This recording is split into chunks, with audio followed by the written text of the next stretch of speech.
for more. Take a deep breath. Take a deep breath. Driving down the motorway, riding on the edge of my seat. I'm looking in the rear view, 'cause the future is so bittersweet. I need this now, more than I could ever say. Hit me like a hurricane, yeah, hit me like a tidal wave. Take a deep breath, swim hard for the shore. Keep from going under, keep me coming back for more. Keep me coming back for more.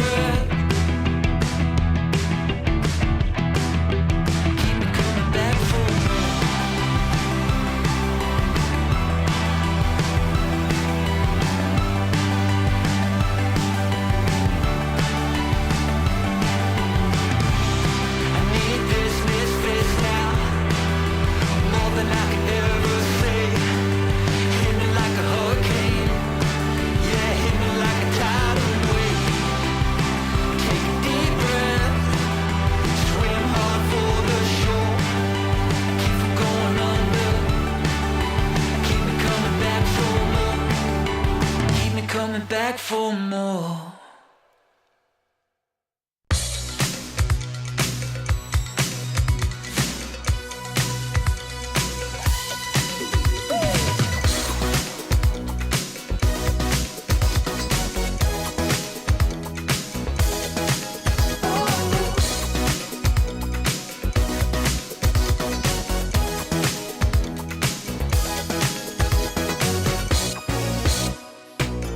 What about if you opened up? When are you gonna tell all about you? All about you, I wanna know. Come on and tell what you want with all your fantasies. Know you wanna be with me. I gotta make you mine. I gotta make you mine. I gotta make you mine. I gotta make you mine.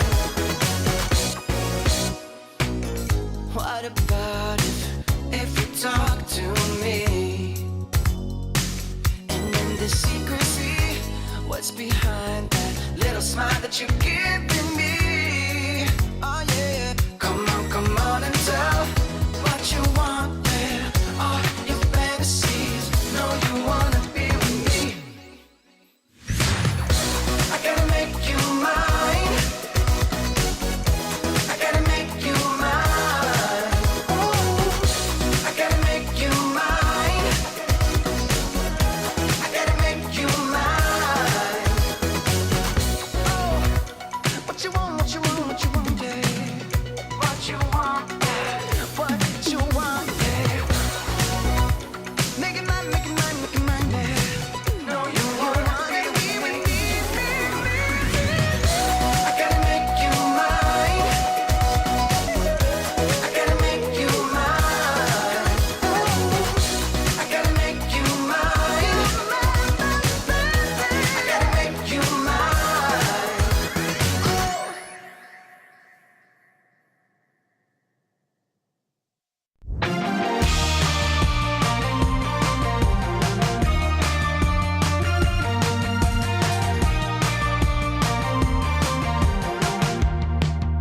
Laying on the floor again, watching all the stars rolling. The grass is staining.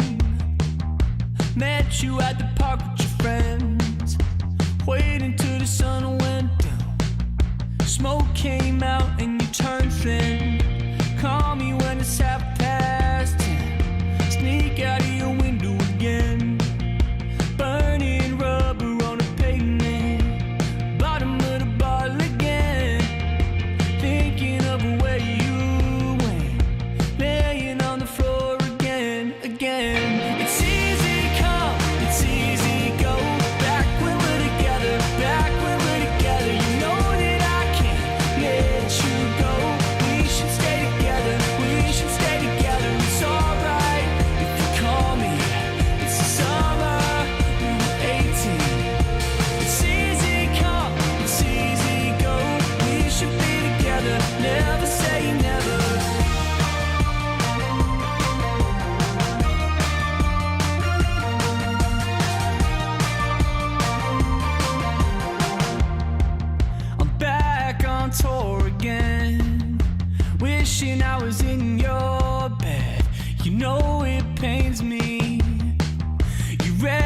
to seeing the end.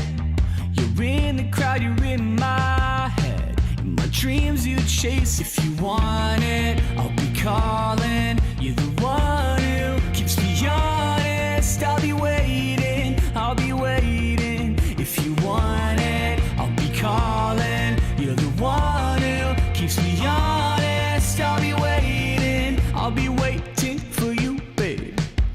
It's easy come, it's easy go. Back when we're together, back when we're together. You know that I can't let you go. We should stay together, we should stay together. It's alright if you call me. It's the summer, we were 18. It's easy come, it's easy go. We should be together, never say never. If you want it, I'll be calling. You're the one who keeps me honest. I'll be waiting, I'll be waiting. If you want me, I'll be waiting. You're the one that's still debating. If you want this, yeah. Woo!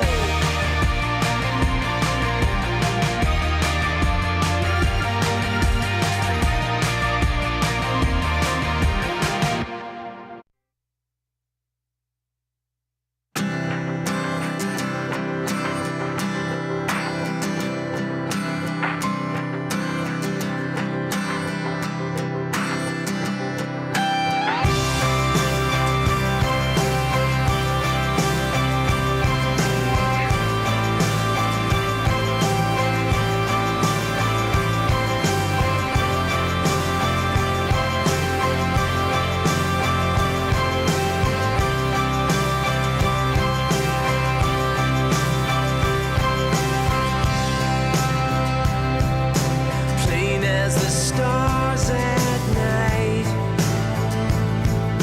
sure as the changing tide. To you I surrender.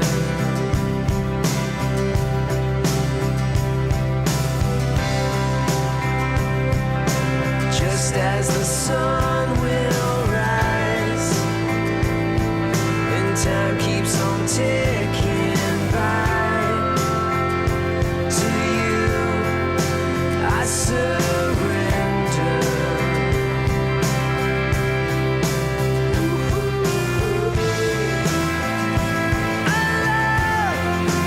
Never ending.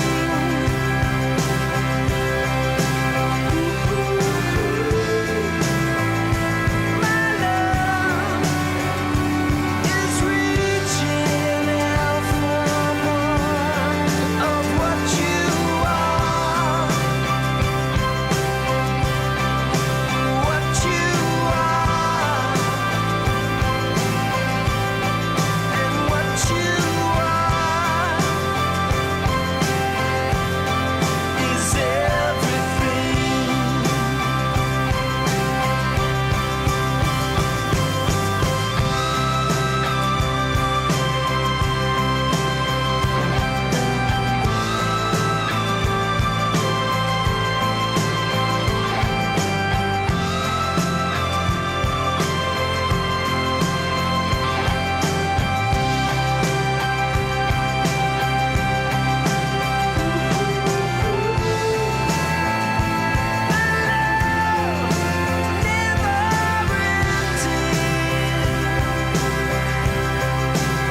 water in the soul beneath the purple tree.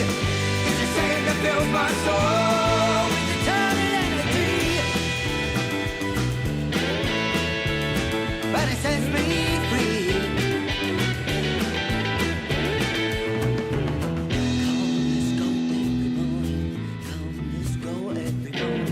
Come, let's go every morning. Come, let's go every morning.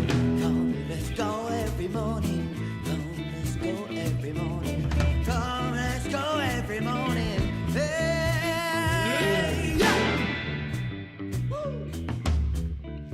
Oh, yeah. Hey. The water in the soul beneath the purple tree. It's the same that fills my soul with eternal energy. Looking faced by its shadow, the sea knocks me out. And now I'm free, yeah. Hey! The water in the soul beneath the purple tree. It's the same that fills my soul with eternal energy. And it sets me free.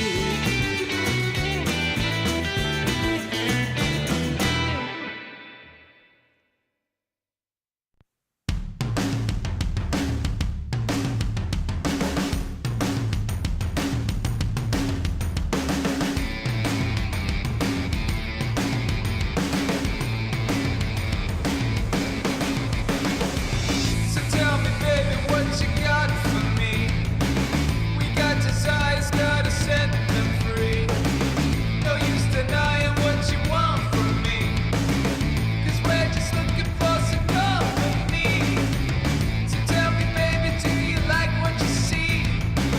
'Cause Friday night, girl, yes, I'll be free. I know your friends said to forget about me, but I can be everything that you need.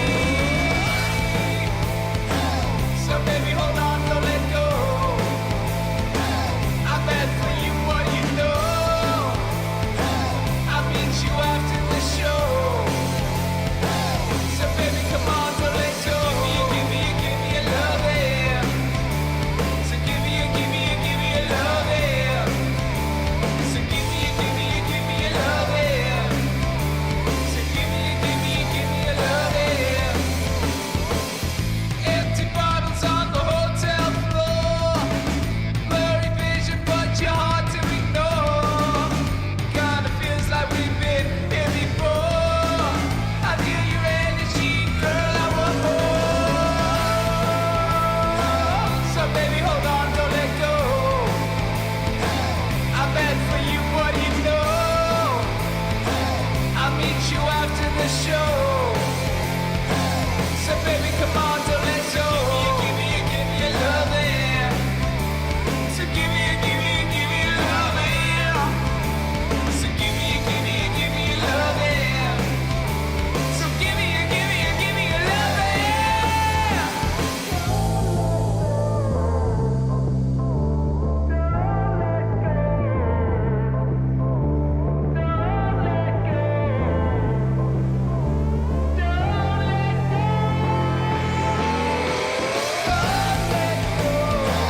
So baby, hold on, don't let go.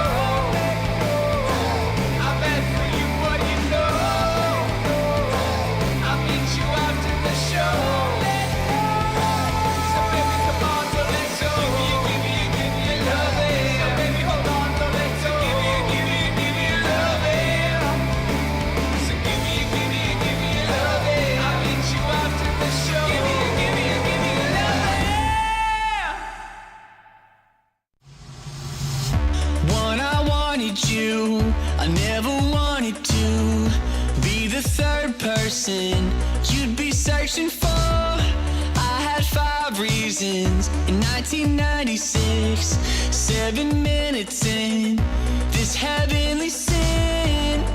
I'm picking you up, I made you a mixtape, I played you. I'm calling you up, meet me at Twin Pines Mall.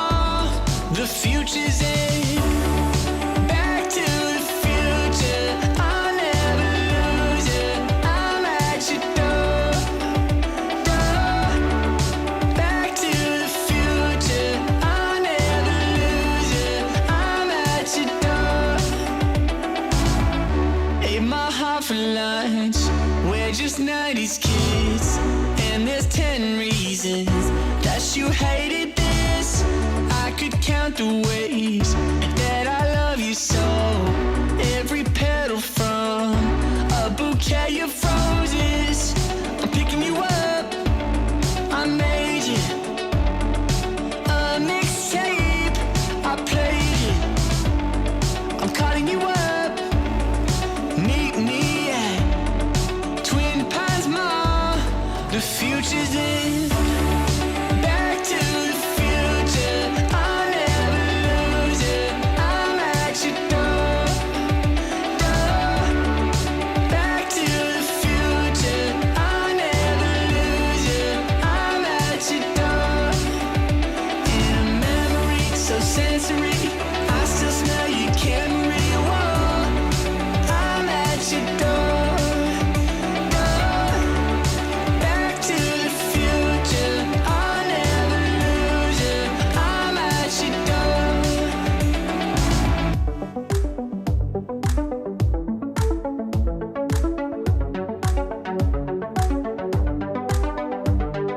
10, 9, 8, 7 minutes in heaven, 6, 5, 4, 3, 2, 1. Back to the future, I'll never lose it. I'm at your door, door. Back to the future, I'll never lose it. I'm at your door. In a memory so sensory, I still smell your Camry. Whoa, I'm at your door, door. Back to the future, I'll never lose it. I'm at your door.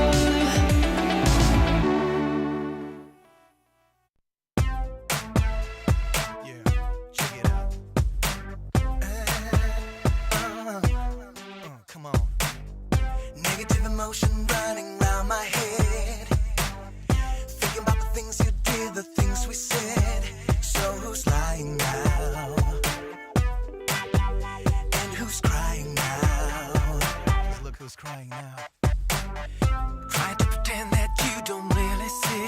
You don't really see all the things you do and what it does to me. And now you've gone away. But you'll be back someday. But it's a long time coming. You'll be walking back to me. And you'll be begging on your knees. Think of all the lies, the way you made me cry. And begging, baby, baby, please. But it's a long time coming. Talking to myself and wondering what went wrong. Knowing what we had was good, the feeling strong. Voices in my head, repeating what you said. What you said. Baby, what we had was still worth fighting for. The way I'm feeling now, I never felt before. But now you've gone away. But you'll be back someday. But it's a long time coming. You'll be walking back to me. And you'll be begging on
stay a little longer. Let's just try. Can we talk about it for a while?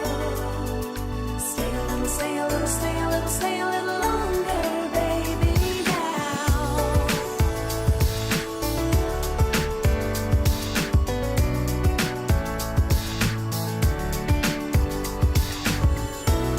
Come on, come on, come on, come on, come on.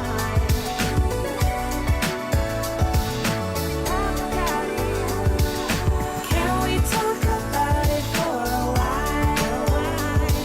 Stay a little, stay a little, stay a little, stay a little longer. Let's just try. Can we talk about it for a while? Stay a little, stay a little, stay a little, stay a little longer, baby, now.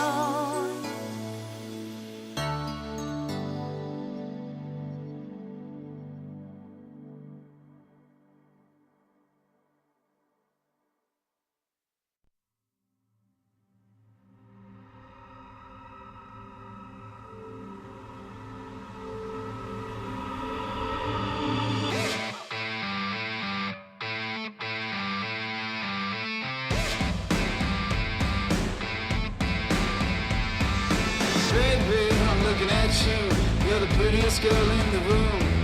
I know I'm not the only one. All the other boys want you too. Old jeans and those eyes. You don't even try now, do ya? I'm praying I'm your type. I'll be anything that you like. Baby, can we dance? Can I be here with your number?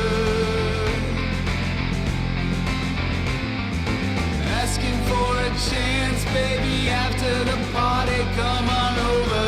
Come on, baby. Come on, come on, come on, come on. Make me feel alive. Make me feel alive. At some point in every gamer's life, there's a question to be asked. Do your clothes match your hobby? In any situation? Or do they just represent what you dream of? No matter what situation, there's always the right way and the wrong. The only real question is, which are you going to choose? Decide for yourself.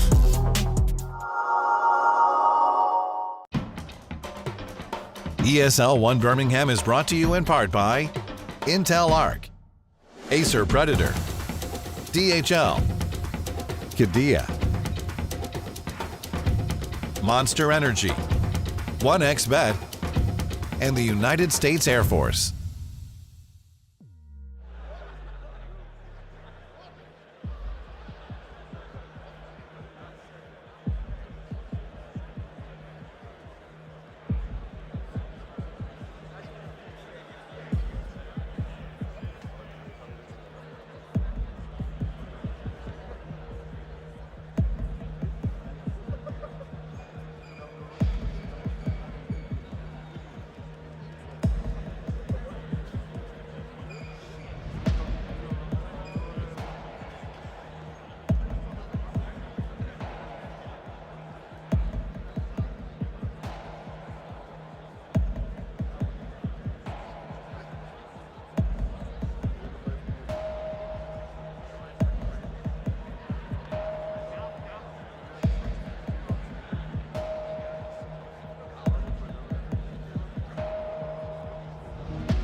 since ESL 1 was in Birmingham, but we are back.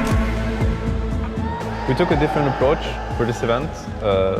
We have a special angle for the games, and we're hoping to see it pay off. Yes, our latest games haven't been the most stable, but we're really looking forward to this event, trying to show what we can do. RP comes in, hitting several heroes with the skewer into the static storm! The group stage was a little bit of a roller coaster. We tend to play better once we get on stage, and hopefully if we can pass through the first round, it'll be, snowballing from there, and hopefully we can make it all the way to the grand finals. 我们这次备战了很久吧，就是做了很多充足的准备。我感觉我们这次会很不一样。差距和 AR 已经夺冠了，这次轮到我们了。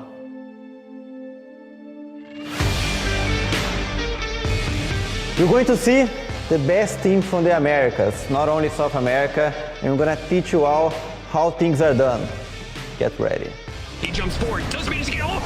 It's weird. Disruption goes black hole, but the black hole controlling up all three. We did a lot of work. I was training a lot with my team, and I've tried to do the match performance I could do. I did some gameplay, and now it's much easier to play in this team. When I go into the tournament, what do I think is the most important for us to do? Like, is it the way we play the tournament, and that's going to be, if we do our best, the outcome will be what it is, and then kind of be okay with that and just put in the best work we can, and then if that's not good enough, then that's life, 就是感觉特别开心吧，能和我的队友一起赢下这么多的比赛，感觉是这样吧，因为感觉最近中国队伍的发挥都挺不错的，然后在国际大赛上也有点表现吧，所以感觉中国队话水平是在上升。In the backlines, they buy back on analog, trying to do more, but look at him, Pure blanking away. Oh ho ha! Hitting the ancient, trying to do what they can, but they jump in with the Violama. We're going to prove to the other teams that we're going to be one of the top contenders of this tournament. And I hope you guys cheer for us.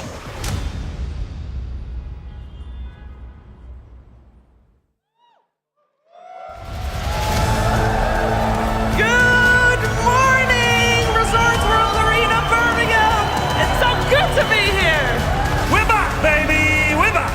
Woo! And with us, we have 8 teams left in the competition. There were 12 before. There's 8 left. Can't stay that way, Ted. 3 of these teams are going home today. 3 elimination matches coming up. And that's when competition is the best, because you know these teams will try their best, and that means the best Dota for all of us here today. Ted, back in the UK, how do you feel? Back in the UK after 5 years, baby! With the best crowd! Best crowd.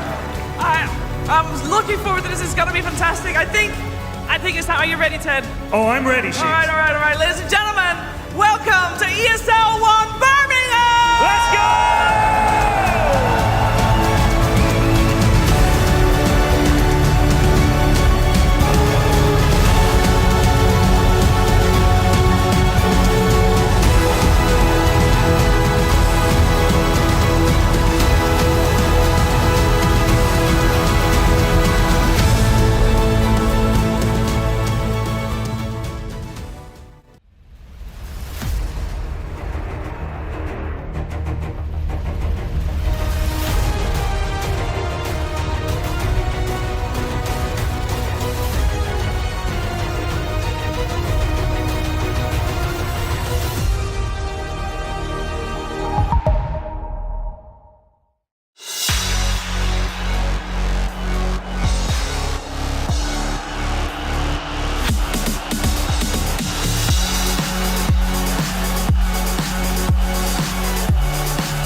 The last 4 days have been really nice. It was lovely in Birmingham. Yes, there was some rain, but we had sunshine, we had good Dota. But definitely there was something missing, and that is what you see on your screen. We're missing the people, we're missing the crowd, we're missing the energy, and let's be real, we'll miss some of the eliminations as well, because we want to have one champion at the end of this weekend here in Birmingham, and I can't wait to get started. With me this morning On the panel, I have Kazu, Tigov, and Jenkins. Good morning, Kazu. How you doing? Doing fantastic. This is just what's missing. This is what makes everything real. Yeah. I'm ready. I'm not biased here, but one of the best crowds. 5 years we've not had it. We have no real favorites. Maybe OG with Ari, but anyways, we're gonna scream for every team. We're gonna scream for every sponsor. I'm just so excited to be back in Birmingham. How you doing, Austin? I just want to get it out of my system. Oh, behave. Okay, that's the one that I'll do. No more. Appreciate it. Well, today is gonna be great. I also want to talk about how we got here today, though, because yeah, there's been 3 long days of group stages, and we've had some great Dota 2, and I just wanna relive it a little bit, Kezu, because I feel like we were treated to good Dota, despite a lot of people wanting to have a patch beforehand, and we didn't get that. But that's okay. It turned out great. Yeah, it looks like people still had to figure out some new things. We had a lot of even games. We had a lot of even upsets, like Extreme going 0-4 in the first day of the groups. I feel like the groups even being flip-flop would have made more sense early on, like Heroic doing as well as they have. Same with Tundra. I've been very surprised with the gameplay and things people have shown us. So honestly, now in the playoffs, there's even more at stake. You forgot one team, Kezu. What did I forget? OG with Ari. Keep going. The Go one on. British guy. The one British guy. We have someone. We have them. We're in. We're in. Yeah. I'm Canadian. That's part of the kingdom. Sure. He counts. He counts as Canadian. Arteezy, rested pepperonis. We got Ari. You got Ari. I mean, they're doing fantastic, of course. We'll see them actually tomorrow. They won't be playing today, so you gotta, wait a little bit for that. But the group stage is definitely OG doing well. I don't think that's the only thing, T, that stood out for us over the last couple of days. What did you pick up? I mean, it's the fact that this group stage, of course, we had best of 2, so a lot of draws were occurring, but we had such competition occurring, like Gaming and Spirit getting eliminated. Yep. We had the likes of Heroic, who were sitting at first place, and then they had to play a 4-way tiebreak, and now they suddenly dropped into the lower bracket when they were one game away from potentially even being upper bracket. But they knocked out Spirit, 2-time TI winner, Riyadh Masters winner. I think they're looking pretty good. Should be pretty happy. They're doing better than what people expected, I would say. They're pretty happy. The closest group stage I think we've had in ESL 1. Like the fact that we had a 3-way tiebreak in one group, a 4-way tiebreak in another, and we still didn't really know who was meant to win the tiebreakers during them because it was so close. It was just, an incredible group stage. Yeah, it was an incredible group stage, and there were a lot of games, that we had 3 streams going on at the same time. I don't blame you if you missed some of the action, but that's okay, because we have you covered. Hornstorm is there, but look at Spirit. They're just waiting for their opportunity. Wants to lose his first life. It is about to expire anyway. Prono is out. They've caught a couple here. Monet, can he get the job done? He's taken out Toronto and Save and Miera, but an kill out for Monet. They're up here. GPK. He jumps forward. Does manage to get he's where disruption goes black hole. But the black hole controlling up all 3. Nightfall, they're desperately trying to deal with the supernova. They finally get it. Wukong's command goes up. I mean, living on the edge. This bit's like, comes back in with a waning rift. He's trying for him. Oh, and he's gonna get him. He wants one there. My goodness, gets off the magnetize. Already half HP. RP comes in, hitting several heroes with the skewer. Meanwhile, Baboka also goes, but you can buy back as well. He needs meanwhile Arteezy though, the RP. Kidrak's the last one left. Good wraparound play, setting things up for a black hole. There it is. Miera's in on top of them. Skitter and Snaking both trapped inside. Cannot escape. Way too much damage. He's got no primal split left. Sablelight's still running. Nisha unable to finish the job, but now 33. He found a 4-man start. Pure blinking away. Oh ho ha! A little bit more damage. Tops the chain. They're going for it. Going. The throw, but they have the glyph. They gotta get these kills, and now Hector's back up. Hector's gotta get in there. Gotta do it. There's 1,000 more HP on this throw. 500, 300. It's gone.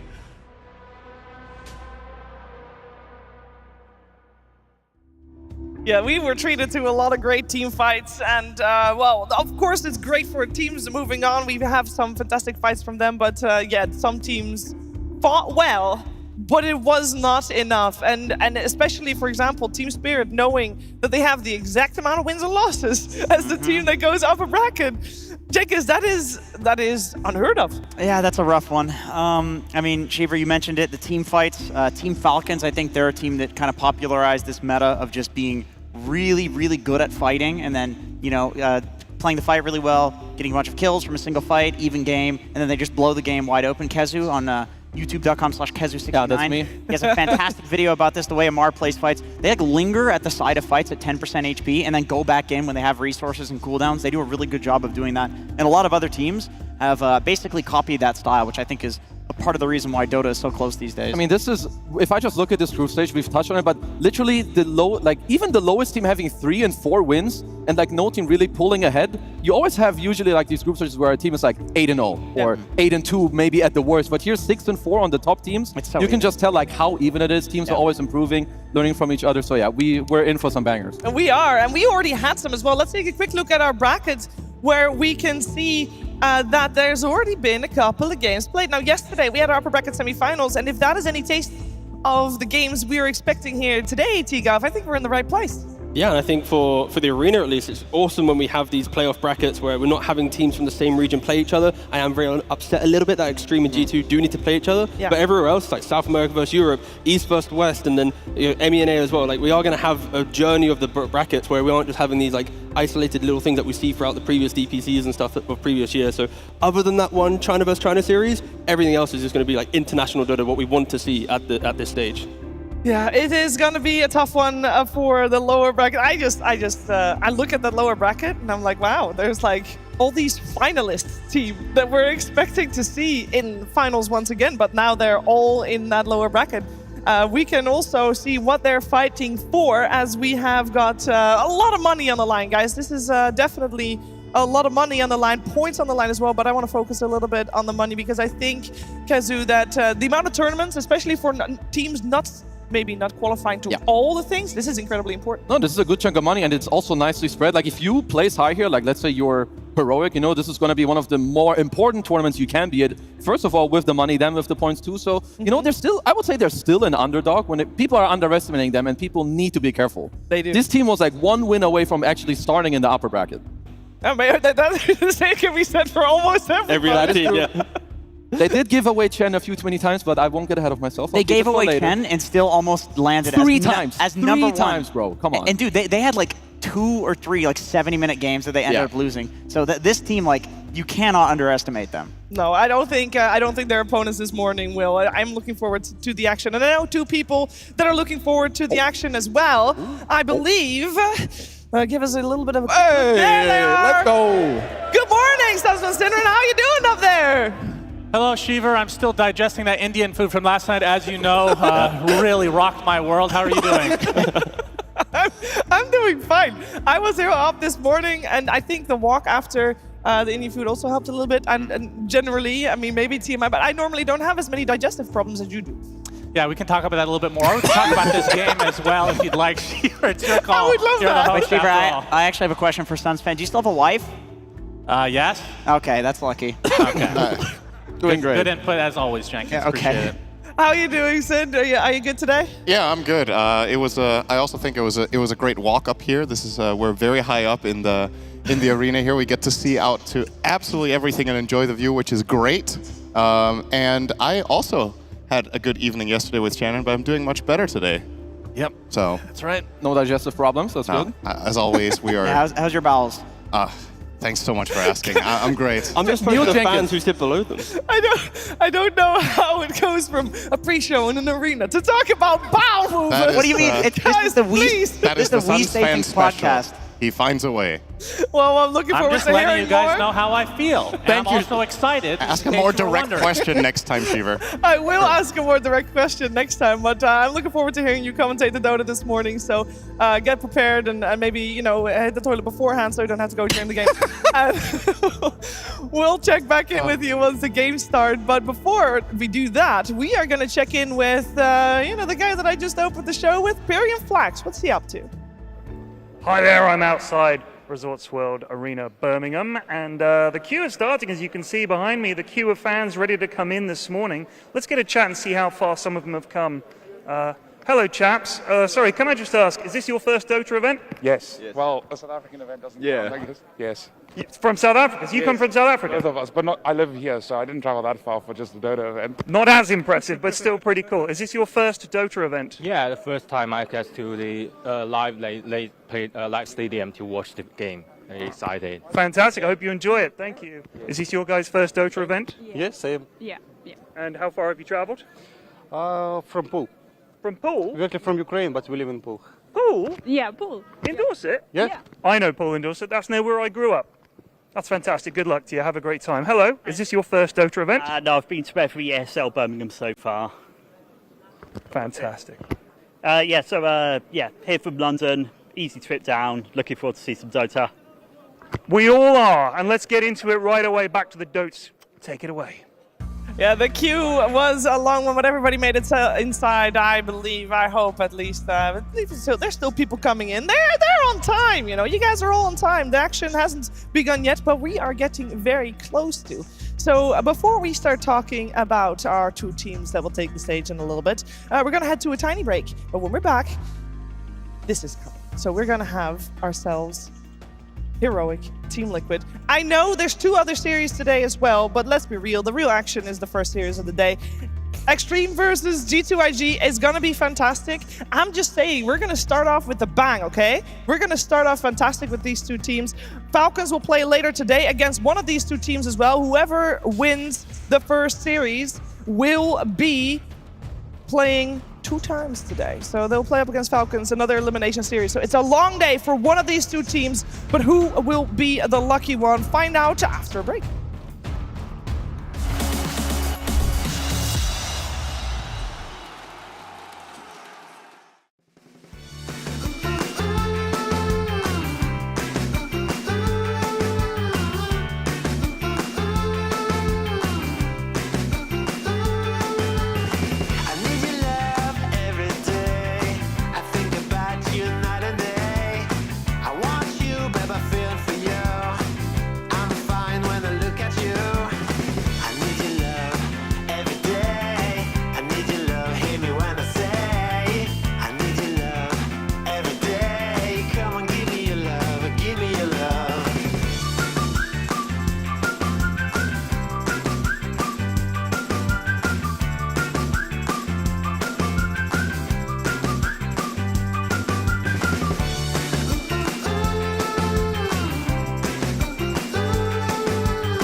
Welcome back. You are watching ESL 1 Birmingham, and we are live from the Resorts World Arena in Birmingham, and we are about ready for our first series of the day. Elimination on the line between Team Liquid and Heroic, and we're gonna focus on both of these teams. We're gonna start off with Team Liquid. This is a team that I think Jenkins is coming in still as the favorite.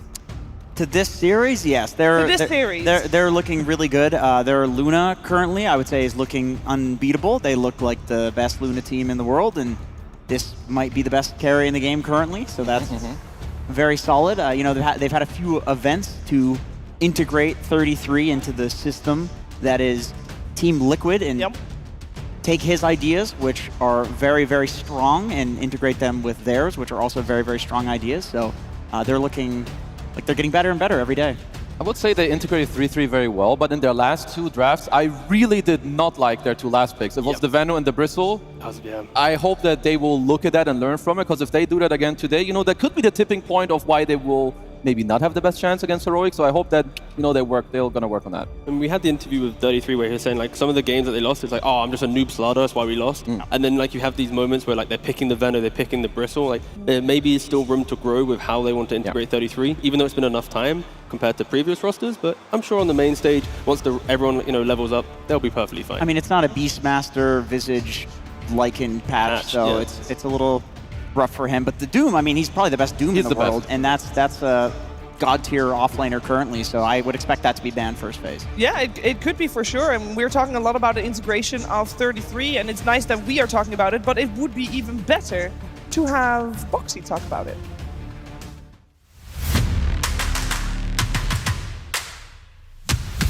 Biggest reason why we're so good, we have a good vibe between each other, and I think we understand each other very well. I think for when you play together for such a long time, there's a lot of things that kind of work without having to be explained, and I can tell whenever we bring in like a new player, there's always a type of period when there's misunderstandings that haven't existed for a very long time, and it's like surprising for me to be like, oh, we're not on the same page on this. Like, we have to like kind of clear it out and work on it, because for a very long time everything is just, you know, clicking when it comes to minor things.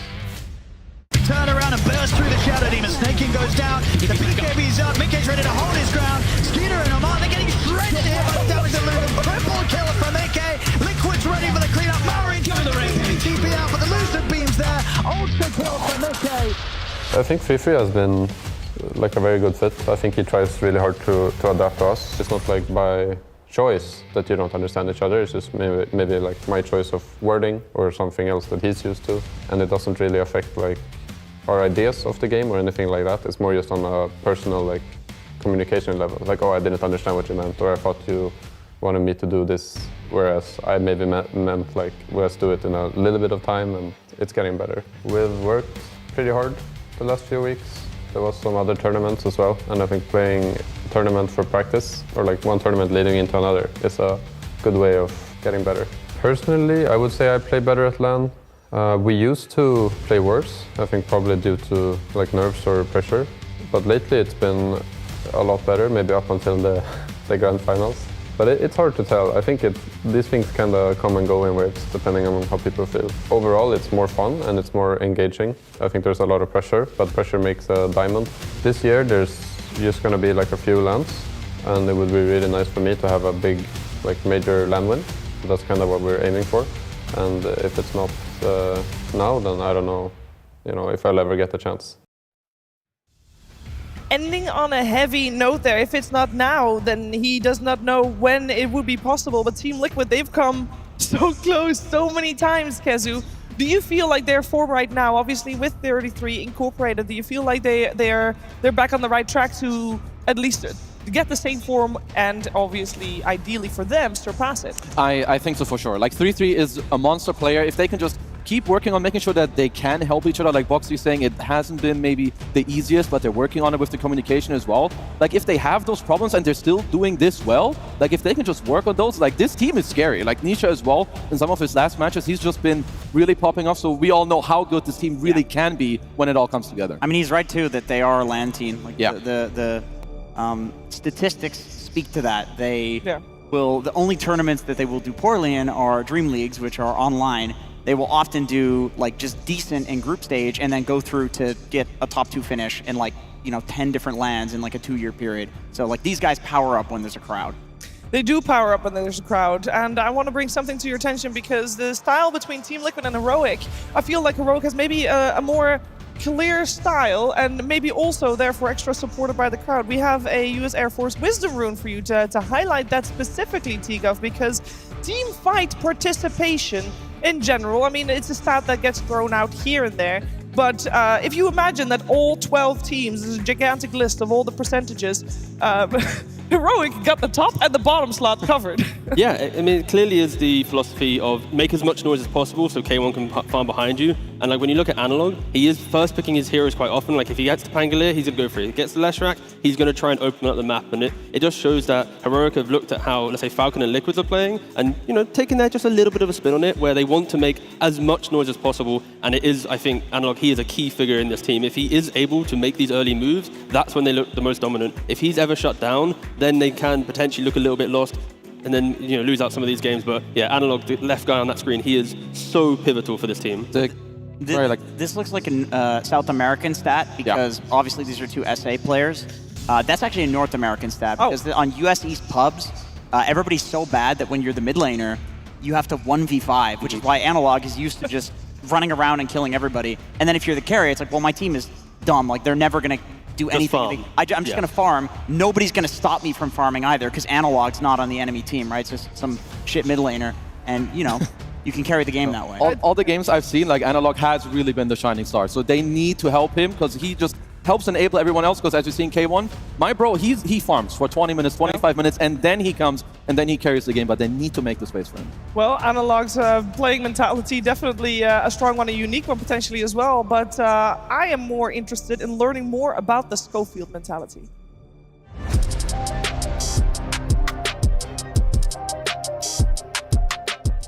If we're gonna talk about preparation, this last tournament, the Elite League, it's a tournament but it's also preparation because you learn and you practice in the tournament, you played so many games. So I feel like we are very well prepared. We just had a tournament and we are very heated, so they're warmed for the game. It's very good, we play against very good teams. We learn that we can beat any team and we learn that if we sleep on something, we can lose to any team. So you always have to do your 100%. My goal is I want to, of course, I want to win. Everyone wants to win, but going further in the tournament, I think top 3, top 4 is already very good for the team. There is not too many teams in this tournament. I know we can go far, and we are always looking for learning because I think we are one of the newest teams here. We just formed our team. We have 4 months of team, something like that. So yeah, we're gonna have players playing their first LAN in our team, our offlaner. So yeah, I think this, I'm not gonna be Omega sad if I don't win. I just want to get better as a team and go as further as we can. Everyone wants to play the Riyadh. It's very important, but I feel like if we play the qualifier, we're gonna win as well. But if we can get the points to go, it just makes life easier. I usually don't think too much about stronger and weaker teams. I think it's like Dota game. It's like any other sport, It's like MMA, for example. Anything can happen. You can go there, get punched in the face, you lose. You can go here, your mid gets solo killed, or your mid solo kills, and then the game is completely different.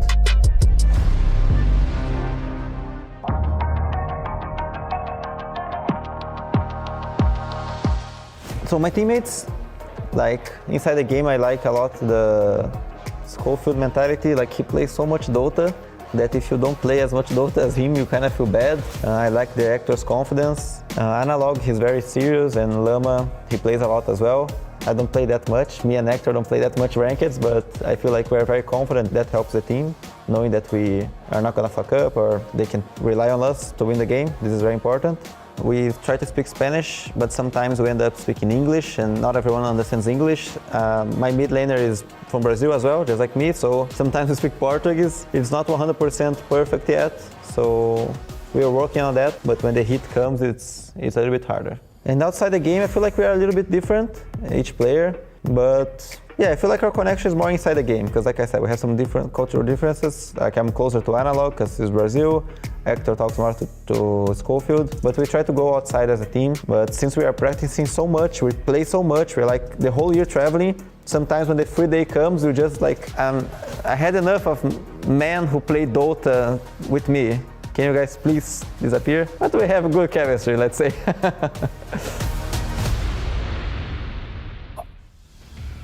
Yeah, Heroic is ready. And Scofield mentality is a good one, but I believe Jenkins would like to teach us something more about the Scofield rule. Right. So in NA, and I'm not making this up. It's widely known that this Scofield rule among high MMR players in the pubs is that if you see Scofield on your side of the map and it looks like he's just there for no reason, it's like this is an easy kill, right? He's on some clockwork like feeding. Do not chase him. Don't chase Scofield. He will waste like 7 minutes of your time, and then some K1 on the enemy side will get like giga fat because you're just chasing Scofield forever. This guy is probably one of my top 3 favorite players to watch in Dota because the way that he plays, it's so goofy, it's so Benny Hill, but it's so good. Like, it makes so much space for carries like K1. I mean, he has to impart this knowledge over to Divine Lama as well, right? Because like Divine Lama is just not played internationally. He's not played a LAN. And like if you're using the Scofield rule, if he's teaching Divine these tactics, like, okay, so if I'm going to make the Benny Hill chase scene, and then Divine uses maybe his little bit of net worth to complement that, Analog coming in as well, like it is why this team is looking so competitive. And it is impressive with all the different cultures that they have on the team, using like Dota as the common language and still not having like major communication issues. It is pretty impressive that they are doing so well so quickly as a team. Yeah, they are doing very well. Kazoo, I think we're very soon ready. Any final words you would have to say about these two teams going head to head? I just want to say that I've been in this position where I played a South American team at the Kiev Major, and we underestimated them in secret, and we got destroyed. So I want Liquid, just do your thing, but don't underestimate your opponents. This region, oh, you're a little biased? He's biased. Yeah, he's biased. We got him. You got me. Yeah. No, South American Dota is, if you they're gonna come punching you, and you're gonna lose real quick. So if you're Liquid, focus on your stuff. Don't underestimate your opponents. Fighters, man. Bias. Oh my god. I mean, I'm just saying. I mean, I'm biased for the South American roster, so you can be. I want partial. Brazilian Dota to do well as well. There's two Brazilian teams. You guys are both biased. We'll 50-50 it then, Shiver. There we go. You want Liquid to win. I'm not 50. I'm 50-50 because I think this crowd, even though I think Liquid is probably at the moment one of the favorites, I think Heroic is one of those teams that can definitely get everybody on board because I know the capability of Birmingham to just choose a team like I adopt you and then basically root for that team. But we're going to find out who's the favorite here. We're definitely going to see these players play their hearts out on the stage. But first they need to get there. And for that, we're heading over to Pyrian. Hello! Enough yapping. Let's get to the don'ts. First up, Team Liquid!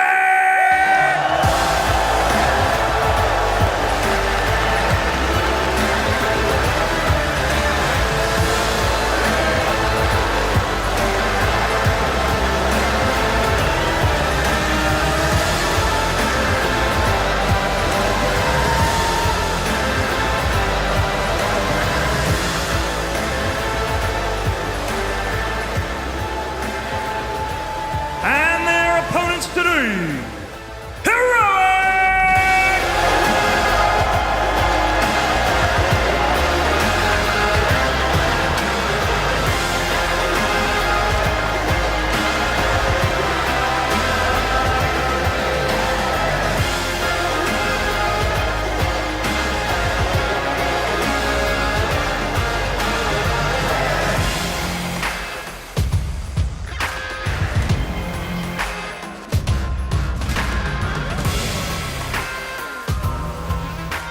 Welcome down here.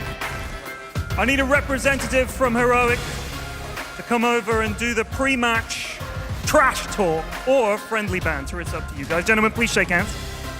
I want a good, clean game. No tipping, no all chat, no BM. Is there anything that you have to say to Team Liquid before you play them? Good luck. Very polite, very pleasant. Thank you. William, anything in response? I think they're a good team, but, we're the kings of lower bracket and the buck stops here. There you go. Best of luck to the teams. To your booths, please.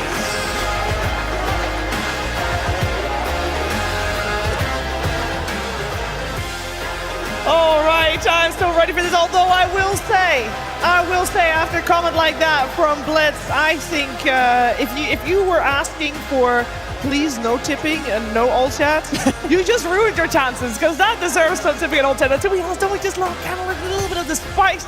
Definitely, hopefully, some spice coming here on the stage as well, as we are very soon ready to get into the draft of game number 1 of this best of 3 elimination series between Team Liquid and Heroic.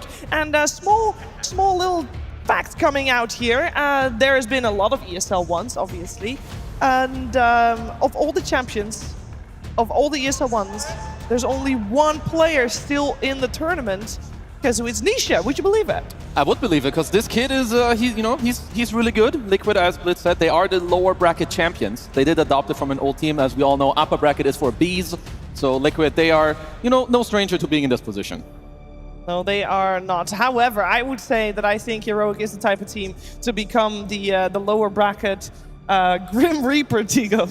Yeah, and also they've never really played each other. Liquid versus Heroic, this new stack, they've just never had a best of 1, best of 2, or best of 3. Like there's no information between the two of them. So Liquid coming in, they are just having to do all their homework based on watching other teams. Maybe sure they've scrimmed each other at some point, but on a stage to have your first ever showing against a team, like when you think about a dark horse, like Heroic, they are going to be the dark horses here. Yeah, we are moments away from the draft, so that means we do have to talk about some of the heroes, because I want to talk about some first picks, second picks. These are all things that teams have been able to theory craft for a couple of days now, 2 days actually. And Jenkins, you mentioned the Doom opening. That would be a very stable one, or Doom ban in that case. But what are you really expecting to see here? Because we have seen in the last week that sometimes teams over-prepare in game 1, and I feel like if you have had a day break to think about it, maybe we will see that. Like, what would be a sign for you to see, like, oh, this team probably over-prepared a little bit? I mean, in terms of over-preparation, I would just say, it's not so much about looking at the drafts, it's more about looking at the gameplay, because there are a lot of heroes picked by both teams where they're just kind of normal.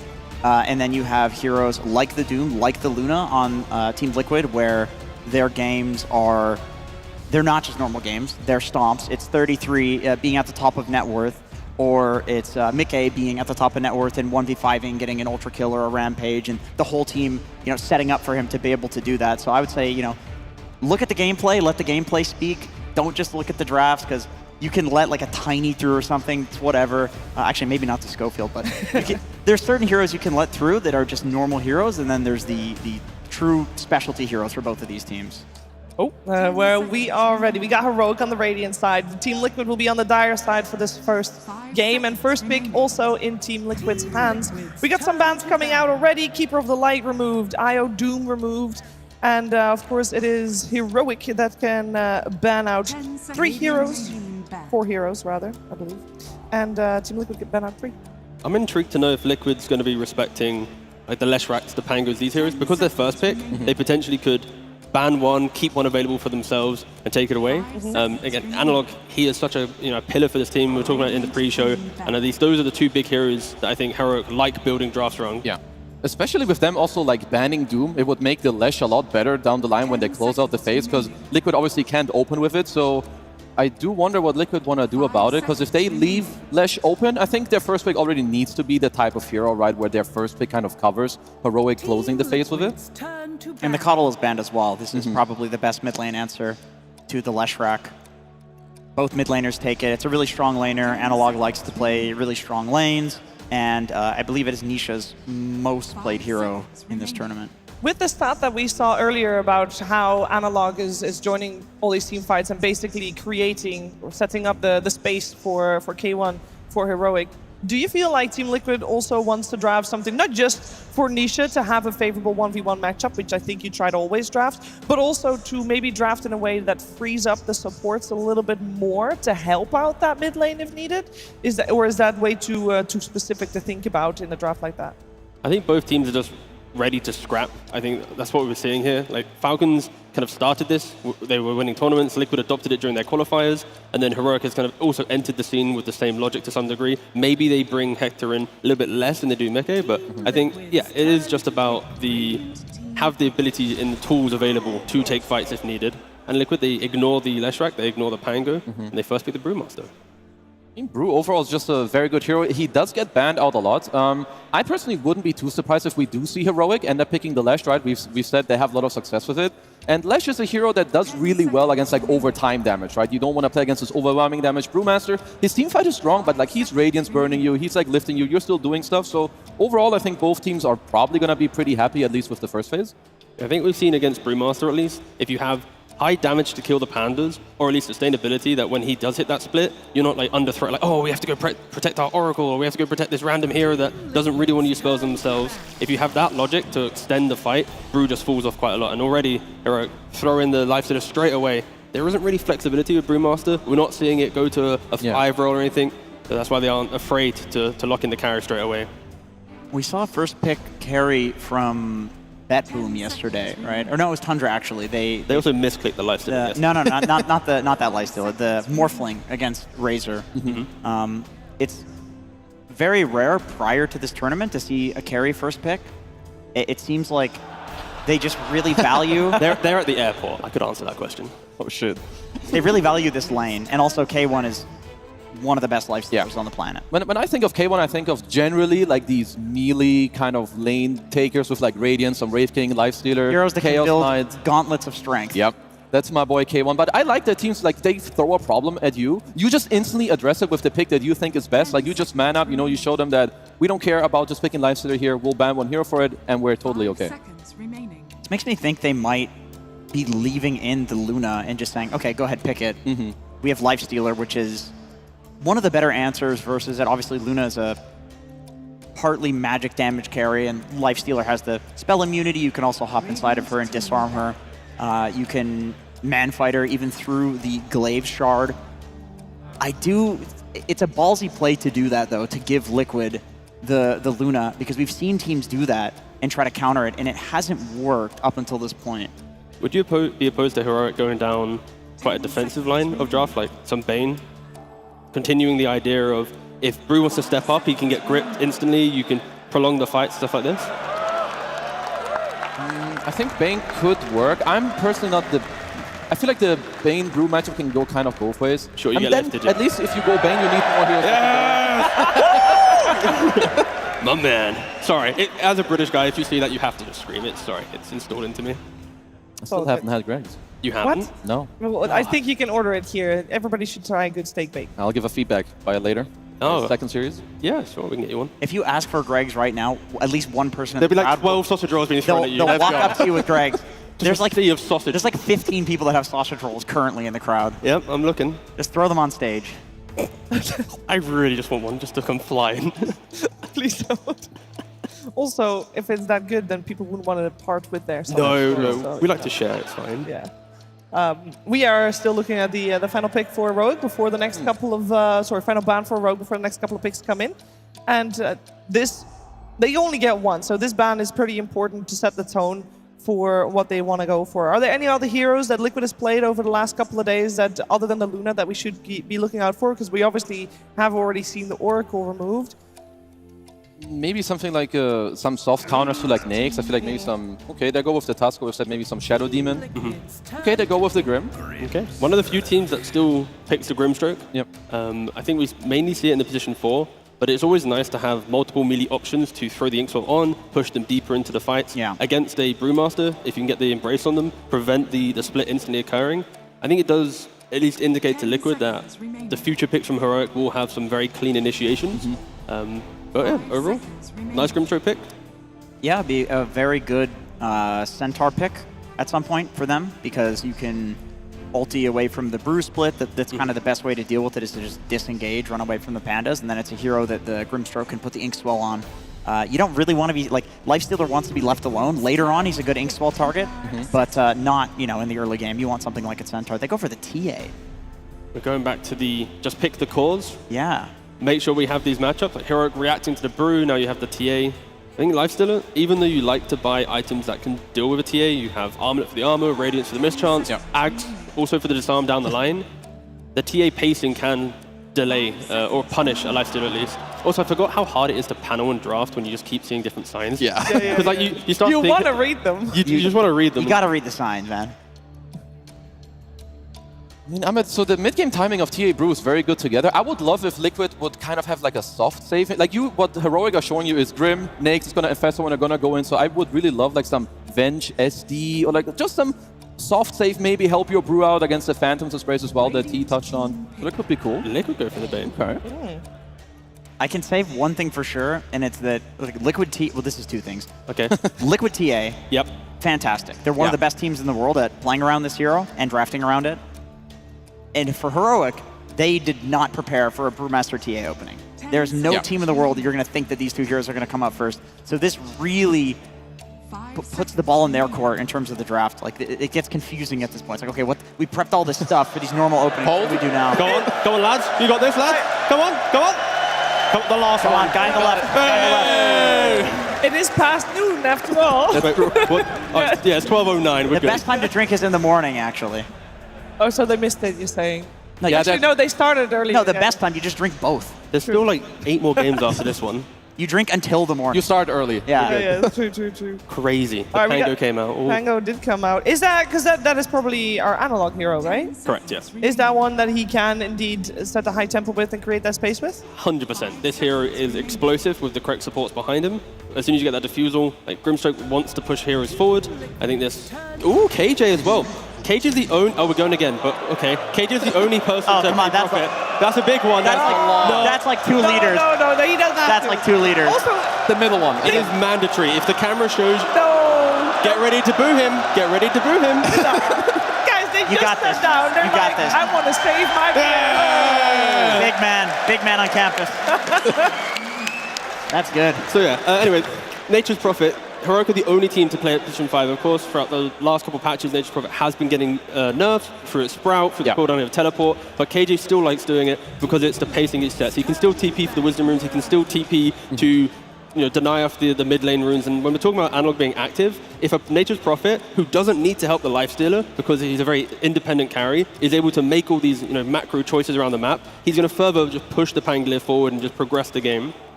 I mean, I like the pace, right? You want to help out this Pango, because I would say it's not like a super free Pango game. TA can be annoying, you have the grip as well, you're definitely going to have to help him out. So you can try to set him up early with this Nature's Prophet. I'm all for it. How's the TA Pango matchup mid? That's good for the TA, right? Yeah. So you can, if you're Liquid, you can run the TA in the safe lane or in the mid right now, and then pick like a hard counter carry-to-carry matchup. Yeah, that's most likely what they should be aiming for. Like, there's a Nature's Prophet TP that can maybe try to offset that, but if Nisha is to go mid with TA, he should be having a very good time. I think both teams are really going to have to think about what the supports are going to be doing. Like a Pangolier who hits 6 can... It took a while for the payoff for us to be able to read the full message, but we got there. We got there. Nobody will tell you, boss. You're all good. Yeah, support's important in this game, right? Like if TA is going to be pressuring Pangolier just a little bit, I still think if Prophet and Grim come to mid lane, you easily can kill a TA who oversteps the mark. But Bane Mirana, they always like to hunt around the map. They want to hit the Nightmare, they want to hit the Arrow. You don't really go for the Treants anymore on Nature's Prophet to block that, but maybe one casual point in it could break the combo of Liquid in their early aggression. I mean, the one reason I could see Liquid maybe not put the TA mid is because this hero is more susceptible than maybe, let's say, you want to look for like a puck type hero. I think this hero does well mid. There isn't really any like pick-off potential. It would also make it harder for Heroic to play through mid just because you're so survivable. So maybe that's something Heroic could also think about. I'd be a little surprised if they didn't ban the puck, just considering the total lack of disable that they have on the side of Heroic. Both teams kind of lack the stable, right? You've got like a Fiend's Grip on one side, a Soulbind on the other. Then you have some like cheaper stuns to throw around, but there's not that big statement here. It's a lot of skirmishing between both of these teams. Hey, that's the way we like it. The skirmishing is a good way to start our day. They do end up banning out the Bloodseeker just to protect Analog's Pango a little bit more. 10 seconds remaining. I'm looking. If they put the TA mid, what other carry options would Liquid be kind of eyeing here? I do think I prefer the TA being carry. I think so too. Like the thought of going for pre-20-minute Roshan, getting the Aegis, every time Lifestealer completes one of his items, he's looking at the TA going, I can't really join the fight yet. I now need another 5,000 gold to feel happy. So your mid can tie that all together. I mean, Heroic are definitely banking on the fact that Liquid will pick a new carry. So at least they cover their bases a little bit by banning out 2 of the better carry options. But you're not worried about the TA at all anymore? Like, we're good? Oh, sorry, not TA, Luna? Could you go like Death Prophet mid here? Is Death Prophet even a hero nowadays? DP mid. Death Prophet's not bad. Tanky, you then TAs your physical, Death Prophet what? They go for that puck? Yeah.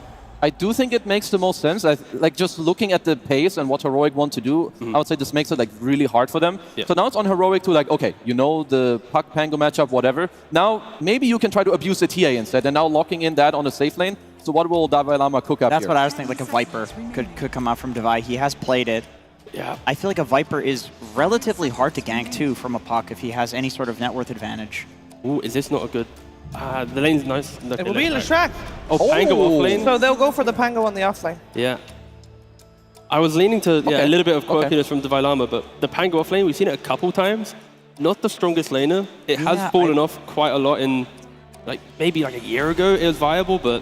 I think they're really banking on the Nature's Prophet rotations into that lane. If they can get like an Inkswall on the Pango, he jumps in on Insania on the Bane, and then there's a TP in, I think they can kill him. I think without the TP, that doesn't even net a kill against Bane. Bane is too tanky. So you're favoring Team Liquid in this one then? I think I prefer...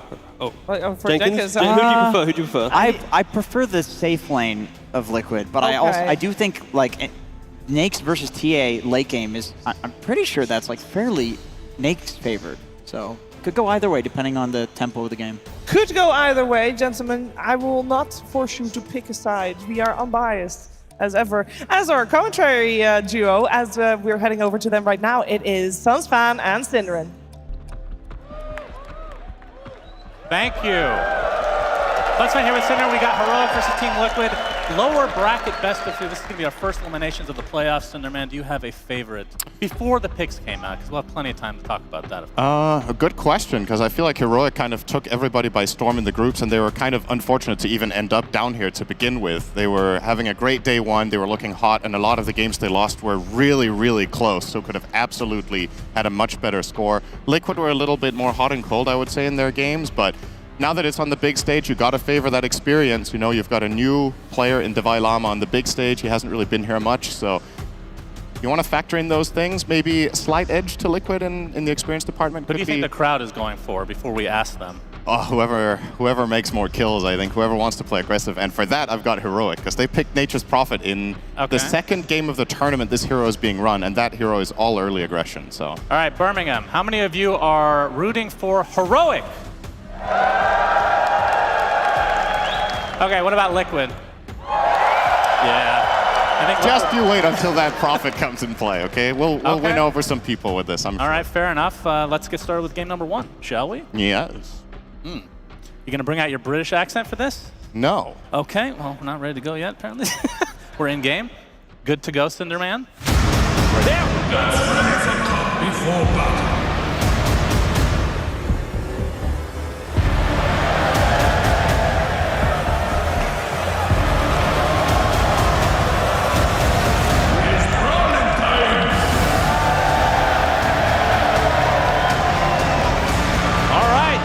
Number 1 here in Birmingham for the playoffs. Lower bracket, Heroic versus Team Liquid. And we are paused. Let's get a huge cheer for this pause, ladies and gentlemen. Yeah, they love it here in Birmingham. This will give us plenty of time to talk about a lot of things, Cinderans. So looking at these lineups, though, do you agree with whatever the panel said? Because we were definitely listening. I don't know. I think the main thing, once again, for this game is, the way I see it, Heroic are a bit more on a timer, I would say. The Nature's Prophet wants to get stuff done early. You want to disrupt Liquid from hitting their stride in the mid game, where both Brewmaster, Puck, as well as the TA are going to combine really powerfully into team fights. And you got to keep in mind the stat as well, right, that was brought up post-game is Heroic have the highest kill participation out of any player on their mid and the lowest on their carry. Their carry is playing Lifestealer. He's not going to get involved in the first 15 to 20 minutes here for the most part, K1. Yeah. So Leshrak has a key role to play here, but not the easiest setups to land his spells, right? There's no real targeted stun that you're going to be playing off. Whereas for Liquid, maybe a little bit more ease of execution favoring them with the Puck and the Bane. Yeah. Do you think the Lifestealer will have any trouble this game? And we got the Fiend's Grip. Puck is very annoying. Not really a hero that Lifestealer can kill that easily without a lot of help. Yes and no. I think the main thing, I actually think the Bane is going to be the biggest problem, specifically because they, on the side of Heroic, they don't have the best ways of interrupting Fiend's Grip. But aside from that, I think this can definitely be a good Lifestealer game. His lane should be quite good. He's playing against, I'm assuming, what will be Brewmaster Mirana. I think that's a fine lane, and I know I've said it a lot of times already, but the Nature's Prophet, he is just an X factor in these early games, and if he comes to the Lifestealer lane, gets him ahead, and gets the ball rolling for Heroic, this is a very momentum-based team in general. So Yeah, I love seeing them run this. Would you say Prophet is still in that category of looks terrible if the laning stage doesn't go great? Yeah, pretty much. Okay. It's quite polarizing in its results. It's 1-0 in the tournament. Oh, we got a Nightmare into an arrow, and likely the first blood to follow. Only question is who snags it. It will be 33 on the Brewmaster for Team Liquid. K1, though, showing some aggression onto Mikke. He's going to find his cover in the wave here, but Divine Llama and company will continue the pressure under the tier 2. Grimstroke not able to hit that, but Mikke still has to walk all the way back to base and might lose a little bit of XP as a result. So Nature's Prophet received some nerfs after being a really popular hero some months ago. He has slightly worse laning, which we will see how much comes into play bottom. Obviously also a pretty big deal that 33 gets the first blood on the Brewmaster for how this bottom lane is going to play out. He'll very quickly get access to 2 bracers probably. So it's a bit unfortunate for the Lifestealer lane that we were just talking about, having a, theoretically speaking, pretty good matchup here. Maybe Liquid can squeeze a bit out of that early advantage that they got. And of course, Analog is the one that died, so in that mid lane will likely be at a disadvantage early on, but we'll see how he can recover on this Leshrac. I think this matchup in general, the couple of times we've seen it, I feel like Lesh has done quite well against Puck. I think you find the farm, sometimes you get a bit of an advantage even early on in just raw CS. And also the hero had a really good win rate. I was unaware of this going into this game, just how good Lesh has been looking. He's 10-4. Really? So one of the highest win rate heroes of the tournament here, being run by Heroic as a last pick, is quite interesting. Because I think in all the games we've covered, this hero has not been picked, right? So we haven't got to see it very much in our games, but obviously the results speak for themselves. And yeah, but this is the part of the tournament that the picks and bans get really interesting because the meta starts to develop a little bit further. People start thinking on next level, or in some cases previous level type mentality. Like the Leshes of the world could be picked as, like, you know, kind of a flex if you want to really go down that far. If it's that powerful, they can pick it as a support if they need to, but obviously the mid lane is where it's mostly been played right now. And we're back in Nisha and Analog, relatively even CS so far. And what kind of pressure do you think each of these players face from the opposing supports? Are we looking at that 6-minute power rune timing as per norm? yeah, I think what played a part in them picking this Puck in the mid lane is you wanted to have a mid hero that was difficult for Nature's Prophet to overwhelm. So I think that's going to be a difficult play for KJ to find there. For the side of Liquid, it's a lot easier with Bane or Mirana. If you find some cool arrow on a flank against the Lesh, that could lead to a kill. And of course, level 6 is when it gets even easier. So I would say a little bit more pressure on the Lesh in that regard. But at the same time, I don't know if Liquid can really afford to move their Mirana for too long, because I think this bottom lane Brewmaster really wants to have some assistance in the first few levels at the very least. And 33 is making the most of it. 10-3 on the CS, and that first blood is putting him at the top of the net worth chart right now. Yep, definitely off to a good start. It'll be hard to pressure him out, and we'll see what kind of rotation Boxy will have on this Mirana. Mikke's in trouble. Yep, TP in, and Mikke does fall to Scofield. Sprout onto Insania, but Heroic not going to go any further here. They get their first kill on the board, and it's a pretty important one on that TA. Has been killed. KJ teleported in for that. He's going to be making his waddle up to the gate and head back bottom. The timing of this pretty good. K1 is already relatively safe in the range of his tower, so it didn't really cost them too much in their safe lane. A lot of the times when you go for early rotations with a position 5, the carry can suffer, but obviously the luxury of Nature's Prophet is how quick he is at returning. That was about as perfectly timed as that could have been for Heroic, so they get on the board. Another Sprout on the Boxy will simply leap away. So in terms of the builds for like the Lifestealers, is there any variation to this Radiance build? We've seen Radiance a little bit later sometimes it's like second item, pretty much right off the bat. Seems to be just the go-to this patch. Yeah, I definitely think Radiance is more or less an every game thing for the hero. The item has just been buffed so much, and it helps offset some matchups that theoretically and especially historically are bad for lifestealers, such as the TA. Once you get that Radiance, you have a way of dealing with refraction better. The evasion is amazing, the blind's amazing. There's just so many upsides to getting this item on lifestealer. So I definitely think he's getting it. The question usually is, do you get Armlet before or not? Insania? Yeah, might be in some trouble. Inkswell will end up hitting into the swashbuckle, so easy kill for Divine Llama, not even needing the assistance of the Nature's Prophet. Yep. And that's another hero I wanted to talk about is the Bane Elemental Cinderman. This hero, why is it picked so often all of a sudden? And we saw some really good play in the group stage. Especially a standout player on the hero in the tournament so far for me has been Seb. Yeah, for sure. Had a couple of incredible games. It's a good question. I feel like when Bane comes back in the meta, a lot of the time it's about what carries are being run, because the hero has some incredible utility against specific heroes, especially when they're not illusion-based. So if you think about it, the illusion carries aren't really being played very much, right? So Bane will often be able to find the right target with Fiend's Grip. And if you get into a meta where you get to stabilize the lane with Bane and you don't have to farm very much, which the hero is pretty bad at wave clearing until he gets a shard, which you never really buy, you get it for free or you don't get it. He definitely has his weaknesses, but a lot of it is about what cores are trending. And right now that seems quite good for the Bane. And we've been seeing a lot of Aghanim Scepter. I mean, this patch, these supports are getting super farmed, so Aghanim Scepter Bane is not that unusual anymore. So making the cancellation of the Fiend's Grip extra hard. Definitely have to give credit so far to KJ, as we're going to see mid lane, coil onto the Lesh. KJ comes in, sprouts Nisha. Analog will die first though, as Nisha should be able to walk away safely. KJ not able to finish the job. And that's that level 6 move, and they make it before Lesh is 6. With a level 6 on Lesh there, this is a different story, so really good timing from Liquid identifying that they're going to get there first with Nisha having a bit of a lane advantage.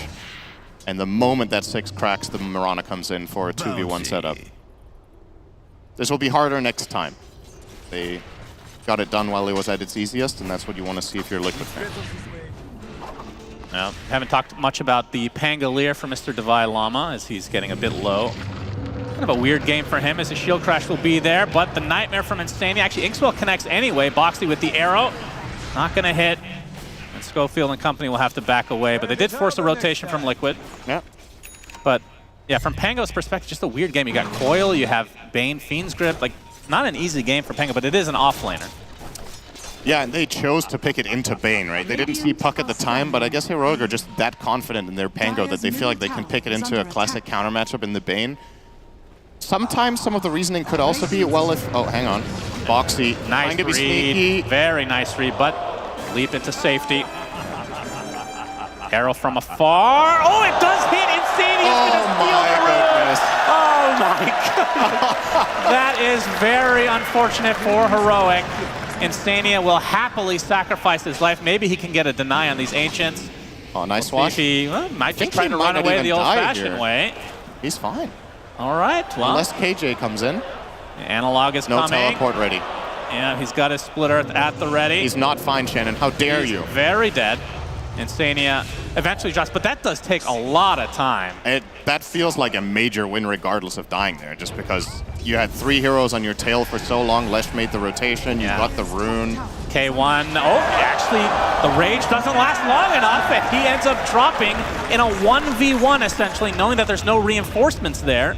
Nice play from Liquid. Analog, in the meantime, trying to make the most of his rotation, not happy with just getting the Bane kill, so wants to get some damage on that tier 1 tower with the level 3 and Edict. Got some stuff done. Yeah, the fight over the 8-minute rune. It will be a damage rune in the bot section, as KJ might be able to deny. Yes. Wait. He got it. It was denied and he bottled it. That makes a lot of sense. Game's in beta, of course. Nature's Prophet dies. Next will be Scofield and Liquid. Off to the races, Synderen. We've seen that from the same server tick shit, or what? Yeah, we're gonna need 128 tick servers in Dota now, apparently. We've seen that a couple times throughout the history. Yeah, that is fun. This is not the first, but it is a rarity. So being blessed already in game 1 with Thank you, Gaben. A special situation here, and Nisha just immediately making the most of it. If that rune got denied, he does not find both kills, so a little bit fortunate there to be favored by the server. All right, it's too early. Cinder, I know they're behind, but what do you think of the Nature's Prophet so far? How it's worked for Heroic? Because I've noticed a couple situations where he sprouts in and it forces them back, as he might go down here. Divide Llama on the high ground to try to help out, but Nisha comes in for the finishing blow. Inkswell not going to end up hitting as the arrow hits instead from Boxy. And Insania coming in from the north now, gets a Nightmare. Nisha should be able to walk away safely. And again, the sacrifice is the Bane. So Insania, second time this game. And Liquid would be very happy with that. I think overall this Nature's Prophet has probably not done as much as Heroic needed it to. I feel like, you know, you're 1k behind minute 10, which isn't terrible, but he's level 3. And this is the issue that you run into when you get no Wisdom runes and you have Nature's Prophet on your team. This hero generally gets a bit starved for experience early on with those early movements. You're not pulling as much, you're not getting as much lane experience. So he's in this awkward predicament now where what do you actually do? Yeah. Right? Like, do you go and just start laning mid to try to get some levels? You ideally... I mean, if you saw this in your pub, a Nature's Prophet, level 3, no boots, going for Orchid next, apparently, that is not a good sign, Synderen. That's a report, usually, at 10 minutes in the game. Yeah. But we'll see if he can bounce back here. Hope he has enough behavior score to get to play game 2. That would be funny if it actually translated that way. So some stacks will be finally taken by Heroic. Not exactly a crazy one, though. And 33 already with the level advantage on the K1 thanks to that kill. We'll be pressuring the tier 1 in the meantime. Yeah, it definitely feels like if Heroic want to have a chance at stabilizing this game, it is going to be around Analog. The 4 points in Edict, any good fight taken around Lesh could lead to a tower. K1, but that's Silence to start things out, and they have enough damage. Another death for K1, and they use that Primal Split to take the tier 1 tower. Mickey, though, let's see if Heroic can get a trade. They desperately need this. Inkswell on top of the Rolling Thunder. Will proc again onto Mickey. Should be a kill, indeed it is. So Heroic finally getting some sort of trade that looks reasonable. Yeah, but how good is it really? They lost their tower. Can they get the top one with Lesh? Glyph still on cooldown, so maybe he can just Edict this from the fog. Setting himself up by splitting down the trees here and standing in this cute little corner. Yep, Insania being a nuisance. Not getting it in the first round. And this will provide a lot of time for Liquid to bring some reinforcements up here if they want. That's a Moonlight Shadow as well, and with that, I think Heroic starting to back away. Nisha, though, gets the Waning Rift. Should be a freebie onto Scofield as the coil comes in, latching onto Devi. He's able to swashbuckle a decent distance away. Insania not able to close the gap, though.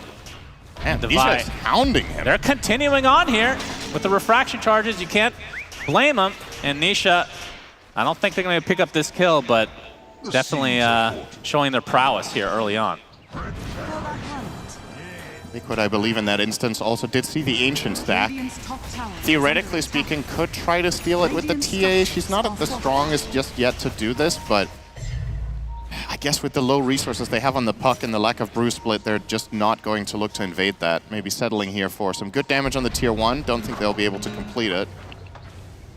Yeah, it looks like it's a triple stack, so again, not anything super crazy. Is Inkswell. Mickey, not going to get help from the arrow. Inks will eventually hit his KJ coming in as well. He's taking a ton of damage, but the focus is on Mickey with that Pulse Nova, ripping right through the refraction charges. Down he goes. Rolling Thunder now, Nisha will get hit, so that's 2 cores dead for Liquid already. Of course, the mid laner for Heroic is lost. Now the Nature's Prophet to follow. Insania, Inkswell again. Scofield all over the place. He has been certainly the MVP for Heroic so far. Yeah, and he gets his grand reward here. Level 7, minute 13 on the Grimstroke without bounties. That's really, or without wisdoms, excuse me. That's really good as we see the replay here. Wonder if there was a way out of this one for Nisha. Perhaps it's... If he jaunts here, I feel like there was an escape path, but a little bit too slow and gets punished immediately. At the very least for Liquid, they do trade out the Nature's Prophet, but I think the big winners in this Heroic should be very happy about this. Lifestealer was not involved. So getting some good space. I know Brewmaster also not involved. By the way, 13-minute Radiant? Yeah. What is going on here? 33 having the game of his life right now. And the Radiance for K1 is 1,000 away, just to show the difference there. And we'll see how much value they can get out of this timing from 33. As KJ is spotted, gets off a Sprout, shield crash onto 2, but instant nightmare, primal split, and it looks like Divine Llama's in a lot of trouble. Lift up onto Scofield. He's going to snap the coil. Divine Llama with a little baby swashbuckle, not enough to get away. And Analog finds support in the tree line, but Scofield's the one that dies next to the tier 2 tower. And now Analog looks to be next, just stuck inside this corner here. 3 dead as Liquid. Making very good use of the Radiance timing, it seems. Just textbook stuff, right? Like they just identified this is a moment for us to strike. We have a huge advantage coming into this fight. Brewmaster ult as well as Coil available in this 13-minute Radiance that clearly Heroic were not expecting the way they accessed that fight. And look at how early that time was as well compared to average. It's way ahead of the curve right now on 33. And top 3 net worth in the game, comfortably sitting on the side of Liquid despite the 3 deaths on TA. She is still in 3rd. Yeah, that's true. So looking very, very healthy after that move mid. They get the tower, they get 3 kills, and they're going to keep ramping up. And the question that everybody has on their minds right now is, all right, when is K1 going to get to do 1 hero damage? It has not been time yet. I'm not faulting him for it. I don't think he could have been involved. But how are they going to bring him into the game when he has the Radiance? Is it going to be an Infest play with an HS Prophet? Is he going to play with the Pango? Are they even going to save the Infest in the fight for a burst heal on the Lesh, which could be really good combination? If you look at how Liquid are killing him every time, it does feel like it takes them a little bit, so could swing the fight in Heroic's favor, but as it stands, Liquid are very comfortable. Yeah, Liquid with a 4K lead already at 14.5 minutes, and I mean, we're not quite there yet, Cinder, but since it's a pause, we can always talk about Tier 5 neutral items? We could if you'd like. I mean, that's always interesting, of course. Everybody very riveted by that conversation, but more so the Roshan. Oh, the banner. The other one. The second Roshan specifically, of course. Now, so Liquid obviously have TA. Once he gets that Deso, Rosh will be relatively easy with the help of the likes of Brew and whatnot, but is there any way that Heroic can try and steal something? Because they don't really have a great Rosh lineup early on. They're good at fighting in the pit, so I think for them the idea should be to try to intercept Liquid going for it. Or if they want to get Rosh themselves, it needs to be off a big team fight win where they don't expend all their resources. Because to kill Rosh, they need mana on Lesh and on the Pango. They need to kill him with spells. I don't think Lifestealer and a couple of other right clicks are going to get the job done before the entire Liquid team would respawn this early in the game. So that's probably the path for that. Liquid also not the fastest until there's a Deso on Mickey, which is, you know, it's quite far away. It's going to probably take him a couple of minutes at the very least, so not too big of a concern for either team at the current point in time. So K1 desperately trying to get to that Radiance. 400 to go. Sacred Relic is a lot cheaper than it used to be back in my day. That's right. Back in your day, it made 1 item, pretty sure. Divine. I think it's made Divine and Radiance for a very long time. I don't think Radiance was always in the game, but we'll talk about that another time when nobody's listening, because it's very, very uninteresting. Many years. It has. But not Analog forever. in trouble. Analog, Waning Rift, Silence to start things out. He's coiled as well. TP support is coming, but he's already dead. Scofield just can't get there in time. Scofield has the shard, but Lesh not tanky enough, and this is the snowball effect of everything Liquid did earlier. Oh, imagine this Lesh with another 300 health might have lived, and now they're going to lose all of these juicy stacks. Yikes. Yeah, We're saving them for Lifestealer, but... So I did want to bring something up regarding the Grimstroke pick. Might have to hold the horses here as K1 will be showing in lane. Scofield nearby with the Inkswell save if needed. Zany's going to walk right up with the Fiend's Grip. Arrow is there. Finally, Inkswell goes off and he gets dispelled. Infest inside of Scofield, and we're going to see Liquid just run away. A good attempt, but the bodyguard was there. Yeah. So what about Grim? Oh, right. So Grimstroke, we've seen obviously the Inkswell is like the most important spell on this hero. You need somebody that can go on. Is going to have to hold the horses again. Moonlight Shadow, Analog again in a lot of trouble. I don't think the Inkswell is getting him out of this one. Does dispel, but just too much damage as Boxy ends up taking him out. And the Primal Split doing some extra work on the K1, who ends up dying. My goodness. So the Brewmaster ends up falling to the swashes. The coil comes in from Nisha onto 2. The silence is there as well. Rolling Thunder from Divine, not able to find any connection, and K1 just has to rage, try to run away, but the Inkswell does connect onto Nisha, but he's gonna have to run away instead as K1 just taking too much damage. Nisha actually going in for the kill. He gets it. Will he get out with his life? Swashbuckle connects. Scofield in the tree line gets nightmared by Insania, and in fact they might just turn this around on Scofield instead, and that is indeed the case. Swashbuckle just misses Nisha, and somehow in all of that Nisha lives and now has a Blink Dagger.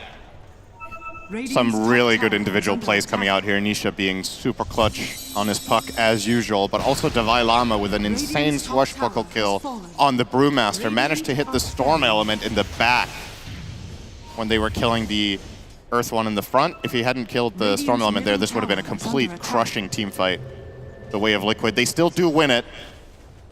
Heroic are showing some signs of life, particularly Davai Lama. The question is for Heroic, how do you bring Lesh into the game? Like, Analog is just being targeted very determinedly by Liquid every single fight. You're trying to protect him with this Grimstroke. Imagine if Analog had a Bloodstone right now, or at least, you know, the Soul Boot, like just some more health. They would have more leeway to get him saved and actually get the spells off, but the puck in a single meld is more or less killing him 100-0. 33. Scofield is found by 33. We'll get a cheeky little D ward. Sania shadowing him, but Nisha arrives, and that's going to be the death of the Grim again. Listening to Jenkins' advice of not chasing Scofield for too long, they just kill him in 5 seconds every time, so it doesn't really turn into a problem. Yeah. Grimstroke, not the best hero to go on a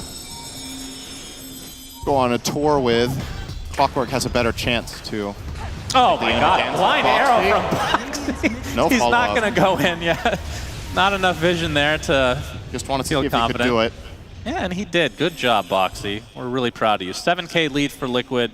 And now is about the time I think we can maybe think about the Roche if you're a Liquid fan. Yeah, for sure. I think any sort of good team fight in the bottom area around minute 20 is what Liquid will start setting up for now. Start placing some traps, maybe get a good ward out down here, and then take a fight with your Brewmaster split. Now, Nature's Prophet does have the Orchid, which is a potential fight winner if they find a good Orchid onto the puck or onto the Bane when there's a grip going on, or if they can somehow kill Brew. But Heroic doesn't have the best burst damage. It's a lot of consistent damage over time with the Lesh, with the Panga, with the Lifestealer. Long fights in theory should be great for them, but that doesn't make for the easiest Orchid kills. Puck probably being the most realistic kill with that. That isn't a support, but he has currently got a bottled shield rune. Arrow, ooh, just misses K1. Rolling Thunder from Device going to catch 33 for the time being. Can they prevent the Primal Split? Yes, they have the damage. Infest for and now the Infest for Grim, although he looked like he was fine because Nisha ended up TPing away anyway. Thank you, Devi. I feel like this is going to be the next level tipping. Teams aren't doing this enough, just pinging how much damage they did to each other. Yeah, but how do you monetize that, Cinder? That's not allowed. Insania already at half HP with that swash. Split Earth is there. Arrow not going to do much. So another kill for Heroic, and the Diabolic Edict upon the Tier 1 mid, which hasn't really taken much damage to this point, just showing kind of the state of affairs for Heroic as of yet. This is quite a big sequence for them, though. Getting these 2 kills, one of which was the Brew, who was, I think, top net worth before he died. They get the mid tower, they get K1 involved. He's currently working on his Manta style, which will obviously be good for multiple things. First of all, breaking the refraction on the TA. It'll help him not get gripped by Bane. If he's clutch with it, he can break out of the puck silence as well. A real feels-good item on the way here for K1. Still quite some ground to cover, but Heroic at the very least not completely faltering on the big stage after what I think is fair to say was a pretty bad start to the game. Yeah, no doubt about it. And Devi Lama is the one leading the way in net worth for Heroic, as obviously has the blink and diffusal. Yeah, I'm happy you bring him up because this was something we were talking about, that this is the least experienced on-stage player in this series, right? And some players really rise to the occasion, some crumble under the pressure. I've been very impressed with Devi so far in this game. I feel like he's really bringing what he needs to, really putting the team on his back in a lot of these situations, and personally can't tell the difference. This guy has been improving so much in the last year. Yeah, it's been pretty Seems cool like to he's see got his it on trajectory because, like, from all the, as we're going to see Roche being taken by Liquid, but all those DPC years where these Divide Llama was stuck on tier 2 teams for how long? And how often do these players never really get to a tier 1 team, right? He's really worked hard, and Heroic definitely showing this tournament that they are amongst the big boys, Cinderman. Yeah, they played really well. I also think what's interesting about Devi is not just his growth to be at a tier 1 stage, it's more also the way in which it happened, right? It felt like he wasn't improving that much for a year or two, and then all of a sudden, I don't know what happened for him, but it's like something just clicked. I don't know if it was a mentality thing or a practice regime or whatnot, but the results speak for themselves. His impact in the games have grown massively. So really cool to see. Now they do choose to put the Aegis onto the puck here through Liquid, not on the TA. So think of that what you will in terms of what the macro strategy is here. Usually if the TA gets it, it's more of a, okay, we want to go and hit tower strategy. Putting it on the puck seems more of a, okay, we're looking to team fight, and we recognize that high ground is not an option for the foreseeable future. And I guess Nisha just needs the protection because he's going to go in extremely aggressively and give vision and set up his TA and his Brewmaster for a good fight. And they recognize that with the Orchid available on the side of Heroic as well as the Grim Silence, there are some problems that Nisha has to overcome. And he's even, does he have a Yule coming out here? Yes, okay, so he does have a defensive item now against the 2 silences, which I feel like was mandatory. And on the way, we'll start leading into the Parasma. As we have another Moonlight Shadow. Not sure if Liquid's going to actually use this to get aggressive, although they are getting some wards down in the enemy triangle. And K1, like you said, the Manta style being delivered now. Yep. AC next on the menu, makes sense. If you want the armor against TA, it's really good for your Lesh to have an AC aura as well. He's going to have to deal with TA and Brew hounding him all game. So getting him just a little bit tankier wherever you can would be nice. Honestly, I'm debating. This is an item we don't see picked up that often. I wonder if Nature's Prophet should actually go for Solar Crest here, just so you really need defensive layers for the Lesh to stay alive in the fight. That could be one approach. Either that or perhaps a Glimmer Cape, which is Grim's job, as it seems. Wouldn't mind seeing both. Prophet currently eyeing up the Ags, which also has its merit. It's really good against the Brew. It's good against the, honestly, all 3 enemy cores, so not mad at that either. Yeah, the Ags for the Nature's Prophet, the root against the likes of Puck, like you said. How does that work against the Brewlings? I think it roots all of them except the Earth element, if I'm not mistaken. Okay. So. You can see Heroic smoked, looking for a fight. Divide Llama is infested. Can provide that blink burst.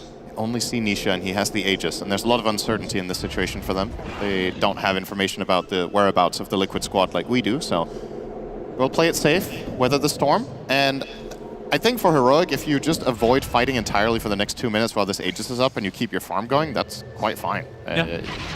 I don't think they're in that much of a hurry. I mean, they've stopped the bleeding, no doubt. Yeah. It was up to a 7K lead, and it's not growing, so I think Heroic can be relatively happy based on how horrendous the start was for the laning stage. And I did say before this game started that I had Liquid favored in terms of like overall scaling when this goes later, but on second glance, I'm not completely convinced. I think all of the heroes on Heroic are actually very strong in the late game. So Nightmare into Arrow. That is a dead Grimstroke, and a coil into Grip. That is a lot of damage to Divide Llama. We will get his Rolling Thunder off, and here comes K1. Buyback now to the Grimstroke as KJ trying to kill himself onto the creeps, but he will fall the old-fashioned way. Now the chase onto Scofield. That is a dieback for the Grimstroke. My goodness. And now the cores for Heroic are the only ones left. They'll have to back away. Yeah, Analog just didn't show up. I don't know if he had a TP and canceled it or just flat out doesn't have one, but that was never going to be a good fight for Heroic without their Lesh, so yeah, the dieback, as you said, not the greatest. Liquid get a very great fight out of this, and now if they even find Analog, that would be the biggest kill of them all. They do spot him. Yeah, Pulse Nova on the other side of the tree line. He gets off the split earth, but now the arrow setup gets off the Bloodstone, but nobody's near enough to get that spell lifesteal, so down goes the Lesh. Didn't show up to the fight and dies anyway, as Nisha take a couple right clicks from K1, but we'll brush it off. Yeah. The silver lining here for Analog is that he did complete his item. He bought a dagger which I find to be a very interesting choice in this situation. I'm still concerned for his overall just sustainability in the fight. This will help him with the positioning, of course, and maybe trying to find a surprise angle onto, for example, killing the Bane when the lifesteal gets gripped, or maybe you can find an angle on the TA to start. But if you are the target, this item is just 2,250 dead gold that could have been spent on building into some sort of armor, like a Shiva could have been a thing. Nice Nightmare Arrow. They easy just have, snipe. when you're at this stage of the game and you have these setups, it is so hard for Heroic to get back in after bleeding a little bit more. And now the lead is getting to a point where Liquid are feeling very comfortable. They have the vision, Insania with a Nightmare, but Mickey not able to reconnect. Boxy gets off the arrow, Starstorm and the right clicks. Divine Llama dies in his own base. Yeah, pinging out the ward. Yep. Heroic just not covering each other too well. Scofield being dead means that there's an avenue to kill cores all of a sudden, since they can't be saved by the Grimstroke Shard, and Nature's Prophet was not able to TP in and find a key Orchid to protect him there, so Liquid really turning it up right now. Going to be finishing this top tier 2 tower as well. Just keep on limiting the space that Heroic have to work with, and even getting in their heads a little bit. This Nightmare onto K1 only for the purpose of just being annoying. And that's quite effective sometimes. Yeah, you know a lot about that. Yep. Made a career out of it. That's true. 33 on the Moonlight Shadow. And Nisha, no angle. They'll get the Wisdom Rune. So another stolen one in favor of Liquid.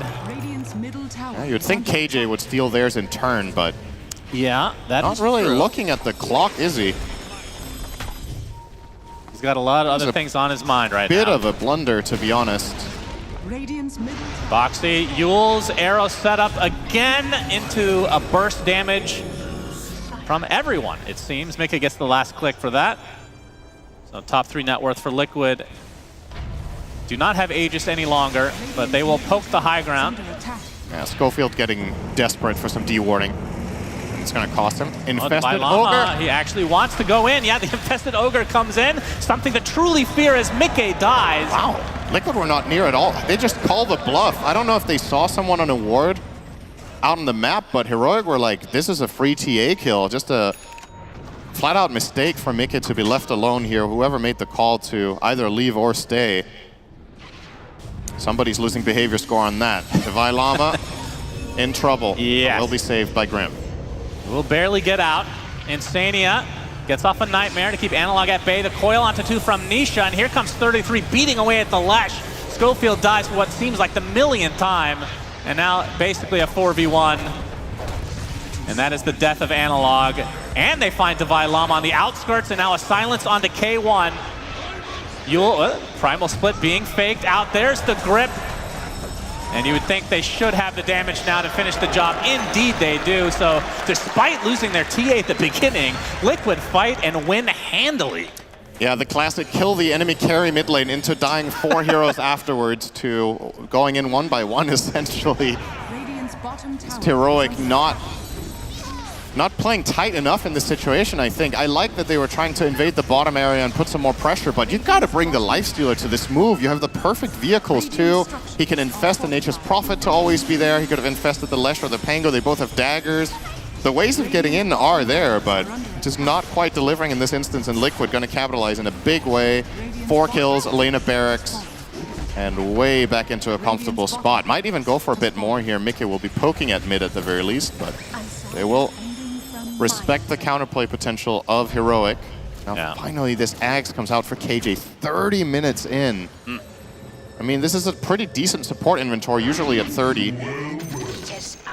But for Nature's Prophet, you just want to be, you have the same net worth as the enemy Bane. You know, like that in itself tells the story. Yeah, 500 from Axe for Insania. We talked about it pregame. Yep. I looked at his inventory 5 minutes ago. I'm like, okay, that's not happening, I guess. A lot has changed in the last 5 minutes. Yeah, that bottom fight plus Rax is a lot of gold in his pocket. Not sure if he actually got one of the kills. He got the killing blow on Analog, so. And on Scofield, okay. Well, there you go. That'll do it. I'm not sure if he bought, I guess he did buy, no. He probably got the shard from I think he got it Tormentor. from the Tormentor. And that allows the old Bane to farm away, of course. Very valuable one is KJ working on a BKB. Well, technically he's working on a Wraith Band right now because he's so far away from the BKB. As finally the Ags comes out from Divide, but it is feeling like a little bit too late potentially for Heroic. But they do have an Assault now for K1. It is possible to see... And they have an Assault on 33 well, now. They had an advantage for 2 seconds. Can't believe they didn't use it. There is an avenue for the Heroic lineup to still win fights. I still think their utility and the way their lineup is crafted and what items they have right now are quite good, but I think as long as Liquid are making sure not to clump up too much, I think is really the name of the game here. Just keep sending in the Brew on his BKB alone and make some space in the fight, poke and prod with Puck, and eventually you're just going to find assassinations, essentially. And it's going to be a lot harder for Heroic to combine their spells in the way that they want. They would love to hit a big Nature's Prophet ult into a Pango roll or into a Lesh combo or some sort of Soulbind double Prophet ult, double Lightning Storm. Just hasn't really been possible with the way Liquid are placing their heroes. I think we've seen 1-2 hero Soulbind in this game, if Does even. the Wrath of Nature actually proc completely, like 2 separate ones? Yeah. And not just the first hit? You just cast the spell twice, but obviously the first target that you choose will take low damage, so yeah, a lot of the time. Oh,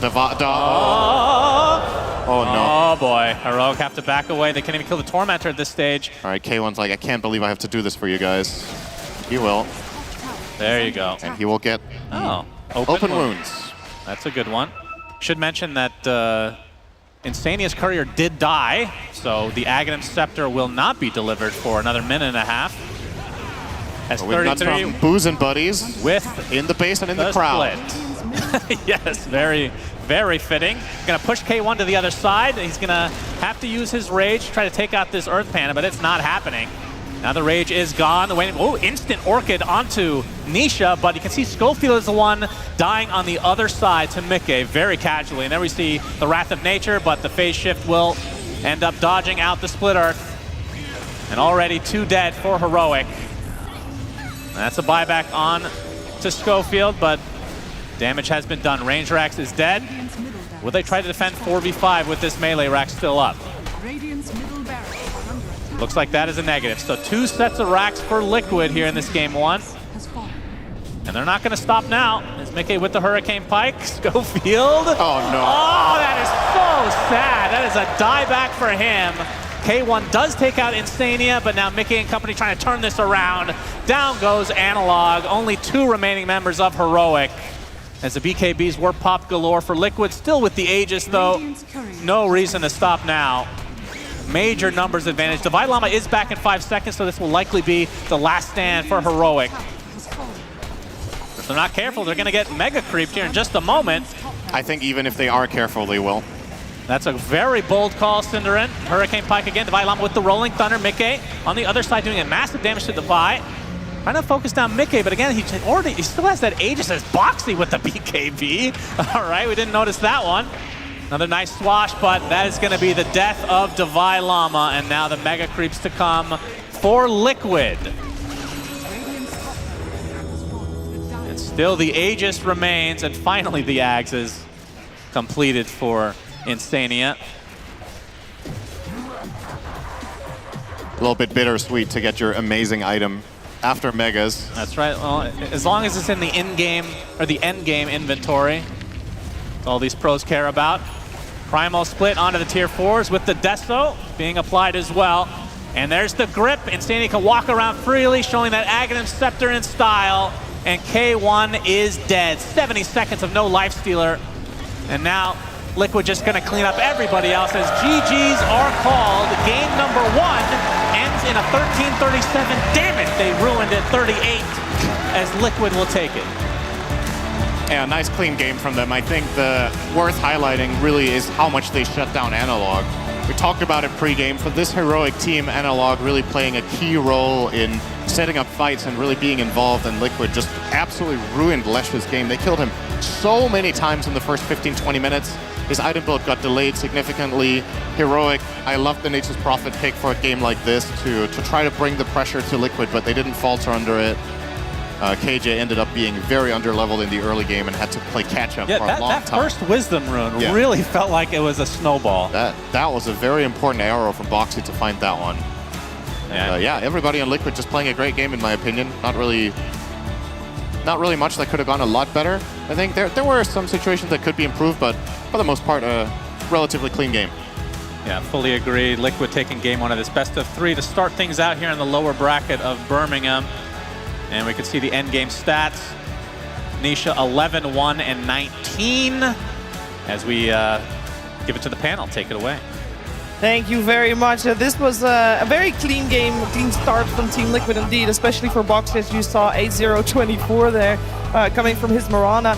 I will say that Heroic lasted a lot longer than what I thought after the start of the game. So we're going to talk about all stages of this one together with Kezu, T-Gov, and Jenkins. And Kezu, see you knowing along, because Heroic did hold for a long time, and for a little bit it even looked like Liquid was giving them an opening. Yeah, no, they did hold very nicely, but I need to touch on like this early game. Like I think with these heroes that you're picking, you have this Nature's Prophet, he's supposed to help you early on. I think Liquid, like their prep is very good. I'm not sure how much I love the last pick Lesh when they're kind of showing you this puck that's gonna be a problem in this game. But when I just look at the gameplay, I feel like Liquid looked just a lot more natural, clean, and snappy and fast. Whereas Heroic, like a lot of reactionary stuff, I think, going on in the game. I mean, you kind of have to. You pick a Nature's Prophet, he by himself, sure, can make some plays around the map, but when you have a Bane, a Mirana, the puck hunting the entire time, using the vision from the traps, you step out of position for 1 second, you're going to get hit by an arrow or Nightmare, and then the puck's going to jump on top of you, Witchblade, then jump back out. Like, it was the most obnoxious game to play, and Heroic, they just didn't have the heroes to keep up the pace. Shiver, the Reaper Scythe is swift and it's heavy and it hangs above all of us. And right now, Heroic, Liquid is that Scythe. They just look like a main stage team. They made Heroic look like a bunch of plebs. This is not even a draft. It's not a preparation thing. It's not laning stage. It's none of it. It's mental. They're going to have to go back stage and have a talk. Somebody's going to have to do a Seb-type talk to bring that one back, because that was a huge outclass.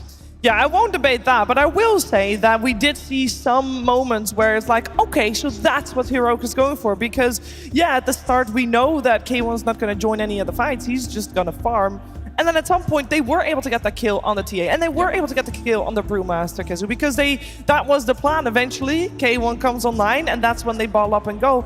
It just that ball always got stopped when they tried it. I like that they still showed the confidence to like go for these plays, like try to call out a bluff. Maybe make us alone, we can get this kill, but I'm looking at them to like maybe change both the laning stage and the early picks a bit, where it's just easier to get to this point in the mid game without being so far behind. Like also your laning stage, 3-3 is solo killing Nags. Nisha hit 6 first, they killed that too. Like things are not going according to plan. The moment that an offlane Brew is solo killing a lifestealer, who the entire purpose of this hero is that he can't be pushed out of lane by anybody, especially a melee strength hero.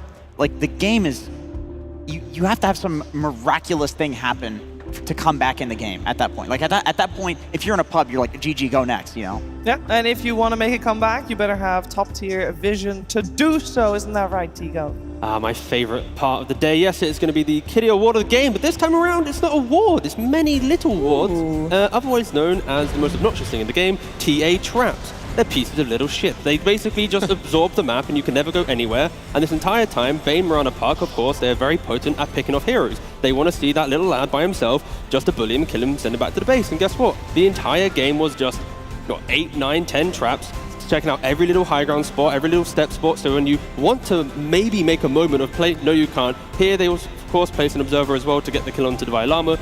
But when you get a TA in this position so far ahead, it is nearly impossible. There are not enough sentries in the game. You're never going to buy a gem this early on. So the vision game was always Liquid because of TA with these traps, and the fact that Liquid were always utilizing them, hunting the entire time, going for the kill. So the Kitty Award of the game wasn't an actual award, but the plenty of TA traps that we had the entire time.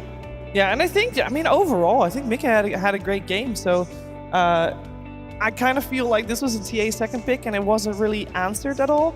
And I don't know which, well, actually, you didn't go for the TA. You didn't go, you did. Nope. You don't want to see more TAs. You're also sick of those traps. We've seen enough traps. We're going to have to highlight something else in the Ace of Predator head-to-head. We need to look at the mids, because we had Nisha, he's on his puck, and the thing is that we need to highlight is that he wasn't last picked. Like, Heroic picked this Lesh in the very end to try and like really shut him down, but when we look at the stat line, like it's just not the case. It's 11, 1, 19 against 2, 9, and 8. Like they just really shut him down. And I don't only want to focus on the draft because it had to do with the gameplay too. Like the way they came out of this laning stage is just, you know, first game on a stage, maybe there's some nerves. I don't know which one of the two of you mentioned. Someone should have a speed, like just, you know, make each other feel good, go next game, forget about this one, keep doing your stuff because they obviously can do it. Yeah. It's the repercussions of flexing this Pangolier to the off lane. Yeah. Like a lot of time Heroic had to spend in this game was fixing the problems of the underleveled Pangolier. Help him out, bring the Nature's Prophet to top lane, don't think about mid, and then every time this is occurring, Niche is like, wait a second, I've got no pressure on me. I can see the entire map, what do I want to do? Oh, and stay near boxing making moves, let me go follow behind. And I think Heroic did draft themselves into a position of having to react the entire time, which further amplified what strategy Liquid was trying to do. Yeah, and some of their reactions look good, so I mean, if you can just avoid that in the draft, I do think they have a chance, but they do need that speech. They need that speech. They, of course, have a little bit of time in between games, so this is time needing to be spent wisely. We're going to spend it very wisely because we are going to see what another member of our broadcast team is up to, and I have no idea where he is, but apparently Period is somewhere in the crowd. Hello, Sheeps. I'm to your right. Oh, there he is. Hey, You're on the right. Here I am down here. How's it going? Hello. Hello. I'm down here in the crowd on the floor with the very important people who forked out for fancy tickets. So let's have a chat with some of them. Let's see these two. Hello there. How are you guys doing? Doing all right, yourself? I know bad. Now, is this your first Dota tournament? Yes. Yeah, it's mine as well. And what do you think being here with the crowd, with the screens and all the rest of it? Is it even better than you thought it would be, or are you disappointed? No, it's been really good so far. Yeah. Yeah, this is going to be a bit good. Where are your beers? Sorry? Where are your beers? Everybody here seems to have 3 pints on the go at a time and chugging them, or are you taking it easy? Yeah, taking it easy. Good man. Well done. We've got to pace yourselves. Let's see if anybody else is here. These two chaps are trying to hide. How are you doing? We're doing good. Yeah? Have you been to Birmingham before, or is this your first tournament? First time. First time? Yeah, for the first time. I don't care who wins or lose. I'm just grateful that I'm here. I think most of the crowd could get behind that sentiment. Enjoy it, chaps. Who else? We got some people here as well. Sir, can I just sit down next to you very quickly? Hello. How are you enjoying the tournament so far? It's really nice here. Yeah? Yes. Have you been to a Dota tournament before? ESL in Berlin. I was there as well. It was a good one. Anyone else in Berlin? Yeah? And what about you two? Yeah, we've been to Berlin in 2018. I was in Birmingham too. Birmingham as well. Well, now we're back, baby. And I think the crowd are loving it so far. That's only one game. We've got 3 days to go. Shiva, we've got a lot of Dota to cover. You better get back to it. Oh, we will. Thank you very much. I mean, I saw the guys saying they're having the greatest time. We only had one game, and it was a little bit of a beatdown. So it's going to get amazing. It's going to get amazing. But we do game coming your way, and it will be happening very soon, so stick around, get yourself another drink. We'll be back for game number 2 between Heroic and Team Liquid.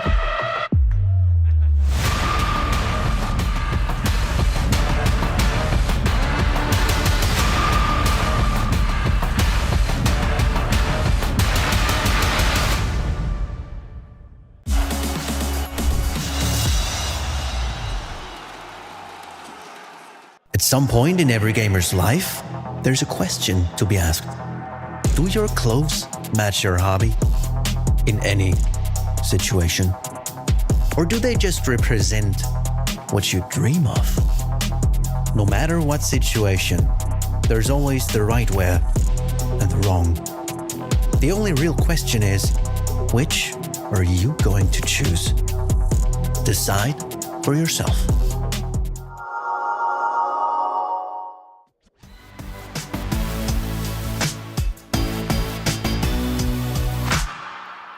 Treasure, been longing for someone to call my treasure. Measure, no one in this world could ever measure. Oh, back in time with you. Always going back in time with you.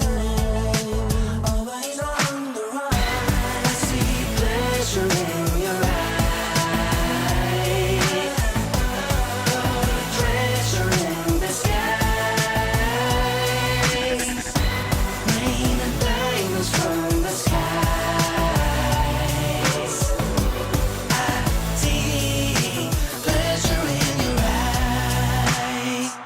Precious, you're the only one, you are my precious. precious. There's no other word I can describe you. Back in time with you. I'm going back in time with you. Always on the run. I see pleasure in your eyes.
It's a late night. I think about your face and your bright eyes, and now you're not with me. It's a sad sight. I wish I was your light. I wish I was your light. I see silhouettes dancing in the dark. You took a chance on me. This heart has been arrested. You're majestic, feeling to dancing. I see silhouettes dancing in the dark. You took a chance on me. This heart has been arrested. You're majestic, feeling to dancing. You know I'd be loving you out. You know I'd be loving you out. Loving you out. You know I'd be loving you out. You know I'd be loving you out. Loving you out. Loving you out. It's your t-shirt. The way you walk into a room makes my heart hurt. I never felt alone until this best curse. I wish I was your light. I wish I was your light. I see silhouettes dancing in the dark. You took a chance on me. This heart has been arrested. You're majestic, feeling to dancing. I see silhouettes dancing in the dark. You took a chance on me. This heart has been arrested. You're majestic, feeling to dancing. You know I'd be loving you out. You know I'd be loving you out. Loving you out. You know I'd be loving you out. You know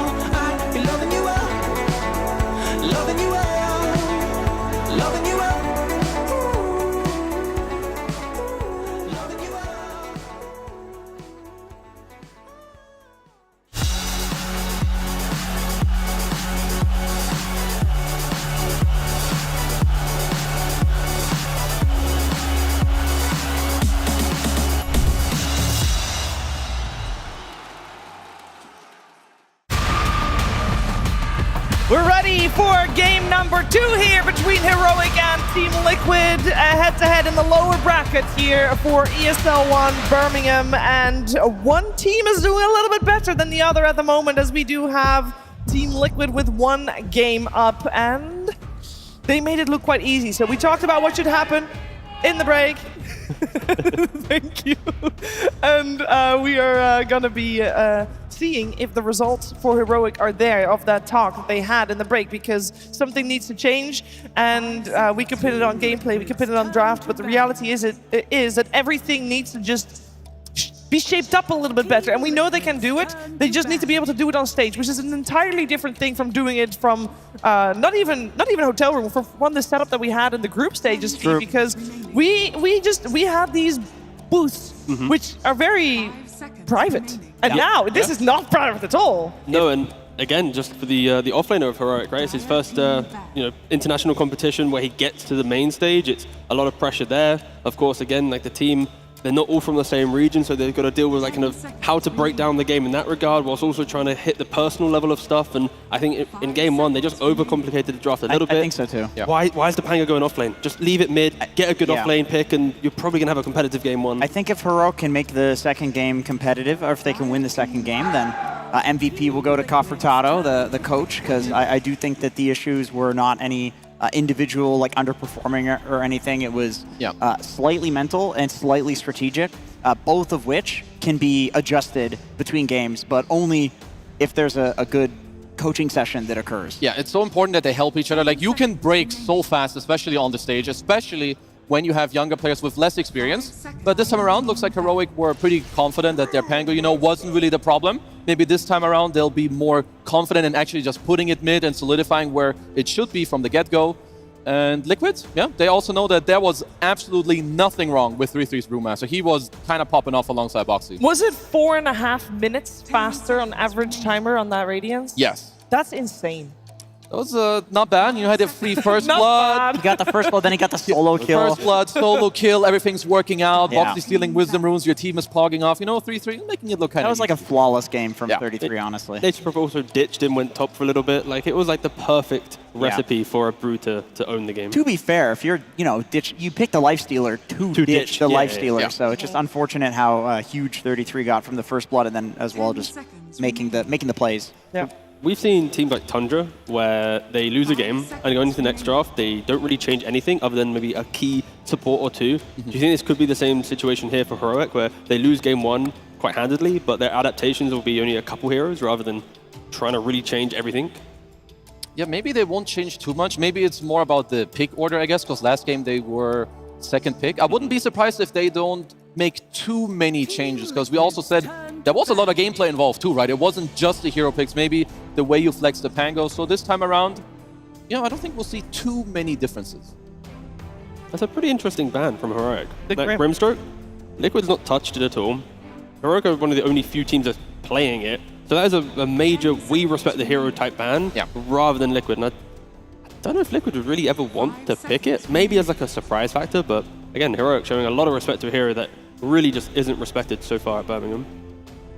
Maybe it's because they want more so to run the Pango mid this game, and they think that the Grim is a good support answer to the Pango, which does very well with the Brewmaster as well. And obviously, they respect the hero. Team Liquid ends up still banning out that lifestealer despite their not being successful Heroic in that previous game. Oh my goodness, they left Chen. Oh, they left Chen. The balls on these guys. I am so accustomed to having that hero banned out every single time. That is I could be wrong, but I think the 3 wins Chen has, at least 2, maybe all 3 of them are against Heroic. They did beat it once before, so they have done it. Yeah. But this hero, there's a reason this hero is banned in like 95% of all games, maybe 98. I'm not sure what the stat line is, but this hero's nasty. I hope they have a good plan in store. I'm not even sure if Insania remembers how to play Chen. He hasn't gotten it in so long. Hold. We have one more thing. Please. Good pace. Great pace. Yeah, that's good. Nice. And the mustache. The mustache as well. Mustache. Beautiful. I also do like the Enchantress coming out because it's the ancient old who gets the creeps better. That's full. That's a whole leader right there. Yeah. Oh, we're doing it. There you go. The double. Who's first? Oh, shit. Yeah. Oh, he's spilling off of it. Come on, that is illegal practice. It's in the beard for later. It's called hydrating the beard. Did you know that beer is actually very good for your hair?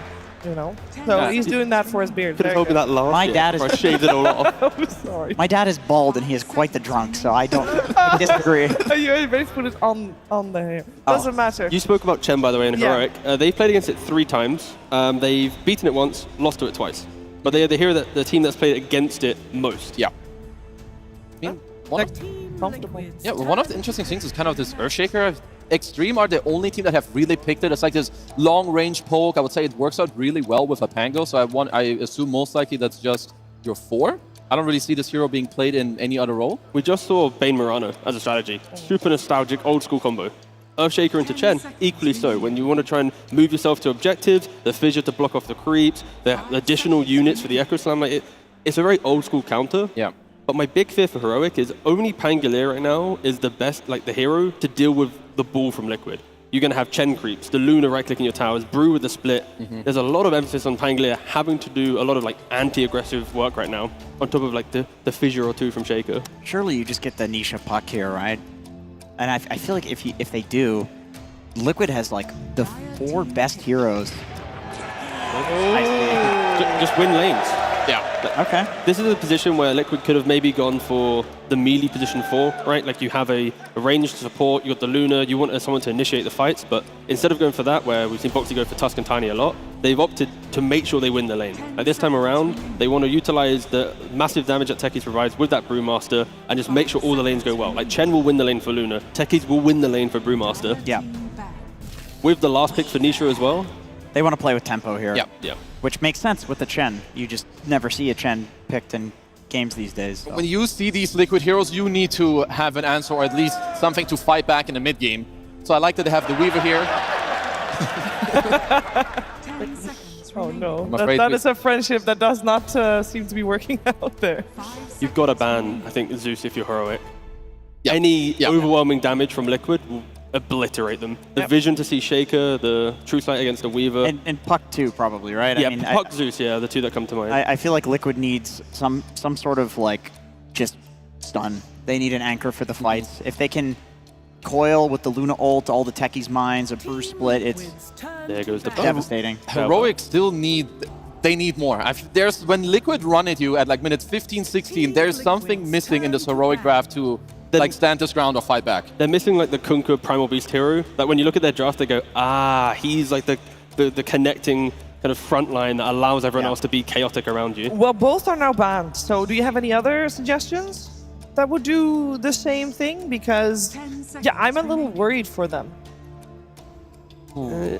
Centaur is not as grounding in that regard, but the Stampede value here, there is no major lockdown. So if you want to decide the fight, it's pretty high value. It's pretty much on Divine Lama to pick his hero right now. Any of the beefy boys for him. I'm a little scared because I would assume that his 4 is going to be an Earthshaker. So all these melees that we feel like they need gives a pretty free lane to Chen Luna. Yeah. Which is not a good recipe when you want to slow down their tempo. I was thinking like maybe Enigma, but I also feel like a Chen Luna could do very well against that in lane. You've got the high right-click damage from both heroes, long range for the killing the Eidolons. The Divine Lama Underlord coming to the main stage. Ooh, that could be decent. Yeah. I'm not excited saying it out loud. No, it's not exciting at all, but it's good. Thousands of people, but... Yeah. Is it... Oh. Hey. This is just like some casual, like, Mars. Like, I cannot see this pick that, like, wows me. That's like, wow, it really brings it all together. Well, this man wants this to be 2-0 so he can get to his team a little bit faster. And at the moment, the way you guys are talking about this draft, I hear a lot of problems for Heroic to deal with, but Team Liquid, are they just coasting in this draft, or what's the deal? I think like, what problems do they need to solve? I think they're confused because they're getting all the heroes that they want. And true. The balls on Heroic, like allowing them, you're almost afraid that it's like these guys are crazy letting us get all of these heroes. Like, what's their plan? What does this Earthshaker, truly do against this lineup? Is he gonna hit that big 5-man Echo Slam with all the Chen creeps and end up 1v5ing? And Liquid are chilling, I think. If I'm a Liquid player right now, I'm feeling pretty good. So we have the puck ban out already, and you guys are saying that the Zeus should be probably joining that. I would say so. You see anything that's better? Put him on the spot. No. I mean, Lesh is okay. I'm not. I mean, no. Zeus is like a good hero. I want to see Zeus for Liquid, I think. Like, Heroic, I just feel that they have a lot of damage issues. Oh, they ban out Husker. I just feel like if Liquid gets some sort of like stunner initiator on the mid lane, the game is just easy. Heroic, all about the pacing. They're going... Darkseer, not really seen it as much. Only think it was one time so far at Birmingham. Very heavily skirmishy, very... Like, they want to set the pace in this game, but yeah, there's something which is... bringing a bit of fear in the back of my head. Does Darkseer do similar things as what you described? You need it from the offlaner? Like, does it fit into the Kunkka Primal Beast box? Isn't the lane underwhelming? The lane is Luna? The lane is really hard, but if he does well, the mid game is pretty good. But I would say that Brewmaster can also answer. Like if you get an illusion from Luna, he can just dispel it with the split too. Yeah. So overall, they were problem solving. They found an okay solution. Right, Mr. Team Liquid, what shall it be? They look towards Nisha. Yeah. It's literally what do you want to play against Pango? Pretty much, yeah. I wouldn't even be opposed with some Void Spirit type hero. I like Void Spirit a lot. Like any Spirit hero is good for what they need. They need somebody to go in and like you have some start the fight. You have some casual catch. You get the Luna Aura. If they go on you, I feel like they kind of lack this burst damage. You also have the Hand of God. I mean, overall, it's really hard for Liquid to mess up this pick. Is my read here. Well, they'll go for the Dragon Knight. I remember 2019. Birmingham, we hated this hero. I'm just saying. It's a very standard stunning mid laner. It makes the game so easy for them to play. They got all of the other heroes that they want in the draft.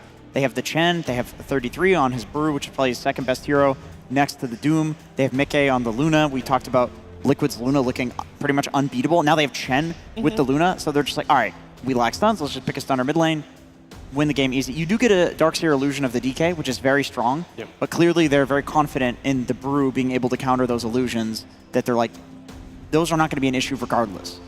Well, I'd say all eyes on Heroic to see if they can delay the game for the death ball of Team Liquid to push it back long enough for their lineup to come online. But can they do it? We're finding out together with our commentary duo. It's over to Sunsfan and Synderen. Thank you, Shiver. Sunsfan here with Synderen for game number 2 of this best of 3 for ESL 1 Birmingham. And the winner of this series has the absolute pleasure of going up against Falcons, which I believe is later today as well, Cinderman.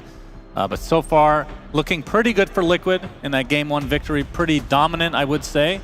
Your thoughts on this draft? Yeah, so this is a complete pivot from both teams, right? There's a lot of switch-ups, basically no repeat hero. I think Brewmaster might have been the only one, just going off the top of my head right now, but Pango's there too. But pretty much a lot of adjustments for both teams, and Heroic choosing to give away the Chen. The panel's talked about it. This hero has been on everyone's radar for a very long time, is considered one of the absolute best heroes in the game. Funnily enough, the win rate of the tournament is 50% with a 3-3 score, so being very respected despite not putting up ridiculous results so far. But yeah, Heroic definitely coming in with something completely new compared to the previous game, and hopefully for them, their more team-fighty approach here. Love seeing Scofield Shaker. I think that's going to be a very interesting element to try to bring to the table here for that team fight. Liquid, very much a heavy crafted pushing lineup. Oh my God. Dragon Knight, Luna, Chen. It's a matter of whether you can stay alive before it's already over. Yeah, that push is going to be really hard to contest with, and I think it all comes down to the lanes in all likelihood. Let's get into game number 2.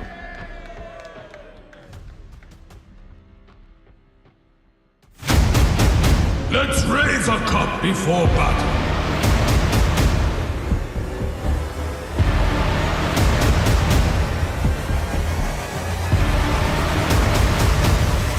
Let's celebrate with another round.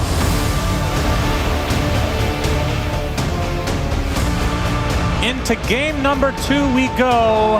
Team Liquid versus Heroic. Liquid with a 1-0 lead, and Heroic picking some, somewhat comfort heroes. The Pango has been swapped from off lane to mid lane. Will this work for Heroic? They have a lot of work to do here in game number 2.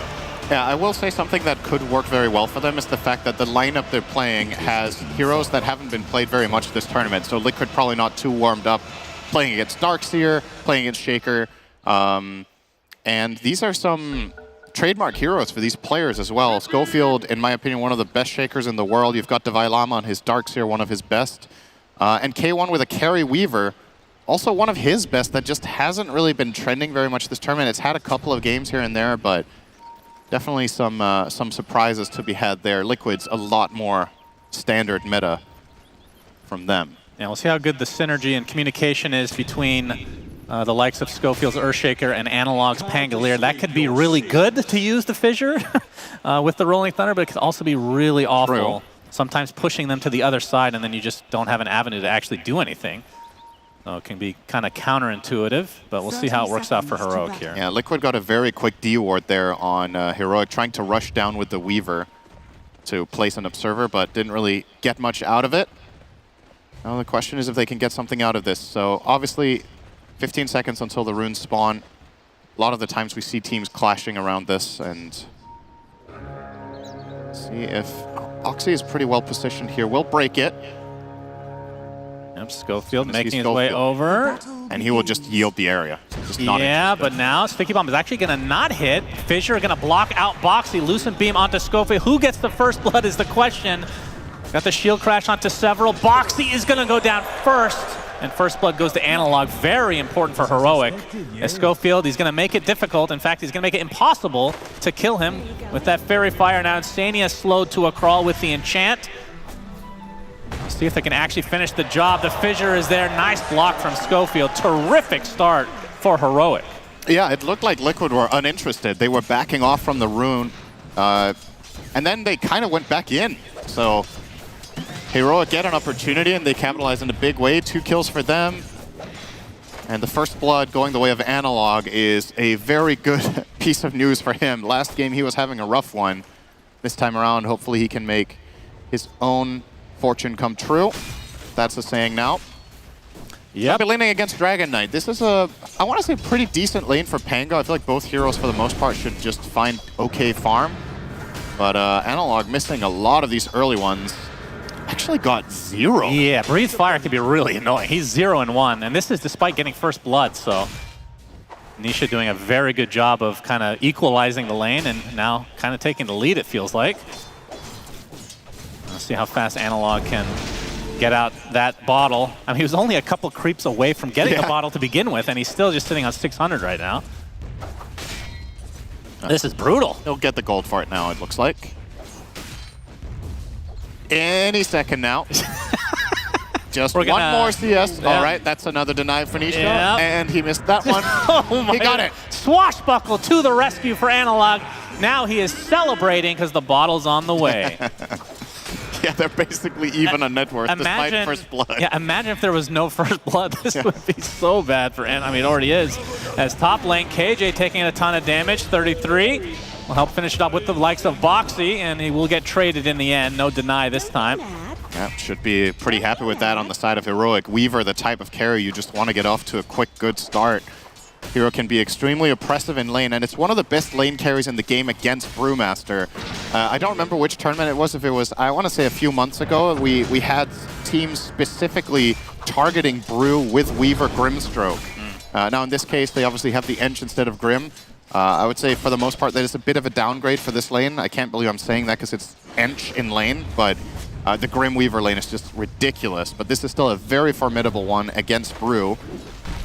So considering the game that 33 had last time, I think fair to say he will not be able to replicate that in this one. Sticky Bomb and a K1, but bottom lane is where the action was. Scofield's going to get help from Devailama to get the hell out of dodge. This Ion Shell is very difficult to see, actually. Is it a pay-to-win Ion Shell? Is that what you're trying to say? Question. It's not the default then, I take it. I don't think so. Get it in the marketplace while you can. After this game is going to go up in value, and then it will get fixed. Everyone will be like, oh, wow, this is a good Darkseer. The Valve special, yeah. I'm still on that Axe coin from Artifact, of course. Yes. Yeah, we can see 20-8 for Nisha now versus the 9-1 for Analog. It is brutal mid lane. I feel like this matchup does not go this way in theory. I think Dragon Knight might have a bit of an edge, but not a 2-1. So Nisha just flat out outplaying Analog here in the earliest stage. Yeah, well, he is a 1v1 beast, is Nisha. It's one of his calling cards, of course. But yeah, the Breathe Fire makes it really difficult, especially when these spells were lower level with the Shield Crash and whatnot. It's really hard to last hit with them. We're finally getting a couple here now for Analog onto the tower.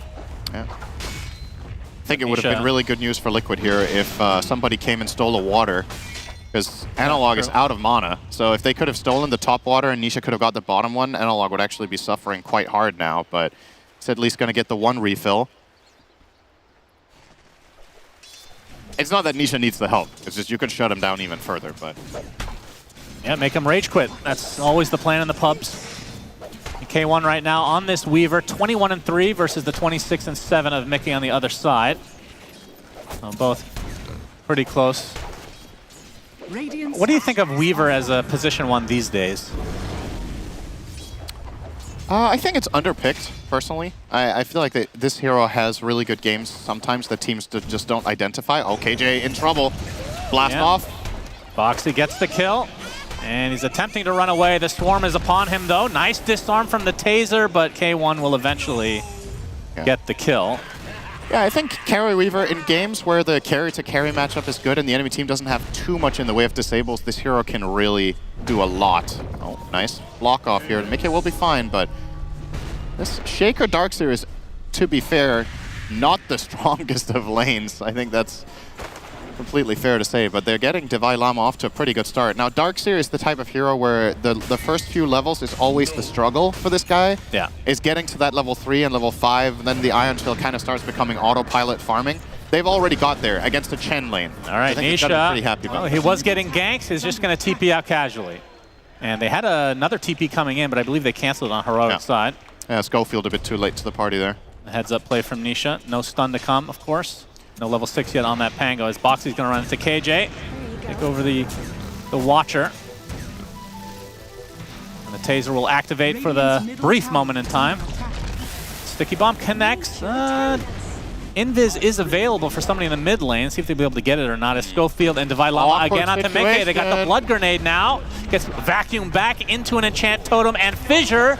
And Insania too late to the party. So despite this lane not being very good on paper, they get the kill onto the Luna. This is so good news for Divai. I feel like Heroic have no business finding kills in this lane. So even getting one on that Luna is huge. Analog, Shield Crash coming in with that Invis rune. 33, not level 6 yet, so an easy pickup for Heroic. Yeah, they don't seem phased by that game 1 at all. They're just sticking to their guns. Oh, well, they changed their guns, but they're playing well. That's right. They have AR now instead of the pistols from last game. Much more effective, it seems. Nisha. A lot of damage to the tier 1 tower with that Dragon Form as KJ making his way over with the Tomato Creep. Boxy, though, is here with the Sticky Bomb. Analog gets off the Rolling Thunder. Nice angle onto the DK. Yeah. 33 coming in, though. Gets off the Thunderclap onto KJ. The disarm comes from Boxy as Nisha pushed to the other side. Now K1 has made his way over with the Shikuchi. Swash does hit. Nisha so tanky with his double bracer build. Still being pursued under the cover of the tier 1 tower. Gets the Dragon Tail off. Boxy is now here onto the other side. Nisha continuing to get pursued by the Shikuchi. It will hit. A couple more right clicks should suffice surely. The Breathe Fire is there now as well to mitigate the damage into the tree line. He actually finds his little crevice, but no. K1 eventually gets the kill. It is hard fought, but the Dragon Knight does actually fall. And now Boxy being pursued as Scofield walking to the ends of the earth. Fissure does clip onto the tail end as K1 will Shikuchi in. And is there going to be a Roche deny? Yes! Very slow windup with that right click, but eventually Roche does help out Team Liquid. And that was, to be fair, that was avoidable for K1. I feel like a bit of a mistake there to hit the techies on the way into the pit. Just follow him, run next to him, wait to see if he gets hit by Roche, then you finish the job. Now Mickey gonna take a wall to the face. There's gonna be a TP coming in though as 33 with that primal split will use it. Stun onto Divai Lama. Lifts up the Centaur creep, so no stuns to come from Heroic. Easy cleanup onto Divai as KJ. Gonna get pushed back. Do they have the damage to actually kill her off? She's only level 3, so might be a freebie. Although 33 back into his normal form, slowing her down. Thunderclap with the help of Mickey and that Lucent Beam. eventually they get the second kill. Dire's middle tower is under attack. And my question to you is, at what point does Liquid start to 5-man and just ball up on these towers? Now. We're seeing some now, it looks Well, like. 3-manning, but Chen has 2 creeps, and That's they're what- yeah. men, so I it's a agree. 5-man push. I agree. And I mean, Nisha they've gets the already mid done one. a pretty good job, right? Mid tower is down minute 9. The bottom tower, they're forcing rotation from Heroic, who will defend it, but... Yeah, as much 9-minute as we've wisdom, been- by the way. Yeah, true. We've been praising Heroic on these early fights. I think have done a really good job skirmishing, but Liquid are still in a very good position with just getting the tower gold, getting the pressure out, and the net worths on their cores also looks very healthy. Radiant's middle tower is under attack. So, could have been better for Liquid, but it's still good. Yep, 33. They know he doesn't have Primal Split. Although this will be a bit of a difficult kill. Surge is there onto Scofield. Not level 6 yet, as 33 very fast. Yeah, that was... Although KJ making an appearance now with the Impetus, and now the Enchant slow. Thunderclap only onto Scofield, as he does have some help from Mickey, but eventually they do run him down. I think 33 also definitely wasn't expecting that Ench flank to come in, so it was a very long gank. They effectively set up for the Ench flank like 15 seconds before she connected, so really well done. A quite elaborate kill there for Heroic. Mickey gonna be unhappy about that. Yeah, that's always annoying. That's good. Is under attack. Oh, but there's another Centaur, the brother. Yeah.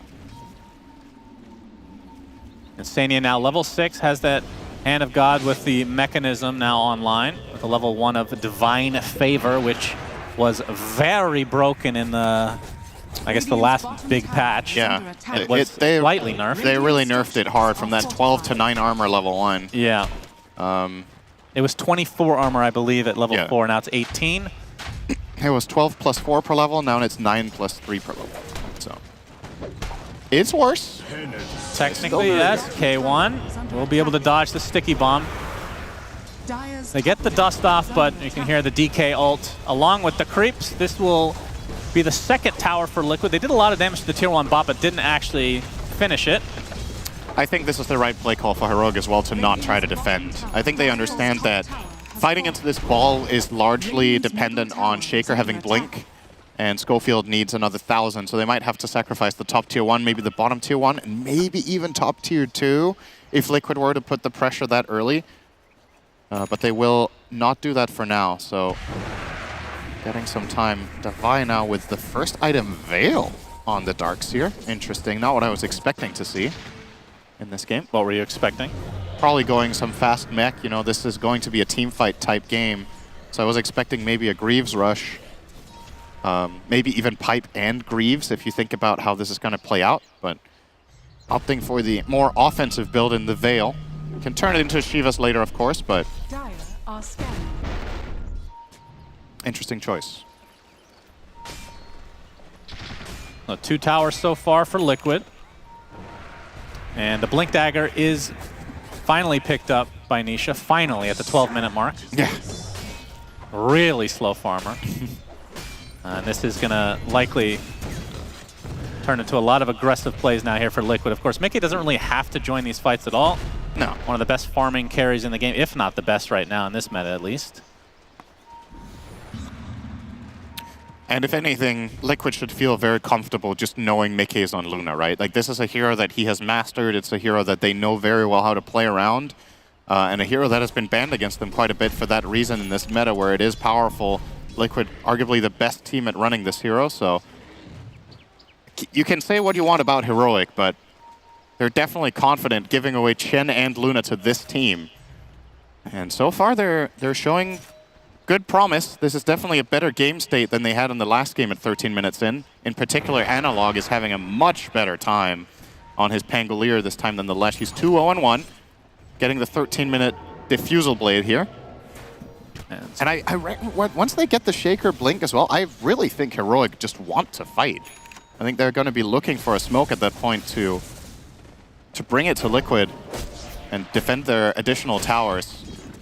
Yeah, he's only about 500 away for that Blink Dagger on Scofield, so they got the Diffusal now for Analog's Pango. And almost a Sacred Relic for the eventual Radiance on 33. And it looks like K1, obviously the Maelstrom to start things out, but we'll be going for Dragonlance into an eventual Linken's this game. Linken's obviously amazing against Dragon Knight. The only thing that's reliably going to break it... Oh, hang on. Scofield will not be getting his blink just now. He was very close. He was, but he's going to have to wait a little bit longer. Boxley gets credit for that one. Feels like it has slowed down a bit, though. Yeah, I'm not really sure who this is better for. I think it's quite even. Obviously, Liquid don't mind waiting for key items either. You pointed out the Radiance on Brew will be huge. Getting Luna to her Manta will be very helpful as well. That's quite close by, just needs another 900. And on the side of Heroic, that Linken's on Weaver will, obviously that's way further away, but it was what we were talking about, how in this game the only thing that breaks the Linken's is Dragon Tail and Lucent Beam. Reliably. You can hit it with Penitence, but Chen is often not going to be in position for that. So get a Zapper creep. Yeah. It feels like a very good Linken's game to me, so happy to see K1 consider that as his next choice. I think there's also a case to be made for going BKB just so you have staying power in the fight. Like you just go in and you ignore techies as a hero, ignore a lot of what Dragon Knight and Brewmaster do, but... Precious bounty. And there's the blink like we talked about for the ES, and I do believe you're correct on the Liquid plan as waiting for this Radiance before they really start to group up and take these towers. They only have a 1 tower advantage right now, which is basically that 1K lead that they're sporting at the moment. So very even game. Radiant's middle tower is under attack. Analog with the Arcane Rune. Will show himself, but back away. No one really looking for a fight yet. We'll see what kind of reveal this Blink Dagger will have on the side of Heroic. Scofield is going to show himself, surged up. They get the tier 1 tower uncontested, so tower's even despite this being a heavy push lineup for Liquid. Actually not sure if he showed with the blink in this fog. It is nighttime after all. Yeah. Not Tough sure if to they've say. seen it yet either.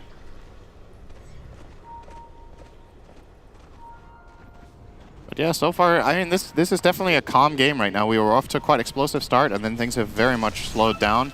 Brewmaster, 400 to go. Still looking at that as the expected time that something will break out here. Otherwise, both teams probably just happy to keep this rolling. And Devai actually committing for the Shiva here. I thought he was going to get the mech. He had that one eyed up after the Veil, but really going the offensive route. Yeah. The healing reduction obviously going to be very interesting as well in this game as a mechanic against the Radiant lineup. Dragon Knight, Chen.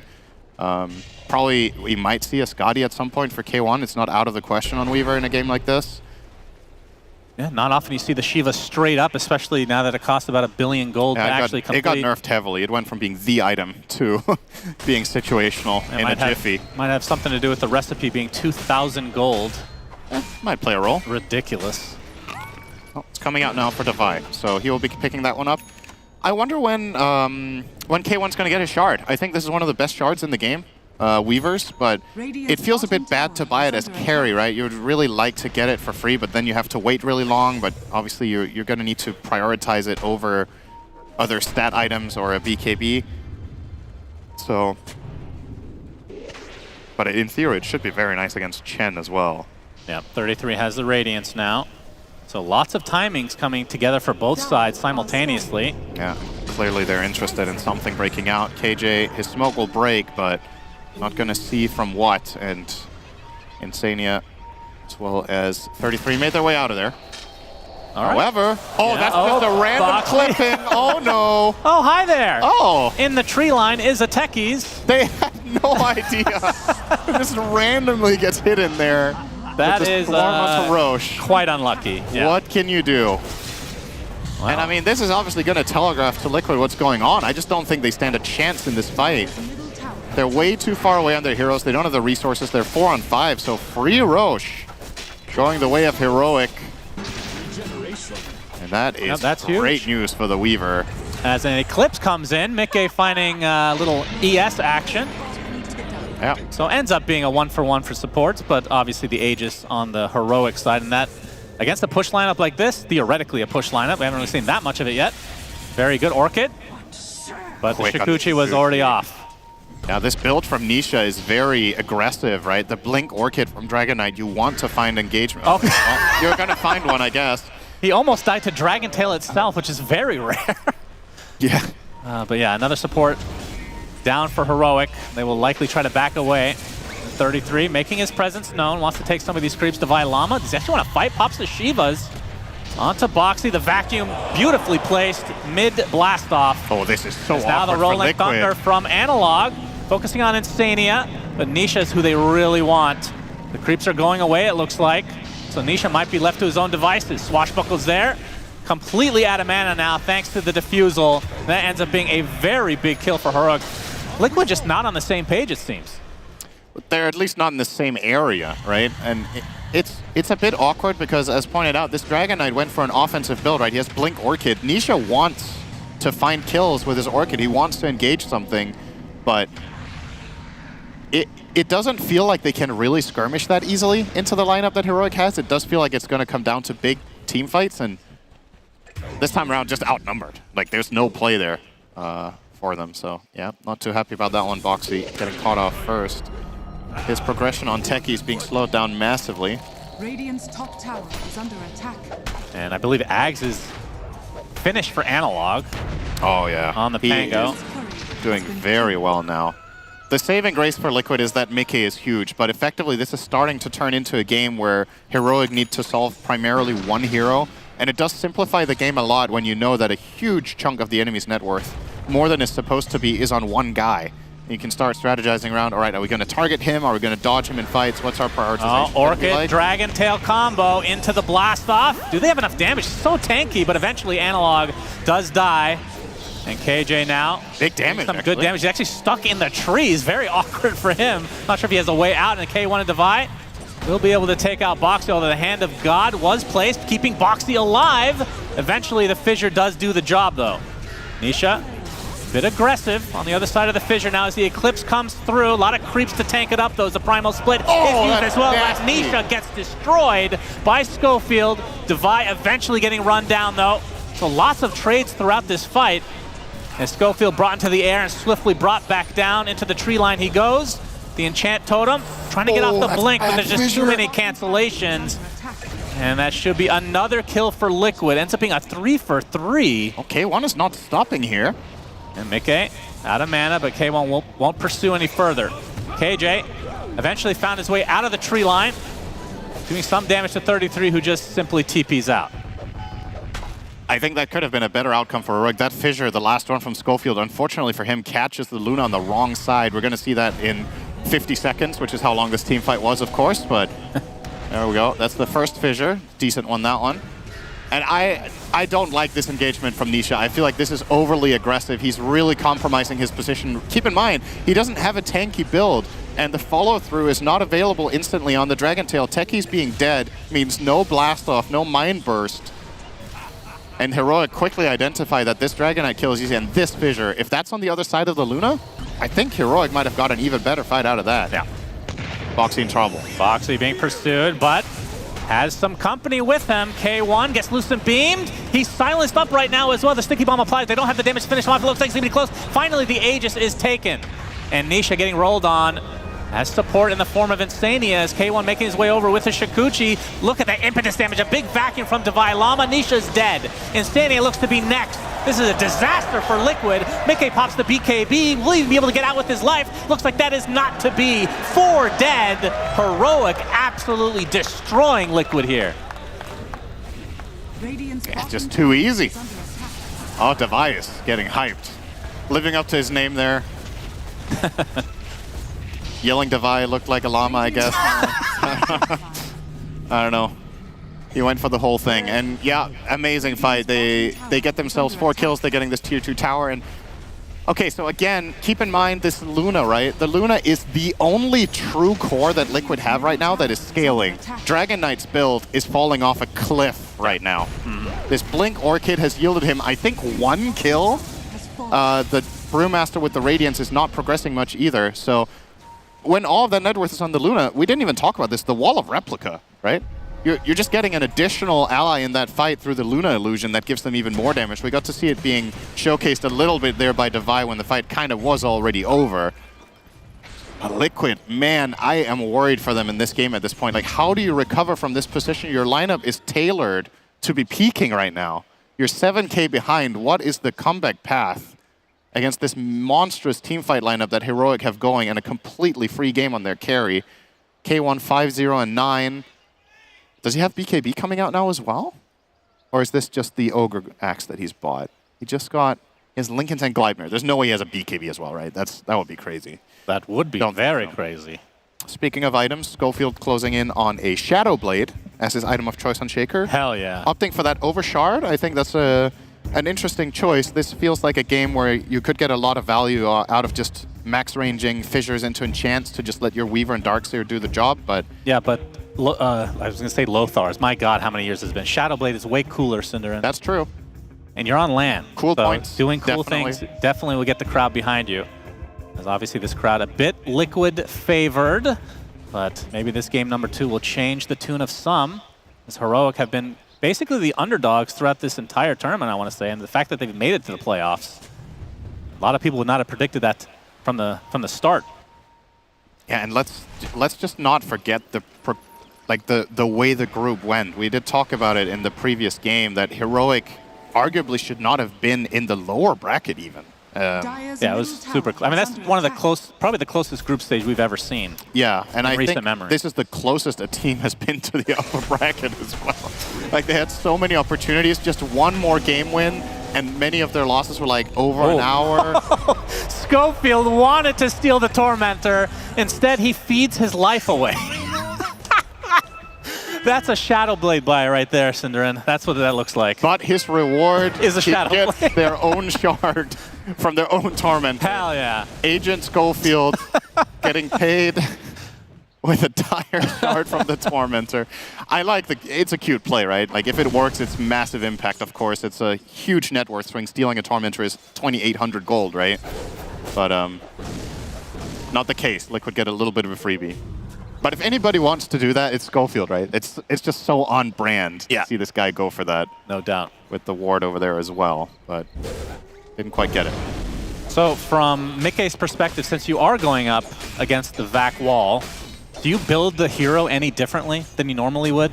Because back in the day, like when it was a stronger combo, like you would not buy Butterfly, for example, Scotty, things like that, right? It's just stats would be a bad idea, but I don't really think you have. I think you still go for the standard build in this patch. I guess the good news is Kanda is not particularly strong in the illusion, and you want to get that anyway. Yeah. So this is a bit less of a counter than it used to be, but ultimately you are going to have to turn your Luna into a true carry with Butter and Satanic, right? I just don't think there's any way around it. But maybe you can bypass Butter. You're only against one right-click hero in the Weaver. He's going to buy MKB already, as it seems. K1 is already preparing that anyway, so maybe he will have the choice to pivot. Okay, I give them a hint. Still long ways away from the Kanda. Oh, Analog's super strong right now. Activated Haste Rune and gets a DD, but... Sorry, AD. Gotta get it right, Shannon. Just damage. Okay. Gets a D Rune.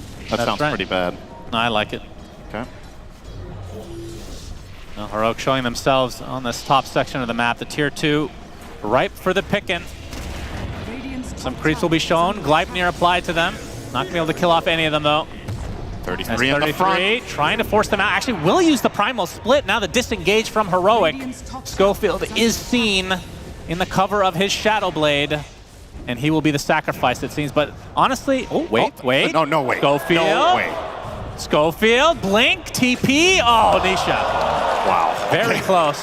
But they did, I mean, that's a support for Primal Split. That's not even that bad for Heroic, I feel like, if they just regroup now. And that was the Scofield there. That was an actual chase for once. But he did not get out. Nisha with a good read on where the Blink must have gone to. But yeah, he actually outlasted the Dust. Just kept running. But yeah, good play from 33 regardless. Finding the angle and understanding that locking down Shaker is probably the highest impact play possible for him.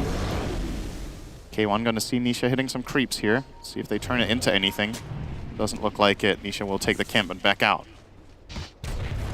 And Nisha, his farm has suffered this game for sure, as you talked about earlier. The Orchid didn't really come to fruition, I feel like. Didn't really find any kills, maybe 1 or 2 at the most, but we'll be going for the eventual Manta into the Ags, which is when the hero becomes really obnoxious, but just so far away from having that impact. And we'll see if Heroic can continue to snowball this game in their favor as they wait for Roche. And Gleipnir on to Nisha, just trying to force him back. See how long K1 wants to chase. About this far, I think. Reinforcements are coming. Wisdom for free, though. Oh, well, nice. they traded. Okay, Boxy was on the other one. On the money.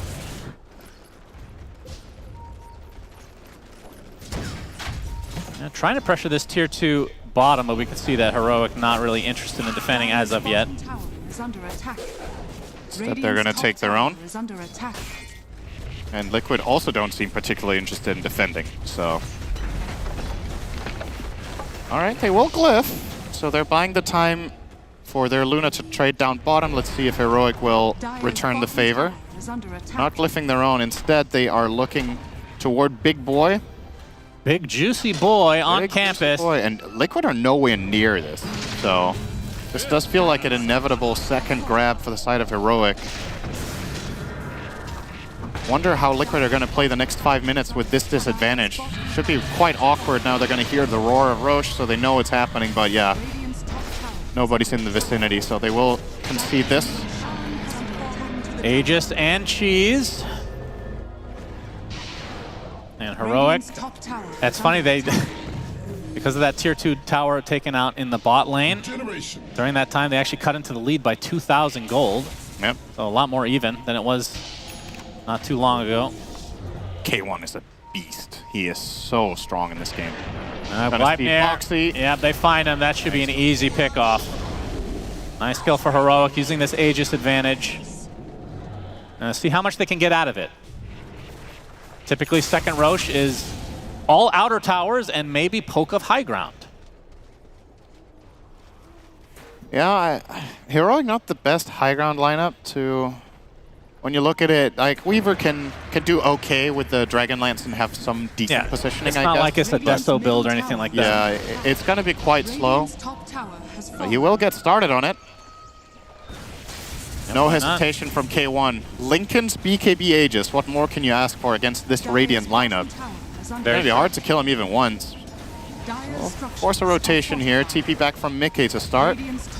Half the tower already gone. They're not really posing any threat to him. No poke with spells, nothing.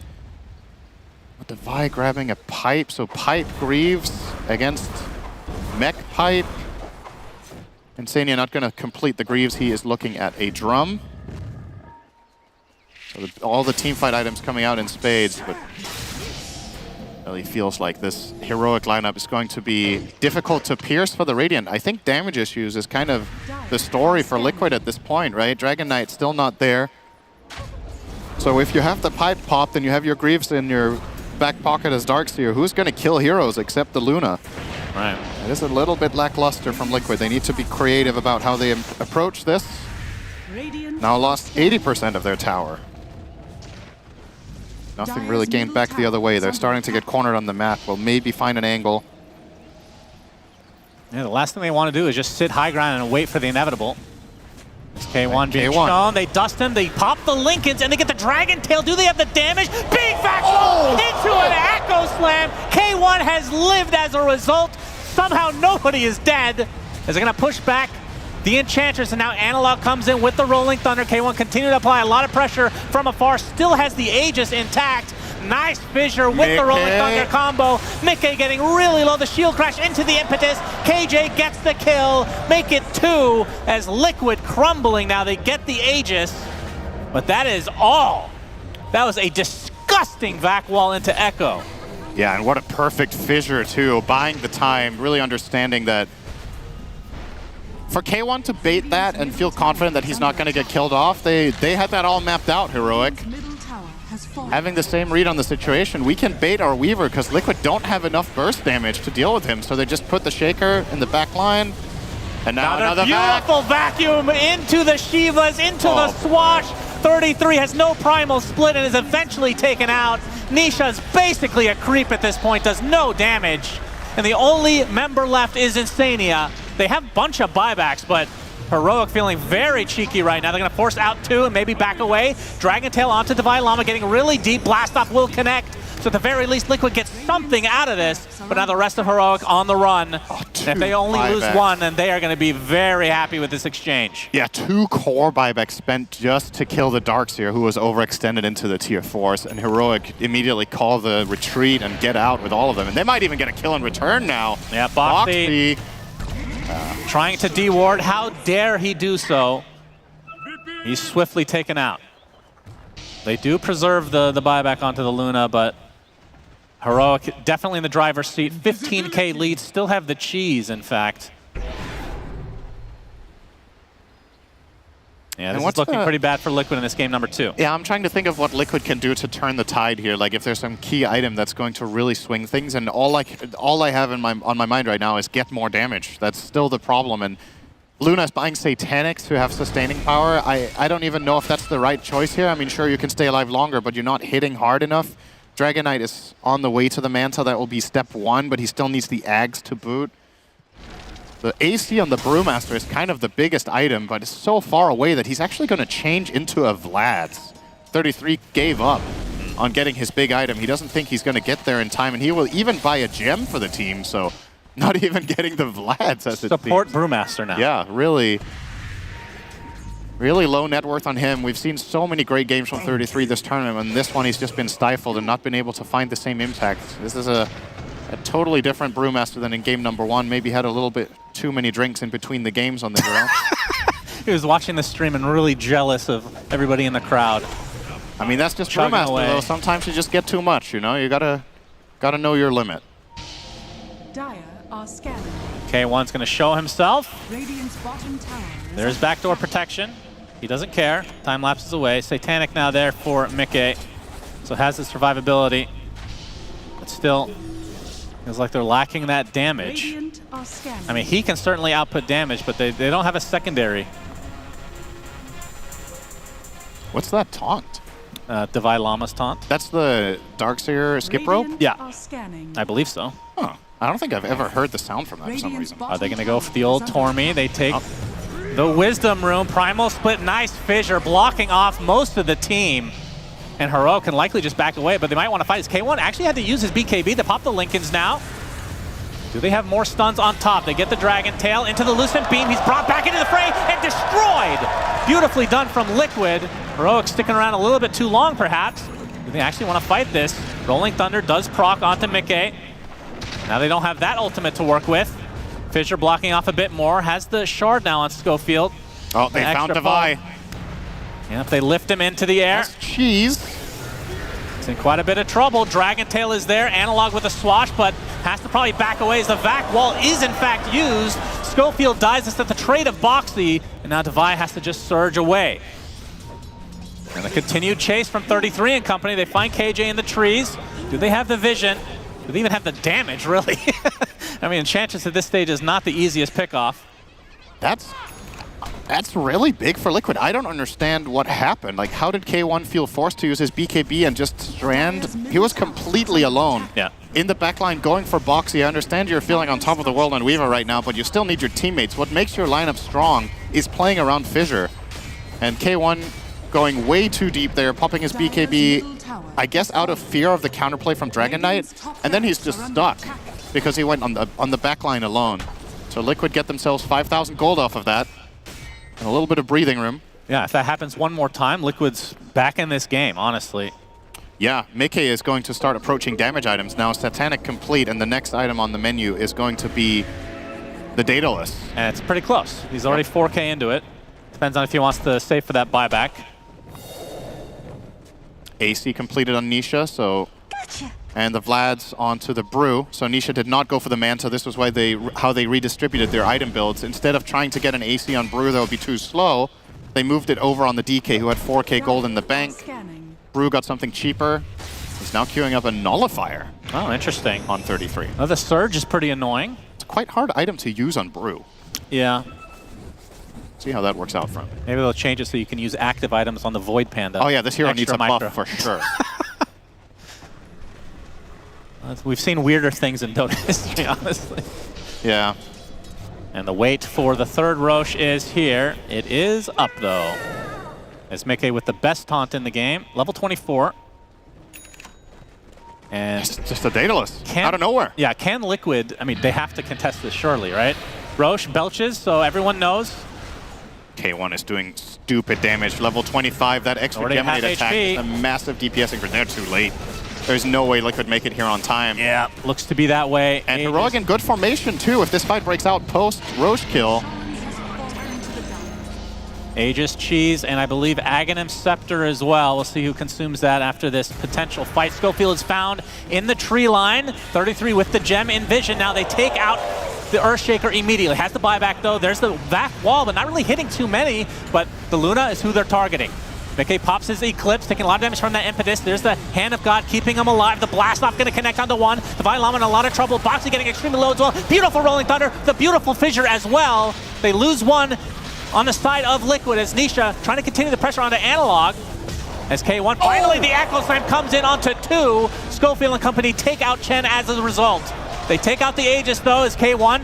It's going to kill off Instania. Mickey getting relatively low. Beautiful vacuum on the other side of the Fissure. They're kind of stuck here now next to this cliff as Mickey trying to heal up on the creeps. He's going to be left to his own devices here pretty soon. The last remaining member of Liquid will not survive.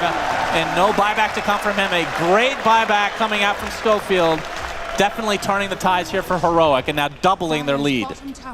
Yeah, these fights are really long, right? There's just so much defensive on both sides. Liquid with all the Chen heals and auras, the Darkseer on the other side.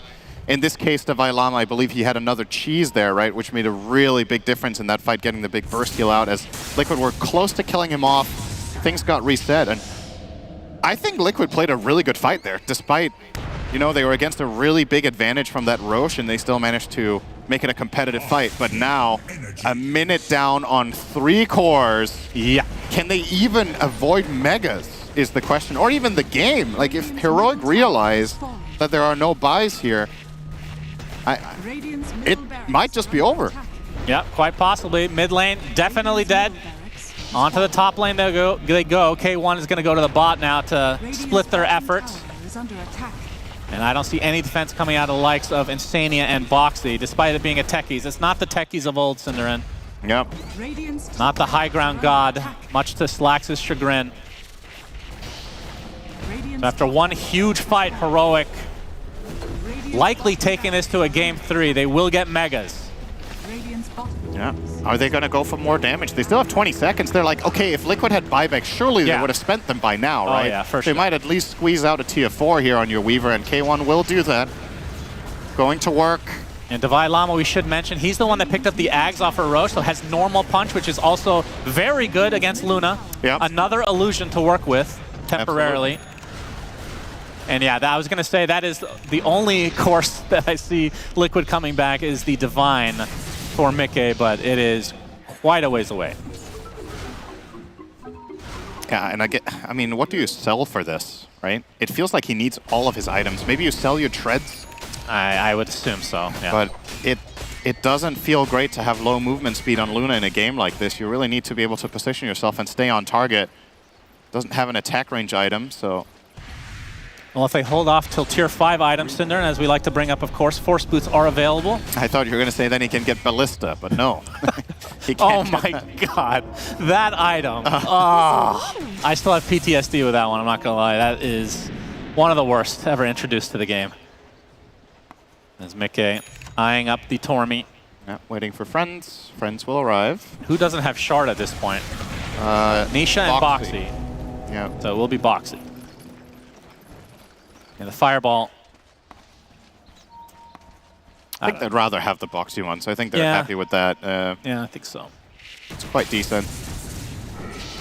Casting that on Luna, maybe. Casting on Dragon Knight in the heat of the fight. It's all about the buybacks now. We can see 8 out of 10. Yeah. The 2 heroes without buyback are on the side of Heroic, so a bit of a numbers advantage for Liquid, but they're going to have such a hard time getting out anywhere on the map, having to constantly deal with these Megas and with the uncertainty of the Shaker's positioning. With this Shadow Blade, Scofield could be on top of them at any moment with some backup from a Weaver, and that could just be the kill. So they will play very defensively in their own base, just waiting it out. And if Heroic want to, they could chill until Roche. Like I don't think I don't think they have to, but I really wouldn't mind seeing it just as a safety measure.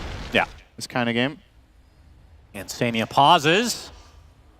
That is incorrect. If your keyboard is dead, you cannot type Insania. Well, I don't believe it. Probably someone else's keyboard, I would guess, Cinder. Yeah, he needs to specify who.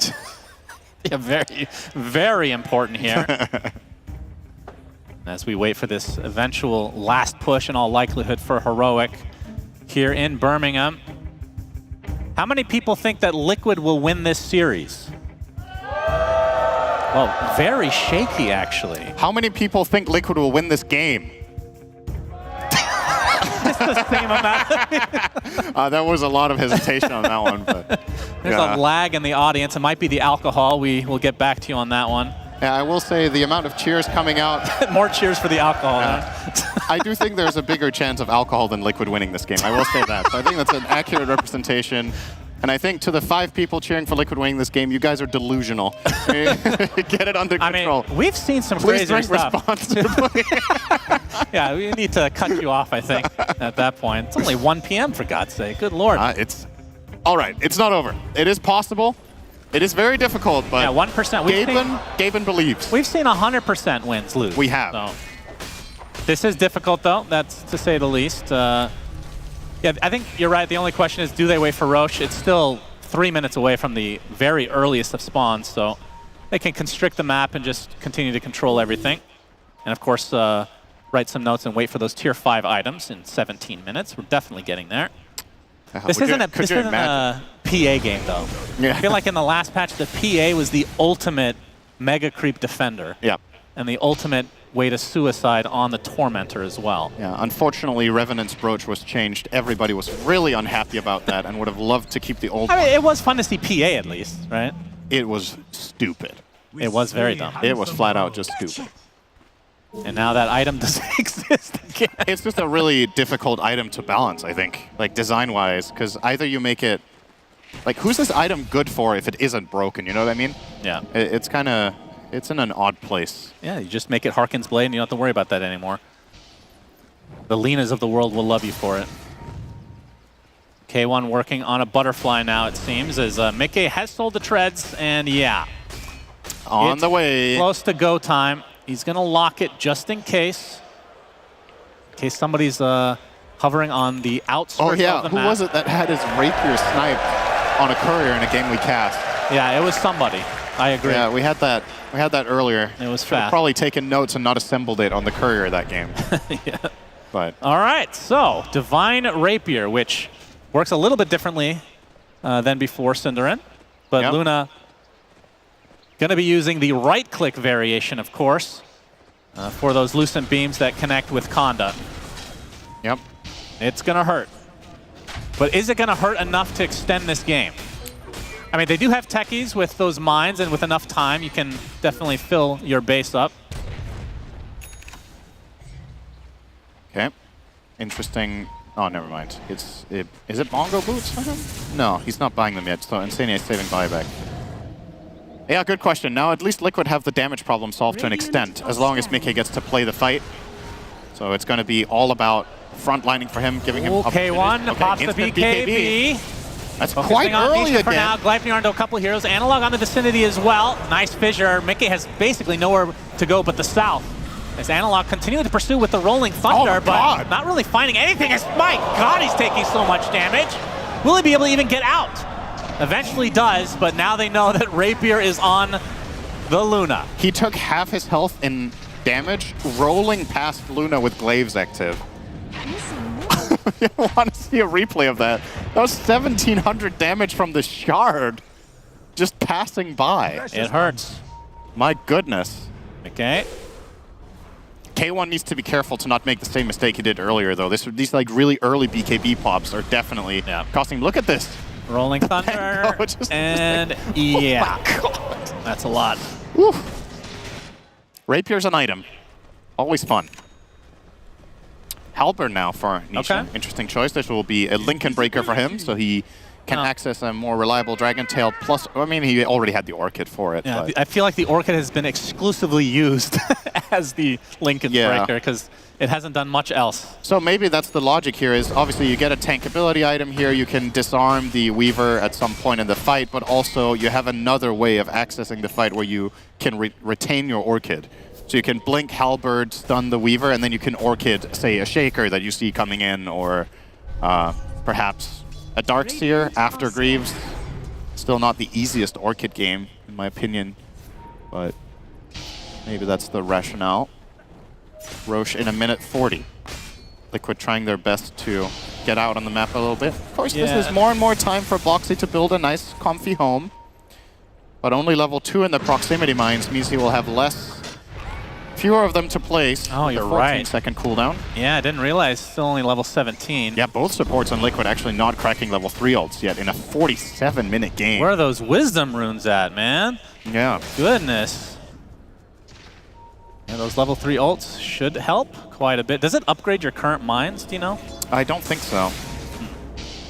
But it's a good question. I know it didn't used to with the old ones. The old, good old... the green remotes? Remote mines. Oh, even an Abyssal Blade being purchased by Analog, so he's fully decked out. Could upgrade his Blink now. I wonder if Heroic are going to itemize armor at this point, right? Like, it's pretty clear Luna is a big problem or the only problem. Are you going to get an AC? Are you going to get a Vlad's? You don't have the obvious heroes for it. Darkseer can carry either of those items. The Enchantress could go for that instead of the MKB that he's eyeing up right now. I would actually like to see KJ buy AC on Nench. I think it's the best item he can buy now. But doesn't seem to be the plan. We'll just triple down on... Does he really need the True Strike is the question. I don't even... Yeah. I don't even really think so. Luna doesn't have evasion. You're playing into Dragon Knight Halberd. You're playing as a Brew. I mean, it's kind of nice, but... not necessarily an ideal pickup. I feel like this might be a hard high ground for Heroic to take, despite this lead. I think it's getting that feeling. It's flat out just a matter of can you get a vac wall on Luna. I think if you get that, you force Mickey to BKB and run away, and the follow-up fight for Liquid gets really difficult. So, and of course bonus points if you also get a punch on him, right? Yeah. Just getting the Luna in a compromised position should be the name of the game here. Aegis on Divine Llama, so he will easily have the opportunity to do it at least. Yep, Aegis Cheese, Ags again, and this time it'll go to the Enchantress, I believe. Yeah. Yep. Some little friends now available. Okay. Used to be a meme, now it's reasonable. Yep. So super high range route, 1200 cast range. Are you surprised that it wasn't on Scofield instead? Okay, it's not 1200 cast. I think the Earthshaker Ags would have been... It's definitely more standard to get in a scenario like this if there were an Earthshaker ever being played in any I guess other we could have also argued for it on Weaver, technically. Like if... But how often would he not need the ult for himself, right? Yeah. I mean, using it on somebody else could actually get you killed. Yeah. And then having to click it twice on yourself is very annoying as well. As K1 going to be spotted. And Fissure is there into the normal punch, and Boxy tries to get to the high ground. Oh, he might actually will be able to just barely get up in time. And now Minesweeper is upon us. The new age Minesweeper. They did use the pipe and mech for this. So 2 big abilities for Insania on cooldown. If this fight is to break out, a lot of the tankiness that Liquid have unavailable for another half a minute. Now Divine Llama wanted to go for the initiation, but is thinking better of it now. He'll be able to get to the other side, but the vac wall onto Mickey. That's the only one that matters. He pops. Okay. Looks like he's going to back away for the time being. Was not baited at all as Analog coming with the Rolling Thunder, taking massive damage from that Lucent Beam.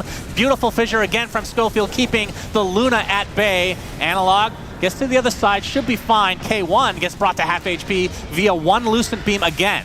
33, the Primal Split is dead. Only has 1 left as the Eclipse finally coming through. Divine Llama getting saved via the creeps, but he's stuck in the corner. Aegis is down. McKay being pushed to the other side. The tier 4s are taking damage now. Another vacuum into the Echo Slam onto 2. Mickey gets the Satanic though. He's blowing them up.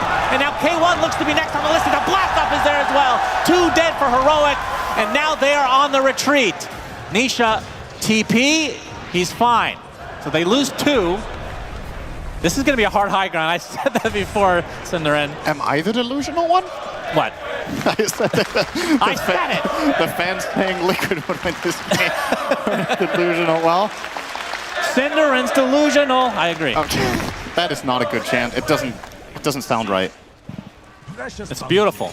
All right, well, they hold on. Oh, boy. And now there's a refresher for Mickey. So the double BKB, double Eclipse. And only 1 buyback had to be expended, which was Insania. Now, Mickey immediately going to pop it.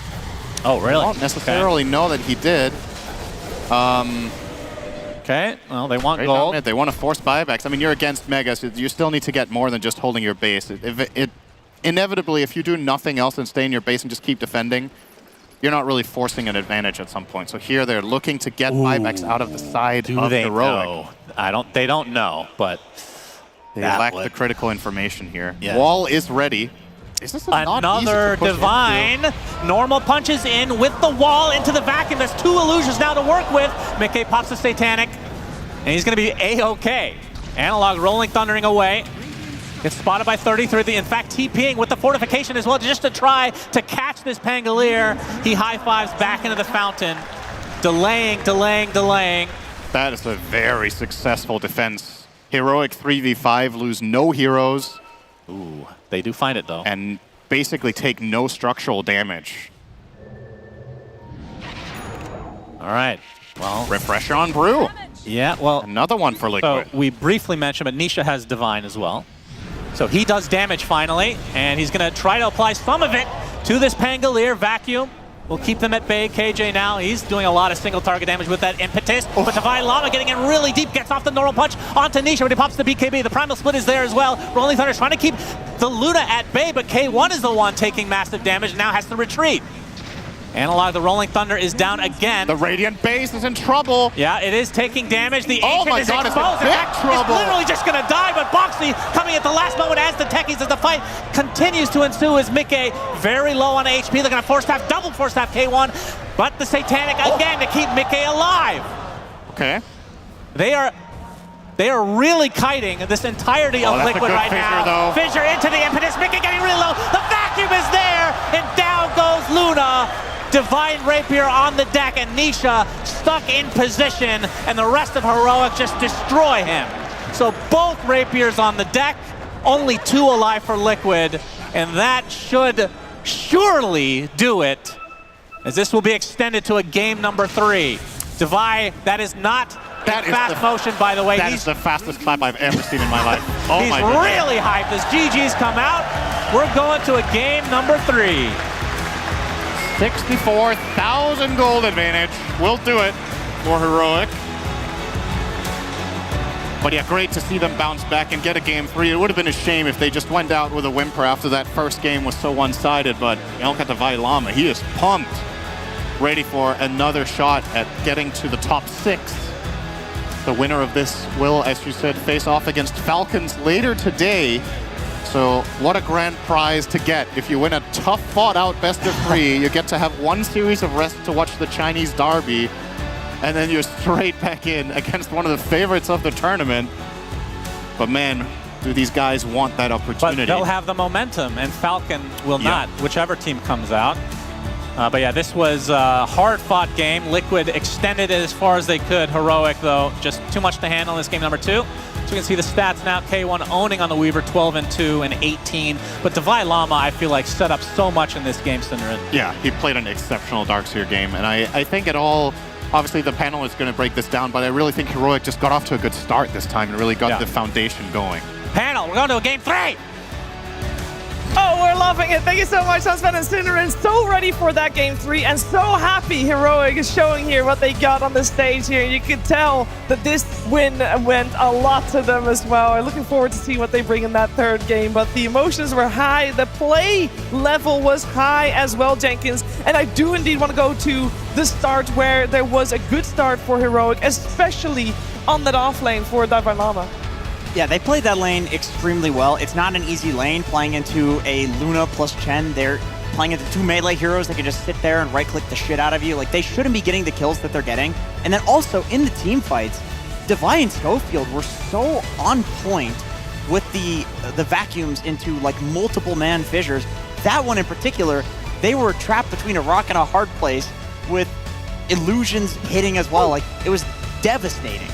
I mean, the entire draft is about having to, work together. You want to hit the vacuum for the fissure. You want the Weaver to play with the aggression of, the Ench and the natural map play that you have. And, I was a little bit skeptical that lanes would go that well, but they went well. They continued the pressure. They got the 30-minute Roshan, get the Aegis. 3 minutes later, they're by tier 4s. Like, they're just so aggressive, and it was beautiful to watch. Yeah, we talked after the draft was done, thinking, if Heroic is going to play the same way as they did in game 1, this could be a very fast game 2. And I think we're all very happy that we're proving wrong. I really doubted them. Like, it takes huge, first of all, cojones. Like, you're giving up Chen, you're giving up Luna, you're beating them in the lane, you're out team-fighting them in the game as well. Like, they're, in my opinion, they exceeded my expectations for this game when it comes to like their gameplay and what they actually achieved. Because if you're Liquid, I think you're getting some of your best heroes. You're getting beat down. Like and the best heroes on the patch. Yeah, exactly. Not just your best heroes. Yeah, like heroes both. Nobody else is letting through. Yeah, I don't know if they can ask for more. I would say Nisha maybe fell a little. He had such a good laning stage, then that he died like back-to-back mid. I would say that set them back a lot. But yeah, Heroic, honestly, damn, they showed up. Yeah, I know that you want to credit also the coach for that, Jenkins. You said that in the previous post-game, like if there's a chance that Heroic is gonna push back, it would be because someone out there gave one heck of a speech. Yeah, for this one, he needed an emotional speech, which is hard when you have 3 different languages on one team. Luckily, he speaks all 3 of them. But I think also strategically, Caps is very good at figuring out like the one straw that broke the camel's back in the game, which I think all of us agreed during the first one. It was kind of just things like fell apart in the laning stage, and there were glimpses of very good things that happened in the first game. So we can say like, look guys, like we really shot ourselves in the foot here and we still had a chance. So let's just go next, pick better lanes, maybe win off of like early game, like 10 to 15 minute team fights, and then see how it goes. And it went so goddamn well. Yeah, I feel like we have to highlight Team Liquid a little bit here as well, because at some point it looked like the game was already over, and still they were able to get a comeback going a little bit, obviously off the back of the Divine Rapier, making it a little bit more exciting for everybody here in the arena as well. Definitely not hype, but they did a good job trying to bring it back. Yeah, of course. I mean, that's why Luna is one of the best heroes in the patch. Like, you have so many different pressure points with the items that you buy. If the game gets difficult, Rapier with a Kanda, you're an artillery cannon from the fog, basically, just throwing out this high damage, and it was just like a little bit too late, right? It's like, it's nice at least Liquid, they got a taste of their own medicine, right? Game 1, they're the ones doing this, breaking down the map, being the aggressors. Game 2, though, Heroic, it's their story. So it's like this third game, it's kind of 50-50 based on who at least can obtain the momentum earlier, because both teams now have shown on the stage that they can sweep a game if they have control from it. Yeah, I fully agree. Like this early laning stage and how people like kind of move around the map, I feel like this round it was Heroic, like you said, and that really set the whole pace for this entire game. I will say that this third upcoming game, I feel like Heroic has got a gigantic strategic advantage, because they just beat Chen, who's the most banned hero, almost most banned hero anyway, Luna, and they basically beat the preferred lineup, Kezu. Yep. Do you feel like that's going to be something that surely other teams are going to have to look at that, like how did they do it, and why are we banning Chen every game? If Heroic is able to beat it, we should be able to do that too, potentially. It will definitely be in the back of Liquid's mind now. Luckily for Liquid, I think they're very versatile. They can play a lot of heroes, but it may free up heroes for Heroic, because they don't really have to like now ban these heroes. Liquid maybe need to think about it, or do they even want to pick it and like go somewhere else? So I would say more than anything, it will free up what Heroic want to do in the next draft. Yeah, I don't think Heroic's played Chen so far. So it could be one of those things where it's like Liquid don't want to play it. They just lost with it. Maybe they don't have to ban it. Heroic then goes, wait, do we want to play it? Not really. And now it's like an uncontested hero potentially in this third game. Yeah, now the speech in the break has to come from Blitz, the other potentially. direction. The other direction. See how Liquid reacts to this one, and I know how the crowd reacted to this win coming out from Heroic. But how did Pyrion react to it? What is he up to? What is he doing? And where is he? Ted, it's you. You're there again. He's in the same spot. Yeah, he hasn't moved. He's right there. I've been here the whole time! Yes, as anybody who's been in the arena knows, I've been stood right here the whole time. And what a game it was. What a special day of Dota it is already with 3 knockouts. That was a fantastic game. It's a special day for another reason, though, because it's Shiva's birthday today. Happy birthday to Shiva. And if you would like to look, we brought the casters in with a little cake. We're going to send that up, and in the meantime, let's all sing Happy Birthday to Shiva. Happy birthday to you. Happy birthday to you. Happy birthday, dear Shiva. Thank you. Happy birthday to you. They went out. It still smells the smoke. We can't hear you, Sin. Can you hear me? Yes. Yeah. My birthday present to you was walking down the stairs. I was really going to high up say there. that. You had to climb all the way up That there. was quite the trek. Yeah, I'm sorry the lights went out on the way, Shiver, but it tastes the same. Take a bite. Oh. It's hard. It's also quite brittle, apparently. It's cold. Grab a up there. handful. Just there I'm we not go. going to grab a handful. I have to host the next one. Okay, I'll have wait. some too. Yeah, please. Just gonna destroy Help this. me out. Just grab a handful. Yes, sir. You don't have to be so professional Approve. about it. Yes, very, very. Thank you. Wonderful. It's good cake. Happy birthday. Thank you, guys. I really appreciate it. I really appreciate it. I'm going to enjoy the cake and wash my hands and prepare for game number 3 that is coming your way after this break.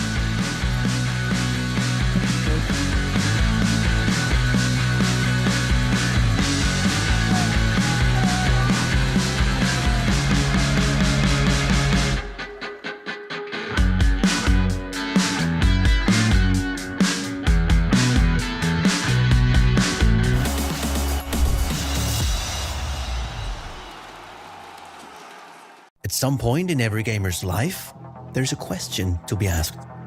Do your clothes match your hobby? In any situation? Or do they just represent what you dream of? No matter what situation, there's always the right way and the wrong. The only real question is, which are you going to choose? Decide for yourself.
Ladies and gentlemen, welcome back to Game 3. Team Heroic versus Team Liquid. Don't laugh, be quiet. I'm the host. She's eating. It's her birthday. She doesn't have to work. She's got some cake to cut. Whoa, whoa, whoa. I figured this is a good piece. Game 3. Kazu. Yes? You are the ex-pro player here. That is I. Recent, other than I, but I'm the host. Far Studios. Yes. What is, if you're Blitz, what do you say to the boys backstage to hype them up for this Game 3? I was asking Kazu. I think you don't like overcomplicate it too much. Like, so they had a draft that I feel like should have worked. I think you just go to, I feel like this is a very AUI type of speech. You're like, guys, remember the fundamentals. When Nisha is strong, we need to go help each other. We're going to go into this, you know, the power of friendship. We are the best players here. It doesn't matter that we just lost with our heroes. We're going to do it again. We're going to do it better. And then he's going to run around and fist bump everyone. Energy up. I think he's gonna be more wholesome. He's gonna be like, you're the best. Love you. You do such a good job. Love we you, almost had Insania. it. With the lower bracket champion. Yeah. That's true. That's true. Right. I bet I could actually guess what he said. Okay. Go for it. It's something along the lines of, like, if we get eliminated, so what? That's life. You know, just play the game. Just play a game of Dota, something like that. Because I remember at the gym, we were lifting, of course, very heavy weights. Of course. And I go, do you want me to spot you? And he says, no, if I die, It's fine. It's a what can you do sort of scenario. And it's like, it's just the kind of guy he is, you know, no pressure. And I think he exudes that onto his team. It goes through the energy of the fist bumps, Kazu. Yeah. Very true words, of course, because if you die, it's all okay. Yeah, it's just, that's life. Thank you, Blitz. Way she goes. Well, it's death. Yeah. But, yeah. Close enough. Yeah, that's true. Yeah. Anyway, T-Governor, back to you. Anyway, let's focus on our draft because Heroic is this time around banning out the Chen again. They also ban out the TA, the Doom, and the IO. We have got Team Liquid on first pick, so they only get one more ban before they have to pick. They ban out so far the Keeper of the Light and the Gyrocopter. Previous game, other heroes that we saw banned out around this time is obviously Disruptor, but Kunkka is pretty high on that list as well. So I'm curious if one of the two is still going to be removed from the pool. And also keep in mind that we have seen Heroic removing Oracle, and they have the chance to pick it up first if they want to. They have done so in the past, but Disruptor obviously a little bit higher on the priority list. Wouldn't Heroic just go Pangolier here? Just continue their route here? Sure, there's the Leshrac as well, but I think locking in this like big statement analog hero was the best draft that we've seen. Again, it's two drafts we're referring to. 10 seconds remaining. Yeah, I feel like you have like some counter team fight. You can also flex it. It's a lot better to flex these type of heroes from second pick, like the Pango that you mentioned. Would also not be too opposed to the Lesh unless they feel like that's not what they want after the game earlier. Because against Disruptor, you just want to make sure you have like a ball and a wall they can't break through. Whoa, mate. Whoa. Remember his face, everyone. Yeah. He'll be single. I think he's probably either way not going to have a girlfriend after this. Win or lose. I agree, by the way, with the Pangolier pick. I feel like if it ain't broke, don't fix it. You know, it worked. It's good against Disruptor. Okay, Enchantress was the second hero I was going to suggest here. Basically the same as Pango. Yeah, you know, essentially. The main thing here is I just want to see Heroic, at least if they want to make this Game 3 competitive, is continue down this line of like hyper skirmishing lineup, where you can see multiple synergies, where it's like, if offlane +4 goes somewhere, that's a kill. If mid with 5 goes somewhere, that's a kill. And that previous draft, every single hero had a partner to go find kills with, and it just completely stalled out Liquid's ability to make moves on the map. Thank you. The KJ Ench was actually very annoying in the last game. Maybe if you're Liquid, you can look for heroes that perhaps deal with it a little more like straight up in the game. 10 seconds remaining. Such as like a Crystal Maiden, Mirana sort of just hero, like some higher, like some nice nuking damage. Like it could be some Hoodwinks even, some Vessel hero. Oh, you mean to actually kill the hero? Like he's running in and being annoying in that. Yeah, like way. I feel like he had too much space. Like he could run in, they would like throw some spells at him and then realize, oh shit, we actually can't deal with this guy. Yeah. Because this Ench gets really, really annoying only if you don't have like these easy tools where you just chuck some stuff at her and she doesn't die. And what's a Disruptor Enchantress matchup like? That's fairly Enchantress favored, right? Yep. You just nothing to really deal with the creep. I mean, the only scenario in which I can think where you're happy to be the Disruptor versus the Ench is when she is doing the thing where she's running in, being annoying, she's running away from you, kiting you, and you glimpse her back into the team. I agree with that. Pick Pudge. I'm down for that. Liquid would do it. They play Mickey Pudge. Yeah, but The Game 3 elimination game? Yeah, doubt it. I think the patch has been shelved for them. Yeah. After that one game. I think for every team, it's unpicked so far at Birmingham. Yeah. I mean, Act 2 hasn't started, mate, so couldn't gone too far yet. I mean, it's just one course that the Eng, like T mentioned, that you can just go together. You have like these killing pairs, like not just killing pairs, but also this like the tempo coming out. Because both game 1 and game 2 was pretty much solidified from both teams within like the early into like the first 15 minutes of the game. Yeah, and Liquid already respecting that with the Pango and the Primal ban. These are two heroes that enable that quite easily. Alright, do you need to pick a hero out of this phase? Are we expecting it to be the Tusk Tiny type Scofield hero to continue the draft down? You show your support duo early, but it's an aggressive partnership that isn't too exploitable. And yep, they go for the Tusk. I'd say Tusk is just really nice, right? You have this a lot of aggression. You can also save people a lot against like the Disruptor later in the game. Very nice tempo when these heroes sync up together, which is what we want to see. And the deny pick. Absolutely. Boxy Tusk, nasty. 10 seconds remaining. Yeah, it's really good with the Enchantress, right? The way that she wants to play is like running around with the Bruiser, diving towers. You can amplify Enchantress's right-click damage, as well as use the creep to slow with the Tusk's Ice Hands. I mean, it's really nice to just run these two supports together. You can also save from the Disruptor with the Snowball if you're Scofield. Yeah, interesting. Brew's actually not been banned or even considered at the moment. I hear that Liquid was very excited to draft in the first couple games. Is that a hero you think that they lost some faith in, or which hero? The Brewmaster. Oh, the one that just got picked now. Yeah, yeah, that one. Yeah. I don't. To answer your question, I don't think they lost faith. Yeah, that's a good shout, Shearer, actually. Yeah. I will say the risky thing about the Brew here is that I know a lot of people like playing. At least a few patches ago when Brew was very popular, people like playing the Tusk versus Brew because it's a hero that can sit in his lane pre-level 6 and gank him, and all he can really do is just run away from you. Yep. A Tusk rotation is very, very potent against a Brew, especially with an Ench. Even though the Nakes didn't work out for you in the first game, if you're heroic, I really don't see much wrong with that pick coming out. You have an Ench in your lane, maybe a Tusk that can also rotate over. You see, like, you can get away from glimpses, you're fine against Bad Rider. Yeah. So I hope they don't lose confidence in that pick just because they lost game 1 with it. Kazu, by the way, here's the hero you were asking for to kill the pesky Enchantress, Bat Rider. More than happy to play against this hero in the late game. You're never really going to get to the point where you can just, like, heal through the damage that Bat does. It's almost impossible. This is where a timeline where I wish core Bat Rider was still as potent as it was.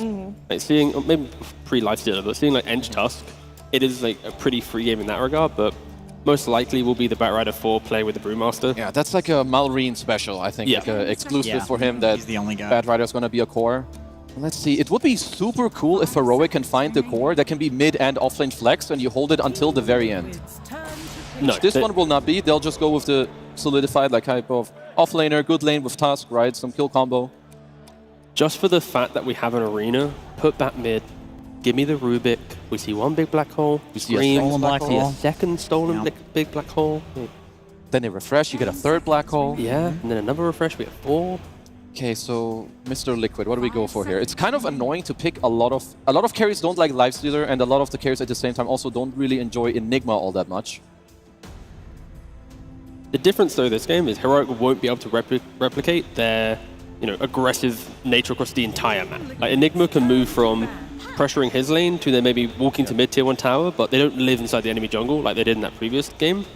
And that might hurt them just a little bit. Liquid of course going back for the puck. No rule, major lockdown, and excellent against any of these big initiators. If the puck jumps in, puts them to half HP, or at least makes them have to blink away, then you're stalling out that initiation.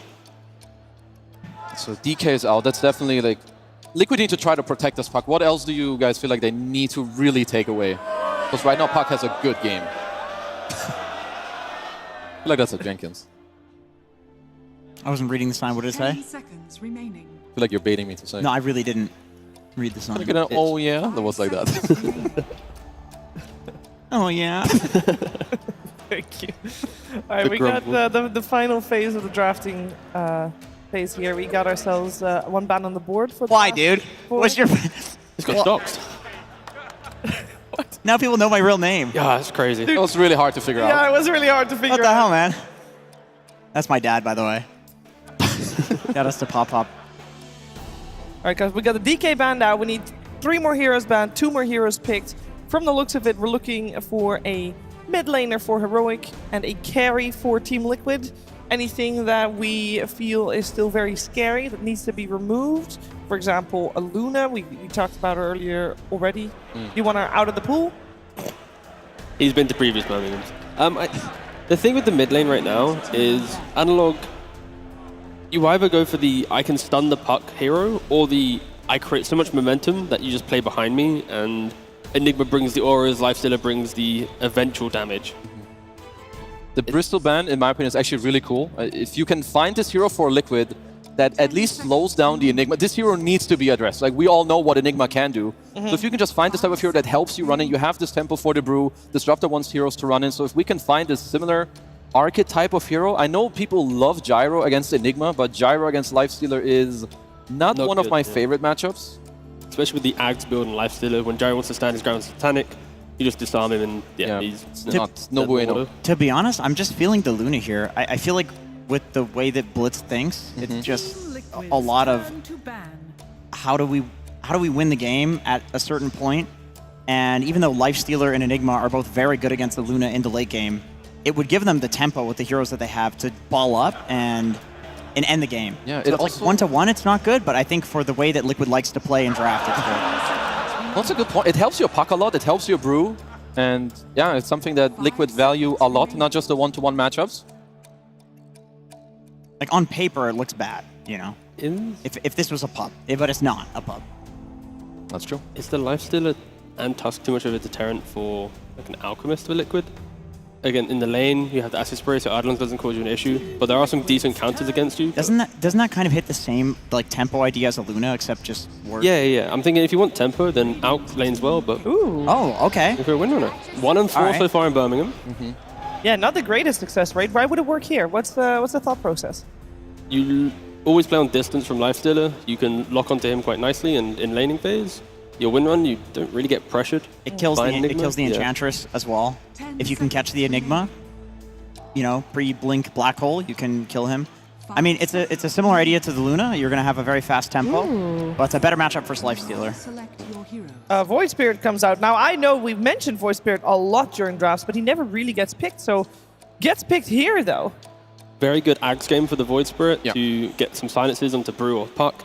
Lifestealer carrier to, bring him towards the Windrunner.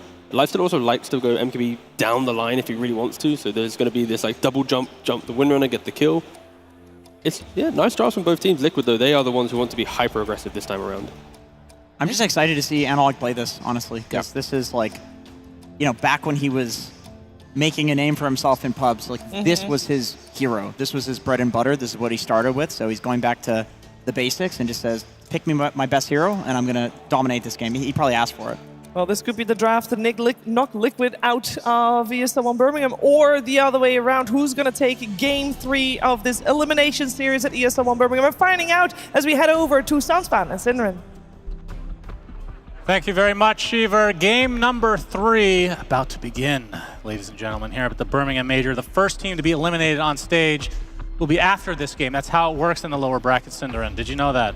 Yes. Did you also know that 33 is playing his 3rd game of Brewmaster in a row? I was going to mention that, but you have taken it out of my mouth. He loves the threes, and he's on theme for the tournament, really trying to suck up to ESL here, playing into the branding of the event with the Brewmaster theme here. That's right. So if you're a Brewmaster fan, you better hope that he wins, or else this hero just might be unpicked the rest of the way. Cinderin. That's definitely how that works. If he loses 2 games, it's done for. That's Never right. getting touched again. Very correct. So yes. Who do you think has the advantage coming into this? Because you talked about the lack of experience potentially from the likes of somebody like Divide Llama, but he has showed up. I feel like this. Oh, for this sure. Series, both games he's played well, actually, even though game 1 they lost. I don't think it's a stretch to say he played the best in his team in both of these games, and was maybe even the best player in the game that we've had today. Or I don't know if that's a bit of a stretch, but I've been very impressed at least. I think he's definitely been up to the level that you're hoping to see from him.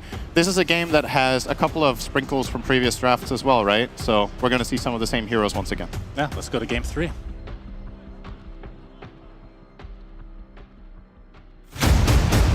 Let's raise a cup before battle.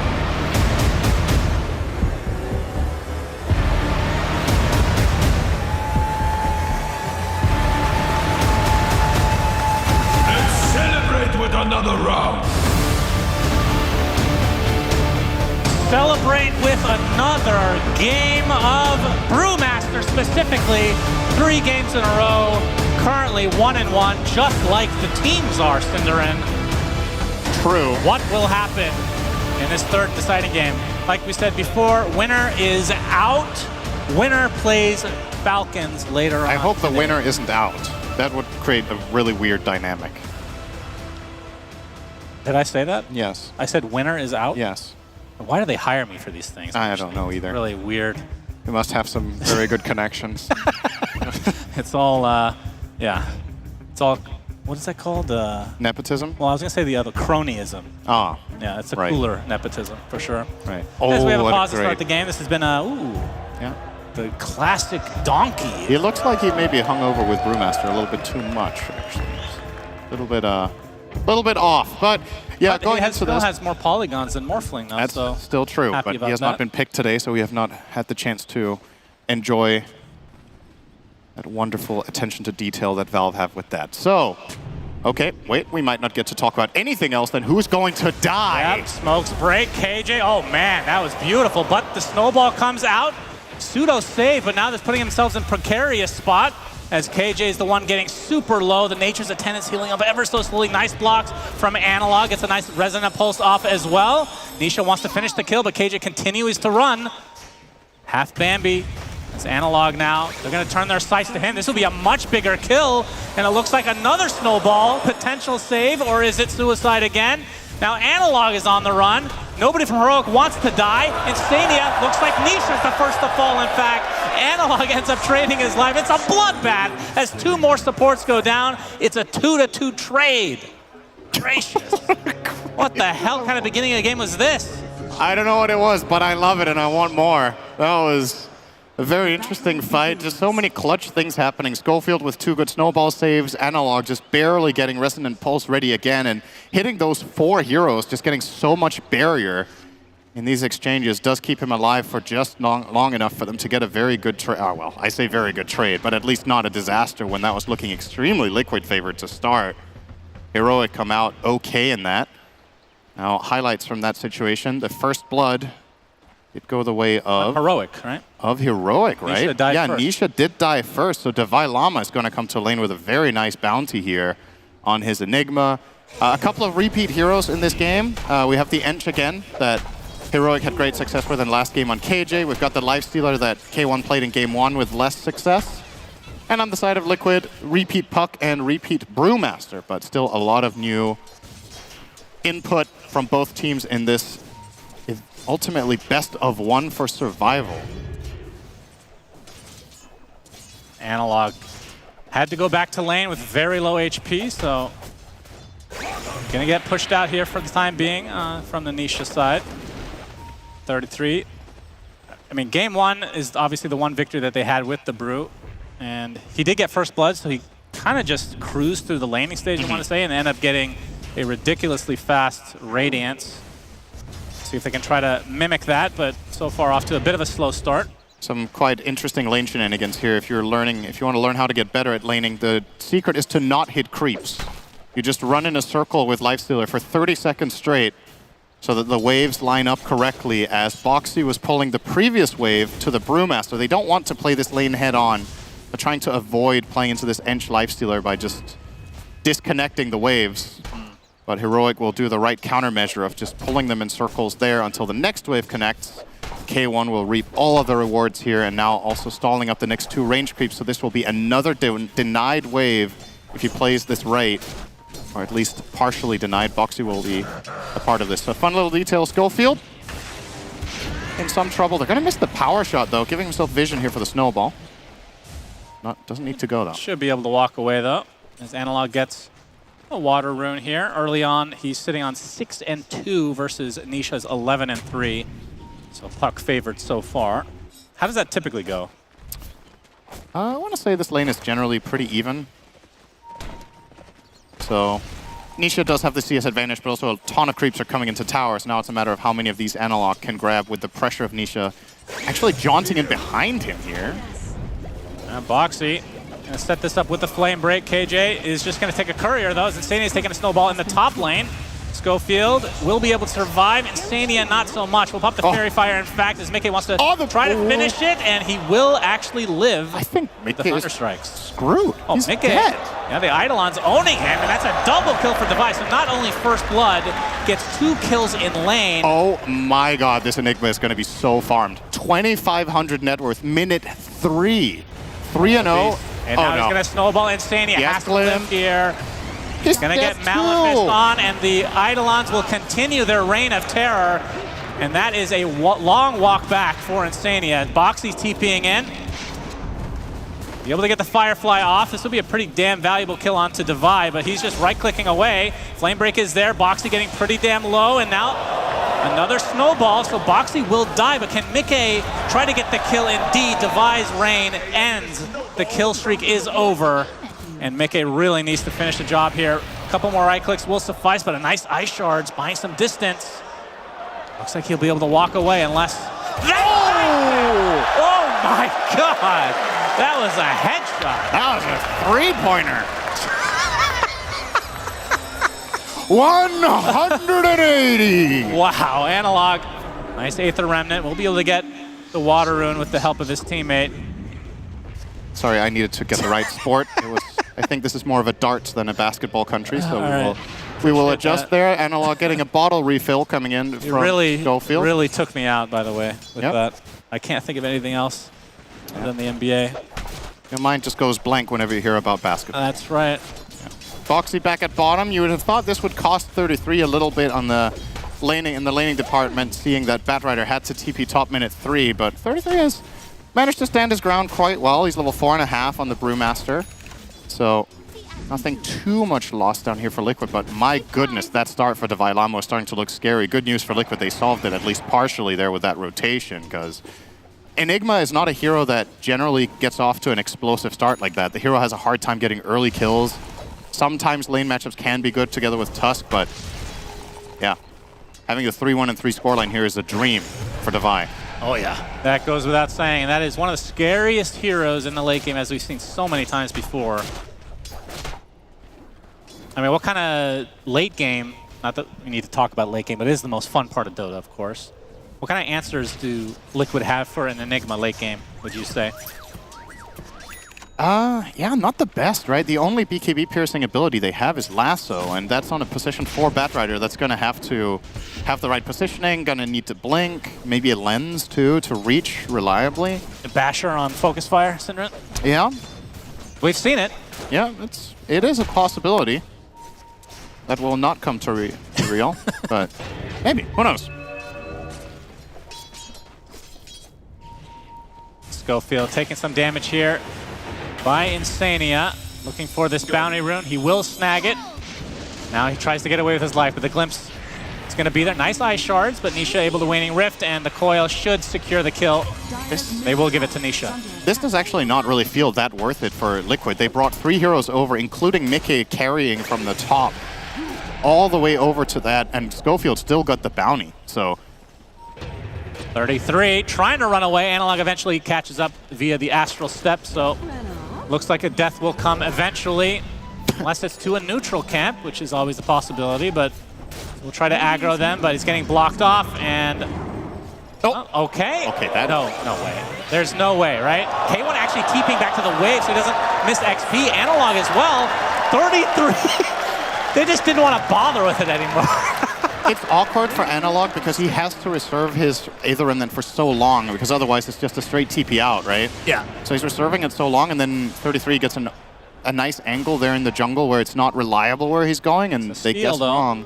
That is a big steal. Insania grabbing the 7-minute Wisdom Rune from the... Still level 3 after taking the Wisdom Rune. Yep. Now level 4.5 because they got the other one. Good job. Yep. And we saw how big of a difference that made in game 1, so... They can... For sure, this is going to be a very fast level 6 now for Brew, right? Because he managed to grab the bottom Wisdom himself, so he shared that one with Insania. Scofield now going to be level 3, minute 7:30. Not ideal. Dire's top tower. Some pressure to the tier 1 by Heroic. Yeah, Ench Enigma. Talk about a pushing combo minute 7, right? You're just showing up here with Eidolons. Ench has a Centaur creep. Mickey will try to deal with it. Will be successful. Now they have to deal with the Alpha Wolf. It's Mickey. Radiant are scanning. Gonna try to chase them a bit. 8-minute power run coming up. Nisha will once again be the lucky winner, being on the right side of things. Amplify damage for him. Slardar lives on. Spreads pretty soon as K1. Dealing with some pressure here by Boxy and 33. Boxy trying to TP out, but Analog closes the gap and brings him to his knees. So 33 left alone for the time being. Meanwhile, top lane, Malefice on the Mickey, but a TP is coming via Nisha. Gets off the coil onto Divide Llama. That looks to be an easy cleanup for Liquid. That's a lot of heroes, but probably worth it for that one. Yeah, he was top net worth not too long ago. Now has 2 deaths to his name.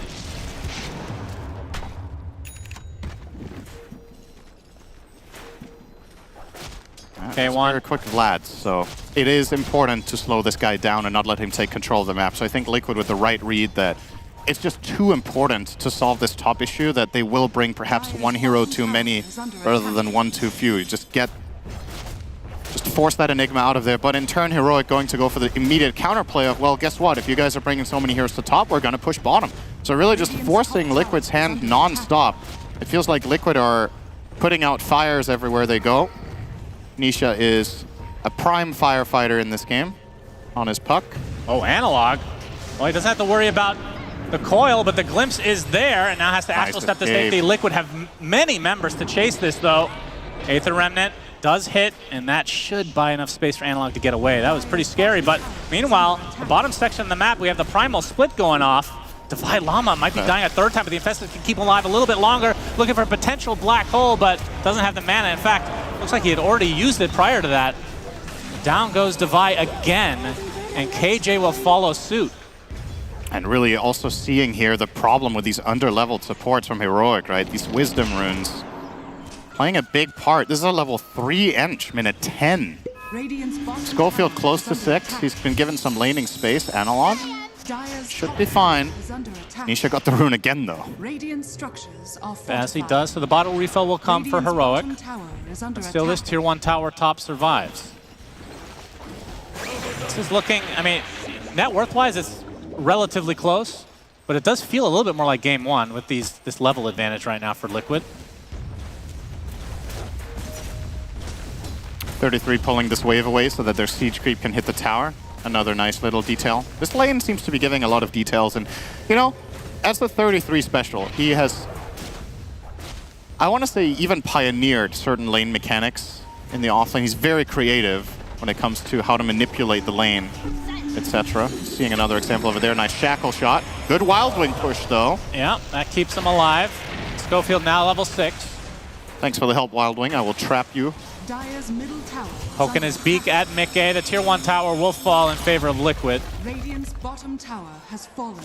Seems like they're getting the better of most exchanges so far in this game, but of course was after a terrific start for Divide. Dire's middle tower And is under attack. Void Spirit, not a hero we get to see that often anymore. It used to be everyone's jam about 8-9 months ago. How do you feel this hero fares in this game? I think the matchups it has are quite good. It has a way of getting away from Glimpse, which is quite rare that heroes have that, but with Dissimulate you can get away from that. You are naturally going to buy Ags against Puck and Brew. So I think it's pretty solid, but his early game has not been particularly great, which is often the problem this hero falls into, is that if it doesn't do too well in lane and the first few moves don't go too well, the recovery curve can be quite steep sometimes. What Analog has done in this game is he's maxed Dissimulate, which I want to say is quite uncommon. Like most Void Spirits we see go for a 4-1-4 build, but he has taken more of the AoE farming route to try to recover his game. Yeah, that is interesting. So it has a lot lower cooldown by leveling it up as well, going from 20 to 11, but K1 pressuring 33. Not very hard, though. 1K to Radiant will be a big timing for the side of Heroic. For the Brewmaster on the other side, we're looking at 2,500. So Radiant's advantage definitely going to be Heroic's. Oh, coil expended by Nisha. You already had the illusory orb up though, so we'll get away clean. Did have to use the ult though, so not able to find a kill. In the meantime, feels like Heroic are quite happy to just farm for a bit, right? You want your Enigma to keep scaling. You're waiting for that Lifestealer Radiance. And it's one of those games where it doesn't feel terrible for Void Spirit to farm because of his build. If you went for the 4-1-4, this would feel a lot more awkward with all this downtime. You would kind of like to hunt kills non-stop, but in this case, just it's quite non-efficient to use Dissimulate to farm on this hero, especially when you have the Fairies Trinket. It all adds up. They're hunting. Divine Llama is their target. He's silent. TPs are coming, looking for a potential black hole, but he gets lassoed into death. Scofield not able to save him, so again, really respecting this Enigma. The timing of this move should open up for Heroic to defend their Wisdom Rune this time, though. Because Enigma will be spawning right around the 14-minute mark, and Heroic, they know there's multiple key spells on cooldown. No lasso, no coil. Actually, coil will be ready in 3, so maybe not. And are they just conceding? They're conceding it. They are, yeah. Oh, that is so much XP. Now he's coming. It's too late. Yeah, Static Storm placed just in case. Analog just walks out casually. Nice Remnant. They will get Insania in all likelihood, but the chase continues to the north. Well Won't worth actually it connect for onto Liquid. anything else. Yeah, Insania sacrificing himself so that, again, Liquid get all the Wisdom Runes. This is really bad for Heroic. And in the meantime, Mickey also took the top tower, so doesn't get much better than that. Position 5 dying on its own to get the rune, and in turn also covering the carry, taking that tower. Mickey with a nice curve in this game, really good progression, 7.4k net worth. Windranger top of the board is a good look. Liquid are going to be leaning on him a lot to kill the Lifestealer. I think the rest of their lineup does quite poorly at it, as a matter of fact, so very important that Mickey's game is enabled after what could have been a terrible start with the Enigma getting off. Just such a good beginning to the game. Liquid are quite comfortable now with their 2k advantage. Brewmaster Radiance coming up in 500. K1 showing off his. So Divide does have his Blink in his stash, so we'll see if that is the relative go time for Heroic, or if he wants to farm a bit more. The BKB eventually will be very valuable, as we talked about, Lasso being the only thing that will cleanly go through. Analog being chased. A bunch of TPs coming for Liquid. Shackle Shot does not latch. Glimpse back, but the Dissimulate counter. Liquid just playing with their food a bit. 3k lead right now. And we see that the Radiance is already up for K1, and the Radiance is just a few hundred gold away for 33. Speaking of a few hundred gold, Analog Orchid 400 as well, so this wave plus a big neutral camp would do it. And that is when things can start really heating up for Heroic. Perhaps an Infest play on a Void Spirit with Orchid, that is definitely a dead puck every day of the week. Or Brew. They could kill any hero, really. Yep, Nisha will be building a Yules to counteract that, but like you said, there's going to be a window of time where he just won't have access to it, and then... He gets the mid tower for free, actually. Just step by step pushed it down with the siege creep. No one from Heroic defended. Liquid with that tower advantage. Now the Radiance on Brew. Could be go time for them as well. All spells online. Been seeing a lot of faster than average this series for both sides. Yep. It'd be funny if we were comparing that to pubs, then that would make a lot of sense. That's a faster than average Nisha, Gleipnir. they show off the Orchid. Do they have the damage? They do. Absolutely. Nisha gets destroyed. So terrific Orchid reveal for Heroic. Nisha playing a little cocky there, I have to say. I mean, it's just lack of knowledge, right? He doesn't know there's an Orchid. Without the Orchid, he's fine. So with the information he had available, this doesn't feel that outlandish. Oh, but now the Blink Dagger Lasso. KJ making his way over, but the Kinetic Field Static Storm's too much as K1 will die. But the Black Hole from Divine Llama showing off his Blink Dagger. That's the death of Insania. More to come as Analog. It's a nice silence onto the Brewmaster. The punch up into the air. No Primal Split for you. Great counteraction from the likes of Heroic, but Divine Llama gets sniped by Mickey. It's a second kill via the power shot this game. Lots of back and forth in this game number 3. Yeah, and he's never going to miss that one with the early Gleipnir. Interesting choice here to opt for that. I guess he really feels strongly that this is the right choice because he's against Void Spirit. It gives them an extra means of catch, because a lot of the times we see Wind Rangers still get Maelstrom into BKB, for example, or some other stat item for Universal Heroes, the build-up. He's currently eyeing up a Manta. Also feel very nice to get. But yeah, this Gleipnir is very early, dare I say, ahead of average. Yep, there you go. 7.5 minutes ahead of average. Yeah, it's a bit misleading because... Yeah, you don't usually go that right away. Exactly. You generally have a little bit of a gapping item in between, but goes to show that this is out of the ordinary. Liquid looking for some aggression top. Want to invade the enemy triangle, perhaps, with the Brewmaster ult available once some more.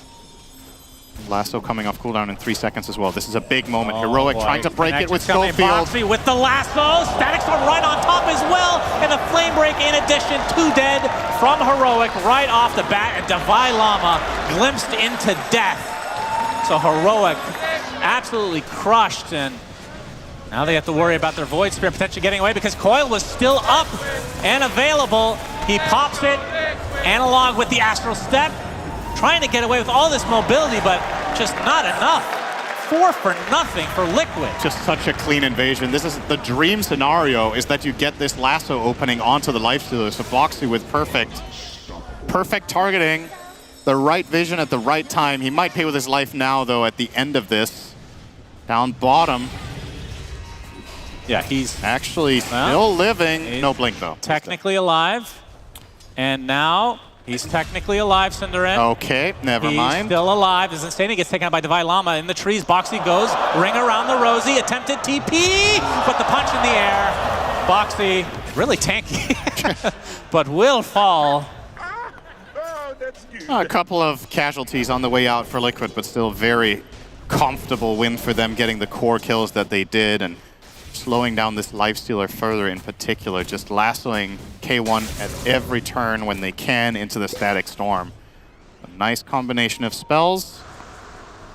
Question is, what's Heroic going to do about it? Are they going to look for a counterplay themselves? Black Hole online in 5 seconds, so that was a bit of a moment of opportunity for Liquid, knowing that was on cooldown. Will not be the case in the coming fight.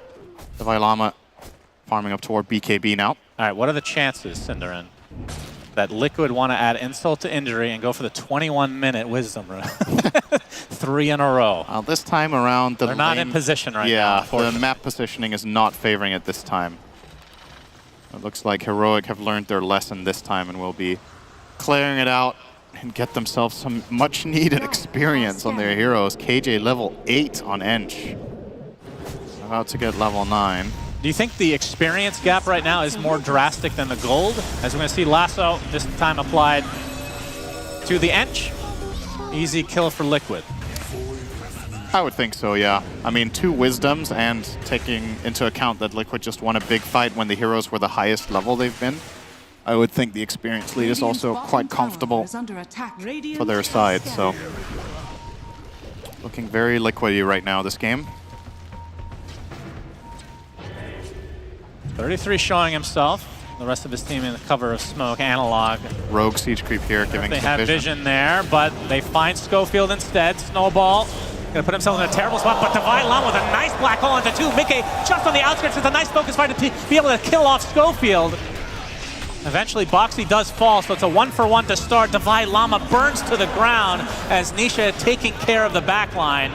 K1 looking to try to do something here, but he's left all alone, shackle shot and dead. And this is likely going to be a full team wipe for Team Liquid. Just so damn clean, right? That looked like a promising black hole, but as fast as possible, they get the counter out. If that black hole goes full duration, maybe Mickey even dies here, but keep an eye on Divine Llama now. Static Storm, Insania coming in, casting at max range to interrupt it. After that, the rest of the fight, more or less a formality. Didn't even need to use Primal Split. Look, it's on off cooldown the entire fight. Yeah. Or actually, okay, he did use it, but I don't think he needed to. I actually think this wasn't even necessary, potentially, but ensures the Lifestealer kill and runs down the Ench as well. So, exceptionally good fight for the side of Liquid. And for Heroic, maybe you want to try to slow things down a bit and get this Enigma BKB. I feel like we're approaching the point where that is going to be a necessity. They wait. They still haven't taken it. Tormentor. There it is. And they do get the Wisdom Rune. K1. First of the game, I believe, for Heroic. Yep. And the Tormy bestows Scofield with the Shard, so Ice Shards will get a little buff. But Roshan, like we saw, goes the way of Liquid. And how much can they realistically take with this first Aegis? I definitely think bottom tower should be a complete freebie if they want to go and push that. I don't think Heroic would be interested in defending that, but... Oh, Boxy able to blink out just in time, and now the silence applied to the Tusk. Scofield dead. It's time to dip. Analog has to get out. KJ will be taking a full focus fire from Mickey. Super easy for Liquid. K1 is actually spotted the lasso, bringing him back into the fray. Shackle shot will eventually latch. Now the rage still on. Now Instania is there. We got another Gleipnir to work with. K1, they are just getting everything. Liquid domination right now, 13K lead. And Mickey beyond godlike. 11, 1, and 8 on this Windranger, just everywhere. Finding kill after kill. And the problem is for Heroic, as soon as they fall behind in a fight, there's always going to be collateral. Batrider with the chase, with the blink, the glimpses, the puck. The mobility on Liquid's team is through the roof, so you better have good team fight selection, and just hasn't really been the case for Heroic. Haven't really got there. The Void Spirit has not worked out the way they had hoped with setting fights up on their terms. It's always Liquid getting the first jump. And just snowballing the fight. And once again, I'm looking to Divine Llama for Heroic if they want to have a chance in this one. That BKB Black Hole has to be the solution and has to come in clutch. I don't think they have enough damage without it. Definitely an uphill battle. I mean, they're only down 10 kills. That's the weird part about it, right? The gold is just it's not, yeah. Ridiculous. The gold is insane. XP doesn't show initially there, but also pretty insane. As a damage rune is up the top side that Liquid will likely find here in a few moments. So from Heroic's perspective, what item timings are we waiting for? Is there any big power spike? Obviously the Enigma getting a BKB is huge, and then it's all about positioning with him. Yeah, what else is there? I mean, the Void Spirit BKB is kind of close as well. 1K for that one.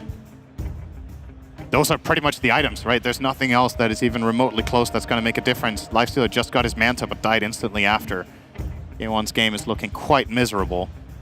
So, all eyes on Devi if you're a Heroic fan. I think this is the one chance will be him getting this item in 1,000 gold. For Liquid, there are just so many ways of winning this game now. Keep playing the map, look for picks with your Windranger +1. You can combine with either your Puck or your Bat. You can even combine with a Disruptor to find kills. You can look for team fights too, obviously. Here, your lineup is just extremely powerful at this moment. And Roche has a 6 minutes respawn, still 3 minutes on the Aegis for Mickey. Don't know if they're going to be using this for much except the bottom tower. I think just controlling the map is fine. I don't really feel like they're on a timer. No, not at all. Barely. I mean, Insane is only 1,500 from Ags on the Disruptor, and we've seen how game-breaking that can be. Yep. Have you gotten used to the fact that these supports end up with ridiculous farm now? Yeah. You've gotten used to it finally. I have. It took a long time, though, for you. I miss the days of Brown Boots minute 20.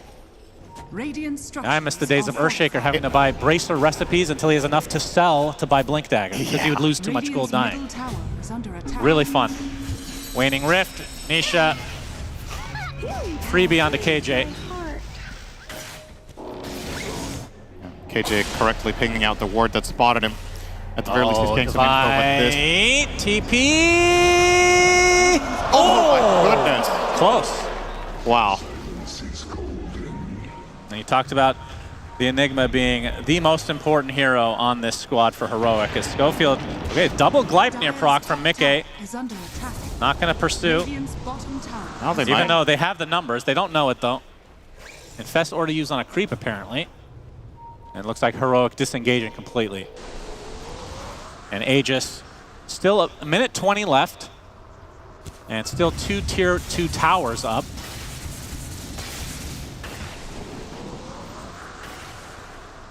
Yeah, Insania is just living the life. Oh, yeah. Only 600 away from Ags now. There is the big item for Divide. Yeah. This is a moment of opportunity, but... Oh, Lasso with the coil breaking. Man, they have so much move speed as K1 attempting to TP out. Very close. Will be able to live. Yeah, math favoring him there with the Radiant, so he will get out, but it's still Liquid running the show. Heroic will need to try to find some sort of angle here. They are looking for it. This item timing is the one, but Liquid aren't really offering up much opportunity.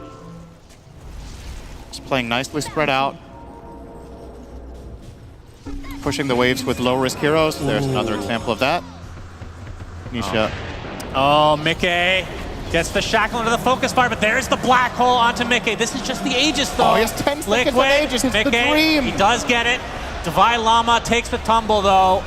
And now Mickey can run free. Scofield, just the delay snowball as the glimpse going to be avoided with the Lifestealer inside. So Liquid get 2 at the cost of the Aegis, like you said, was expiring soon anyway. Yeah, that was worse than the not black holing, but in the heat of the moment, you just go for it, right? And hope this leads to something good, but Divide... Very anime. That's the thing I always loved about Divine Llama. Good news, we do have a replacement desk out back for after this game. It explains a lot why we're getting these pauses about the keyboards. It's more the keys are actually falling off from the rage-inducing plays that are happening here for Heroic and company. And Liquid gonna poke the high ground. Remember, they don't have the Aegis. It's 33. Obviously can primal split at any time.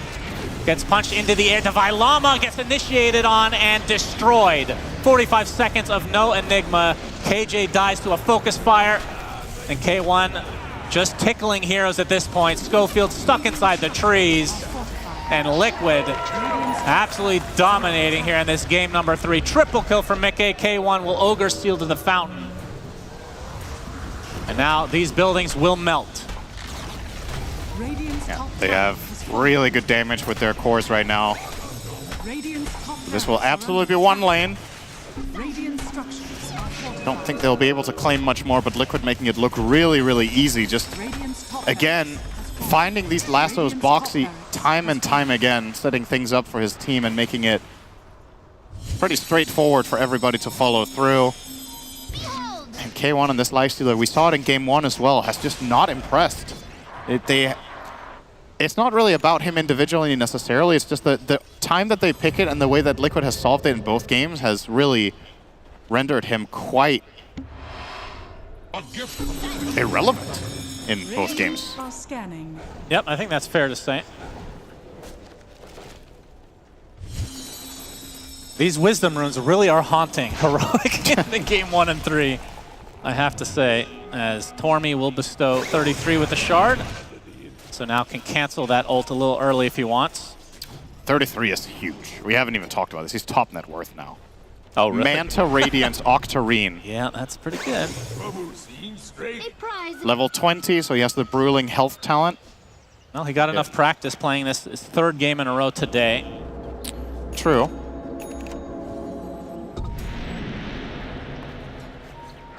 I wonder what the idea from Heroic, you were bringing this up in the draft. I'm not saying this had anything to do with the result, but just curious why they banned the Chen after proving they could beat it. Yeah. I thought that was interesting. It made for a very different Game 3 for sure. Maybe they felt like the pick order and that Liquid would make the right adjustments based on how they lost the 2nd game, but it's always easy to say afterwards, you should have just given Chen. Who even says that? Well, Primal Split used to siege the tower. That Earth Panda can really pack a punch, I'll tell you what.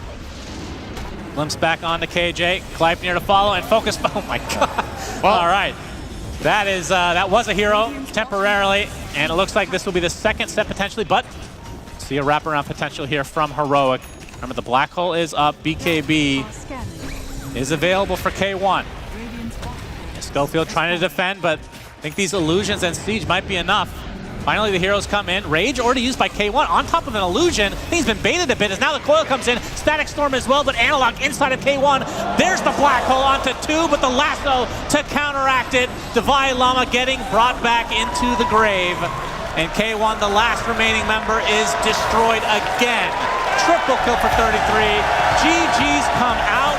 Liquid will move on as Heroic are unfortunately eliminated from the tournament. Yeah, what a class game from Liquid this was. It was just so, similar to game 1, just so clean. So many good movements, so many good individual performances. Once again, want to highlight Boxy on the Batrider. I think he played a stellar game.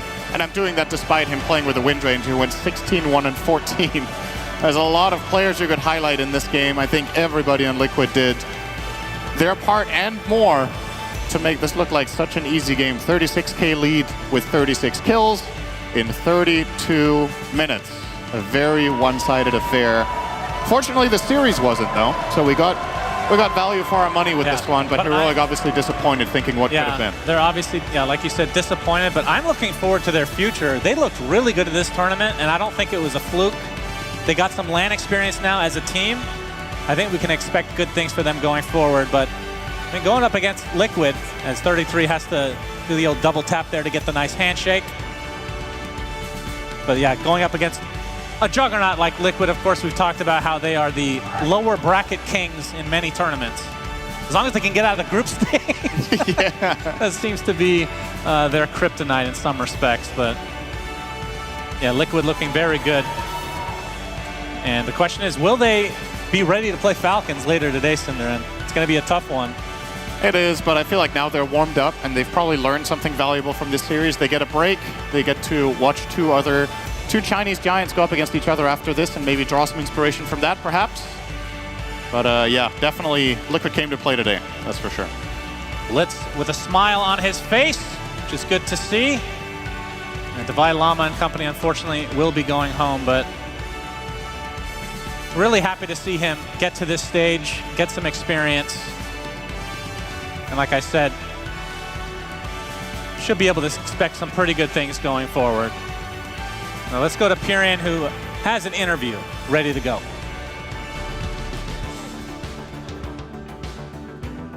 Yeah, hi, I'm here with Divine Llama from Heroic. I hope that you're not feeling too bad, because that was a phenomenal performance. You guys should be proud of yourselves. Yeah, it was a nice series. Shame we lost. It always sucks to lose. Feels worse than I thought, but I'm still happy with how the tournament's gone for us.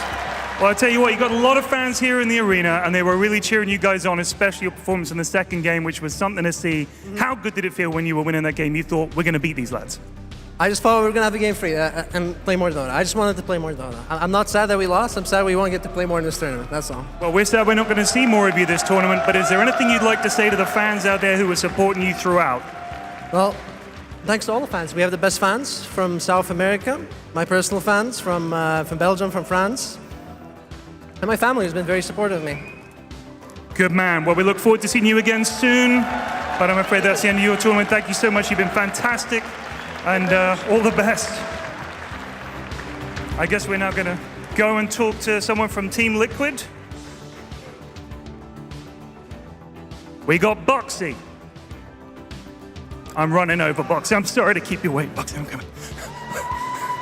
Come here. I need someone to lean on. Come here. Whew.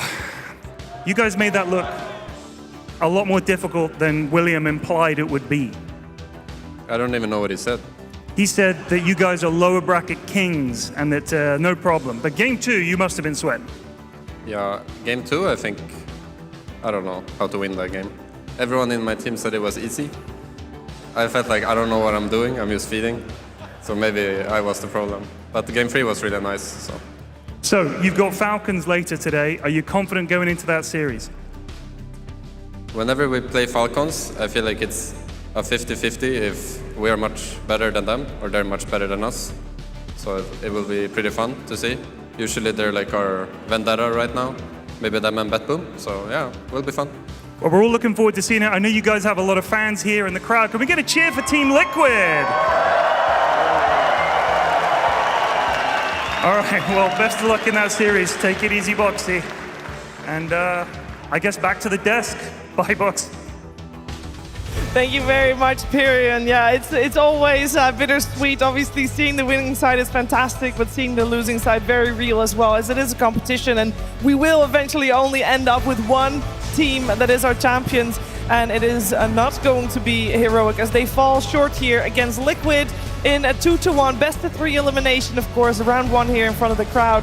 They gave a good battle, though, I will say. But this Game 3 was hard, Kazu. This Game 3 felt like they needed this miraculous Enigma black hole that actually continued to be an Enigma. I mean, they even started so well on this top lane. I feel like there's a different world where they can actually transition that into more. They had like 2, 3, maybe even 4 kills with this Enigma task lane. But I feel like Team Liquid were really on the money. They stole the early Wisdom Roots. They made good rotations to this top lane. And throughout the game, they kept doing like Lasso into Static Storm. And they were just always one step ahead. I think if you're Heroic, you're probably kicking yourselves a little bit. Maybe if you think more about it, you can punch back more. But what can you do? Yeah, I think we're just showing that we're at this position of teams who get that early lead. They're just so skilled to be able to close it out. Like in other tournaments, you get the early lead, then you might falter a bit, then you lose it out. But the fact that we saw like Heroic do it Game 2, of course, Liquid, we expect to see it from them. But just the caliber of the teams in the lower bracket, it isn't just, you know, one-sided the entire time. Like Liquid, they get the 2-1 over Heroic, even on next series as well. It's like you expect one team, but again, it should be 3 games all the way.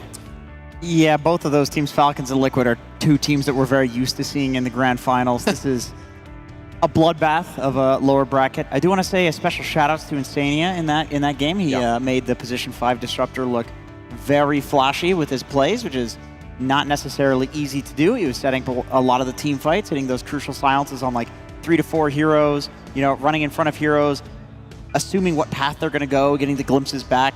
Solid stuff from him. Very nice. This is why this guy's the Disruptor King. Yeah, he allowed his team to keep up high tempo, and that basically meant that Heroic did not have a chance to get their game plan in order this time around. I do agree with everything that was already said about Team Heroic, though. We will see more of them. This is a team that's definitely had a very good showing, and I know for a fact we'll see more of them because they did qualify to the next Dream League Season 23, which is important information because obviously if you get eliminated this slot, the top 8 that Heroic did, you get just over 1,000 points, EPT points, and you can get more points out of Dream League, and that still has you in the running for not having to try to qualify for Re-Up Masters at the Esports World Cup, because you want to qualify to get there just based on points, and there's still that chance to do so, Kazu. And I think looking at Heroic's performance overall, this has been a great run for them. No, for sure. Like they're still a new team, right? They need more time to kind of gel together. I would also say like maybe some of these lifestealers, I would expect more from K1. Like he has good matchups, but when you go against these good teams, you know, maybe they do something you're not used to when you play other teams. So they just need more experience, more time. And honestly, I wouldn't be surprised if they can place another top 8, maybe top 6 at the next Dream League and kind of just keep getting better. Here's the real question. Yeah. Does K1 have to up his kill participation? Is that a stat that we actually need to see rise, or is this just Heroic's 100%. brand of Dota? You think so? I think so. I think that Game 2 was a perfect example of how Heroics looked at the wider meta, copied it, and just destroyed Liquid with it. In Game 3, like when you put Lifesteal and just AFK farms, it's fine. That's what the hero's meant to do, but they felt like they were missing something. It also kind of didn't help that Divine was playing Enigma, but I 100% agree. Pick Rudy.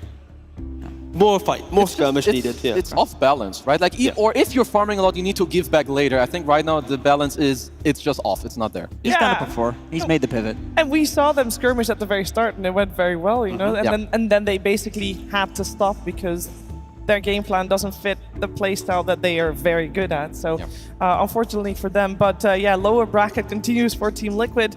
I think they definitely have something to reflect on, though. In the next couple of hours, we will see them up against Team Falcons in just a couple of hours. And that is not a lot of time, Keza, to reflect on what happened. How much do you feel like Team Liquid can even adapt after something like that? I would say you prepare a little bit for Falcons, and then the other stuff I would say, like, look at the second game. Like, there's definitely some things that went wrong that you want to fix there, so just small steps. But I would say it's all on Blitz. You know, your players, let them play the Dota, and Blitz gives them, like, we do this different, we're going to change this in the draft, and we're chill.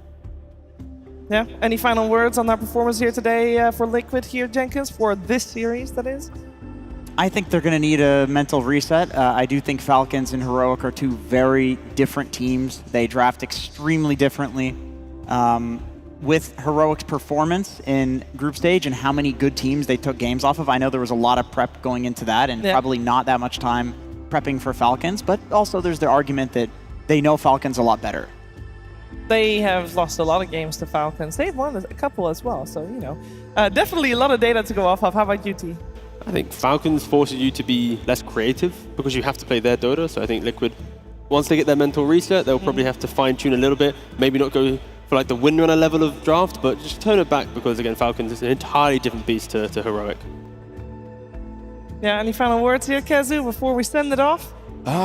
No, I'm just looking forward to the next match. Yeah. I feel like G2IG versus Extreme is, that's what I'm really looking at. I think both teams need to kind of prove themselves. You know, Extreme won the last one, started off kind of cold, and G2IG, they still need to prove themselves. Oh, they do, but it's gonna be a great one. I can already feel it.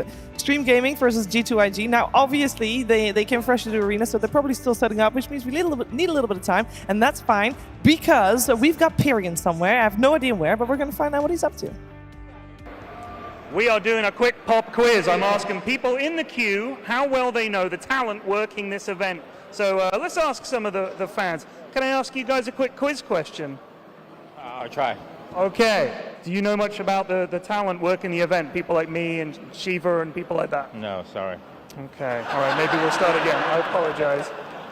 We'll start again. We'll start with this guy.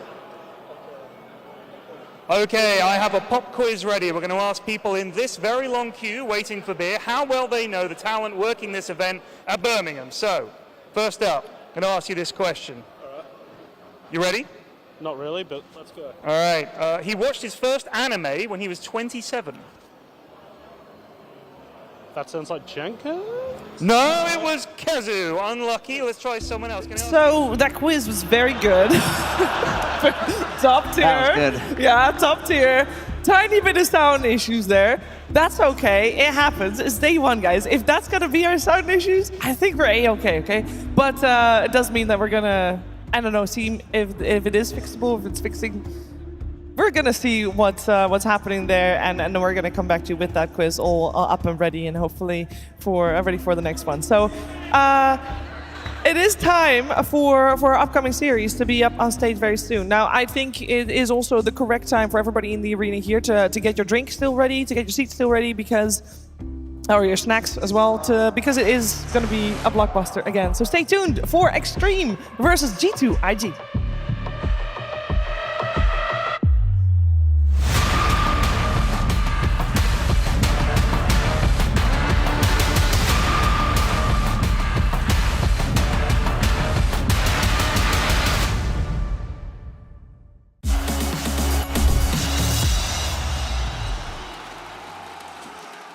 At some point in every gamer's life, there's a question to be asked. Do your clothes match your hobby in any situation? Or do they just represent what you dream of? No matter what situation, there's always the right wear and the wrong. The only real question is, which are you going to choose? Decide for yourself.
Welcome back, Birmingham. We've got more Arena Dota ahead of us.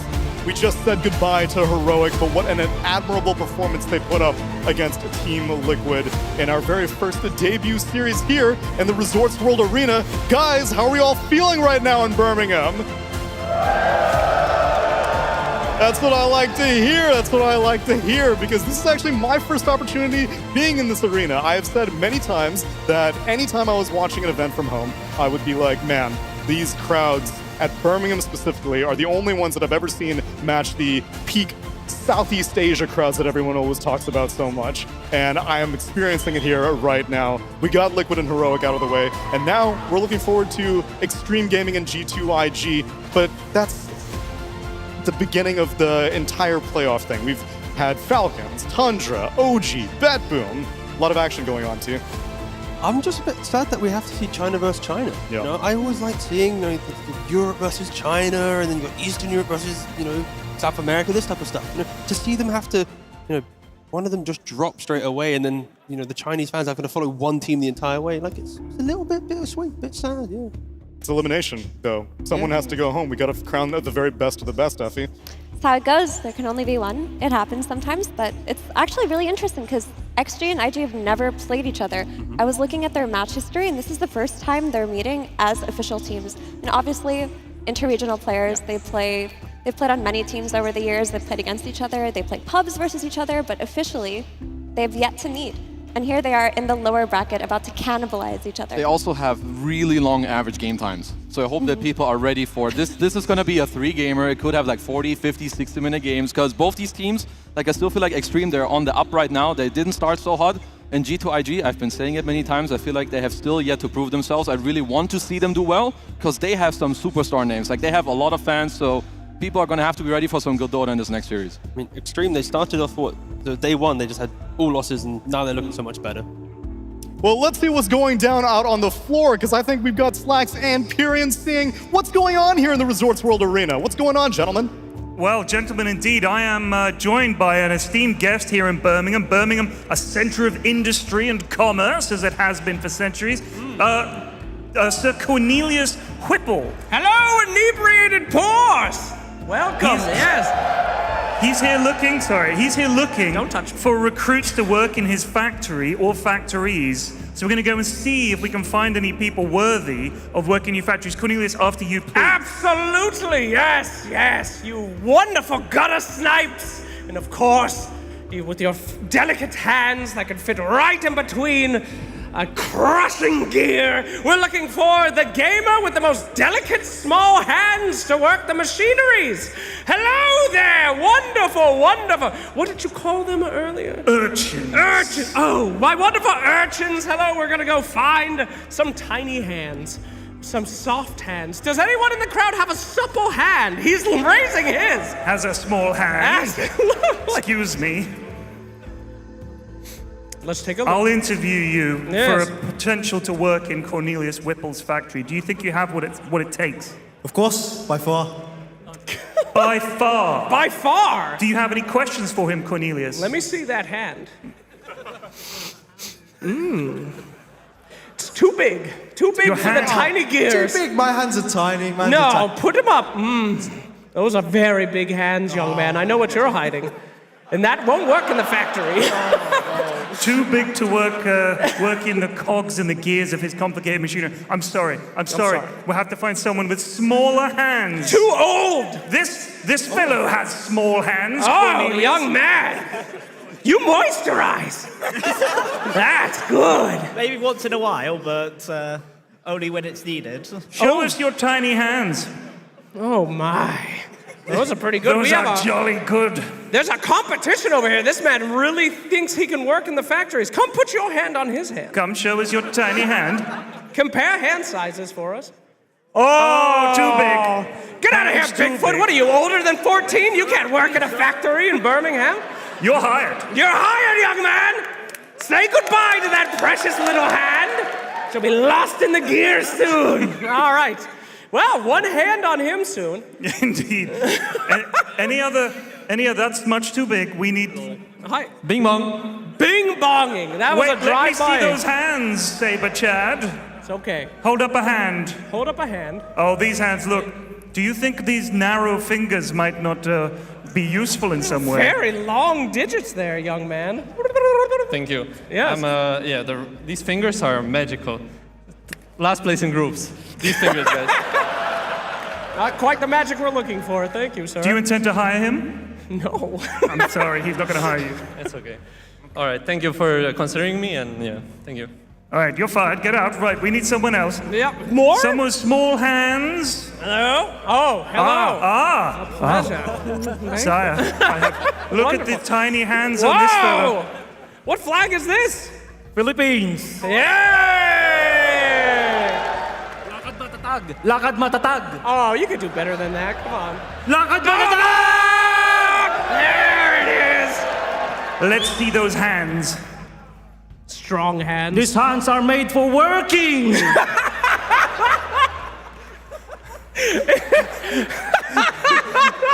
Cornelius, is he hired? Absolutely.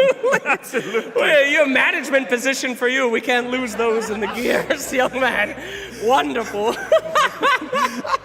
Let us find someone else with small hands. I can't. A very small-handed fellow here. Are we still doing this bit? Oh, just for a little longer. You got the sausages. No, those are thick workers' hands, young man. Thick, meaty dwarven workers' hands. Good Lord, those are good hands. You'll be able to hit the other workers for me. I have been known to. Fantastic. Well, Cornelius, we found you 3 workers. You must be delighted with your trip to Birmingham so far. Absolutely. Industry is booming in Birmingham once again. Thank you, you malnourished gamers. Wonderful. Back to the studio.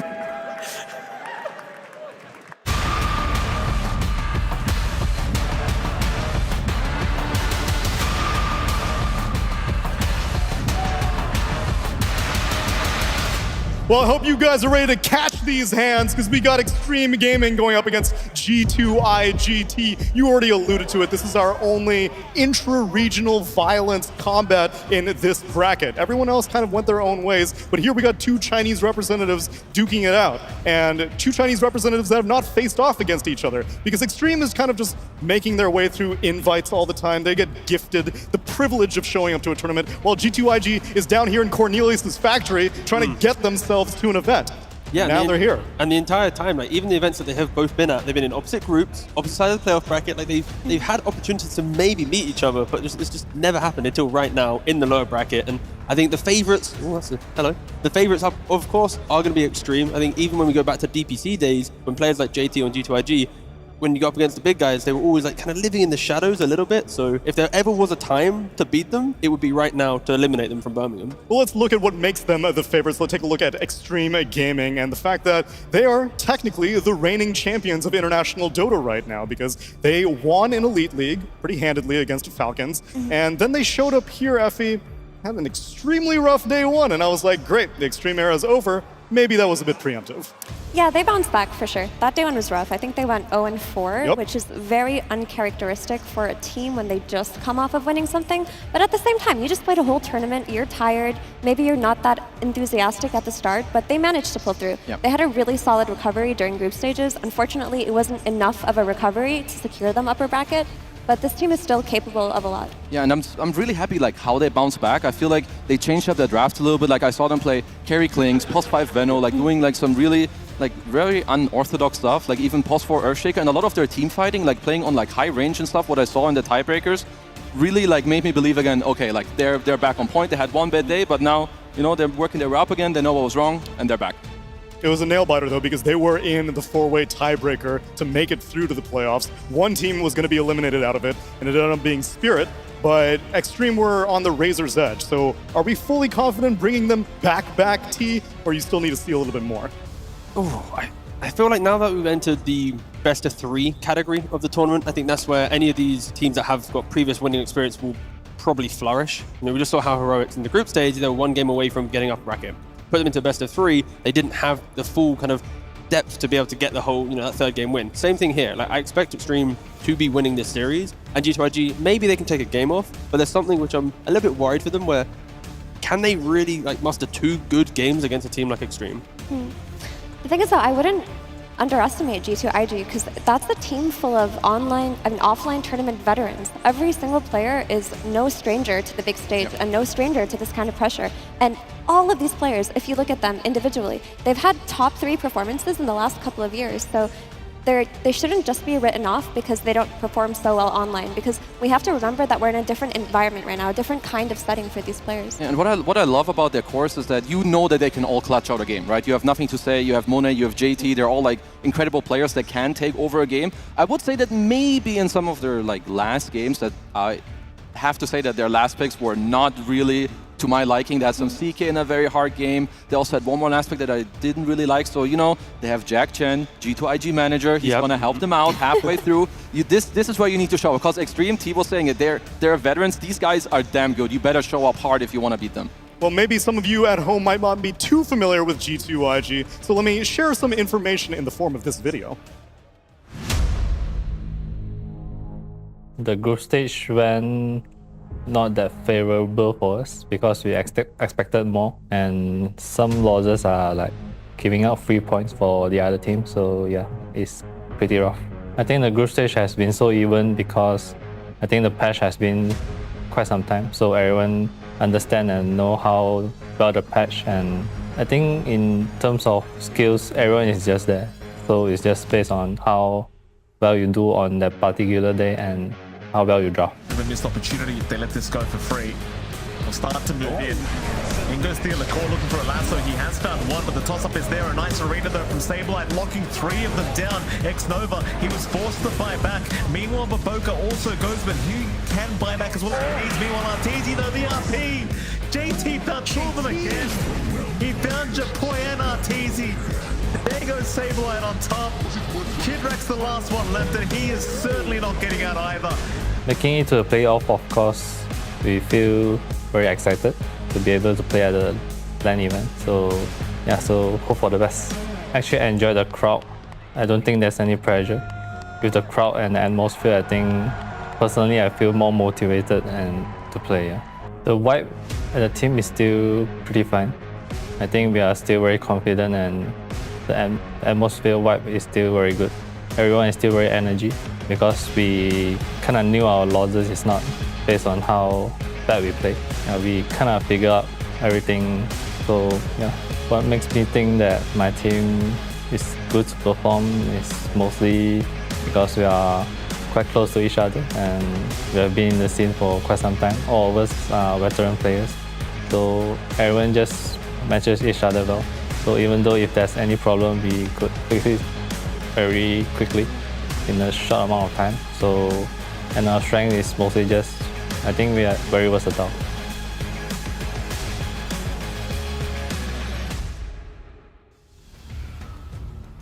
It's that versatility that will hopefully bring them to success, because it is a team that has no lack of experience. This is, ironically, I feel more encouraged seeing them on LAN as opposed to online. And the synergy as well, 3 Malaysians on the team between Nothing to Say, JT, and X-Nova.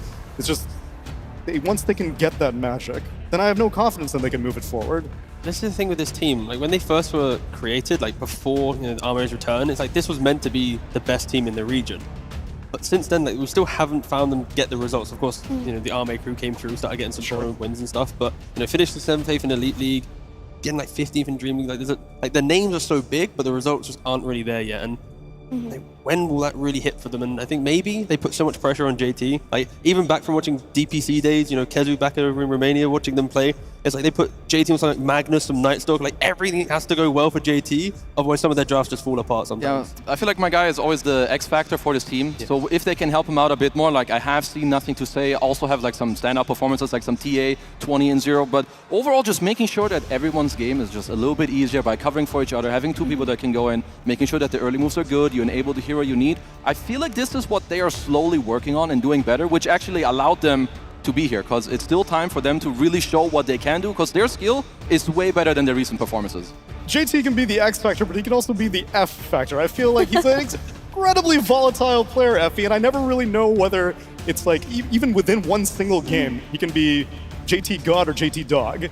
Yeah, but those are the funnest players to watch, right? And often the most explosive players are the ones on teams with the best results. So I would expect, JT God and not Dog in this tournament. Okay. But I do like what you were saying about the draft, Kazu, because honestly, I think IG are doing well right now because the patch is figured out. That's a great thing behind me. Very cool. Believe in Puppy. Believe in Puppy. But I think they're doing well because the patch is figured out. You know what the good heroes are. You know how to draft, and you know the best and most optimal way to play. It felt like they suffered when the meta was not figured out. They just don't really excel in environments where they have to craft a meta of their own. So I would be very surprised if these two teams weren't evenly matched today. I mean, I expect it to go to 3 games, to be very long, and for it to be back and forth. Yeah, I honestly don't even know what to expect other than long games and kind of like a long back and forth with 3 games. And I don't know who mentioned it, but I feel like JT, someone said that JT reminds him of Ice Ice Ice. And with what you guys were saying, I feel like that just kind of makes sense. It's either like this 10-0 performance or you have 0-10 kind of feeding, but then still doing stuff in the game. So overall, I feel like we're missing some of these players these days that are just like very polarizing, like either here or down there. He also all-chatted, actually. Remember against Shopify on the Magnus? He's diving Arteezy, he then TP's out, he kills Arteezy, he then does like full stop, and then, he's got a bit of energy in too, but a bit of spice. That's why I'm curious of how much of that spice will play into factor, because we also got Xnova and Nothing to Say against some former other teammates with Ame and Jinkyu on the other side. There's a little bit of history there, and LGDs of yore. Will they fight it out? Will they give me the tips, Tay? I don't know if I remember these guys TPing each other. No, tipping each other. Like any other region, sure, but I don't know. Just they're getting more spicy. China's been getting more They're leveling up their spice a little bit, but I feel like towards each other they'd be more respectful because there's like this culture of camaraderie and sportsmanship and whatnot. I feel like I see Chinese teams BM the most towards Western teams.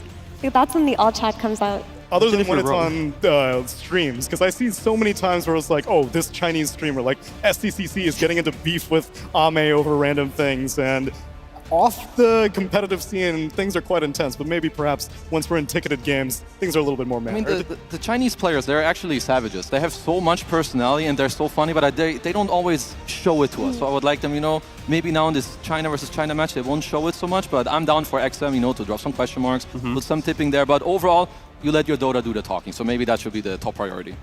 And then in terms of the heroes that we're going to be looking forward to, you mentioned the Clinks was showing up for Extreme Gaming, Ame in specific. Any signatures on your mind, T, that G2IG might be whipping out in this series? I think for me, my potential concern is actually Baboka. He's currently played Lion, Techies, Tiny, Weaver. 4 heroes so far in Birmingham, and 2 of which don't really occur too often in the 4 role, right? Like, we haven't seen Lion too much nowadays. The whole, you buy Shard and get 5 plate mails and you're unkillable. We don't see that anymore. And then the Weaver as well. So a hero that we don't really see too much in the 4 position. So he's playing 2 heroes out of the 4 that are kind of out of meta with what we're seeing right now. And potentially him not subscribing to what's happening at Birmingham could maybe hinder G2ID just a little bit. Yeah, I guess Weaver is a pick that needs more surrounding stuff. I would say Weaver support only works as you have some Pango, some Slaughter, some TA, some minus armor strat. Otherwise, I feel like Weaver support isn't really the best. But Baboka is I would say he's a very unique player. He will maybe just stick to his guns. So I don't think they're picking Weaver to play position 4 Weaver, right? Because they've been running Weaver a lot on Monet, and they've been doing combos like IO plus Weaver from the safe lane. So I would imagine that they flex it to 4 when the draft becomes unplayable for Monet's Weaver, which is always an asset. It's valuable to have a hero that you can flex to 4. But yeah, it's not the best if that's the flex they're depending on, because we've seen a lot of teams build flexes from other heroes like Tiny, which seem a lot more reliable than Weaver. But for the most part, I wouldn't be too concerned about that hero in particular.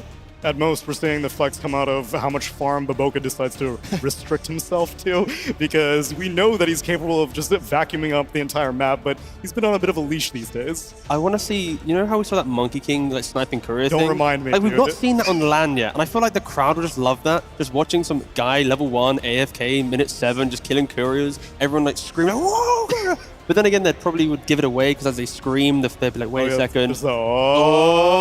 And then there's a Monkey King there, so. Yeah, of course the crowd influences some of the players because they can hear the the vibe. Monkey King has been taking massive L's at Birmingham. I don't even know if he got a dub yet, so... You want me to check for you, boss? I'll get back to you. I mean, at the minimum, at least Baboka is playing the lane, because that was what we were most critical of him during Dream League, is my man is just leaving to go play PvE in the meanwhile. Do you want to know the Monkey King Birmingham win rate? Lay it on me. It's bad. 0%. Okay. 6 games, 6 losses. Pretty shit. Well, then let's put 1 win and 1 loss on the board for these 2 teams. Gentlemen and lady, it's time for G2IG versus Extreme Gaming. Hello, ladies and gentlemen. Birmingham, are we still awake? Oh, that's the crowd I remember. Welcome back, my friends. It is time for our China doubleheader. Now, I don't know if you know this. This is the first time these 2 teams have ever gone head-to-head. We're talking Ame versus Monet, baby. We're talking the best of the best. We're about to see some kick-ass Dota. Are you ready? Fantastic. Well then, my friends, allow me to welcome to the stage our first team, who is thought of to be the favorite, commonly invited, but now it is time for them to prove if they are worthy of being those favorites. Ladies and gentlemen, please welcome to the stage, Extreme Gaming!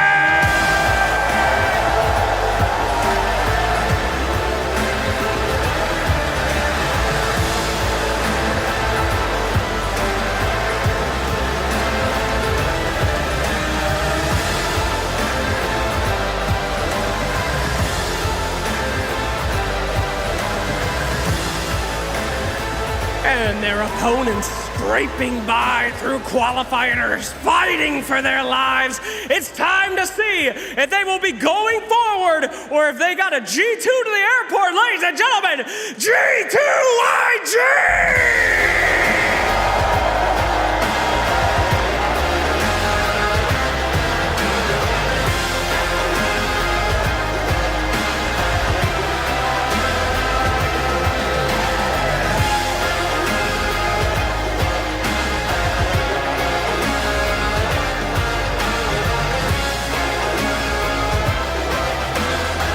Very well, my friends, it appears that it is time for our head-to-head discussion. Could I please get 1 representative from each team, and could I invite out our boy here to translate? How are we doing? Very well. Marshall, everybody. All right, 1 player from each team, please, to the front. We need a handshake, if you could, a word, if you could. Bring them out. Who wants to come? Oh, yes.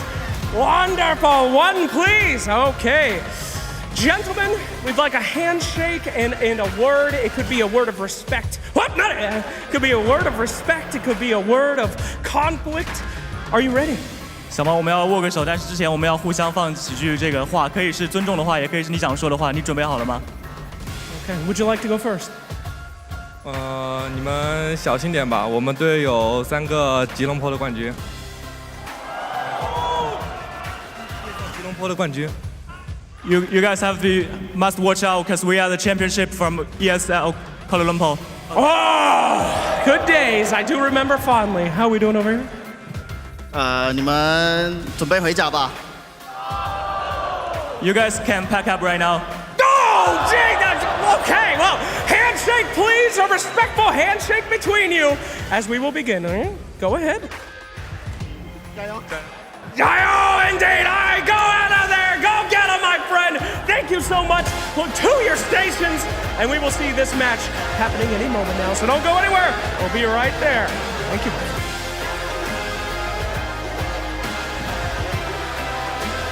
And thank you, Slacks, as we prepare for Extreme Gaming versus G2IG. And I don't want to do a disservice. Indeed, these guys, at least 3 of them on Extreme, are technically the reigning champions of not only Elite League, but also Kuala Lumpur, the last event that had a crowd. And then even on top of that, Effie, I don't want to do a disservice to many people who are tuning in and they see Ame in front of a crowd. They haven't had that opportunity since Singapore TI. What if you just watch casually and you're like, oh, I hear a LAN is going on. Ame's back. What the hell's going on? Where did this guy come from, Effie?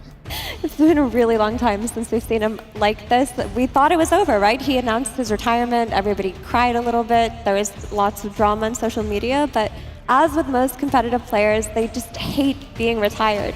They say that they're going to stop playing, but they're always back. You can't get away from this game. It's just too hard to quit Dota. You see it a lot, especially I think from the Chinese region. You know, you have it also with Seb, like, maybe I'm going to retire, but then 3 months later, they're back. But I think a player of this caliber, unless you really feel like you don't want to play, really messing up if you're not just playing. Like, this guy is so gifted at the game. The way he just plays, you know, it's just magic. This guy plays again after a long break, and Yatoro goes like, you know, this is the best Naga Siren I've ever seen. You know, I looked at, I don't know what was so special, but I know Ame is one of the best players, so I can't take that away from him. And he ended up being victorious against Team Spirit in that four-way tiebreaker. So it seems that Ame still got it, T. I don't really think that he's missed too much of a beat, despite the fact that we haven't seen him in front of a crowd in around a year and a half. No, I'm just happy to see that Extreme, they have this like freedom, both in, you know, the plays and also the draft. Like, when you look at the heroes that they're going for, like, each player has got more than like 9-10 different heroes played so far in the tournament. They're not doing what other teams have done, where it's like, we need to play 5-6 heroes, but to the highest level, we're going to be perfect in these strategies. It's like, they have those freedoms that when they enter the draft, it will be, all right, Ame, what carry do you want this time around, boss? It's like, you know what, give me the clinks. Yeah, give me the clinks, you know? So it's like, I like the fact that you just have this raw amount of skill, but also just the freedoms, and there's no one like trying to force anything to them. It's just, whatever happens, it happens. With that being said, though, they do have some staples and some signatures that we see them consistently run, right? XM is famous for his sniper, famous for his disgusting hero pool. He's probably the only player that consistently gets Viper respect banned out of all heroes. I mean, a lot of teams just hate that hero. They don't play it, they don't run it, they don't even think about it. But when you're playing against Extreme Gaming, it's always got to be in the back of your mind. DP is another one, Razor is another one. And then from the safe lane, you've got DY, who has like his Phoenix and his Enchantress and his Crystal Maiden that he still runs. So there is a little bit of signature to their drafting. I'm just happy XM picked Void into Coddle. So we've only seen it from like Thompson yeah. where he done Faceless Void. Yeah, just to clarify. If you're thinking about mid laners, you don't think Faceless Void, but he was the one against the Coddle. Yeah, and it's like, it's just so cool to see like that level of stuff. Because of course, like many years ago, it was always like, oh, Chinese Dota, you know, this and that. But like nowadays, like it really isn't like that at all. And also on top of that, we are seeing this like rebirth of the region where last year it's like kind of lacking, and now in 2024, we are just seeing multiple Chinese teams getting to top 4, getting to top 6, and it is just healthy for the region that it isn't just Western Europe. It really feels like Western Europe and China are equally competing time and time again, with a little bit of Eastern Europe now and again, but it's just great for Dota having so many regions contending for that top spot. Yeah, and sometimes all it feels like is what it takes is one team to perform well. If one team from a region performs well, all of a sudden that inspires all the other teams from the region to think that they can do it too. It makes their scrim environment that much better because they're playing against teams that are consistently performing well. It makes it so that players are learning from each other, right? So you're not just playing against them, but you're talking to them. They're your friends. They're sharing strategies and they're sharing parts of the meta. So we found that with Team Spirit after they won TI. All of a sudden, the EEU region looked so good, right? We had Virtus Pro doing well, we had Bedboom doing well, and the same thing happened with China after Azure Ray won the last tournament in Malaysia. I think especially like when you have like some of the, in my opinion, like newer players like XM, he is a huge X factor for this team. Like he plays, I would say, a different type of mid. He's not just the guy that will only worry about himself. A lot of the heroes, like you mentioned, they're more like tempo controllers, and right now in this meta, it's a lot not just about what you do, but how much you actually stop the enemy team from doing what they want to do. He's like the most anti-mid player with Thompson that I've ever seen. He'll do some stupid sniper, some Viper.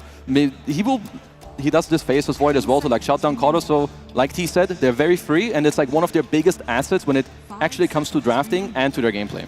And he's a clutch player too, right? Oh, yeah. I mean, in some of the group stage games, we saw that it looked impossible for Extreme. And who was the player who brought them back into the game? It was always XM. It feels like he doesn't crumble under pressure recently. He's been the player pushing them through difficult situations. I also want to give a shout out to DY as well for doing that, because DY has been performing consistently well in every game. Most players on Extreme have had at least 1 or 2 bad games, but I haven't seen a bad game come out of DY yet. Let's see if the pressure of the stage gets to them as we get into our first draft. Magnus, Kunkka, and Pango banned out by Extreme. G2IG, they ban out the Shadow Demon, the Phoenix, Disruptor, and Razor. And normally, I'm left sitting here thinking, oh, Chen is still in the pool, and yet both teams ignore it. They go for other supports. Extreme take the Enchantress, and G2IG take the Crystal Maiden. Yeah, Crystal Maiden, heavily reactionary to the Enchantress. Of course, the Frostbite against the Creep is always very nice, and I think as long as G2IG utilize the strengths of Crystal Maiden pushing your team forward for more fights, then it's a perfectly fine pick. This hero wants to amp up the Pangolier type hero that wants to go for the next fight, the Centaur plus Willow type heroes that are like, kill the entire time, and we'll see if they continue down that line, but right now, just a reaction to the Enchantress. And it synergizes well with that Weaver flex that you mentioned before too. Like these heroes that play from the safe lane, that play for kills and are mana dependent that G2IG have been running, CM is one of the better enabling heroes. And it's interesting to note that they just took it instantly. They thought about, okay, what if XG just take our Enchantress? They know that Xnova wants to play it as much as he can. We'll just run their Crystal Maiden. It's funny because G2IG banned a lot of supports. Like they most likely know that Extreme, like this is what they want to go for. So it's just a very high chance you can prep for them either opening the Chen or the Eng, like we talked about. It looks like there's some teams who are more open now to either playing against the Chen or just taking the chance of, oh, they actually never play it, they've banned it themselves.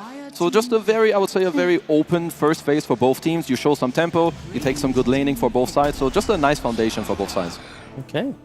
A relatively early Slaughter. I was expecting this pick position to be the melee position for Baboka to utilize across the Maiden, to create like a smoke partner, but instead they just automatically lock in the Slaughter.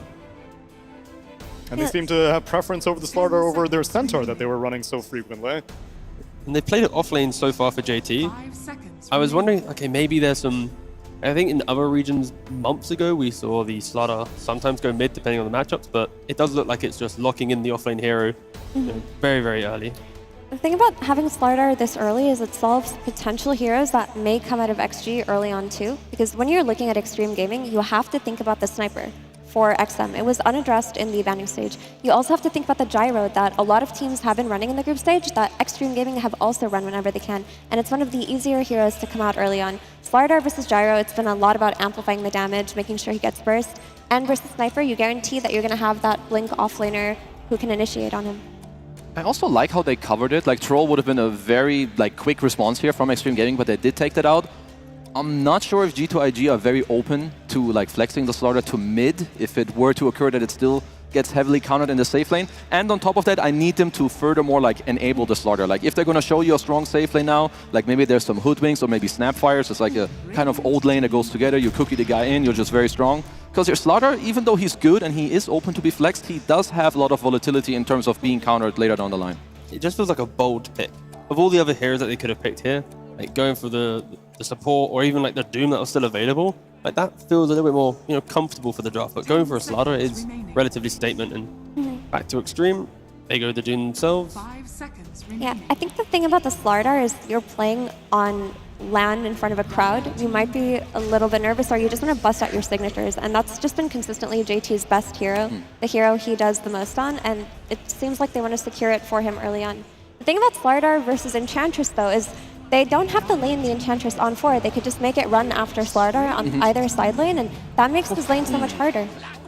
Oh, I kind of like what both sides are doing. Like Extreme are doing their Earthshaker again with Jinkyu, which has looked just incredibly good in a lot of their games, but again, they're giving you some openings. You see this Doom Shaker, it is a lane that can be exploited. So G2IG, they go for the Clinks themselves. Clinks start are very good together. You're also good against the Eng. And Clock, I feel like a hero that has been rising. Some teams play it very well, Tundra being one of them. And I'm a huge fan of this Clockwork pick. Yeah, especially when you pair it with a ranged carry like Clinks, right? It makes that lane stronger. You have a nice combo with the power cogs into Clinks' strafe. Also, it's going to be nice to initiate the fights for IG up until Slaughter gets his dagger, right? Because you're going to have this downtime where your Slaughter isn't ready to be the one setting the tempo for you. And that's where you can depend on your Clockwork. So these two heroes cover for each other's flaws very well. I think it's why the Naga Siren now for Extreme also feels pretty good. The early pressure from G2IG is very much kill-centric, not really tower-based. If the Clinks goes for a Desolator, then you can start chipping down these towers. But you have to expect Extreme to be able to freely enter 20 minutes of the game under their own control. Naga push out waves, Shaker will get to his Blink Dagger. It's a really nice Naga pick, and you have high armor as well to deal with the inevitable burst that G2IG will be leaning on. Yeah, and I love that point you made about pushing waves on Naga, because the way that you play as Clinks is you're running around the map looking for pickups, right? After you get a couple of items, after you push some waves out, you're looking for that pick on whatever hero you can find. Naga makes it impossible to do that. Yes. Oh, here we go. Uh-oh. Peer pressure. Peer pressure. Hey! Woohoo! That's a big. Oh no. I'm so sorry. What have we done to this man? Come on, mate. You got this, please. The entire crowd believes in you. Oh! Everything right now. Give up. Oh. Good job. That's okay. That's well a good done. try. Well done. You did good, man. You claimed to be immortal rank, but that was like a legend drinking performance. Like a single clap. Just to wrap up the previous point, Naga always has lanes pushed out, which makes Clinks' gameplay within a game harder. I like the Zeus a lot with Naga. Like, it's just a hero that, it gets you a lot of the global pick-off later. Extreme don't really want to fight. We talk about a lot of this wave push now. Shaker is going to get a Blink later, some Doom with pick-off. You have the Zeus all coming around. For G2IG, I feel like you need a hero that, first of all, helps you with the map state against Naga, and maybe another jump against the Zeus throughout the game. Is there anything that stands out? Like, I mean, they have 2 minutes, so maybe we also have 2 minutes. They could maybe go... it's the reason why the Doom in play, like, you could go for like a Timbersaw type hero that just allows you to break open the fight at the start, but because Doom's there, this hero will always be the Doom target, no matter what. Like, the hero you're describing will have a target on their back the entire time. Like, Extreme's entire lineup is dodge the aggression from G2IG, keep the map state in a good position. You have Zeus vision, Naga at some point or Shake will turn around a fight, and That's give you a weird one. No, it's difficult. NTS played Tusk one time mid. Not here. No, Not what you- no. But because it is NTS, you think about like Ember Spirit, right? Because it's one of the heroes that runs around and chases Naga. But because you're playing against the Doom, that makes the Ember pick a lot more dangerous and a lot more harder to cover. This hero will just be the Doom target no matter what. Because they have no answer to killing off, like even with the Clinks with like a Gleipnir and a Shard, it's not that great to deal with the Naga because there's going to be the noise of people in front. I could see some... I think no matter what hero we're going to go for, there's going to be some upsides and downsides. I could see a potential hero such as Dragonite being okay. I know that there's a lot of counters to it, but he mirrors Naga very similarly in terms of how the map will look like with some Manta later. I would say you can play through him against the Zeus. Because I can't find this pick that will like kind of do everything. Like there's been like some Puck, I would say, that's okay, but not great. Ember as well, I can see something there where you can play through it too. At least I can't find this one pick that is really like, goddamn, like that's the one. And I'm assuming you're not that keen on pivoting the Slardar to mid and getting a new JT hero instead. No, I think if you go for the mid, it's like, I also don't want like a Puck or something to connect it. You can go for like the Ags build to provide you additional damage potentially, but they do go the Timbersaw. Oh, into the Doom. Yeah. Yeah. I mean, I said this, but I wasn't too... And it is offlane Timbersaw. And it is a mid Slardar. Slardar mid. Yeah. Yeah. Neil.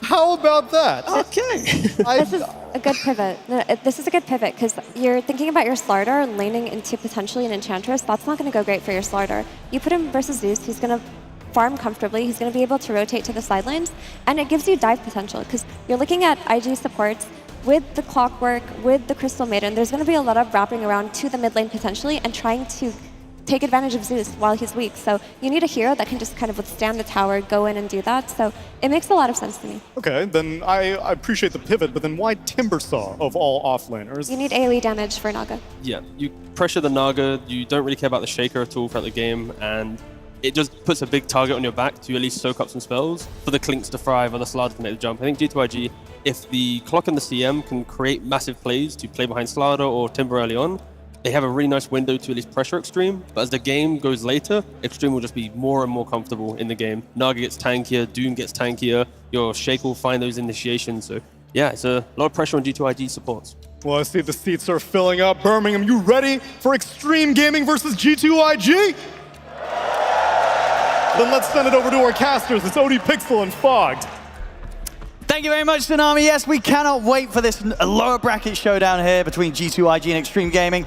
With the drafts done, Fogged, it looks like very much Extreme, they want to keep this game going right. Yes. If they can kind of carry this out, get to the point where their Naga Siren's ready to clean up and take home the victory, they could be in a pretty good spot. But for G2IG, it's going to be all aggression. Yeah, we're going to have to see if the aggression does work out. All right, let's get ready, ladies and gentlemen, as we get into the first game of this best of 3 between G2IG and Extreme Gaming. Let's raise a cup before battle.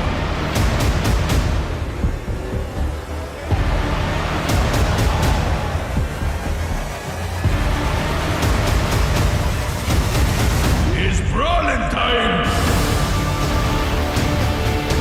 And here we go, getting into the action of this one.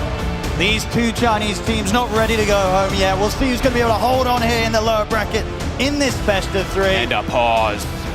Beautiful. We'll just make sure we've got everything good to go before we get the game going fluidly. But yeah, Fox, looking at these drafts, I mean, do you prefer the approach of one of these teams? Do you look towards Extreme and say, you know what, Arme's going to be able to carry this on his Naga Siren? Or do you think this sort of approach from G2IG where they've come in, they've switched things around, obviously you have nothing to say on the Slardar, and then this JT Timbersaw fitting in at the end of the draft, could this run over Extreme Gaming? I think it's exactly just the way you were saying right before we started this game, right? It's going to be one team that's constantly looking for kills, setting up with it because they have this very aggressive lineup with the Clockwork, with the Slardar, ways to go for these early kills. While for Extreme, it's delay, push lanes out, get that farm up, wait till Ame's online, and then have him take over the game. So we'll have to see which style does work out. I'm not sure which one I prefer. I think the longer, like waiting for late game and stuff seems to be one that works out a little bit better most times. That being said though, I've been seeing some nice stuff from like these Slardars and Clinks being able to set tempo. And Clockwork overall. I mean, this is one I have to mention just because he is playing versus the Earthshaker. Yep. He has some cool matchups that he could potentially catch and shut these heroes down early. It's just, can he get on top of them? Can he get this type of start? Because I think this hero has, I was looking at it earlier, it has a pretty good very high win rate Yeah, this hero's been doing well. Yeah, I think it was like 80% during the group stages or more than that, so it's been rising in popularity, and especially when you see like that Shaker, Doom, heroes you can isolate, bring down, it can be pretty cool. Versus Naga Siren, of course, a little bit more difficult to hold her down until you have something like Aghanim Scepter, so you can prevent that, you know, just pop illusions and song, etc., all that. And he has a 5-position clock, so unlikely he'll be able to get that too early, but let's see which one does thrive. Let's see how these lanes go. Yeah, I mean, I've got to ask as well with regards to the fact that they got this Slardar very early on in the draft. At the point, maybe it was going to be offlane, but it actually gets bumped up in priority, as we're seeing, for Nothing to Say to play it in the mid. Are you still a bit concerned? Because when it was picked as early as it was, you would imagine Extreme Gaming with their lineup, they've had quite a bit of time and picks to address this hero. Yeah, I'm a little worried for it. That's probably my biggest concern, is just how well Nothing to Say is going to be able to make his moves around the map and how much impact he's going to have in particular. The Clinks and the Timber Saw, like Timber overall, if he has a good lane, you can see the objective that he has, going for this Naga Star and clearing illusions, having that high burst versus all the rest of these heroes, but yeah, do have some concerns when it's an opening Slardar and they have had a whole lot of time to answer and prepare for it. And then you have to force it to the mid because you want an answer for Naga, so we'll see. We'll have to see. Yeah, to pick it as such, they certainly must believe in it here, G2IG. So we'll see what Nothing to Say is able to bring to the action. The nice thing about the heroes, it always is, it can increase tempo a lot. Like, let's say you get 1 or 2 kills, it always gives you, you know, Roshan threat, right? Corrosive Haze is always going to be excellent for that, so let's see how these lanes do in particular to go down. The Clinks and the Clockwork, it looks like a strong lane versus the Earthshaker and the Doom. It just depends on how much, you know, the manipulation comes out from the creep waves. These Earthshakers, of course, just fissuring, pulling waves and stuff. How much will they actually be able to shut down XXS? We'll have to see what Xnova can do. Yeah, going for this very good block to start off the action in that top lane here from Extreme Gaming. A pretty huge one with the first fissure. It's going to be pretty close to his tower. So overall, I mean, XXS should be safe in the first few levels, I'd imagine. Even a secondary fissure, just literally pretty much push it down to his tower. And now that we have been seeing a bit more mid Slardar coming out for some of the teams, how do sort of these matchups go? You know, Zeus versus Slardar, is Nothing to Say able to sort of sustain through the spam of the Zeus in this lane? I guess so, yeah. I would imagine so. I think I've seen it come out even, at least in most of these matchups. Zeus does hit kind of hard, but walking up to hit something like a Slardar usually pretty unlikely, so. And then down on this bottom lane, of course. I mean, how disruptive is the burst from JT and Baboka early on to slow down Arme's farm? It's good. It's really good. I like that they did this little switch up. The only, yeah, what we said, right? They kind of had to do this, sacrifice the Slardar a little bit, but to have this type of way to shut down Ame, it's all important. If you put the Slardar down here versus a Naga Siren and Enchantress, you're kind of just setting up Ame for success. So I'm glad they did this. And I'm glad we're seeing, I mean, CM, I feel like we didn't see this hero too much throughout this tournament. A very aggressive hero. And they do have heroes that work really well with it. Honestly, the aura can be very nice. Baboka, quite the wild support player, so looking forward to what he can do on this hero.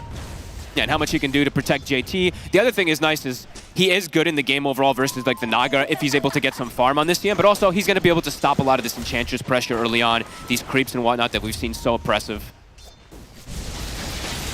I was saying NTS was going to be able to handle the pressure. His bottle's not here just yet. He brought 6 tangos, so should still be okay to get that extra sustain and last hits under tower. Shoving the lane very, very hard down the mid here, XM. Make sure that Nothing to Say here. Doesn't have an easy start here.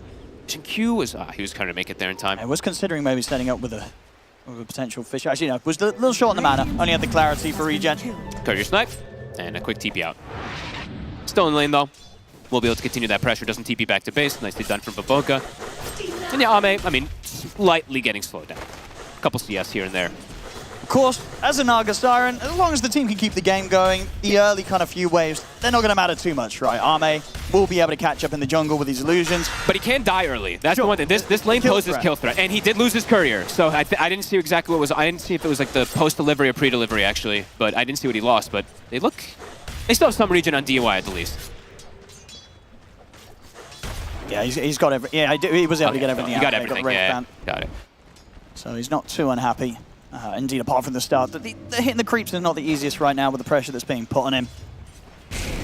Yeah, NTS actually a first few waves. 20 CS, shoves it out again. He's going to be able to get his bounty rune as well. So yeah, so far so good for the Slaughter. Yeah, so looking at the top lane, as you talked about, obviously the strengths of the Clockwork against the Shaker and the Doom. If G2IG are able to keep the lane in a good position themselves, is there ever a point that Extreme Gaming can kind of go on the clock and just get him out of the lane, or is that just never going to happen with these heroes? It feels very unlikely unless there's just a big misstep and some fissure trap or something. I don't think that should happen. That Clinks is probably just too tanky as well, and they're actually getting aggressive onto Xingqiu. He stepped up a bit far. It's a lot of damage. He's trapped in the cogs. He's going down. They're So going many to chase creeps. and they're going to dive in. They're going to get first blood here for Monet. Get some good damage onto XXS as well with the creep pressure building up. They're making him miss a bunch of CS here. I think he just missed 3 and a deny in his Even face. getting these denies, indeed. Very good pressure there from X-Nova and Monet. It's exactly how G2IG wanted to play. As we've said, this is a kill-hungry team. With this draft, they have to look to dominate these lanes and look to snowball off of it. And so far, I mean, 1 kill here and slowing down Ame's farm. Things are pretty nice for them. And in terms of sustain, indeed, as soon as the bottle was out for Nothing to Say, he's doing perfectly he's fine. We'll even head over, make sure he grabs the bounty rune as well. Take that away from Extreme Gaming. Yeah, Zeus not so much of a bullying hero in that mid lane, so. Does mean that there's going to be early opportunities for rotations, of course, from Nothing to Say as well on this Slaughter.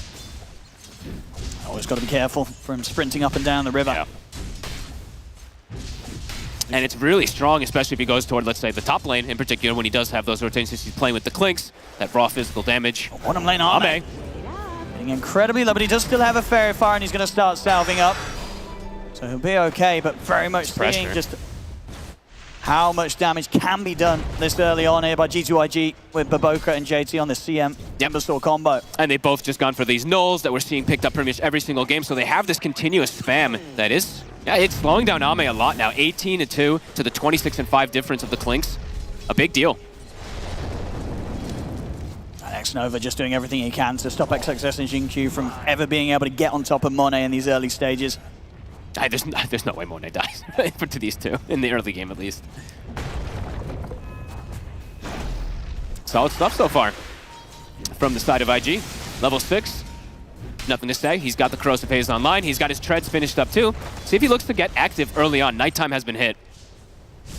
And diving the bottom tower is certainly going to get more and more appealing. Yeah, heroes are so fragile at this point when his Slaughter is level 6 this early because it's a mid Slaughter. And yeah, the pressure's coming down bottom. He is on his way. Top lane Xingqiu tries to get in on top of Monet. That's a bold attempt. But it's the damage that's being traded here is never favorable for Extreme Gaming. Xingqiu and XXS losing so much of their life every single time. And look at this, Xingqiu trapped again. Could set something up. There's a battery assault. It's He's back looking up. dead. They can chase him out, and indeed very little for Xingqiu to do. It's going to be another kill here for the safe lane duo of G2IG. And they catch him also, I think maybe when he was looking to perhaps look to go toward mid to help with a ruin or something. XM might get handed a free kill. Papa Zeus, he was trying to go for X-Nova, and he will get the kill, XM. Able to finish him off with an Arc Lightning or two. Nothing to Say is perhaps looking to connect. Arcane Rune can't quite catch him here. He's going to try. Let's see. But indeed, with the jump up, XM perfectly fine. Back to the safety towards the mid. So nice little move there from XM. We'll be able to get a kill on the board here for Extreme Gaming with that first Thunder God's Wrath. Does mean that for now, the side lane's unlikely to see any showing from the Zeus. So they will probably continue to suffer. Hey, look at with Nothing the to extra Say. numbers coming in on top lane. Nothing to Say with a rotation. It's a Wisdom Rune rotation too. Good fissure. Xingqiu able to block them off, and XM here will come in with a TP now that the fight's gone all the way over towards the tier 2. A necessary TP. He does not want to lose that one away for his teammates. He'll give it to Xingqiu, bottles it up, quickly passes it back over for the XP.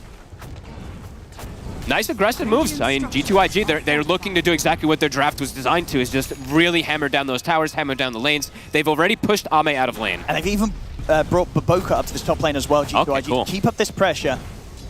This tower's dropping pretty low. I mean, X-Nova, he wants to try and get in with the wraparound, get in on top of Xingqiu, and he's able to do so. He's in with the battery assault. The blood grenade's thrown down, the pushback by the cogs. Xingqiu, he's gone again. That's 3. G2IG, they just continue to bully this top lane. The power of Clockwork versus Earthshaker. And this tower, I mean, they have creeps coming in. They should be able to finish it off here with the 3. I think they can get the tier 1 here, G2IG. Huge pressure. They know they can just leave JT alone on an island since he's just versus nobody in the lane pretty much right now. A tower claimed, and pretty much level 6 on Timber. So yeah, Ame, he can't really go back to the lane. Not easy for this Nagasaran to do so. I got the block off here, trying to mess with him getting the 8-minute power rune, but deep Baboka by his side. There's nothing to say. He'll still be able to grab it. Frostbite holds back Jin-Q. Really nice coverage there from He's looking Mabolka. very smooth. Yeah, bottom lane, Arme. He's having to hit the jungle. Yep. Head away from the lane now. He'll start playing the catch-up game. And if he sends his illusions into the lane, JT just kills them immediately, and it'll actually just slow down Ame's farm. They might have to make a rotation with 3 heroes if they want to try to push JT out, but it's not easy. Their heroes need a lot of time, especially because the Shaker Jin-Q's had such a slow start. Level 3, they need to give him a lane. So I think giving Jin-Q mid lane, let XM make moves around or maybe even jungle on the Zeus a bit is something necessary for XG to fix a bit of this early game. Radiant's bottom tower But for G2IG, it's just continuous time to run at them, get pressure on these towers and look to keep getting these kills. See what they can get it coming through the Twin Gate. X-Nova. It's on DY. Ready with the block off. And they're ready to chase DY down. It's going to be another one here. G2IG just continuing to pick up these early kills. Another tower to be taken by the looks of it. They're playing it so clean right now. They're speeding up. Towers to fall early versus a Naga Siren as well is one of the more important things. Allows you to perhaps try to find this hero, and they absolutely have kill threat at most times here with this type of advantage. Yeah, JT's going to be a pretty big menace here. Radiant's bottom tower is under attack. And Monet, we see his itemization. I think most of the times we've seen that Deso Shard Rush. He's playing versus Naga Siren. He's going for the counter. He's very farmed up on this Clinks right now. And XXS, it looks to be another one unless XXS is able to run away from this. He looks pretty dead, but let's see. See if Nothing to Say can come in with a block off here as he moves around. And indeed, there's nowhere for this Doom to run. Another kill. Go in the way of G2IG. They just continue to just eat the heroes on Extreme Gaming's lineup. They're barely getting any space at all as they fall further and further behind. Honestly, X-Nova is doing so much work. All 5 kills because of this clockwork so far. Just super aggressive plays forward. Yeah, he's the only death, but that's just fine. Now, it feels like XM is going to have a lot of work, at least to carry this early game with the 2 supports, because those 2 other cores are definitely just... I mean, Naga and Doom overall need some time to be able to farm and catch back up.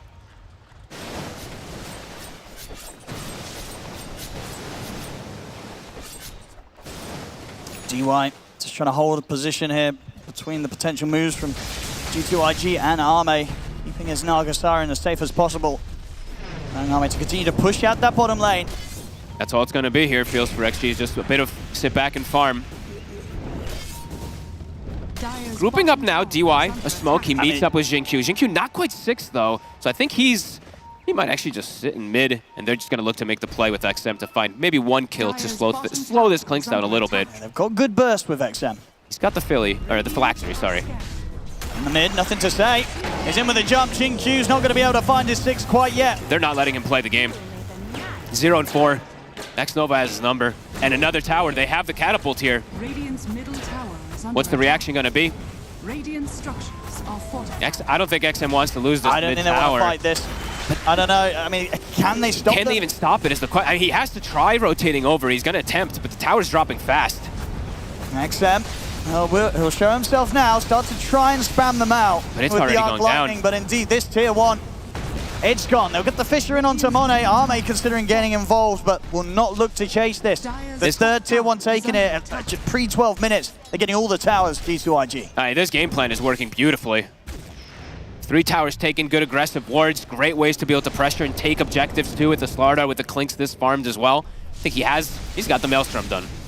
And I believe I saw them stacking for him as well on their Ancient side, so if I'm not mistaken, it's a quad Ancient for him to go farm on this Clinks as soon as he has the Shard. Or JT can take it away.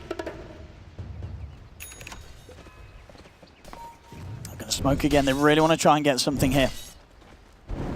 They have the Snake now. Okay.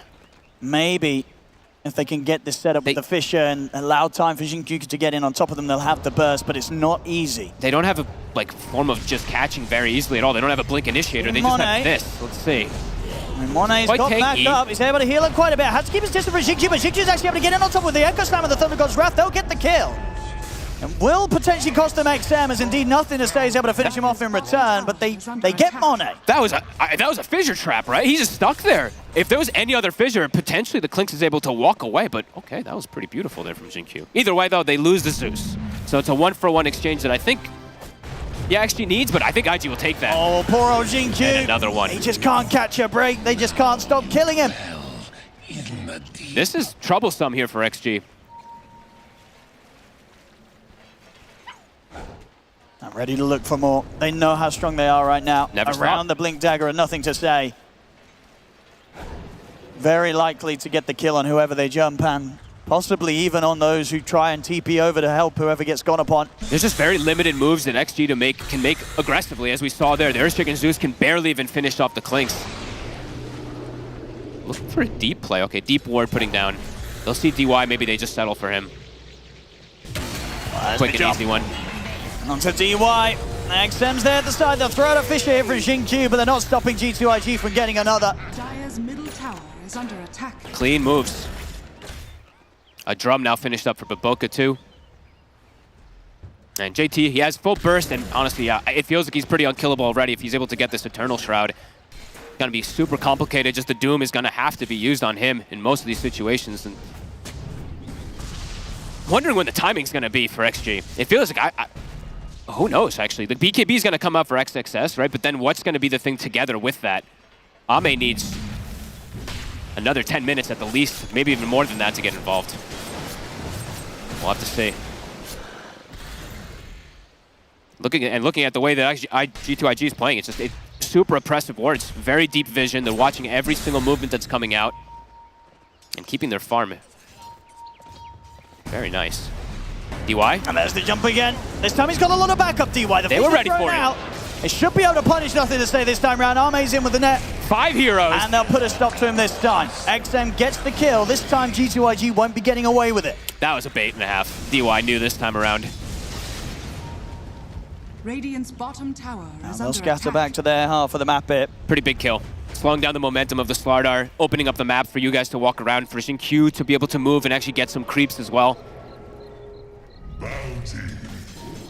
1300 towards that Blink Shard. Finally getting a little bit of space. He's just going to buy the Shard. I think it's one of those type of games where he can just play from distance rather than full committing his hero in. Monet. He's going to find DY. It's been a tough game here for the supporters of Extreme Gaming. But giving information at the least, right? He's dying, which obviously hurts for DY, but then it tells them where they are, and then Ame's like, okay, I got the information, my 5 position, thank you so much, you take the gank. I mean, that is true. You know, when you look at sort of the deaths, it's all on the supports pretty much. Yep. The 1 on XM and the 1 on XXS, and indeed 0 on Ame. They're keeping their cores safe, Extreme Gaming, through these times. Yeah, and it's going to be, I mean, for a G2IG, it's up to them to keep kicking the pace of the game up, looking to get bigger objectives. Level 12 is on Slardar. Roshan's probably an objective that they can go for soon. Level 2 Corrosive Haze plus the Clinks. If they can get a kill, they could look to go for it. Dire's top tower XXS, he's got the Ice Armor and he has BKB.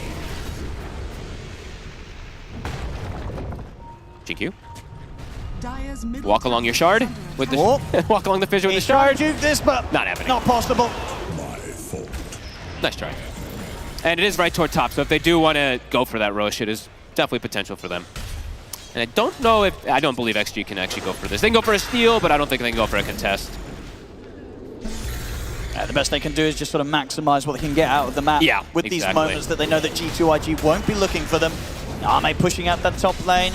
Success getting some space mid, and XM working on the bottom lane creep. So all 3 cores do continue to farm. And the lead that G2IG has had hasn't really continued to grow. It's sort of stayed around this 3K, 4K mark. We'll see if they can get back with the momentum now that they have this Aegis on Monet. Yeah, I think with this Aegis is when you really want to push the tempo forward even more, try to get maybe a tier 2, look for Ame. But honestly, XG, they've done a pretty good job, at least from DY, to tank some of those ganks, as we were saying. I mean, Xingqiu is 6, maybe not wanting to tank that many of them, but at the least Ame, as you said, has not died. Getting closer and closer to Orchid too. So probably that's probably when he looks to just get involved. So Manta Orchid.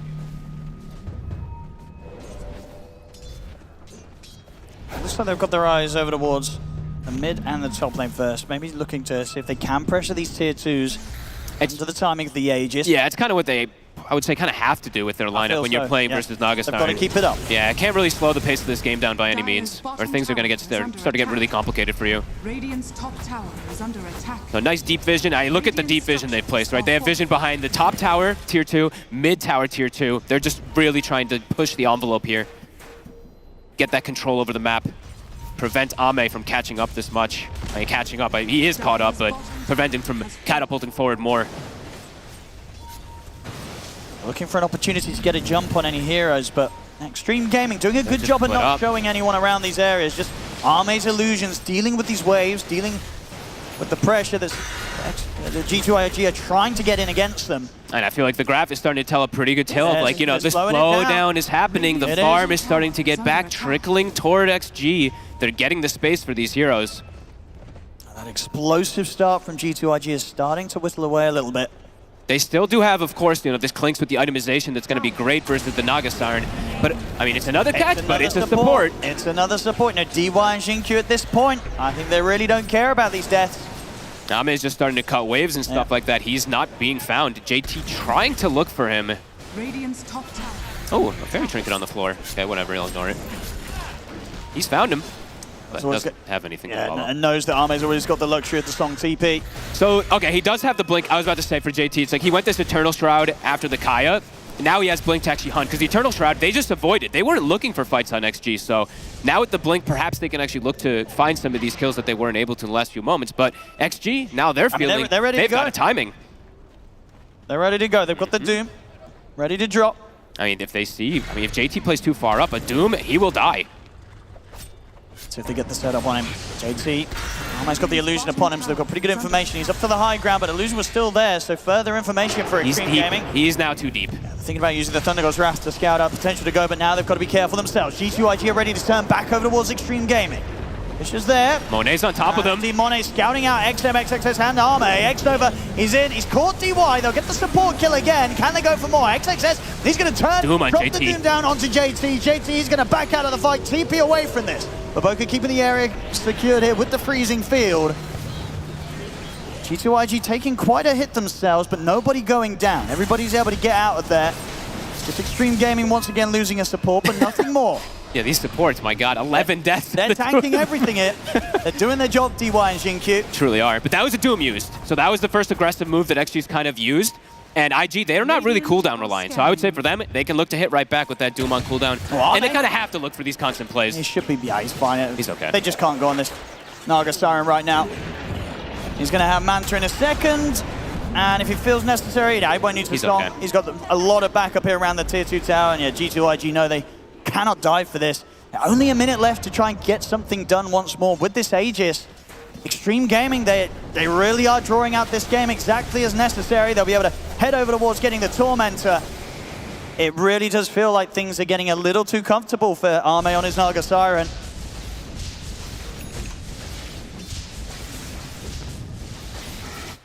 But Boka's still getting farmed too, though. I'm looking at this the overall scale of how they can actually deal with Naga. Because they will have Timber, they'll have the Clinks who's itemizing for him, and then this CM, honestly, Baboka's scaling more than I thought he was going to. I say more than I thought. It's Baboka, I should have thought it. He's level 10, close to a BKB.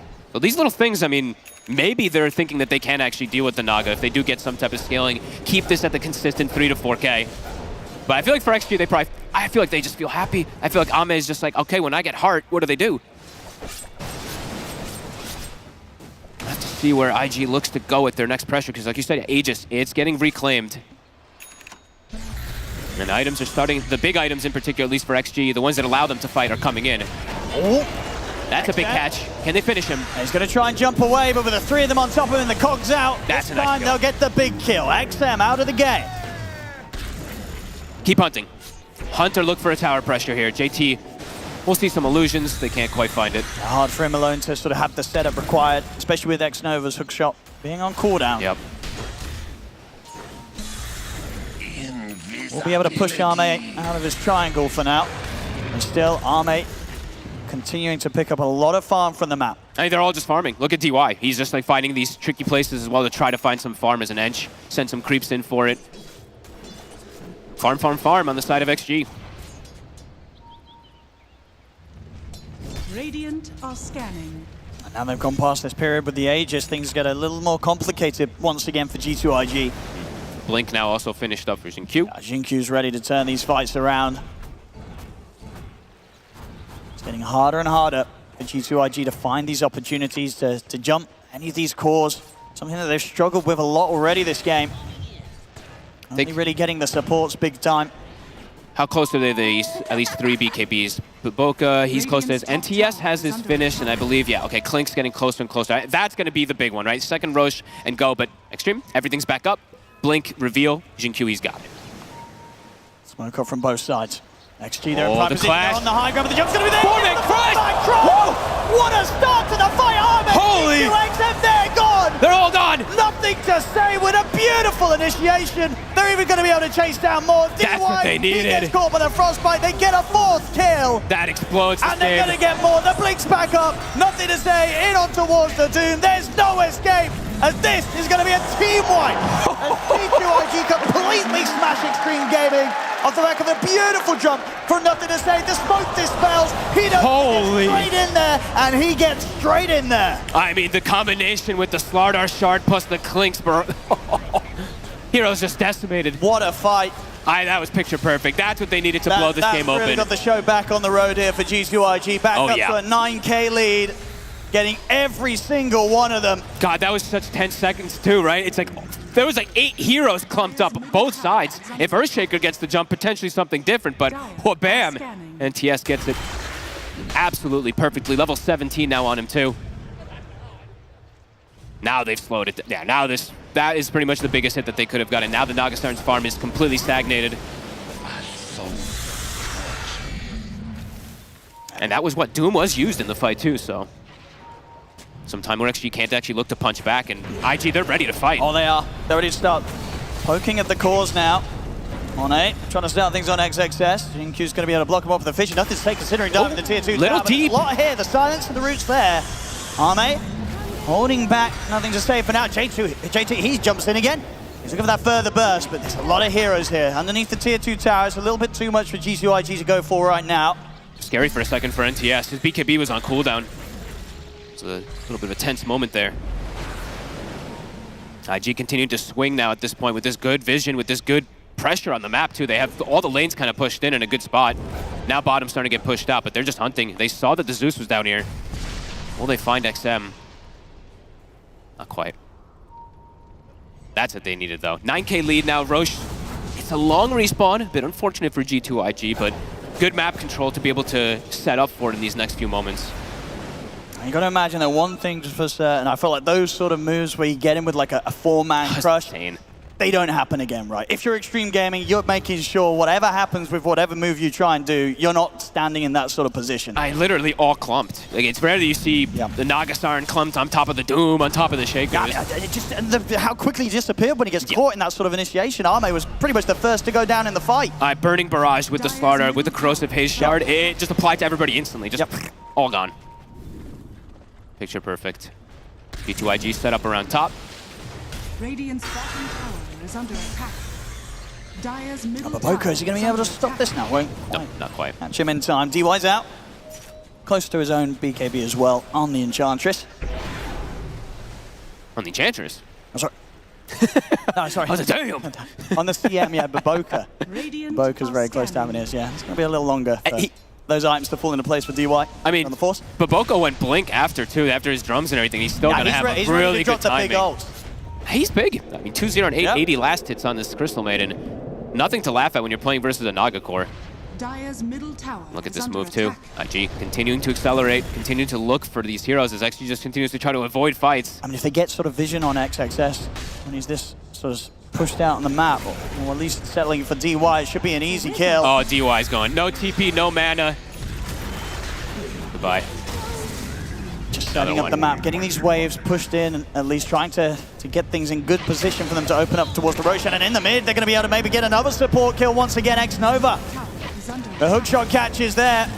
They'll continue to feed off these poor supports of Extreme Gaming. I mean, X-Nova is so on fire this game, just catching this poor Earthshaker. That was actually XG trying to set up on the Crystal Maiden, and they just got vision for him for a second there on the Earthshaker. And boom, they catch him. Big plays from the supports. 3-21. A gem picked up now too, so just continuing to control the map even more with this no vision really for XG, besides what, one or two kind of very safe wards they've placed out right now. That's a full heart on Arme. It's gotten delayed a lot after that last death especially. may give him a little bit of a chance if he does get caught in that initial stunt or jump to survive throughout it all, especially with the Vindicator's axe being picked up. So a bit of a chance for not getting kind of destroyed in that kind of crush into a barrage combo between Nothing to Say and Monet. Aegis will once again fall into the hands of G2IG. And look into the pit. All right, JT has a full heart now. Holy moly. Of course, there's that percent damage that's going to be coming in even more if and when XM does hit level 20 on top of everything for the arc landing. It becomes pretty powerful versus these high tanky heroes, but these next few moments, JT, as he has been, will feel pretty unkillable. Oh no, DY. Again. This time, easy juke with a hook shot, but they're there. Won't be able to dodge that. 3 to 22. That's a lot, what, 16 deaths between the two of them, DY and Xingqiu this game. They've not been having fun. It's cat and mouse this whole game, it feels like.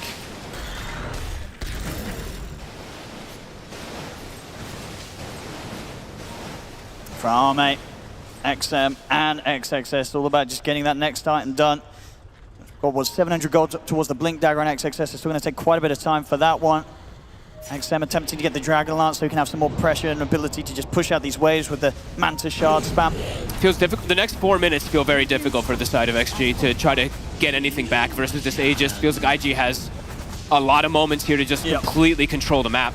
I mean, limited ways to fight for XG. The Zeus and the Naga Siren can obviously be very obnoxious in keeping the game alive. Yes. These two running the illusions down the lanes. But if you the high ground hold will be pretty strong, so it will take a lot of coordination for G2IG to take this lead and be able to push it towards breaking the base of XG. With some good micro and good kind of creep cutting, Extreme Gaming can make this game very difficult for G2IG to close up. But you are playing versus, you know, it's kind of 4 cores in a way. I want to say Baboka honestly is kind of a core, because this CM, he does have a place in this game versus a Naga Siren with scaling. Honestly, if you can't really laugh at something like Freezing Field if he's able to get good scaling. And they're going to try and make the move with this smoke. I mean, one more kill on Ame might just seal the deal for them. He's heading out with the TP, and he's gone just in time. Knows not to stick around in that part of the jungle for too long. Dire's middle tower is under attack. He's away. I mean, really nice swings overall of the map. It seems like it's been the game plan overall from G2IG. I'm sure if we look at these heat maps, it's them absolutely all over the place, trying to shut down these heroes, not allow Ame to do these Naga Siren things. And yeah, the kills. Like we said, this was a draft that wanted to just get kill after kill after kill, take over the map. And absolutely. What more could you ask for? You have 7 on Monet. And 5 on Nothing to Say. The mid and the carry leading the way. Be able to find a courier as well, too. So Hyperstone taken out. That's going to delay that Bloodthorn. Was because outside of that, he pretty much had it, Ame. So quite the slowdown in his progression. That's mid-tier 2. It's not going to stand much longer, and it won't even be defended here. Extreme Gaming, they'll let it go as G2IG take out the mid. And we're ready to swing towards the top as well. This should be all the outer towers going down. Extreme Gaming, they're going to have to try and pull together a defense on the high ground. It's beautiful how G2IG's made, like, I want to say 0 mistakes this game. It's been pretty much flawless, the way that they've moved around as a team, hunted. Yeah, sure, you're not catching the cores every single time, but you've been shrinking the map consistently. Tormentor being taken away as well. But Boca will get that one for free. He had it queued up. Hey, Shard's actually pretty good versus Naga Siren too, right? Just being able to lock down those illusions for some time, so it's going to be nice. XM. Let me get away. They're keeping these waves pushed out. Both the mid and the bottom lane. They're trying. Pushed all the way over to the side of G2IG's map. I mean, they can keep this game, as I say, going very, very easily if they play safe and keep around the high ground and dodge these attempted sweeps from G2IG to try and catch them as they push out.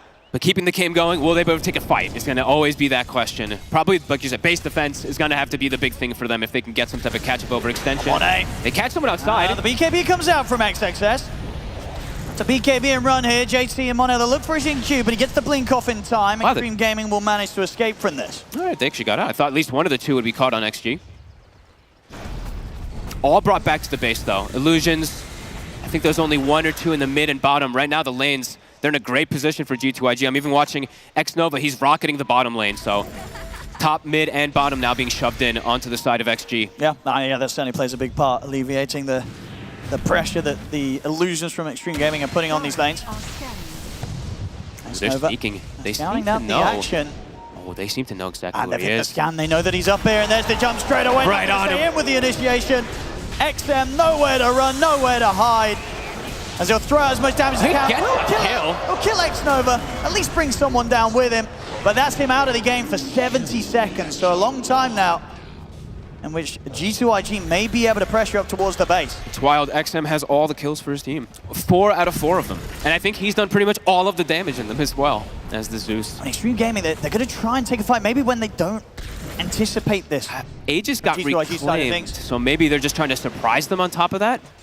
This'll come in handy. JT's a hard target, so they want to try it. They're going to think about it. They're in with the Fisher. They drop the Doom. He's up with the Yules. Nothing to say. Comes in with the cross onto the two of them, trying to protect JT here. Arme Monet's here. Getting over towards the Timbersaw, but indeed with the backup of Monet. Monet's ready to turn. Arme will pop. Look at Baboka. But Baboka with his freezing field of the BKB is bringing them low. Jump forward from JT as he'll look to chase out DY. As it's full retreat for Extreme Gaming, DY will not be getting out of there. Jinkyu will manage to TP out in time. They don't have damage, Owen. JT tanks it all. He doesn't even care. Did they just connect to him so quick? He didn't even drop very low, to be honest with you. And now towards the base. XM will be back in 5 seconds. The G2IG starting on the tier 3s. The fortifications out. Full pipe as well. Now ready for this high ground siege coming out in X-Nova. This is like the let's end this, gents. See what they've got in the tier 3. It's gone. Not able to stop this. In seconds they'll have DY back up as well. A full Ags now done on nothing to say. Honestly, this hard for JT is doing one. Like they can't push him off. X-Nova's in with a hook shot. He's going to be able to block off XXS with the cogs. They won't continue to chase for him though. They'll respect the fact that now the full 5-man's back in play, but no, nothing to say. Jinkyu. Come back in. Gets it on to Jinkyu. Jinkyu's out, but nothing to say. We'll pay the price here. He's gone. Extreme Gaming can maybe try and push out at the base and chase for more. They get the silencing onto JT. He's going to throw him over to the side. Get back over to the other safety of the cogs that X-Nova dropped down to stop Extreme Gaming from initially being able to chase. Extreme Gaming maybe seeing if they can still do something here, but no, the retreat's too quick. G2IG will get everybody out of there. Extreme, they keep the game alive a little bit. They kill off nothing to say, and they'll lose the tier 3, but they won't quite lose the mid barracks.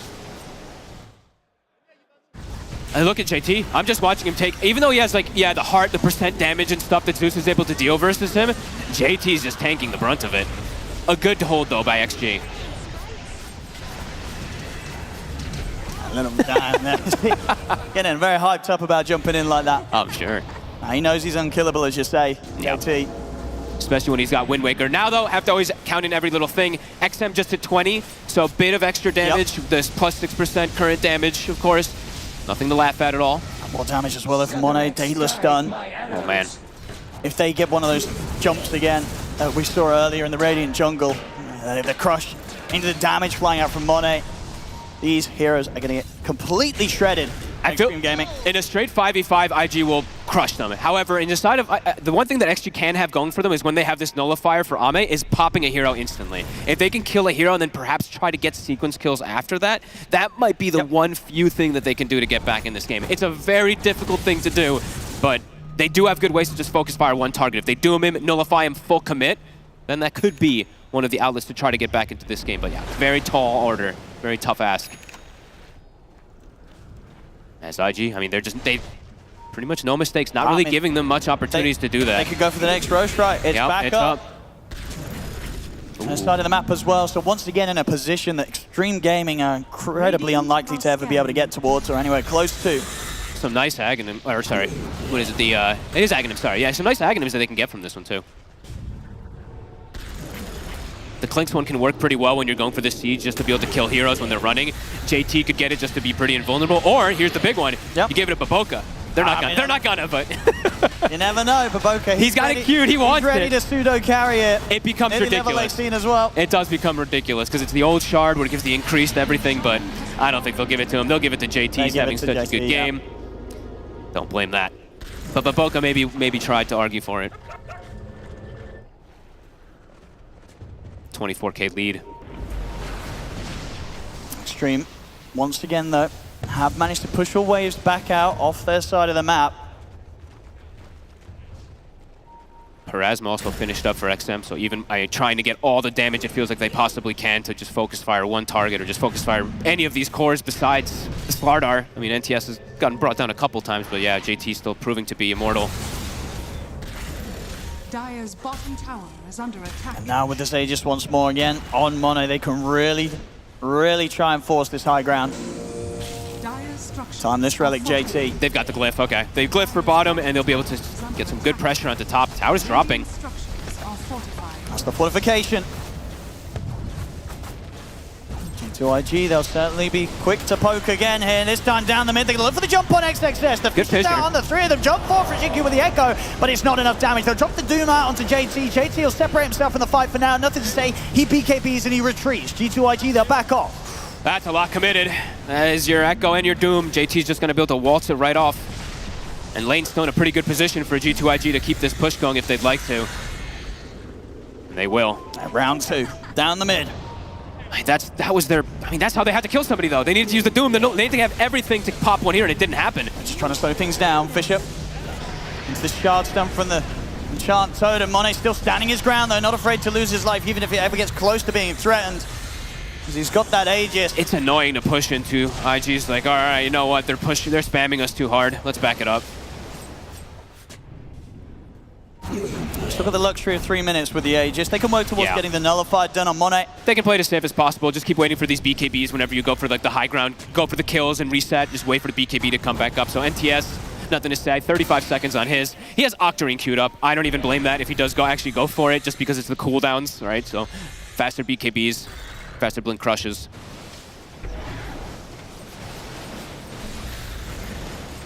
Starting to keep them trapped in the base. Bottom lane, it's starting to shove out pretty hard after they use that glyph, and these other two lanes, there's nothing that XG can do about it.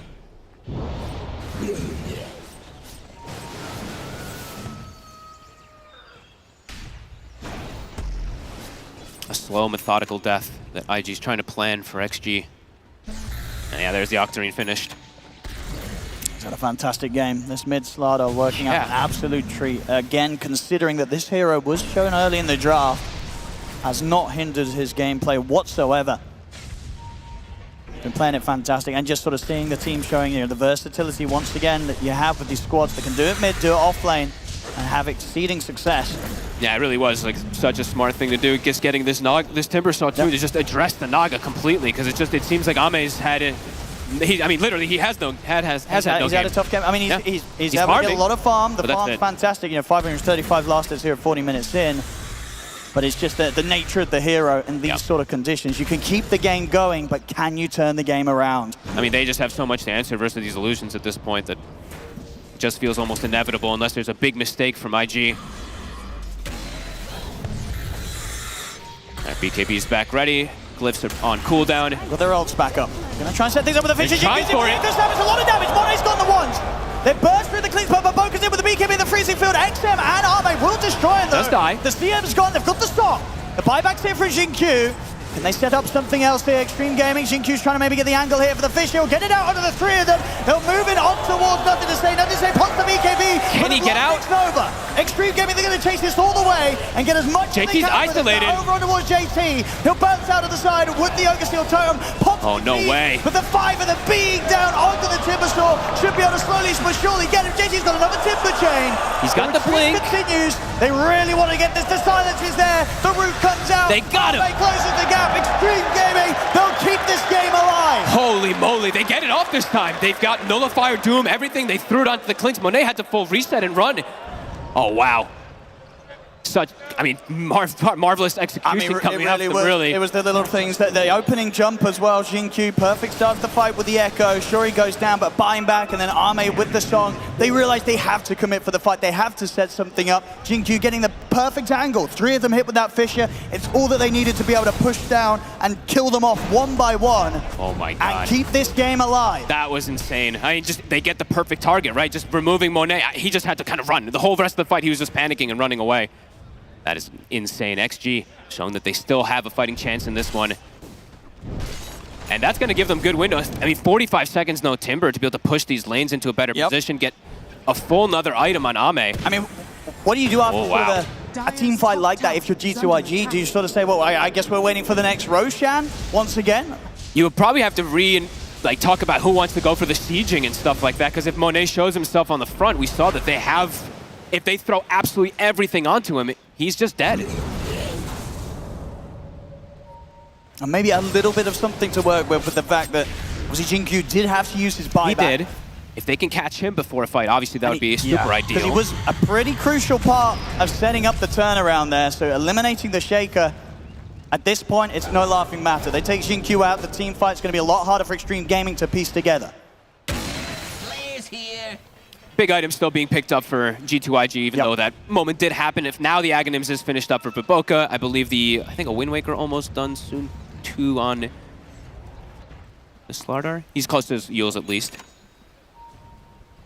But I mean, XM, we're seeing, they just went for the big items actually. So XM, I believe he had an Ogre Club to go for the BKB, and he sold it, and he's gone for the Eye of Scotty. So XG is just, he's just going for the big plays. They know they need to take every risk they can get. That's pretty cool. I mean, yeah, the positioning he's going to be playing for, he shouldn't be in a position where BKB is going to be necessary. So going all out and just buffing up the illusions and his right-click potential could be big. This could catch G2IG off guard. I mean, Monet has to be so careful with his positioning.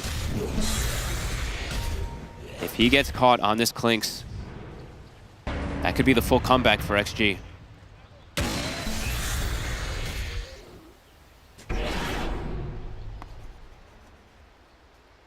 I think it's going to be a case of waiting. 1 minute till potential Roshan. We'll see how long the respawn is. I think G2IG, with the fact that that fight didn't go too great when they had the Aegis, I can't imagine they really want to try and force anything without one. Maybe you just have to just keep Monet in a very good position to be able to hit buildings. But yeah, now it's scary after that. And it's also like, do we even want hitting these Raxes? How much are we gaining out of it? Versus the Nagastown, who can actually deal with all these creeps as well too. So yeah, things are getting maybe a little bit more complicated. It really is the thing, is this Nagastar and Zeus combo. And they can keep this game going basically as long as they don't leave the base. Yeah. And the Shaker too, as long as he doesn't die and not have respawn, of course. Like the control that Jinkyu is going to be able to provide. I think we've seen it. I feel like I saw Jinkyu in this tournament do some type of crazy returns already for some games where they were like 20k behind with his Shaker.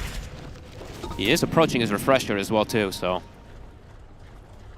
How long on Roche? Let's see what the timer is. It's a long respawn. I feel like that just hurts G2IG again. But we'll have to see how it does play out.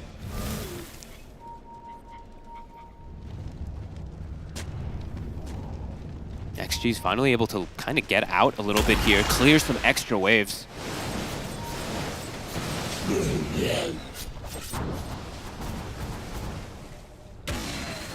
Just waiting for the Roche, but yeah. It's under 2 minutes until we have that back up.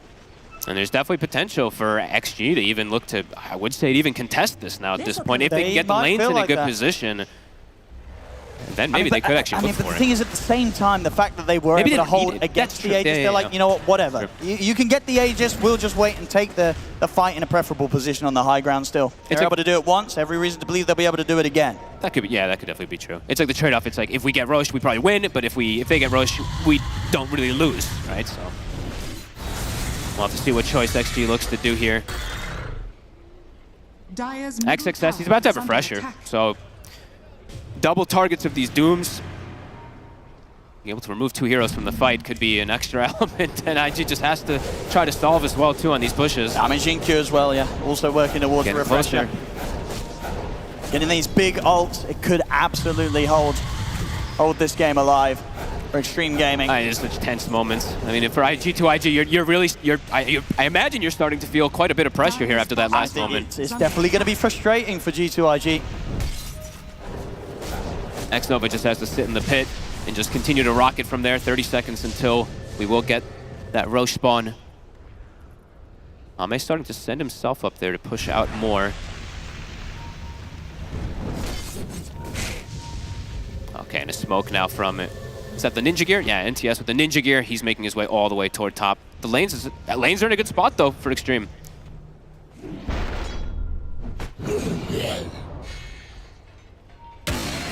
5 seconds.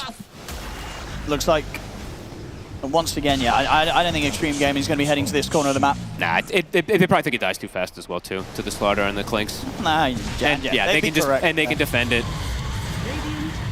Just keep holding the base. Scan comes out. In these waves.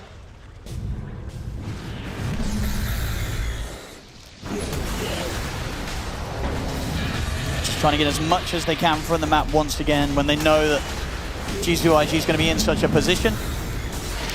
There it is once again, Aegis, and this time who's taking the Ags? Are you giving it to X-Nova? Ooh, okay. I mean, this is pretty cool too. Honestly, this is one of my favorite Aghanims for a long time, of course, as a support player, but being able to address these side lane pushes, constantly get vision inside the base could be really nice, and even, I mean, AoE battery assault can be great for illusions in fights. Bottom, XM. I mean, they've got eyes on XM. See if they're able to chase him down, they're in with the crush, XM's caught outside the base, they've got him. Oh, huge kill. Fire grows hungrier the more. An absolute shot of being able to force out this buyback from him, you'd imagine. He's dead for 90. They didn't have to commit anything either. It's just to jump forward and kill him very easy. Ame immediately starts sending the illusions to top, but mid and bottom, they're going to be shoved in. IG running it toward the base. Refresher is finished up on Jin Q. Right, I mean, any magic could happen, but... He's been making some quite nice holds with these Echo Slams, with these jumps. Right, who After hit? having a very slow start with the amount of time they were able to kill them off, Fisher to set things up. And just begin to slow this down. Let me see if they can hold without needing to use the buyback from XM. Still dead for 50 seconds, the fortification's out. And JC and Monet keep the pressure onto the barracks. They should get at least this mid set. They'll allow this one to go. XM still holding off on the buyback. G2IG, they'll certainly look to continue to try and force for more. They swing round to the bottom. Definitely the right call to hold this buyback. I mean, one Rax is something that they can deal with the Naga Siren with their push lineup, so... Less than 30 seconds until he's back. They've just got to try and hold with the four of them. See if G2IG can get a second set. The jump forward there from X6S, but Poco's connection on towards DY, but the sprung back will keep him safe. There's a silence on the JT. He's still fine. He's been caught by the Doom. He'll put the BKBs on the full retreat now. Jump forward for Jinkyu's in with the Echo Slam. There's two. There's the same one in the Fisher, but they'll turn. They'll destroy Jinkyu. He's out of the game for 100. No buyback on the Shaker. And JT lives with 100 HP. He dodges the Zeus ult. G2IG, they'll be happy with that one. They weren't able to force out the buyback from XM. He Wind Waker during the Zeus ult. He was 200 something. It might have actually killed him. I think it would have. I mean, they're ready to go back in again now. G2IG, there's the jump forward for Boca. He's going straight in with the BKB. He's right in their face. What the refresher do? A quick refresher do, but now maybe this they've got the three of them very close to one another. Monet getting low. It's going to be set up in the Ev now with the Yules. Monet trying to run, but he's out. That's the Aegis gone. XM is just getting to plow them from high ground. Shaman surviving as well here with a shield here from the Aghanims. Money's back for round two. Puts the BKB. X-Nova's in on the back line with a hook shot. Jumps forward straight away, but XM, he's right-clicking them down pretty successfully. X-Nova's dead. I mean, XM is doing so much damage. Turns with another fly over towards JT. JT turns, throws the chakra back out towards Ame. Ame's low, he doesn't save it with a jump crush. Ame, he's going to take it out. He's gone. He'll buy back immediately here. JT in the trees. Wind Waker back out to outside of the base. The Nullifier was on to the silence as well, but the team chains out in time. XX is going to look to try and chase. They won't look to go any further into the tree line. JT able to back off safely. Nothing to say. He's ready to go back in. Three-man crush. The three-man crush. Nothing to say. JT gets straight back. They're on Monet. Look at what XXS, but it is Ame. Destroys Monet. Nothing to say. Falling low. They're cleaning up. Got the control as well over JT. Nothing to say. Dies. JT tries to Timberchain away, but the root will catch him. And can he get out? Gaming.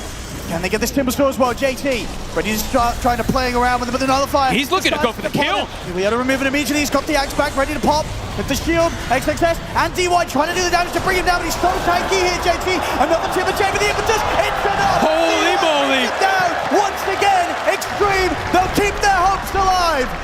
DY did the most damage in the fight. 17,000 damage Enchantress. Oh my god. The 5 position who died 9 times. That is insane. On these supports, they're really doing Jin Q and DY. They've really got it out for them. They're getting their revenge. They're setting up for their cause to clean up in these fights. JT tried his hardest there. What can you do? He did. He was able to live for a long, long time. Able to buy a bit of timing indeed with him. Not necessarily able to immediately push.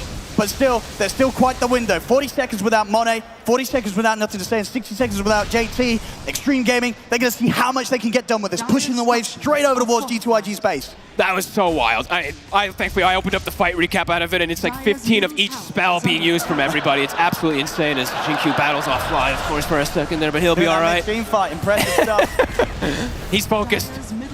The swing, though, down to 13K. It feels like the gold lead is gone. That 13K doesn't mean anything at this point now.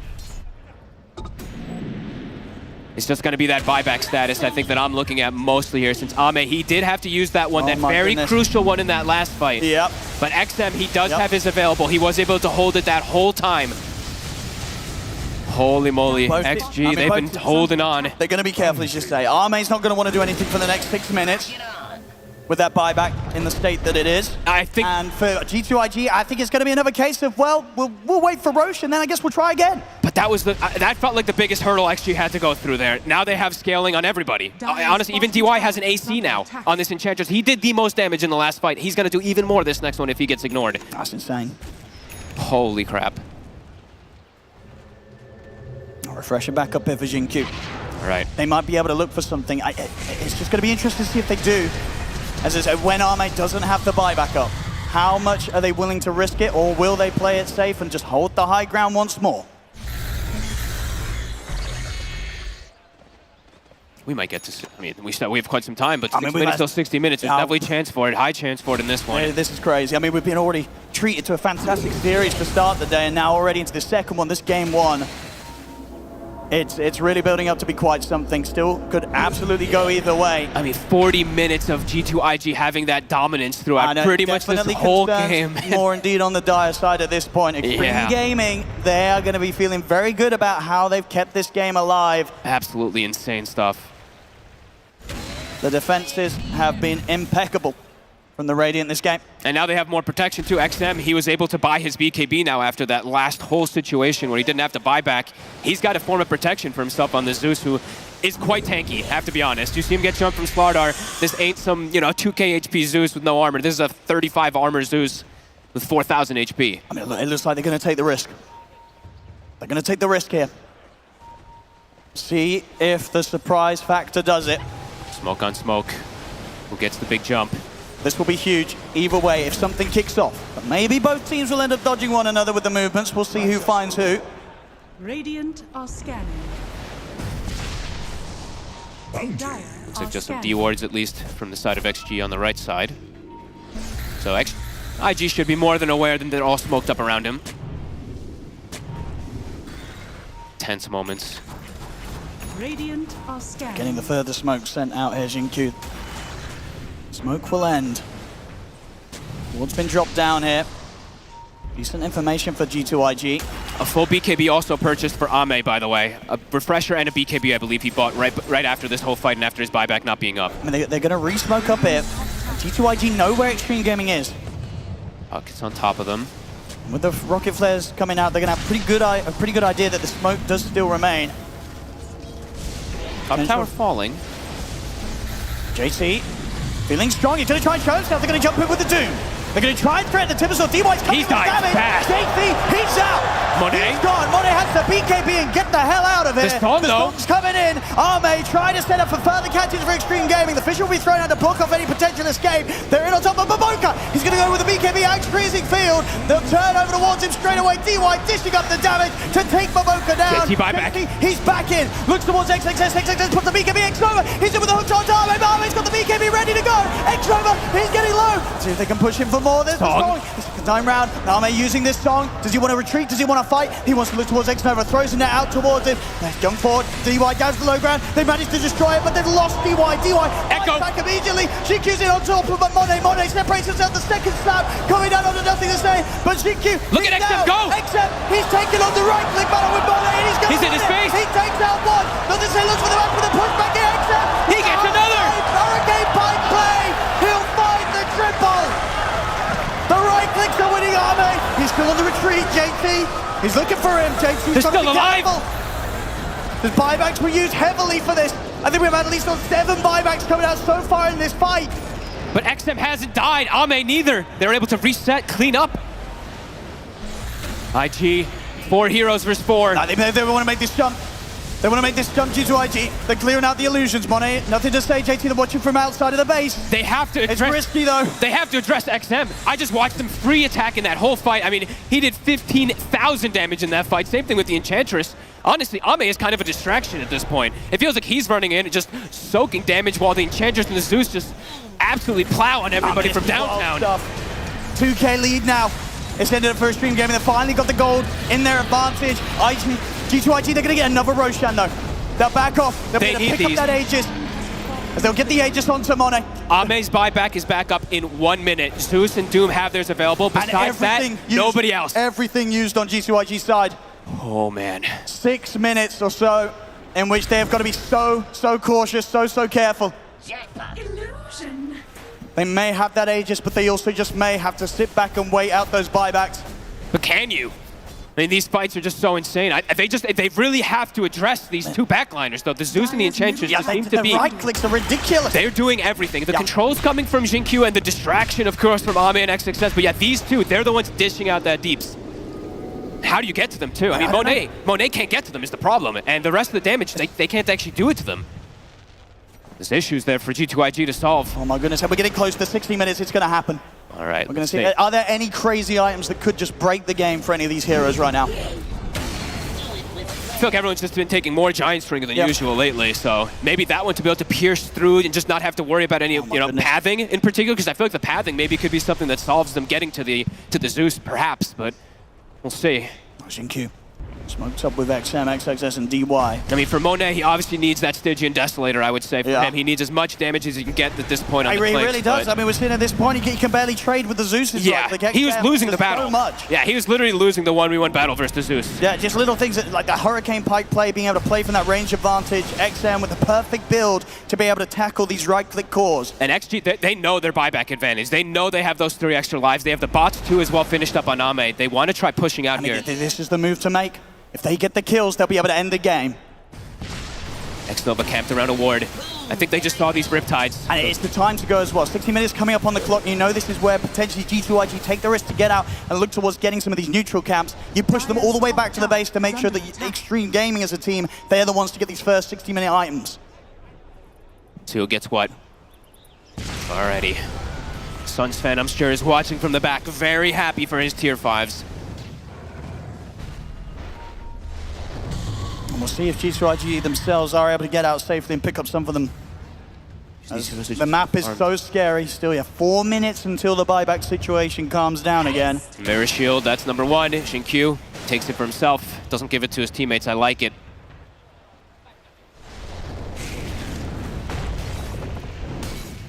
What can they do? Tired. Oh, his right click just got even more ferocious. Oh my With goodness. that level of attack speed on this Zeus. I mean, this is the dream for the right click Zeus. 2.5 attacks per second. JT will find a Mirror Shield. That's pretty damn nice versus this Doom and everything. But as we've seen, they actually just kill him without it now at this point. Maybe with the Giant's Ring. Force boost for XXS. Always a nice one. So right now that looks like almost all of the ones picked up for the side of XG, while for the side of G2IG, they still need a couple. They need something for Monet. Yeah, where's his Stygian? Does he get it? Does he get lucky for it? Is that the one that he chooses as well? Feels like that would be, but maybe he does want some more survivability, perhaps. Guess we'll have to see. I mean, yeah, they've got to try and get this tier 5 for Monet. Yeah, what's going on? Already 3 of them have taken theirs. Someone buy Midas. Someone get it for the lad.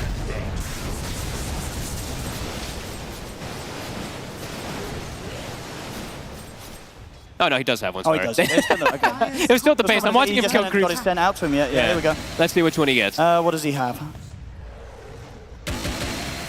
It's going to be he's got the Stygian. I think that's the most obvious one, unless he wanted to go a defensive one. They've got to step up this damage. They've got to have some sort of way to clear through these increasingly tanky heroes on Extreme Gaming.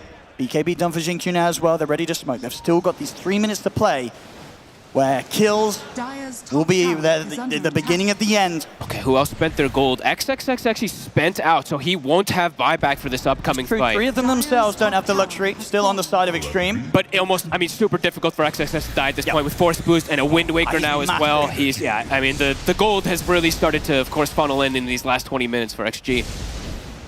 And Look at these net worths. The Book of the Dead. And Book of the Dead on the Enchantress, the Zeus and the Naga at this stage of the game. You're barely going to ever get your waves pushed out unless you win a fight head on G2IG, and that's something that has only got harder and harder for them throughout this game.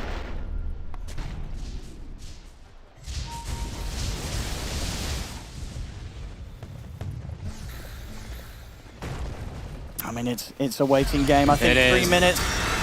I think G2IG are probably breathing a bit of a sign of, well, as much of a sign of relief you could breathe in this sort of a game, but The buyback situation should become okay. But the scary thing is you're probably sitting there as G2IG and you're like, when we had a huge gold advantage, we weren't able to close this one out. And now really is, what do you do? they're just getting so many more items. Even the Enchantress, as we said, DY, he's got 4,400 gold on top. He's got another scaling item if he wants it. I mean, Arme very shortly should be able to get that Aghanims eaten and get the Moon Shard. He's sitting on 15,000 gold right now in this Naga Siren. Oh yeah, his Aghanims. I forgot about it. He eats the Moon Shard first.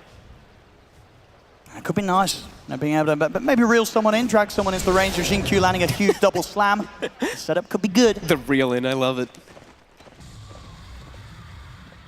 Map control 100% theirs though. I mean, look at NTS trying to find some type of sneaky ways. And he has to be so careful out here though. I mean, if he gets caught from somebody, there's boots of travel too that'll just fly in his face. And at this point as well, when Roshan's back up in a couple of minutes, if anything, it's going to be much more likely that Extreme Gaming are the ones that will be able to take it. This is a game in which, sort of 4 or so Roshans, they've all been G2IGs, but now the turnaround really happening. They couldn't end it G2IG, and now they're in such a tough position. This enchant. Let's see, DY. What do you want to get? Do you just go for the Hex? Do you go for a Moon Shard? What fun do you want to have? Let's see. We'll have to see which one he wants. About it. Yeah, he's got a lot of gold. A lot of loads of them do right now. Everybody having pretty much the luxury to decide what they want their builds to be in the 64th minute of the game.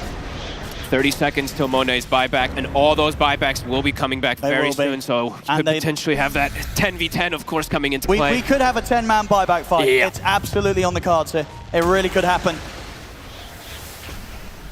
Any big level 30s, I keep clicking through to see. I keep checking in particular XXS. I think that's when it's just the Doom applies break and mute as well too, just starts to become pretty overpowering. Yep. Probably the biggest one. Xingqiu's close to his 25 too. He's going to be able to have it if he grabs the Wisdom Rune. Roshan. Still a minute until potential spawn. I think Extreme Gaming. They're just farming. They know that they can just sit back and farm it now. It's like the onus is on IG to really kind of try something, but it's so risky for them. They just don't want to leave the base now, G2IG. How do you? I mean, yeah, Xingqiu now, level 25 has been hit.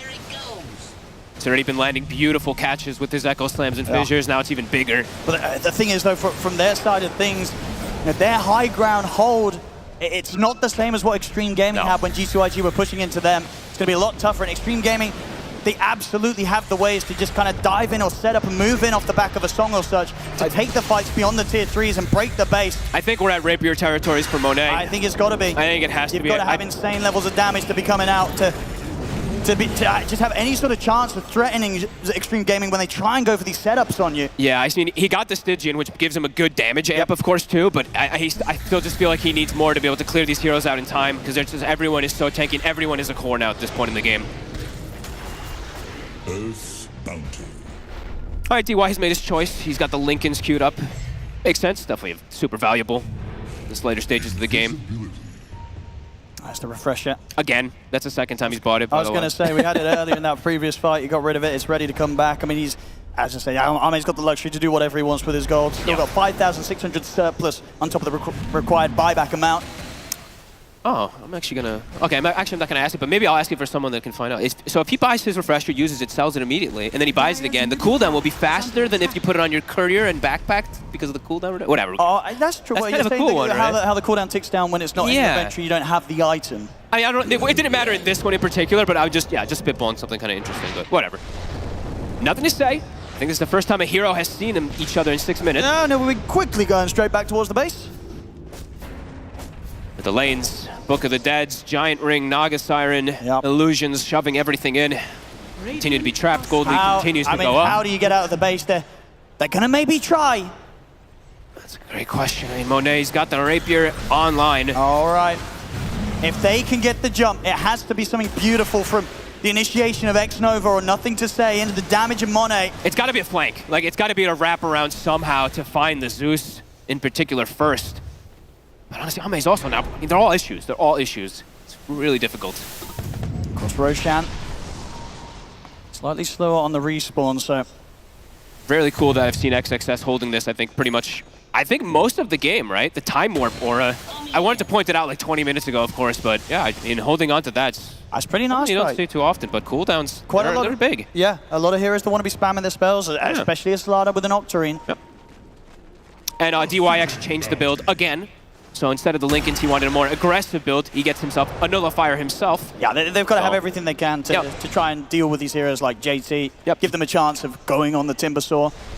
I mean, at this point in the game, it starts to be where everybody wants a Wind Waker. So what's the best item to counter the Wind Waker? It becomes that nullifier, of course. So. Bring him straight back down. Yeah, it's pretty much one of the only ones. So, Roche, 20 seconds. XM will just continue scouting over here.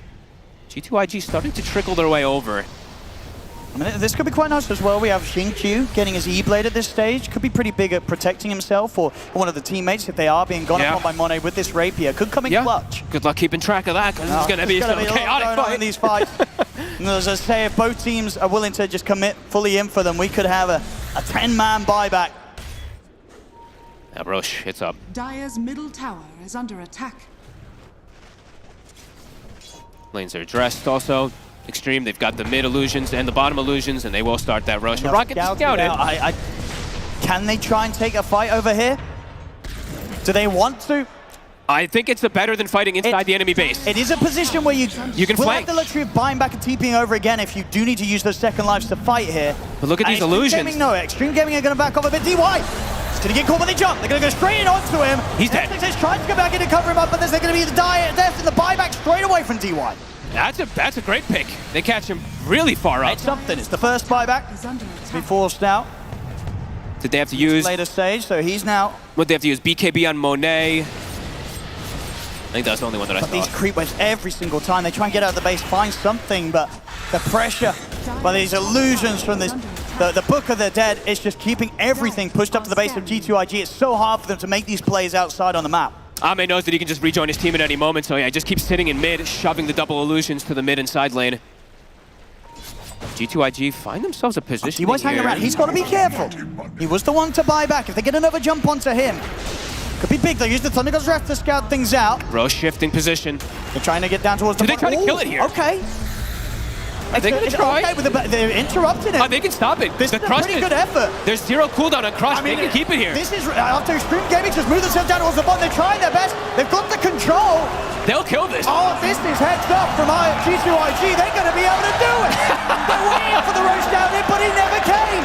He's already dead. Monet gets the Aegis. It's a cute move there from G2IG. And now the jump.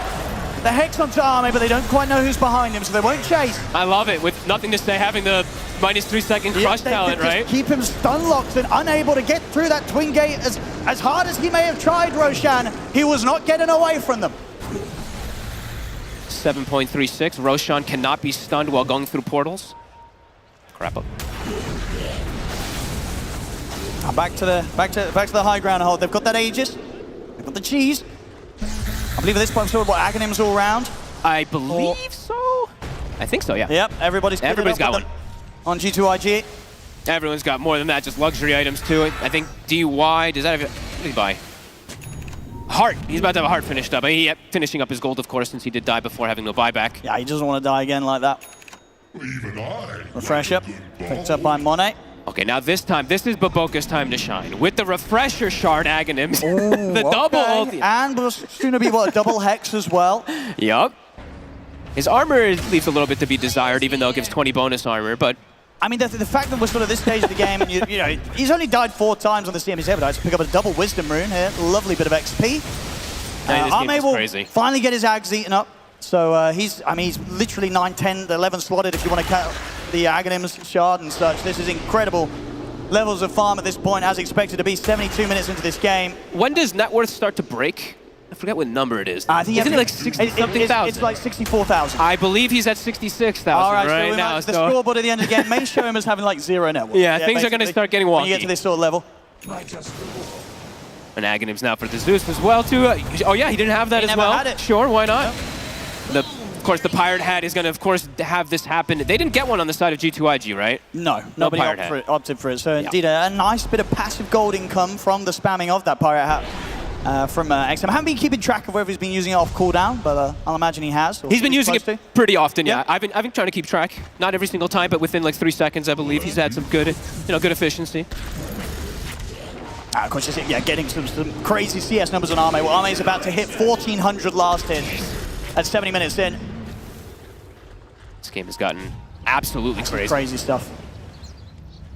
Definitely still the higher difficulty for G2IG to end this against Extreme Gaming. Is what it, yeah. That's what it felt like. If they're able to get the win still here, it's going to be quite something, because breaking through Extreme Gaming has just proved to be just nigh impossible. The backup Rapier is soon going to start being probably picked up get here. Those ready back in the base. That's where the Pirate hat for their team would have been nice, but yeah, nobody having it. Honestly, at this point, it would have been. Yeah, because it's been what? It's been 13 minutes. I think we've seen what one kill or maybe 2, if that, in 13 minutes. So. It's just who would have taken it, right? If Money gets the option as he did for the Stygian, he's always going to prefer that as a DPS item. Most definitely. And I guess but maybe Nothing to Say could have had an argument for it, but Mirror Shield is just always so appealing. Yeah, and maybe they just didn't even get the option for it. So yeah, indeed. You can always just talk about it a million times, but you never know. JT's ready to get himself a refresher, I believe, in his backpack. On top of still having the buyback gold. There it is. He'll have that one out. Holy hell, these We've got to watch out for the items being slid in and out of the inventory during the midst of these team fights. Honestly, it's get risky. It feels like it's anybody's game. Like it just depends on these jumps and the positioning and who they catch and the Zoo's positioning and the Naga. Just this is just nuts. Are they going to be able to do anything with this 1 minute left on the Aegis? It's ticking away. Doesn't feel like it. It may just continue to sort of sit at this stalemate this game for quite some time. We're 74 minutes in, but we could keep going. Is this our longest? I know we had another 70-minute game at this time. I'm not sure if this is the longest one, but I'm sure we're getting up there. I think we just had the nod from the observer, so this is indeed the longest one. And as I say, we could still be here in 30 minutes, Paul. We sure could. I mean, this keep going, this one. This feels like I can feel it. The tensest moments, really. Neither team wanting to go for the high ground. This is only game one. Only game this one. series, you can tell already. It already has been insane. It will continue, I'm sure. So give these just these crazy games, Monet. Careful. Still okay. As I said, the Aegis. 20 seconds and it's gone. So they weren't able to do it once again with the Aegis. I don't think they're going to try and do it without it. Nope. And DY, that's 4 minutes have passed. He's got 2 minutes left until he has buyback available. Yeah.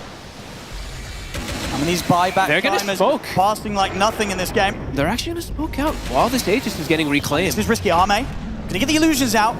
Here with the Giants, they're scouting. They've got eyes on Xnova. They're blocking him up with the Fissure. They're looking for the clock. Where they're throwing another fire. Bleed knows the sword back over towards him. XXX jumps the backline. CQ's in as well. There is straight away on top of the CM. CM for Boca getting burst low. Xnova's the first to fall. They're going to lose one support. They're going to lose two supports. Both supports gone. And they're holding him to place the song. Here from Arme. The refresh. XXX ready to go with the second round of the AoE. Do the hit on top of Monet. Monet's going to get chased down. Monet. He cannot get away. He's out for 2 minutes. The support back. Monet, does he want to try and buy back as well, or will they just write this fight off at G2IG? Because JT, he's in trouble. Baboka, he's going to be going down a second time. They're too big. 2 minutes. They've just got to run G2IG. They can't afford to lose anyone more here. JT pops the BKB. The Fisher trying to block off his escape. Will go for the chain. The TP out. He's not going to make it though. They put a stop to it here with the Yule Scepter. JT, he's going to go slowly, but surely down as well. The fights are just so difficult for IG. There's too much control coming out from XG. I mean, they used the 2 buybacks here from the supports, Baboka and Xnova. Of course, the cause, Monet, when he went down, he knew that that fight was over. There was no need to commit any further buybacks into that situation. Extreme Gaming, they lose nothing. They're ready to run down these lanes. And G2IG, they're going to have to try and take it the defense with 4 versus 5, potentially 4 versus 10. Every buyback's going to be back at 30 seconds for both. So DY's going to have his as well. Everyone's going to be ready to go for 2 rounds and just throwing their bodies at the high ground. And every single spell's back up, right? Doom, it's back available. The refresher's back up in like 30 seconds too, so. Teasing around with them here. Back with the Wind Waker. The mid-bracks, Extreme Gaming's going to get them. XM and DY on with the push. The buyback now to come out from JT. XM has the pretty magical rapier as well too, something I feel like I haven't seen debuted. They're trying to hold on to the buyback. Nothing to say in again, trying to slow them down with these crushes, but Arme keeps the push going on. The Nimbus is going to get dropped down onto Nothing to Say. They're trying to step forward. He's dropping fast. Back XXS, Nothing to Say. He's got to back off with this BKB. He cannot afford to fight this. He's got to keep his distance. It's been fissured. Extreme Gaming, they're getting the space to take the second set of racks. They'll get it. DY getting jumped again here. Nothing to say. Still playing around. Nullifier. He's caught with a nullifier. The silence. They're in with the jump. He's out. Buyback straight away for nothing to say. So they're going to get the initiation. Xnova's not going to get the hook shot connection onto DY. The book of the net blocks it. Nothing's there. Another crush onto the two. JT goes in with the BKB, but the song's there from Arme. Extreme Gaming, they'll look to reset. Maybe still go back in on this. They feel strong. They'll turn with another. They've got the Doom. Most of there in time. Exodus closing in. They're on to nothing to say. The Wind Waker's up and nothing to say. Trying to break away from this. Refreshing pop from Monet. Gleitner out. We'll get the catch on towards XXS, but XXS is forced back down to the low ground. Oh my god, the reset. I mean, DY's There's so many tanky. force He's going to get forced out as well. They're able to separate. JT, Baboka, they're in the jump. Baboka going for the free. Don't extend. For the hits up there. Arme, it's kind of caught in the trees. Buyback now coming out from the side of Extreme Gaming. Zeus, XM, he's ready to go for another round, ready to join them. They cannot kill DY. They're on Monet. Invincible. They're trying their best to bring Monet down. They've got the Echo Sound. They've got the control. They've got the damage. Monet out for 2 minutes. This should be what Extreme Gaming need to clean up the fight and take this game. JT is out, Baboka dead as well. Extreme Gaming, they've done it. GG is called. Game 1 at 78 minutes in goes to Extreme Gaming. Holy shit, what a turn. Honestly, like, what felt like 40 minutes of IG control, G2IG in the early game. Extreme patient, waiting for high ground defense. What a game. 3, 4, 5, 6 high ground defenses, and then they're in their comfort spot after that final one. Around the 50 minutes, then they had good control. They have the refreshers, and we saw what XM was able to do on this Zeus in particular. He was a menace. He really was. XM was incredible right click. And he's just been able to trade at the later points with Monet, and just the combo of having the Zeus and the Naga starting kept this game going. I gotta see damage numbers. I gotta say as well, Jinkyu and DY once again for the amount of bullying they received early on. They were really able to pop up for themselves in the later stages, and yeah, these AoE Dooms from XXS to close things up as well. Yeah, what can you do when you're getting AoE Dooms, nullified, silenced? They had all the control, all the lockdown. G2IG just couldn't piece these final fights together. They could just never push further than I believe just getting the 1 or 2 sets of racks. They couldn't get anything more this game. No, and looking at these damage numbers, it kind of tells the tale, right? As you see, Ame, he only has 39,000 damage. XM, 100,000. Yeah, pretty much 100K. DY, 57K. I mean, they really were pushing the limits with their positioning there. Oh, that was insane. Crazy. What's that? 78 minutes, a showdown here between the two of them. G2IG, they couldn't do it. They couldn't, and they didn't have the tools to ever be able to close this game down, it seems. Extreme Gaming, they keep their cool, and they'll get this Game 1 victory. It's a best of 3, boys and girls. We'll still have so much more Dota 2 to come from these two teams, and I can't wait. Extreme Gaming, Game 1 is theirs. Thank you very much, Odie, Pixel, and Fogg. What a show these two teams put on for us. Extreme Gaming and G2IG to the bitter end. China versus China, and initially, G2IG looked like they had the advantage for a great deal of it. But by golly, once things go past 60 minutes, it's anybody's game, T, and it looks like it ended up concluding being Extreme, as Xingqiu swatted his chances away. The 6th man on G2IG's roster, and they still couldn't beat them. No, again, for Extreme, just the fact like they're under such discipline, like even when they're down, like what was it, like 28,000 gold at 51 minute mark, they've lost mid lane, but you can see just the discipline they have installed into them. Playing on the Naga song reset, Jinkyu with these fissures non-stop, finding the Echo Slam, just the fact that this entire time, any other team probably would have crumbled under the pressure G2IG applied. Like, it was just disgusting how well they played, but just the experience from Extreme really just showed in this first game. Also, just the way they positioned themselves around the map early on when they were just getting completely bombarded by IG's draft, you would often see Enchantress dying, right? You're like, why is this Enchantress always dead? But that's because he was positioning himself in the dangerous farm. He was pushing out the scary lanes. He was tanking the ganks. Like, IG often found so many smoke ganks in that early stage of the game. Guess who was the target? Guess who always died? It was DY on the Enchantress. Honestly, this game was so high skill, like from both teams. I could make a case for like any of the 10 players about like something cool they did, or like a nice item they bought, or just like understanding the game, like you guys were saying. Like even XXS, he was holding to some cooldown reduction creep for like the whole game, because they're just playing around Zeus, that he just keeps using his spells. And honestly, just I want to commend both teams for how well they played, because this is just game 1 of like a sick BO3. They gave us such a good showing. Honestly, this game to me just chalked down to as it got longer and the more XG held, the harder it was for IG to fight, because as the game progresses, you're playing against Refresher Echo Slam, you're playing against 2 Dooms, you're playing against the ranged turrets in Zeus and Enchantress, where Naga itself stops being a threat, it stops being anything. So how do you really take these fights without having buybacks?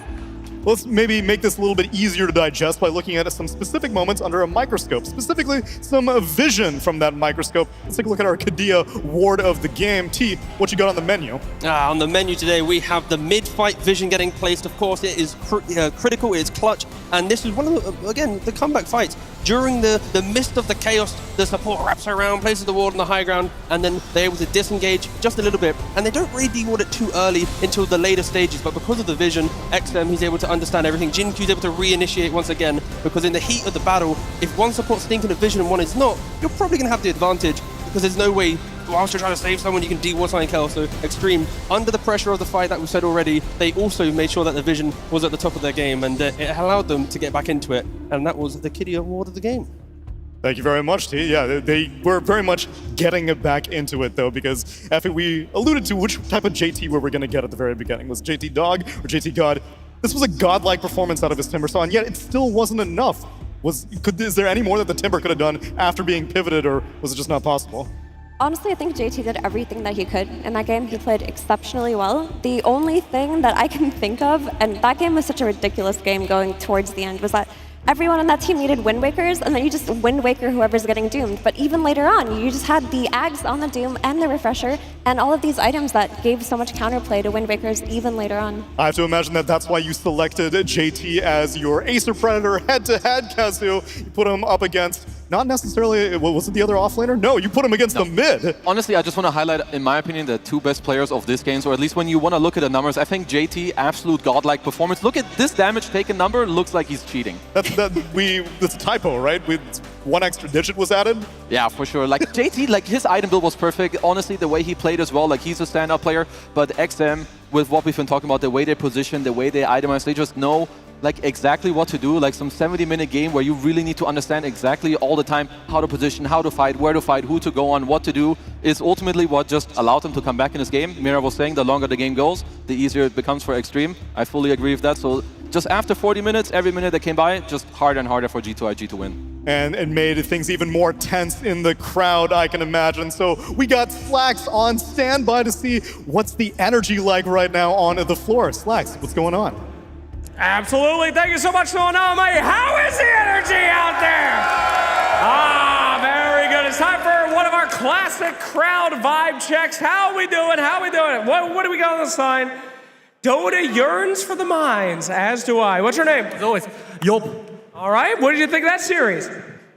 Game. What did you think of the game? Like the first 20 minutes, fucking boring, but afterwards, great. I'm glad we got your attention span. Fantastic. Have you ever experienced something that long in your life? Almost 80 minutes.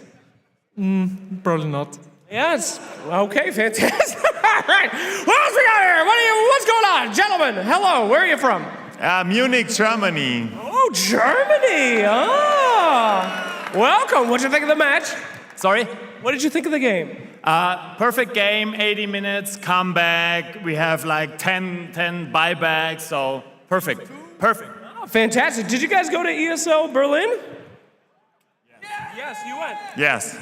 Which is better, Berlin or Birmingham? It's, so far, it's definitely Birmingham.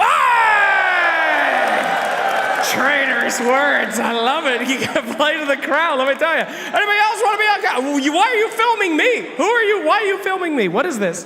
Just for fun. Just for fun? Are you live streaming? What is this? No, it's just... No, it's actually just a video. Okay, I'll give you a little something. Nobody else gets to see that but you, okay? Don't show the camera. All right. Where are you guys from? Liverpool. Oh, wonderful, wonderful. One guy over there. Why are you booing? What the hell's wrong with this place? Goodness gracious. Review so far? Who do you want to win? I'm a Liquid fan, so... Liquid already played. I'm talking about this series, dog. Who do you want to win in this series? It's gotta be Extreme, gotta be Team Army. Oh, Team Army. Any Army fans in the house? Hello? All right, all right. Slacks, when is Minesmo? No advertising on the other stream, please. Thank you. CN Dota never dies. That is what I like to hear. Hello, hello. What do you got on your side? What's this? Okay, I got you. What do you think about this series? Who do you want to win? Sorry? Sorry? Who should win? I think they both have a chance. Well, yeah. Of course they both have a chance. All right. Well, can we get one more? Ladies and gentlemen, I want everybody at home to know how hyped we are. Can they hear you one more time? Are we awake? All right, the crowd is ready for another 80-minute zinger, my friends. Let's go ahead and bring it back to our wonderful panel. I would be more than happy to give it to them. We're putting on a show right now for everyone in Birmingham and all of you watching at home as well, which is why I'm sure you're eagerly anticipating game number 2. Stick around, everyone, and we will be back with the continuation of the series of G2IG versus Extreme Gaming.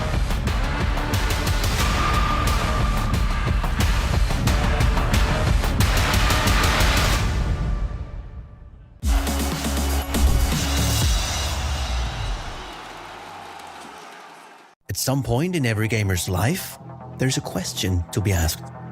Do your clothes match your hobby in any situation? Or do they just represent what you dream of? No matter what situation, there's always the right way and the wrong. The only real question is, which are you going to choose? Decide for yourself.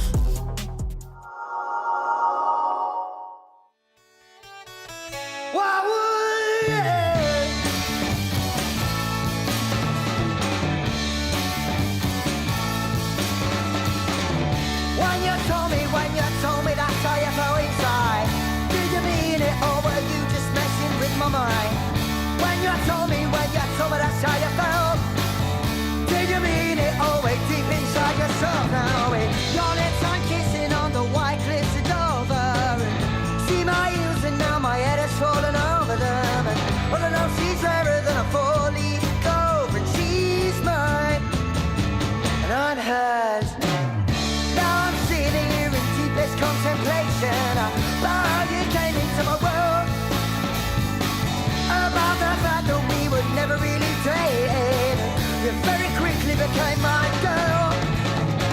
Your lips on kissing on the white cliffs of Dover. See my heels and now my head has fallen over them. And all of those she's rarer than a 4-leaf clover, and she's mine. We land it sunny side up. We land it sunny side up. We land it sunny side up. We land it sunny side up.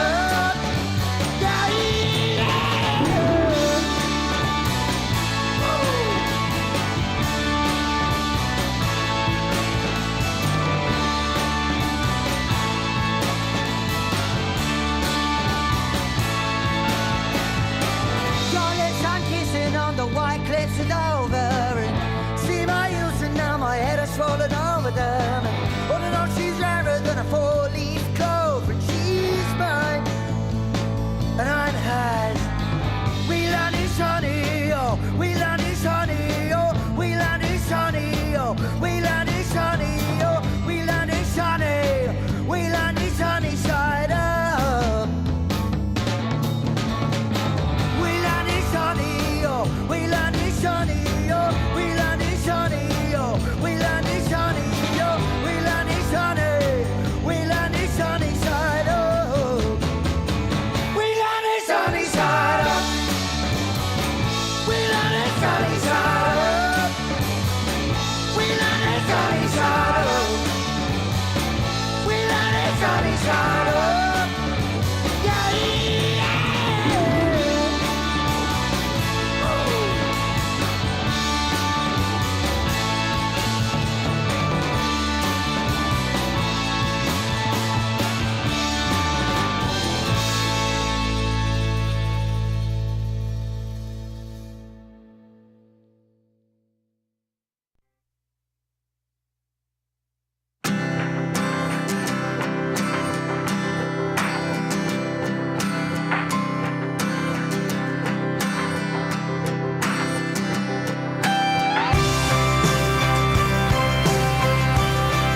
Welcome back, everyone, to, believe it or not, the halfway point of the day. That's right, we got 3 BO3s. We're just getting into game number 2 of our second one. It's Extreme Gaming versus the G2IG, coming hot off of a 78-minute win for Extreme Gaming. It was back and forth, ping-pongy, and yet here we are, just right now getting more into the meat of it. So let's get into our draft for a game number 2 right now. T, expectations, any respect, any... Oh, never mind. We got old reliables on the agenda. Slardar moves up a draft priority and shows up as the response to the first pick Enchantress. I mean, we had a 78-minute game 1. I wouldn't mind like an 80-minute game 2. Sure, yeah. 90-minute game 3. Just incremental. Yeah, incremental. Keep it going. Of course, like we don't really get to see tier 5s too often, especially with a crowd. I'm quite curious though, because typically teams will respond to offlane Slardars with Enchantress because it's one of the better heroes at laning versus his hero because of the Dispel. So when he tries to sprint away, you get him, but it's just gone up in priority for G2IG. They felt confident in their flex to mid that they played last game, and JC's just been popping off on it. So I'm not surprised that they don't even care about these one-to-one counters. Yeah, especially with the last game, I feel like there's a different reality where G2IG can actually close the game at like the 35-40 minute mark in the last game with like their 20k, 25k gold lead. The one thing to remember is that Troll this time around is not banned. So maybe Extreme, if they would have tried to cover both the mid and the safe lane, that is something they could do. Maybe they were also happy with the Zeus. They could try to run it back later. So there's some options. Yeah, the key changes here is Extreme respected the Clinks. Yeah, banning that out. And then G2IG respecting the Doom in the bans, right? So they're the... Other than that, the drafts are still relatively the same. And yeah, I think you mentioning the Troll, it is very good against Slardar in lane, right? Because you have the mischance. And yeah, we'll see if they opt to go for that. They already have the Ench, like Effie was mentioning. We'll see if they oversubscribe to it. And no, they go for a Viper. I mean, it goes up in priorities for Extreme Gaming, and I understand because this is now a response to the Slardar mid flex. Yeah. It's very difficult for Slardar to play into Viper in the mid lane, and if you do choose to side lane the Slardar, you're going to have Enchantress +1 who can punish it. So very, very nice adjustment from XG. Yeah, I actually love this Viper pick. I think it's incredibly nasty. Another thing that maybe they didn't even think about, maybe G2IG could have thought about a TA to like supplement for the Clinks that's out of the pool. Now that also feels kind of bad to pick because then the Viper can suddenly also just go offlane or mirror it. So yeah, I love these 2 picks from Extreme here. Yeah, it just shows that the fights are going to be, you know, quite scrappy equally. Like last game, we were watching Extreme, how long could they last? When will they finally find that moment to punch back into the game? This time around, we are going to see 2 teams really wanting to run at each other here.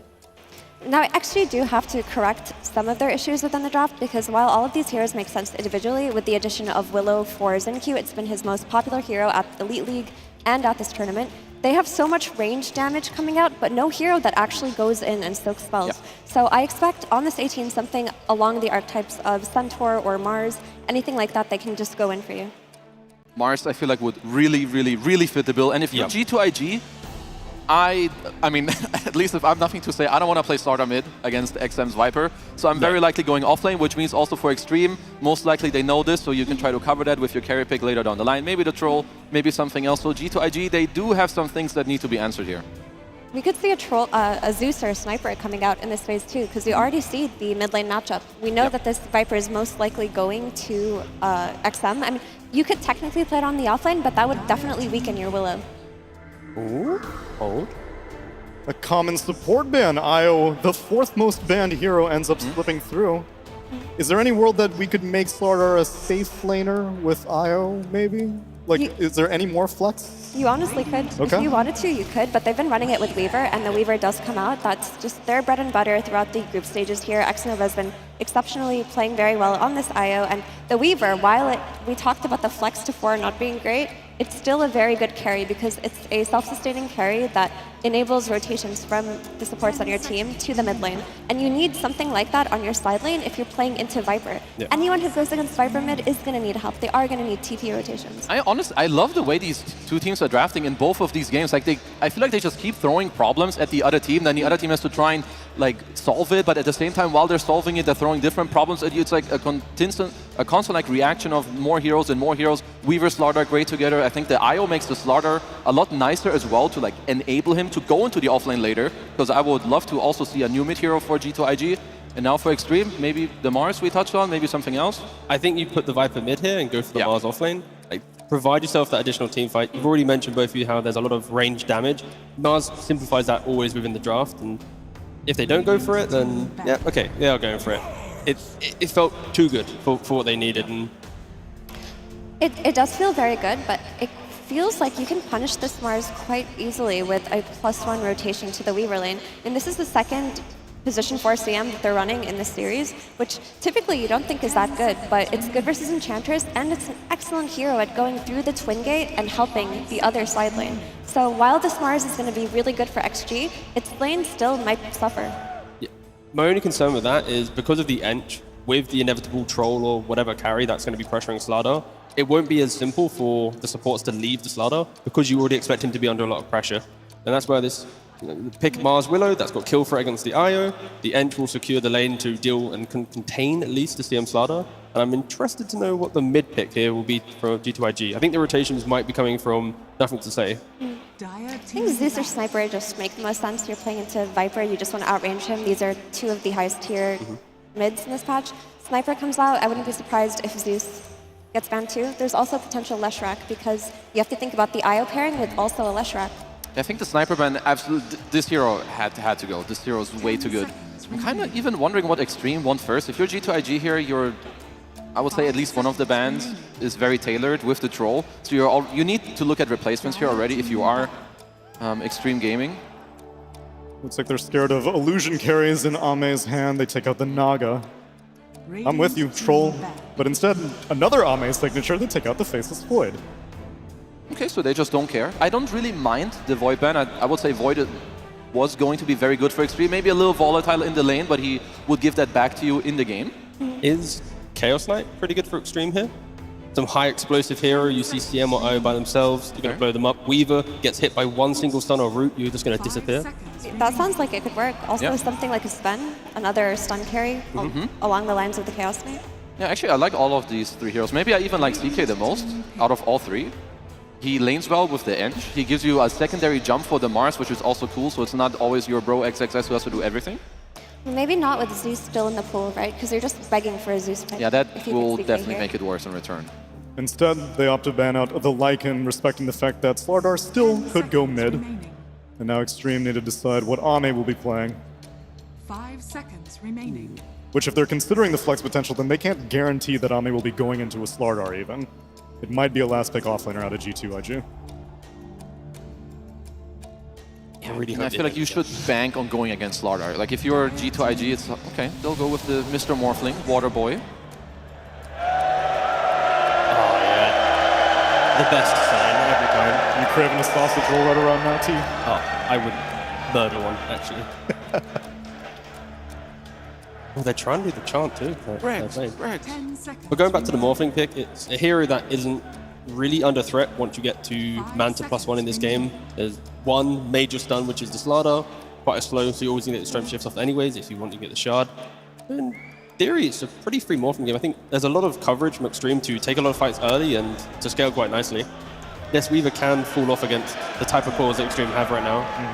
I mean, the Morphling makes sense too, because you can just get that Shikuchi out of Weaver and it gives you that extra mobility. And it makes sense for the lane, makes sense for the game, but I do worry about it in that, do XG have enough front lane type heroes? Because if this Mars is just blinking in Arena and he gets burst, who's going to cover for this Morphling? Because Viper, Willow, and Ench are going to be playing the backlines. Yeah, so it's a lot on XXS to kind of like cover this whole game. It's a lot on their like lanes, how they're going to go for him to ultimately like try and push the game forward. Like G2IG, they're going for a very similar style to last game. Like early aggression, you pick the Coddle into the Viper. I would say the lane can be very volatile, but the Coddle, of course, he will kind of get what he wants and then will look to rotate throughout the lanes and they will look to open up the game again. I think this is a free Coddle game. It's not threatened by anything. The only threat on this team is going to be the Mars Blink, which it's going to take some time for Mars to get that. And we've seen how these Coddles, when there are no Blink heroes, when there are no stun heroes early on, they can wreak havoc for the first 20 minutes and give the enemy team nothing. So if Nothing to Say just successfully rotates to either side lane early on, XG are going to be in trouble. Yeah. I like G2IG's draft quite a lot again. Last game I wasn't fully sure. This time around I like their tempo. I'm looking a lot at Jinkyu like maybe to be the difference maker when it comes to this mid lane, but I feel like G2IG, they're cooking. If G2IG make a couple of mistakes like they did in the previous game, then Extreme will just outscale them at some point. But there is a large window for them to take over the entire map and punish some timings. But if they make mistakes, then it should be 2-0 to Extreme. Yo, Birmingham, you ready for another 80-minute game, maybe? Let's see, if we give it to you, let's get ready for game number 2 with OD Pixel and Fogged. Thank you very much, Tsunami. Yes, what a game 1 we have from this best of 3. This game 2 now that we're getting into, Fog. We've just had the drafts. What do you make of this? We're getting this time around Ame on the Morphling. Of course, after that game 1, G2IG, they weren't going to let him have his Naga. Sorry, there was going to be no Naga this game. The Morphling, is it going to be able to have the same potential to just win this game if it goes late? Definitely. I mean, there is this Coddle to have the answer. Of course, perhaps to have this type of scaling and get this great timing to be able to kind of run away with the game again, like G2IG had last game. But will it work again? Because Extreme, they withstood the pressure. Could do it again. We'll see. I mean, it's just an insane sort of hold. Can G2IG play faster than they were trying to do so in game 1? We're going to find out as we get into game 2 at G2IG versus Extreme Gaming. Let's raise a cup before battle.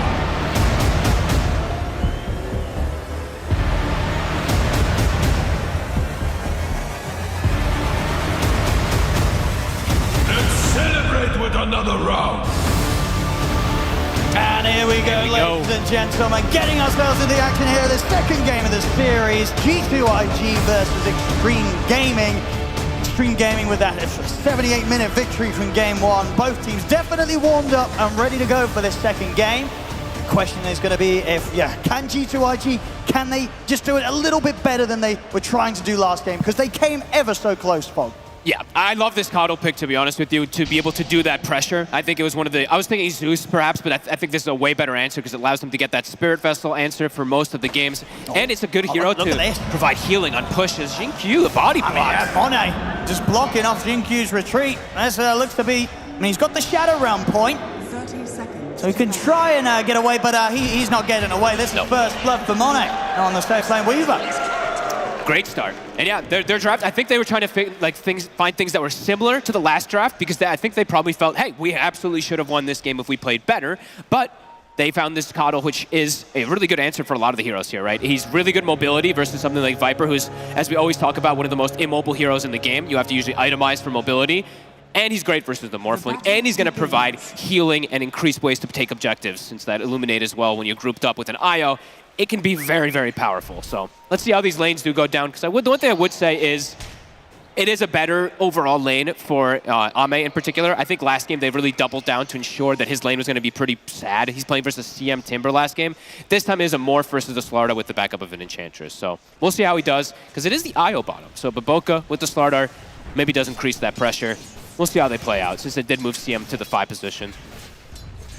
And if this game, G2IG are able to get a similar amount of these kills that they were finding in the early game of game 1, will it become harder than the game 1 position that Extreme Gaming were forced into, or is it exactly the same? You know, how does that sort of change if once again G2IG find themselves able to feed off the supports of Extreme Gaming in the early mid-game? I think it's just going to be a bit of a different game because XG actually has ways to be able to play better in their lanes and fight early. Like, XXS is playing a traditional offlaner who doesn't really need the most insane farm to be able to fight, and Xingqiu's not playing a 4 Earthshaker, which needs either Shard or Blink Dagger to have an impact. They're actually going to have better starts in the lane, so it feels like it's just going to be a bit of a different approach where it's going to be more battles in the mid-game rather than just heroes getting crushed, especially those supports on XG. It looks in theory that it should be more fight intensive, not just avoid 3 kills to 22 at the 30-minute mark. No, absolutely. Yeah. Extreme Gaming with that potential to fight earlier on, which is definitely going to cause this to be a bit more difficult for G2IG to get such a lead as they did in that early game last game. Yeah, because Monet's going to be slowed down, Ame's going to have a better start, and I haven't seen the Viper versus Coddle matchup so much, but I feel like Viper's going to be able to stand his own just fine. Yeah, I mean, it's kind of the Coddle shouldn't die, right? He shouldn't die. A few levels, nothing to say. He's able to simply blast the wave out. But Viper's going to be able to get these last hits. You know, he's got the same base damage and everything too, so as long as he doesn't get like double wave shoved under somehow in some weird manner, he should be able to just keep it consistent here for the Viper, so. I mean, in terms of the potential of both carries to be as slippery as they want to be, I mean, who's going to be harder to catch this game? Has Monet got more risks ahead of him, or is it on the other side for Ame? Monet, for sure, yeah. I mean, Ame maybe for like the early game a little bit, but he's going to have Manta first item, and that's going to pretty much make him quite uncatchable. Well, I think it's up to Nothing to Say's game of how Monet's game, or of how Ame's game in particular is going to go. Because if this Coddle has a fantastic start, super early Vessel, then Monet's game, or then Ame's game is going to be difficult. The last hit so far, incredibly close. Yep. Across all 3 lanes. Big aggro on top, XXS. Trying to go for him here, but the brambles are laid down by Xingqiu to block off the potential chase of Monet and X-Nova. Yeah, and that's for XXS. I would say, I guess that's the one thing for Monet is, yeah, he's got the Mars spells and then Xingqiu spells that he has to deal with a bit more, where, yeah, Morphling just has to deal with mostly the Coddle early on. There can be a lot of damage that Extreme Gaming can kick out in this top lane as well if they get set up with the brambles and the spear pushed through multiple. Monet will have to be careful. Very hard for them really to get kills themselves. Xingqiu always able to play safe with the Shadow Realm if they do try and make an attempt on him. I wonder if we're going to see any of those early rotations. I know Miro was talking about it, but that was maybe more with like the CM being as a 4 position, but maybe we'll see a rotation anyway coming out from if Boboka sees an opportunity to go for a punish, but I don't know if he wants to leave JT, actually. I feel like these lanes are going to stay pretty steady.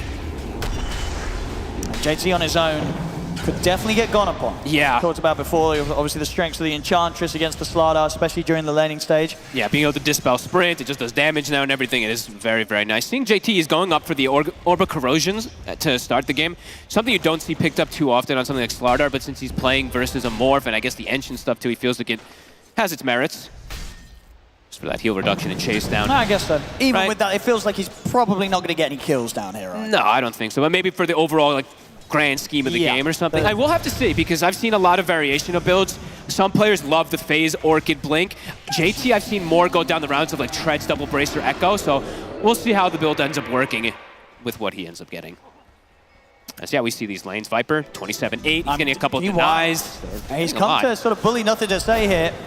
Chasing him out, it's going to be a lot of damage, not quite enough to kill him, but still enough to force him away from that wave. That's a big one.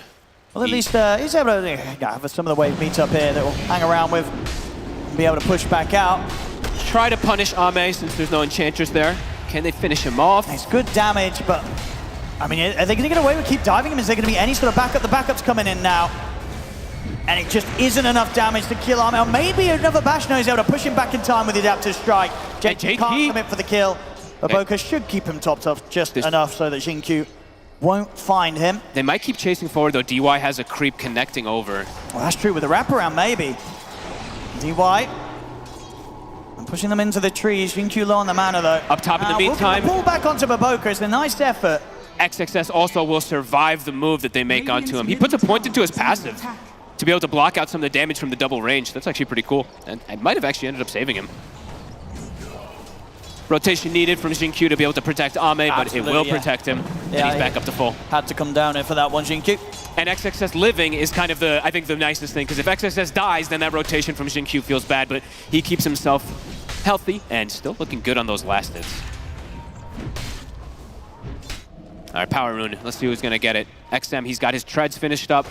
Xingqiu in the area. 3 heroes. Xingqiu could be in trouble. They could go for the kill here. He's got the Shadow Realm. XM will step forward and get in with a Viper Strike on towards Nothing to Say, but Xingqiu goes down. Boboka trying to keep Nothing to Say alive, but XM's layering up the heals. Can he get the kill, XM? He can. He'll go down, but he gets the kill in time.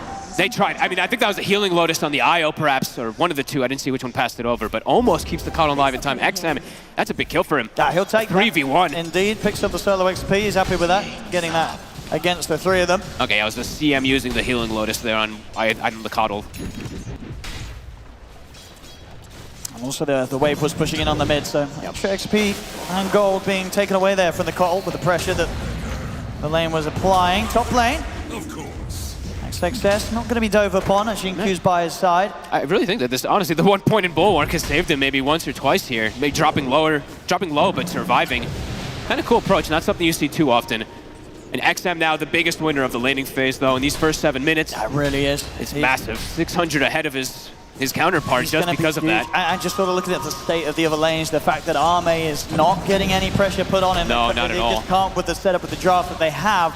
I mean, we saw what Ame did with a slow start, a slow game. If he's able to get good item timings on this morph, he's going to be a tough carry to deal with. Yeah, if he as soon as he gets Manta style, he's pretty unkillable. He's going to have the Dispel versus Corrosive versus the CM spells versus the Vessel, Solar Bind, etc. It's going to cause things to be much more difficult. So Let's see if Nothing to Say's timing is going to be as explosive as it needs to be. The Vessel is still 350 away. If he can get one kill, then he'll have it, and then we'll see all those rotations come out for him.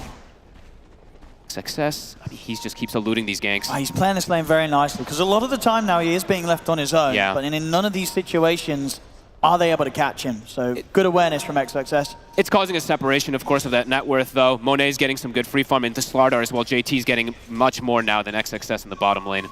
And he's got his Treads Corrosion up, so very strong on the Slardar right now. XM has a haste rune. Oh, this is a real nice kill rune. I mean, G2IG, they're trying to do their best to hit these 2 6s, right? They want to keep giving Baboka the solo lane so they can hit that timing when the 6 has been hit on the Slardar and the IO, and they can look to set up for these global plays. As Baboka, with this next creep wave, should have it. Top lane. This time round, they're making a bit more of a successful dive in for XXS. He pops the ult, but he still dies. It's not going to block the right clicks in time. He goes down. See if they can get kills in return. Nothing to say about the TP out. And XM, he's just getting killed off by Monet and X-Nova. It's a double kill for Monet. The Shadow Realm is available for Xingqiu. See, Monet can stay on top of him. Does he want to dive? I mean, he has time lapse, so he can potentially look to dive this. He's going in for the kill. Xingqiu turns with a cursed crown, but Monet is gonna get it. Triple kill for the Weaver. Beautiful stuff here for Monet in the safe lane. XXS held for as long as he possibly could, trying to Arena of Blood block some range attacks, but a little too late. Not quite. Now DY also very dead. Yeah, this is where G2IG could definitely start to speed things up the way they'd hoped to. That whole top situation was massive. I mean, absolutely so much given to Monet off the back of those kills. And Nothing to Say. I mean, that was such a heads-up TP from him. He now has, sure, he didn't get any of these Vessel charges and stuff like that, but he survives, gets his team the kill just because of a solar bind onto this Viper. Very nice move. I mean, we did see it last game, the early to mid-game. G2IG were experts at playing. And they've got some nice, the other thing to look at with Nothing to Say, besides the Vessel and all that, and the mobility that he can provide to shut down a Morph, is he has some cool chakra targets. Slardar and Weaver are actually very nice. Being able to constantly go for your Shikuchis aggressively, being able to reset, same thing for Slardar, multiple crushes. Nothing to Say has targets. Not some, you just use it on yourself as a mid laner, but if he sees opportunities, he can definitely get some good setups. What a bounty! A little bit of calm here. JT just putting the pressure onto the tower. He might look to dive in a second. I mean, DY only the only one really feeling confident enough to show themselves around the tower right now. I mean, JT's going to start trying to run him down. He got his sprint dispelled. And he has got backup. Xingqiu and XM making the move down here. They're going to see if they can try and punish JT and Baboka with the help of Arme as well. Here comes XXS. They're all going for this. Is there any way out? They have got the relocate, and Baboka, he's indeed going to have to bail JT out of this. 5 hero rotation from XG, and they're going to just have to settle for an IO. I think you're pretty happy if you're G2IG off that. Forced top pressure, forced mid pressure. It really is. You know, Monet continues to have the time of his life up on this top lane. As indeed a dead IO, but Baboka will take that every time. And now the dive top, they're going to try towards Arme. He's alone, and here comes the Coddle. Yeah, Nothing to Say, swinging in from the side. Quickly put a stop to the freezing field. TP's now to come in, but under the tier 2. It's falling low, Arme. Monet can't quite finish him off. He'll have to use the time lapse and start to retreat now, with XM also showing his face at the tier 2. Nice try with the blast. Nothing to Say, not having a Vestal charge there. If he had it, for sure kill, but yeah, not having it. But they'll be able to push Monet away, or push Arme off the tower, and they finished off the tower for Monet. Good aggressive items too. I love that he's gone for this Dragon Lance. Just super early item timings that they're looking to just dominate and pressure the map. Absolutely, just sweeping across the map in. Monet looking over towards the mid. Got eyes on Xingqiu. He's got just enough mana for the Shadow Realm, but the bugs will latch on. And Monet, he wants to dive, but the spear comes in. XXS able to hold back Weaver, hold back Monet. Only for so long, though. They're still chasing. The chase continues. Xingqiu, he's not going to get any further backup other than maybe that God's rebuked the slot. Another spear? He's tried his best, XXS, to save him, but will not be able to keep Xingqiu alive as Monet claims another. And another one perhaps. Look at bottom DY. They're making the connection over. A Spirit Vessel charge acquired here for the Coddle. I mean, yeah, they've got the setup with the vision. And at this point, I don't know if Extreme Gaming's really in a position where they can bring TPs in to bail anyone out. DY, he's going to get taken down as well. Great moves again. The kills are starting to rack up here for G2IG. I mean, very similar, actually. I thought they'd be able to actually fight it a little bit more on this side of XG with the way the lanes had started, but no. Moves from IG are quick. Going to be another tower. Another one. 12 minutes. It's pretty Again, much all three. It really was 12 minutes in last game. They got all the 3 tier 1s. They've done it again here in game 2. Huge. A blink already finished up for the Slardar. They can keep putting this pressure on here with the Coddle, with the Slardar, with a Weaver going for early game item builds too. We'll see if things change around the tier 2 towers. And if G2IG want to try and force those for now, it's obviously getting close to the point where they can pull back and go for an early Roche. Absolutely. It's been a lot slower for XXS in particular, which was, it felt like he was the one that they needed to be able to round in this first 13 minutes, maybe with a spear ulti, but him being left alone honestly hurts. Like Jin Q having to make these TPs around to try to help the lanes, it's caused this Mars to be at the bottom of the course. Yeah. I mean, even though the deaths aren't super high on Extreme Gaming's side, it's still the fact that this time round there's more of them on the cores, right? Yeah. You've got XM going down twice so far, and XXS has died the once. So comparing this position to what we had at this time in game 1, it definitely is a bit more rough for Extreme Gaming. Yeah. I mean, XM playing a Viper, right? This isn't a hero that you ideally ever really want to die too much early on. You want to get that advantage and get a snowball going. Last time he's a Zeus, so it doesn't really matter because the hero scales at all stages. Yeah, that's very true. I mean, Viper does scale when he hits 25, of course, when he becomes that universal and all that, but... I guess on the plus side for the that Jin-Q and DY, they certainly can scale for the support position. Very true. Up top, reload. They're going to get into his jump onto Jin-Q, and Jin-Q, he doesn't get even a chance to escape. They'll turn over towards Arme. They're right in his face. The freezing comes out, the blast comes in, Arme's dead. They'll drop the arena. XM? But do they have any sort of damage to try and fire back? Monet and JT, they don't care. They could go for more. The Vestal Charge ticking down XM. Monet finishes him off. It's a triple kill here, 14 minutes in again for Monet. JT's looking to go in again. Oh, and the crush, the cleanup, it continues. Wow. 4 kills here for the side of G2IG. Monet 8-0-2. It could not be going any better for this carry Weaver. Perfect isolation of the hero. I mean, nothing to say now. Jin Q actually going for a solo play here. Is he actually gonna? Alrighty. Okay. All right. I mean, well, that happened. The supports kind of wanted to turn into these carries last game for Extreme Gaming. Jin Q's ready to start early this time round. But man, such relentless dives. Love the way that they're playing with the relocates, playing around with the Coddle. They're not giving any downtime to the side of XG to farm back up. Mobility is the key to their success on IG, with the Coddle moving them around, or the Coddle moving fast with his bots, and then the IO relocating and moving JT with his blink around. And a Weaver, super high mobile hero too. A solo crest now finished for Baboka too, so JT, he's a menace. He's gonna keep getting buffed up. I mean, the map is just so dangerous now for Extreme Gaming. We've seen how G2IG, they have no fear. They're ready to dive these tier 2s every single time. And they've got good deep vision too. Look at the wards that they place during these deep aggressive plays. They'll be able to see when heroes are isolated. If they get just a Coddle set up with an IO relocate, it's pretty much any of the cores dead. And it really is the thing that whilst Arme on the Morph can absolutely scale and be that incredible late game carry to be able to potentially turn it around, on the Morph compared to something like the Nagasara, especially the fact they have like this Viper instead of the Zeus, they just don't have as easy of means to push out all the waves. True. And make it difficult for G2IG to just continue advancing throughout these objectives. Absolutely true. I mean, the only way for them to push lanes is by showing their heroes, except for DY, right? The Enchantress can still do his Enchantress stuff, but everyone else has to show themselves in a lane, while last game they were just shoving lanes and disappearing constantly. Yeah. The lack of these sort of types of heroes like the Zeus and the Naga that they don't have this time around could definitely hurt them this game. And Roche, it's just with 3 heroes. So in the meantime, while they're doing this, the CM and the Coddle can still hunt. So this is great plays here, continue to happen from G2IG. Actually, going to be theirs. It's all 3 lanes are pressured too. That's the crazy thing. Everyone on the side of Extreme is scared to show the lane. Yeah, they just can't push them back out. At least not without putting their lives at risk. Dire's middle tower is under attack. Now with the Aegis on Monet as well. I mean, already unkillable. They're setting up. Down bottom, XM, he's got the Aghanims finished up, so looking like he's just trying to be that kind of protecting force for his team versus this high physical, but... Yeah, the disarm is strong. They have good mixed damage is the thing. They certainly do. I mean, XM already been burst down to half HP, but below it even as well. They will take the Aegis very quickly out of Monet. Okay, they will lose DY in the meantime. I mean, XM, one more charge might just bring him down. They go in and they just finish him off with the Shikuchi. Wow. I mean, they take the Aegis out of Monet's hands, but it really does not matter. Monet just continues godlike. And up top as well, they're looking for Arme. As the box is there, nothing to say about it. TP over he's dead. Wave. Arme dead as well.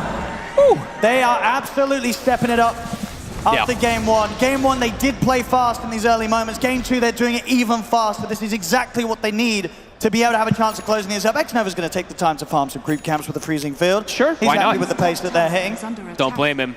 They don't need him. They really don't need him to set up for these kills. Just JT and the Coddle can set up every time. Check it out again on this replay here. Diving in, the Ags is done, but it just didn't really have too much of an impact. It allows them to kill off Monet once, but outside of that, XM having nothing else to show at this point of the game.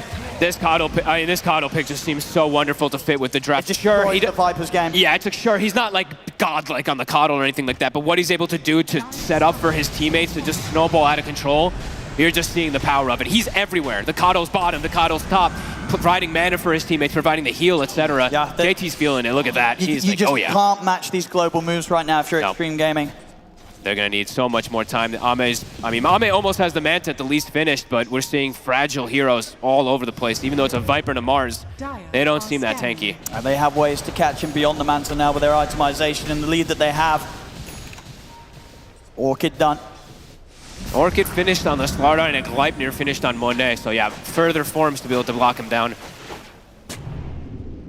XG needs something. I mean, they need these three in particular to get together and get some big either Mars ult plus Fear plus the They have Viper's got that combo, but at the same time, it's so hard trying to go on someone. Ideally, they do go for like the JT Baboka duo, because if they go for someone else, these two will be relocating in to provide backup. So finding one of these could be big, but they're not going to get the catch. Instant reload. Yeah, Baboka's ready to take JT out. Doesn't want to run the risk of him losing his life to this might move. fight.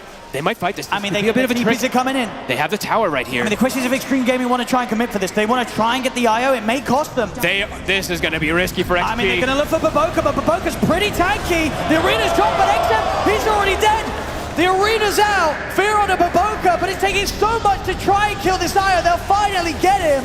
The freezing field comes out. It's going to be G2IG.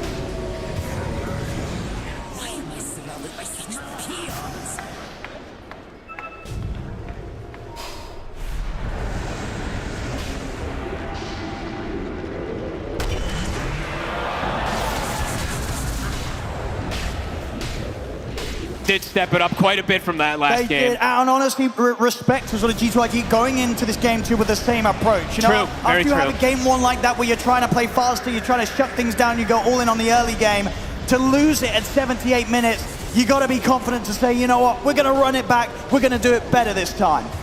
Going for Tormentor as well here. There is TPs coming out here. I think that might be pushing it for G2IG unless they have the IO as well. And yeah, they'll back away. Provide a nice corrosive haze. All right, I think XG will be happy about that one at the least. Everything else seems to just be going horribly wrong for them. It felt like perhaps just because the lanes at the start were going better, they'd be able to fight back, but no, the movement, the tower taking, the mobility is too high. And a full BKB now for nothing to say. Couldn't get to him, it felt like, anyway. This'll come in handy. Good luck getting the arena on top of him now. For Extreme Gaming, are they close to anything that's going to allow them to have a better chance in these fights, a better chance of maybe getting the jump, bursting through one of these heroes? Because we saw even in the last one, going on Baboka, it's not easy. This guy's tanky. Feels like they need maybe just a full item on each hero almost, it feels like. A BKB on XXS, probably pretty necessary. That might be one of the main ones, but either way, it's going to be very difficult in these upcoming fights. Ame is fragile, even with this Manta finished up. He will have the Phylactery pretty soon, but that doesn't help him getting run down from these heroes. And XM. Monet. Gleipnir done. Setting up here onto XM. XM, he's gone. There's no hope for him out here. They can't even help him, because if someone else shows to help, they'll die to JT. Oh, look at this. JT, he's diving up towards GQ. Can he get it before he gets over? The Orchid. Look out to the Orchid damage. He's out. Relentless dives. They're playing so fast here, G2IG. They, even though they lost the first one, the warm-up, I think it definitely worked. Yep. I had nothing to say. Just really cruising it forward with his teammates and JT again. I mean, JT having an excellent game this time, just like last time, but this time he's more of the initiating, just starter fighter, and he has been getting every single catch perfectly. Yeah, look at that. Another tier 2 gone. It's 22 minutes in. They can definitely look for more off the back of this. I mean, we'll see how patient they play it once again with the Roshans. Last game, they did kind of wait back on each and every one of them before trying for these aggressive moves. But honestly, with the lead that they have this time round, I think it's likely that they can go for these tier 2s without it. Yeah, they can brute force it a lot easier just because they also have the sustain coming in this time around, right? They have IO plus Coddle, so these two are just going to provide heals, and oh yeah, they're looking to keep it going. They don't need to slow down, they don't need to wait for anything here, G2IG, they're so strong right now. Amp damage also on Monet. Anyone who gets found is just gone in an instant. Does XXS have his BKB finished yet? Not quite. They're still a ways away from being able to fight versus this hybrid lineup that just does so much magical and physical damage. Who's going to dare show on the wave?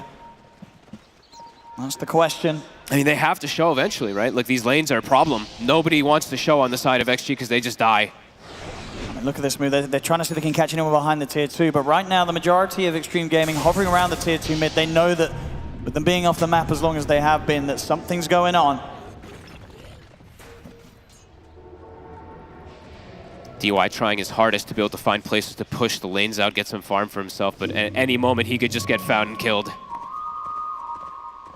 right, the group up, it's happening. Looks like XG, they're going to try to find something, try to find some burst. They have to take it. They can't sit back and farm the same way as they did last game because they just don't have a comparable amount of wave pushing. They have a really good ward top. They saw both the IO and the Weaver for a second here, so this would be the perfect grab if they were to get the stun on perfectly. Monet. He's a hard one to kill, and he's already out with the Shikuchi. They can't get the opening onto him, and even if they did, it has to be perfect. BKB's ready, time-lapse is there, and Baboka's, he's also in the neighborhood with the time-lapse if required. Yeah, they with a better relocate. It would be pretty impossible. They have to like literally land the Terrorize perfectly, and Baboka just has to be late. Yep. It's Tormentor to fall to these two. Full HP as well. He's going to BKB for the next fight, by the looks of it, JT. Oh, man. Baboka's actually also hanging on to a greater healing Lotus, which honestly, this Lotuses are still so busted on IO, so this is going to help so much in the upcoming fight. Oh, and they're going to come in with a relocate. They've seen DY looking around this area, and X-Nova, he's going to have to lock down to set things up. Drops the ult. He'll take that one, thank you very much. Very unnecessary, but why not?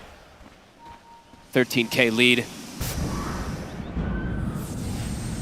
Yeah, last game felt it stayed consistent for like, what, a long time at that, like 3 to 5K. They found a couple opportunities that did swing it, but they were always playing versus the potential of a Naga Siren scaling. It's so much harder this time for Extreme Gaming to turn this one.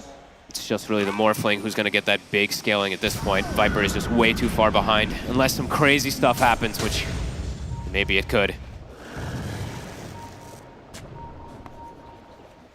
Smoke coming out. G2IG. Have a very nice deep ward bottom. I mean, this one is very unexpected. See who JT can find. They do see him for a second there. XM. They're going to get the jump on him. Caught by the silence. The damage here coming through from JT. XM cannot move away.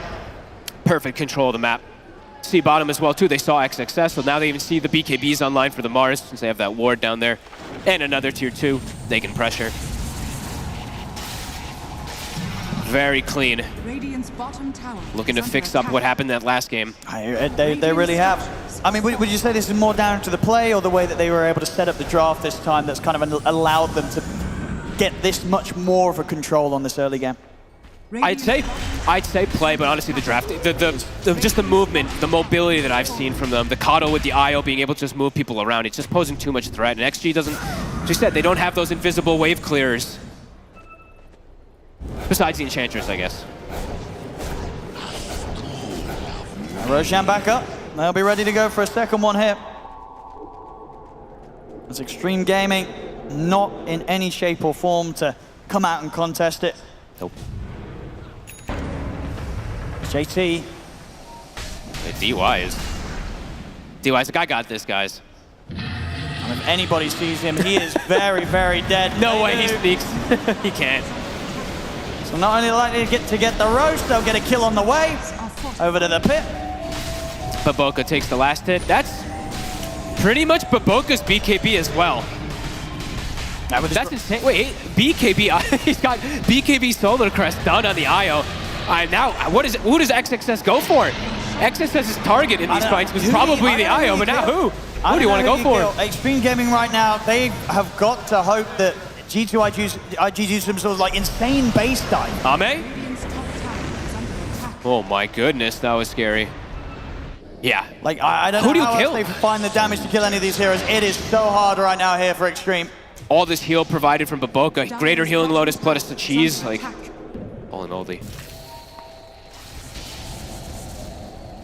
Gem picked up as well from X-Nova, just looking to keep that lead cemented. Don't let them outside the base.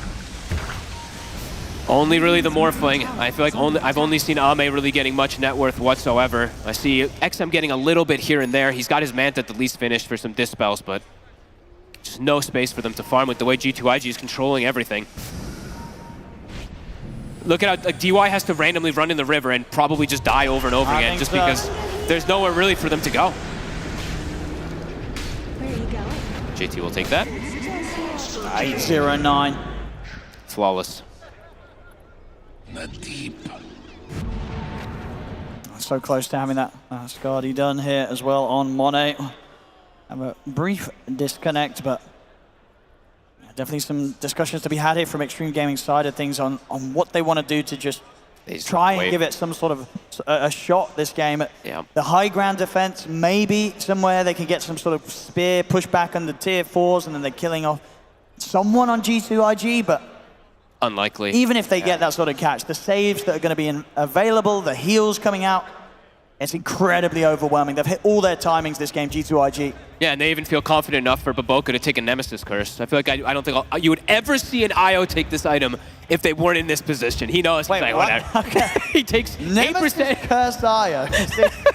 All right, he really believes they can't kill him. He's got BKB Cheese Solar Crest with a greater healing Lotus. Right? Like, who's going to kill him? He actually, he feels actually won't die. It's just that unfair. He's like, I'm going to nerf myself and increase the 8%. 8% more damage. I'm going to take it because you're still not going to kill me. It's cool. If I guess if like his other cores didn't get it and stuff, he just is going to be able to put that debuff on them. Yeah. Sure. I like it. Why not? Whatever. Don't do this in your pubs. Don't do this in your pubs. But I like it. Still many minutes here to push with the Aegis. The final tier 2 for Extreme Gaming standing in the mid lane. As it is, they're content with continuing to just farm at the map, get themselves towards their next time here on G2IG. Yeah, they're cruising.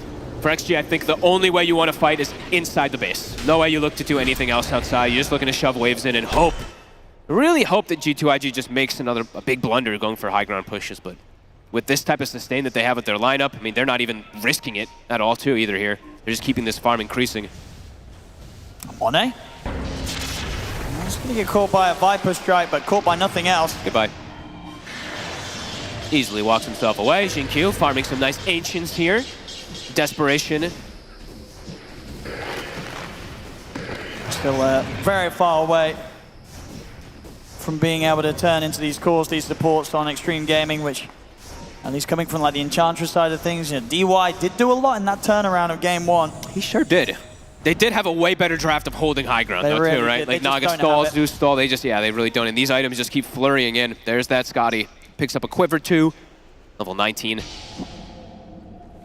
Hesitant to hit this tier 2 mid, though. Radiant's courier has been killed. Losing the courier as well there, Jinkyu. Not even able to enjoy his Ether Lens. Gets sniped out here by nothing to say.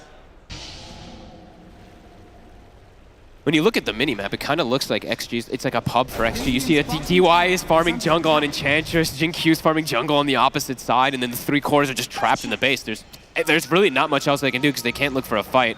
Relocate's coming behind Ame. I mean, they're going to try and get the setup, and there's the blink forward. JT's in and put the BKBs able to stay on top of Ame. The chain bash. Ame just getting completely destroyed here as JT gets the kill.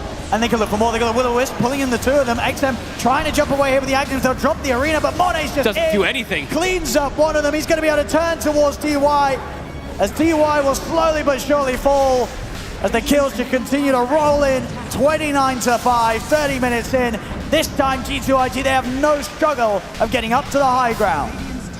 They don't, like the Marzo just does absolutely nothing. They just BKB, waltz right through it, and they're pretty much essentially all full HP after a couple of Illuminate heals that are going to come through. The tower's gone. Potentially the racks as well. They've still got time to push. Extreme Gaming not wanting to use their buybacks on these low timers. Has nothing to say. He may even be able to get more kill setups. He got the catch on a Jinkyu. As Q, he's dead as well. Feels like for XG, this one might just be one they're talking about the next game because they can't even touch anybody. Brax is dropped with no contest, and they're just going to go straight down mid if they want to. Everything going to plan here for G2IG's approach.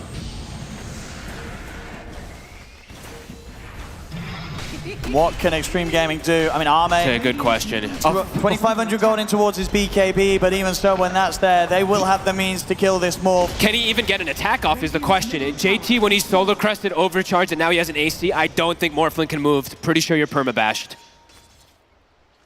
And now he's got another neutral item, and he gets a Vindicator's axe. So, okay, now you're definitely perma-bashed. Absolutely perma-bashed, yeah. So I can't really move if you do get caught on any of these heroes on XG. G2IG will let them suffer a little more, backing up, clearing out these waves. But it truly does feel like suffering for XG this time. It really does. I mean, and this game, obviously, G2IG, they will play it careful. If somehow Extreme Gaming is able to get the turnaround, get the win, this would be the end of the road for G2IG. Yeah. So I imagine we will see them probably wait for the next rush. I don't think they need to, but it depends if they do want to be that safe, because this could be their elimination game if they are to lose it. There's no glyph available, and they do have some... I think they might just go for it in this one. They have all the BKB, so I think they probably feel safe enough. We'll see.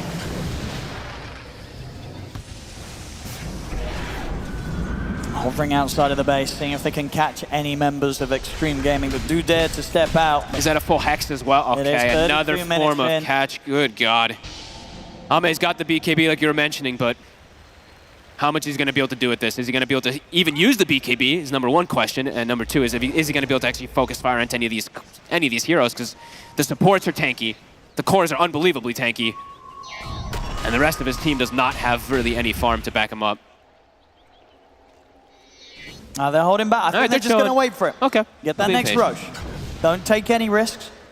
Even though it's not really much of a risk to just go for the next fight because of how far ahead they are. Yeah.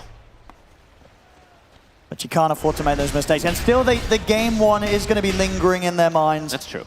Even though I'm sure they know themselves that this is a much better position to be in right now than what they're able to achieve at the start of game one. I mean, Gaben is lying to us, by the way, because it ticked to 100% and then it ticked down to a 99. So there's always the chance. They don't want to risk that 1%. They don't want to risk it. Wait for the Roche. It'll be a minute until we see when it's back up. And also, just getting that next set of items online, the Daedalus that Mone's looking towards. And by the looks of it, he's kind of been flicking through a few different options, JT, but the Aghanims is back on the table as his next pickup. Sure. His attack speed is just so insane with this IO. Smoke from Extreme. They know if they're going to try and take a fight to turn this, they've got to do it at a point where G2IG aren't pushing into the base. It has to be on their terms. Roshan. Yeah, it has to be on their terms. Like, they just need to completely surprise them and get the chain stun and get at least 1 or 2 kills first before the fight starts. But all of IG is here already. And I don't think they have the damage to be able to pop one of these cores. It sure doesn't feel like Mone's got a shield. Not anymore. Okay, it's gone now. Takes it off here. White. Will-o-wisp is down. It's going to pull onto the two of them and forces XXS to pop an early BKB. There's the arena now. The BKBs are online. Deepa Boca JD just popped the BKB. They step out of the fight for now. The field will catch on to Monet. But what can they do with this sort of setup, Extreme Gaming? Very little. They cannot commit to kill off anyone. G2IG can simply walk away. Look at the respect that they're still giving. Even though they're at this enormous advantage and can perhaps go for some kills, they still just back it off. I mean, it's an elimination game. They don't want to throw this one away. And that is the entire spell usage really pretty much from the side of XG, right? That's the Mars ult and the BKB, so they probably know that there's no way they're going to fight us after that. And yeah, those full items, as you mentioned, they are coming out pretty much on the courier now. That Aghanims for JT, I believe it is done in a second here. And same thing for the Daedalus on Monet soon. A long respawn again. It is. A couple minutes left. Roshan and Extreme Gaming. Question is if they want to try and take the chance of going out on the map once again and just looking to do something before that Roshan is claimed by G2IG. Where do you look to go? Not a whole lot you can gain, and the thing is too is if you don't run out as 5 on XG, there could just be a relocate with a boot to travel in, and then you're just, yeah. And you just can't keep these waves pushed out against you. Not at all. The pressure's going to be kept up on the base any time that you try and go for a smoke play. So they'll know that it's coming, G2IG. Man, they are really playing it as safe as possible. Finders. All right, 50 minutes till Roche. 50 minutes? 50 minutes till Roche. Ogre Steel Totem as well, just more and more ways to protect themselves. I mean, yeah, they're just luxury, and they're cruising. And they're actually, okay, maybe setting up for bottom, but Boca TPing down. They do want to get some of these kills here. They've noticed Extreme Gaming pushing out. Uh-oh, XM, does he show himself for a second? He's just out of vision, and he's going to get away. I can't believe he stepped out that far. That's crazy. We'll be able to survive. 20 seconds. X-Nova just patient. He's just playing the wildlife here, basically, sitting in the Roshan pit. What's Ame's farm? He's starting to, honestly, he's starting to catch up on. He's starting to catch up, at least in the courses, but it's just him. And Morph can carry some pretty ridiculous games, and Ame on the Morph certainly can carry some very ridiculous games, but this is beyond ridiculous. This is pretty beyond ridiculous. But he's going to I don't know if there's much of a hope from here. He's going to try his best, and if he can pull this off, that would be insane. It will be more than insane, yeah. He doesn't really have the best morph target either. I think some of the games where I've seen like these morphs start to come back, you know, particularly when we saw Pure versus like the Razors and whatnot, he had like a link where it was like steroiding him out of control for him to start to do that. But this one doesn't really have the best one to turn into. Maybe just turn into the IO, tether your Viper and call GG. And maybe the play out of the game for Ame hit. Who's he giving this to? Aghanim's Blessing. X-Nova, he's holding on to it for a second here. Oh, they're just going to give it, okay. Now they should push. Aegis and Cheese are there. G2IG should be ready to look towards pushing this series towards that third game. See if Extreme Gaming can pull together one final defense. How's the buybacks looking for Extreme? How many lives are they going to have to throw at them? They got 3 buybacks. Okay. Nothing to say as a full refresher, and a Hex, and the Will-O-Wisp. So there's 2 Will-O-Wisps, 2 Hexes, 4 Solar Binds, etc., etc., etc. Have to kill Coddle. But how do you? They're starting to get their tier 4 items, DY. DY's ready. He's got the Ancient Guardian. He's ready to do the damage on this Ench. Plus 100 back at the base. Dire are scanning. See where this push comes in. They get in the waves pushed in. Now, they played it slow enough to wait for that, Roche. And imagine they're not going to just wait for the next one. No. 3 minutes. But you say that, you never know. They like to play it careful here, G2IG. I was also, you know what I've been checking constantly too? The Greater Healing Lotus status. Because there's a cheese. I know we don't see block of cheese almost ever, but they have full map control for 20 minutes. What? They get the opening! Connection. Oh, he's healed. But Boca's able to keep him alive for now. It's a long stun, He actually dies. And that's it dead once, Monet. We'll see what they can do on round 2. Jump forward from JT, trying to get in with the crush onto DY, but won't be able to get the jump. Oh god, maybe they will go back. Maybe they will go back. Maybe they will go back. Wait for the next stages now. Oh no. No, they're not. They're going to go in surely. That was a lot committed. That was the ult. To the tower. That was the BKB. That was pretty much everything from XXS. Yep. They've got the heal. They've got the sustain. There's an AC done on an XM. Okay. Get the Hex. So if they want to dive this, they're focusing the tier 3. Monet is in. They got the stun. They're in onto XM. Be able to get a jump away with the Axe disarm. Monet will finish up the kill. The crits come flying through. He'll cut down XM. Nice try, XXS. He no buyback on the Viper. Tried to bulwark some of the hits, but no, XM a bit too far up. Didn't get the man to dodge. Now they can get onto the barracks. There's a full Satanic on Ame. He's farmed. But he's playing versus 5 farmed heroes. Smoke up. They're going to look for the jump. There's no arena though still for 30 seconds on XXS. So it's just going to have to be a blink spear pushback. Watching Monet. They're going to try. There's the spear. There's the spear. Do they have the burst? Ame's in. They're bringing him low. It's not low enough. Time lapse there from Monet. He's fine. But Boca this time used the Greater Healing Lotus to heal him. Last time was the cheese. Pumps him up just in case. They'll get this mid-racked. The melee, the ranger are gone. That's the second set they've picked up. They're continuing. They know there's still no arena. It's back up in a second, though. Got the Glightmare. Onto DY, but a quick jump back. Keeps him fine. 10 seconds until XM's back in action. But Boca has his BKB now also, so he can play very far up on this IO. The arena's there. XXS They want to gonna try. He's going to go for it. He gets the spear pushed back onto the two of them. There's a fear as well. Follow-up as well, but there's no follow-up damage. Hex on Ame They're during it. perfectly fine here. As they can keep their distance, nothing to say, goes in with the BKB, but Ame's going to look to jump the backlines. He's going to look towards X-Nova. It's a risky play. He turns into the slider, tries to crush them, but Ame's gone. Dead for 70. Nice spear. They do get the kill onto JT. Now they're looking towards Monet, but he's able to time that's what's more with the Steiners. Monet is dead. Wait, hold up. Wait, what? The Mindbreaker hit, I think, got him there from XM. Oh, they should have just... I guess they should have just waited for the next day. You know, they were right all along. Well, they got Ame, and they got 2 sets. They did. So they you know, did. damage was done. 2 sets plus an exposed last rack. They didn't win the game, but though. they didn't win the game. The game's still going. Was under attack. They're holding Extreme Gaming. DY did, I want to say, the most damage again in the fight, by the way, just like the last game. Let's have a look. Yeah, did, 5,200 damage. Slightly less than the Viper, but not bad. Okay. When you're this far behind.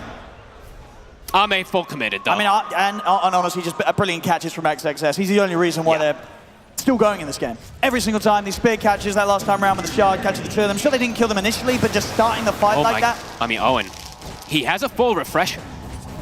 If he can land a double spear into another double spear, he may just carry them. Like, we don't even need to look. Let's just not look at the arena, right? If he can just land 2 double spears, maybe there's still hope. It's a last set of racks, though. G2IG, there's 3 minutes left till Roche spawns. And they will wait for it. I imagine they will. We know they will. They finished up some big items too. Yes, they did lose all 3 of the cores, but I believe both supports survived. So Baboka, he did finish up a heart in that last engagement as well. So he's still continuing to get crazy strong. But a fighting chance. It really is, and the fact that next time Very round, small one. They will have buybacks available for the defense as well. Arme's just 200 gold away from having his buyback. So if XXS, I mean, this is it's all falling down to XXS's initiation. If he can start the fight off in such a way, with this 2 rounds of the arena, the BKB, and the spears, it could be something. This will be so hard. crazy. It's, you know, this game in this position compared to what Extreme Gaming had to deal with last time round, this is 10 times harder. But he's got the arcane boots. He's doing everything he can to have the full mana capacity to be able to use his ults. Any other big items that was picked up? You did mention, of course, the AC that was from XM from earlier, Dragonlance 2, and these neutral items have to be something to point out. Jinkyu, he did get a Timeless Relic, so that extra, of course, debuff duration for fears and whatnot could come into play. JT's nearly got the full Bloodthorn, so they'll at least wait until they have that. It feels like Ame still has a very, very difficult time to be able to actually survive in these fights, because if they just get on him, he's dead. If the Slardar starts hitting him, he just goes down. Sure. But they do seem to have damage provided just without Ame as well. And yeah, probably going to wait for that Aegis.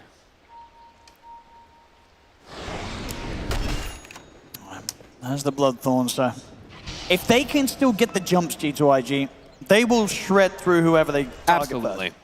It's just all about, if they can get this fight started on X. If XG can ever get these fights started on their own, then they can perhaps maybe get some of these bursts.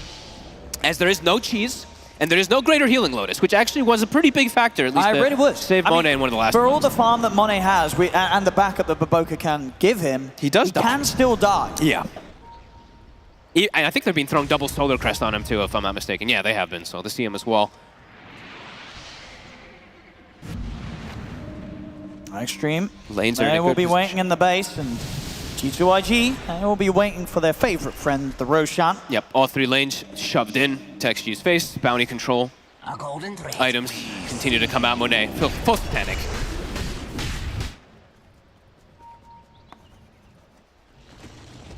I mean, an Arme, would you imagine he will spend up for the butterfly or hold for buyback? What's going to be more important in this next fight? I feel like he just spends up.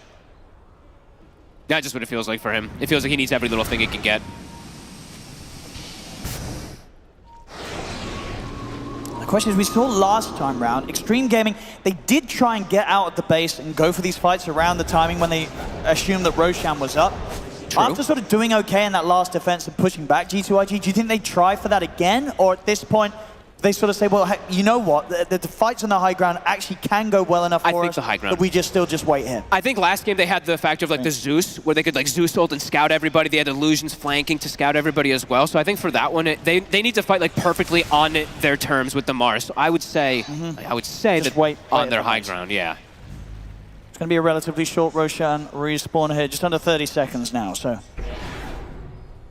G2IG ready to claim that. But Boca's collecting the Lotuses again. So he will have a little bit of extra heal, of course, to push into Monet. Yeah, butterfly done. Not going to be as simple as taking down Arme with these right clicks. Maybe they get the stun into the Bloodthorn, but he's got ways to save himself, and the team can certainly bail him out as well. Yeah, Monet's not even going down the route of having that true strike, of course. But Boca is, though. But Boca's going for the late game. He wants a level 25 when he can get the MKB. Okay. So they do still have that scaling. And they're actually going to go for this. All right. I mean, this is the risk. They know that Roshan's about to respawn, and they know that G2IG is going to be going for it. They want to try and take the fight outside of the base. But as you say, they don't quite have the same vision game as they did last time to do it around. Let's see, though. They have the wards placed down early. Let's see. This is... Smoke on smoke. It's a risky move. Monet is heading in to try and dispel the smoke, get some information. He's able to get the route onto XXS. They're going to be able to jump back. He's gone! He's gone! Perfect start to the fight here for G2IG as they eliminate the Mars. DY to fall. That felt so risky. I mean, it really was. They went all in, they took the risk, and it's going to cost them big time. Maybe they felt desperate because of the Roshan and everything. It was a desperate position that they were in.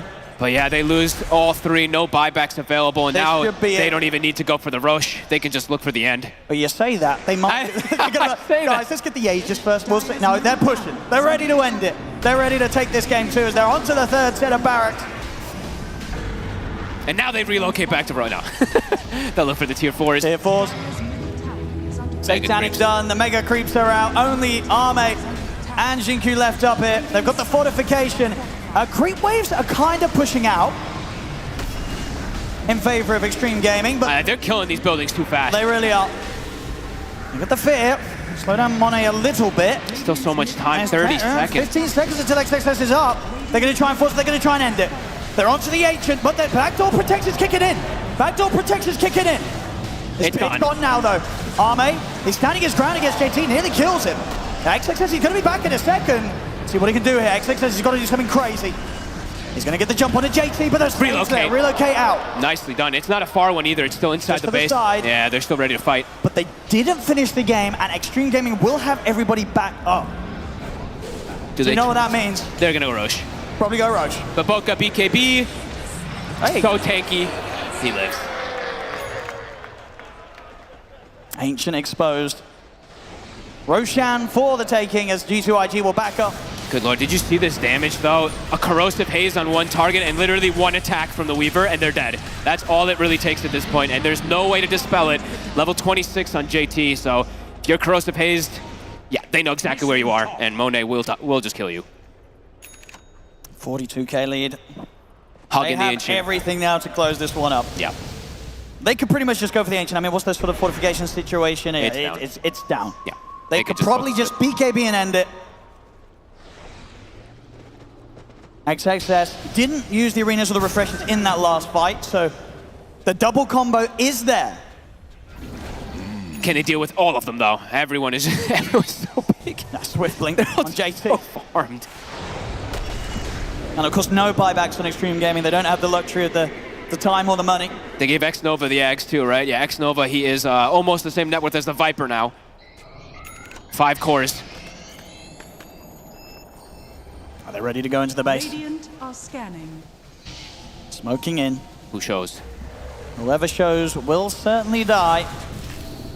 Ward in the base. CXM, they got the bug on him. Straight away for the Vibe. XXS puts the BKB. The first arena's out, but they just turn towards XXS. The bash comes in. XXS is out. Arme's disintegrated. 3 dead, no buybacks. GG. And they'll call it. G2IG will take game 2. And ladies and gentlemen, we are going to a game 3. Damn, I mean, this one, they had something to prove after that last game. You know, they're like, you know what, we pick a similar kind of draft, but this time we're going to play it to perfection. Nothing to say. Dominating JT as well. Only 1 death on the Slardar.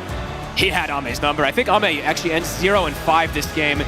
Ends up being a much cleaner one and a much better one overall. G2IG, I mean, a similar approach, and this time just way nicer, way cleaner. I really appreciate that they went for a round 2 of that sort of a style of play, especially after having such a tough game 1 that gets turned around against them. They come straight back in. They do it a little different with the heroes, but the play, it's not just the same. It's much better this time round. So much cleaner.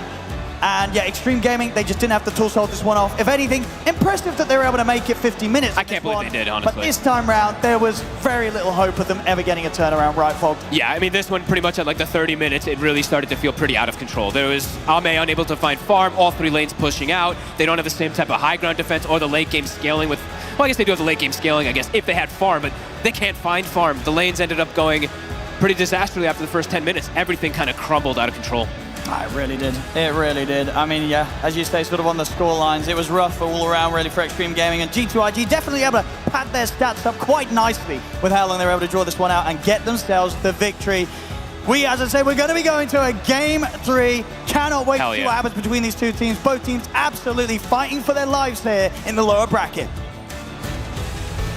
And we are getting yet another series on our hands, going the distance. It's because G2IG actually this time they finish and they remember to dot their I's and cross their T's. It's never really the early game that I'm worried about from the Neffy. It's kind of after the post 30-minute time that I'm like, okay, let's just finish this off, all right, boys?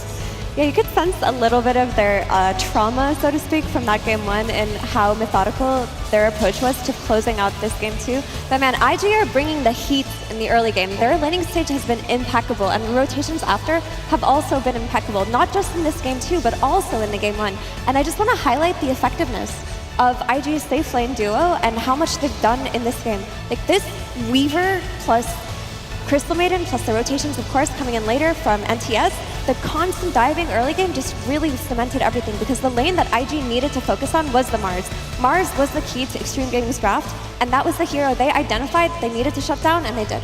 Yeah, I love the draft from IG, what they were doing as well. I was saying the same for Extreme.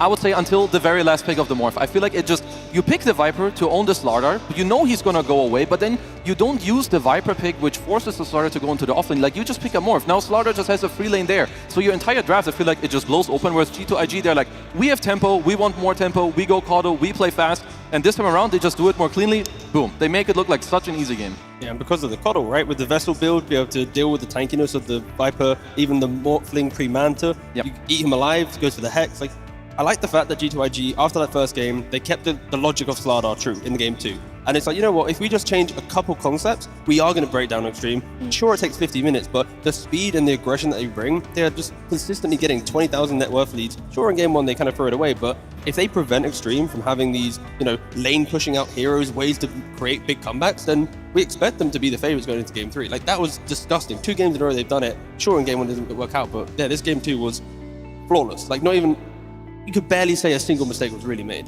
So then that means that I can give more credit to G2IG for being able to turn things around in terms of strategy, rather than just saying like, Extreme didn't have a Naga Siren, so that's why they couldn't come back. It was more G2IG actually had their stuff together more.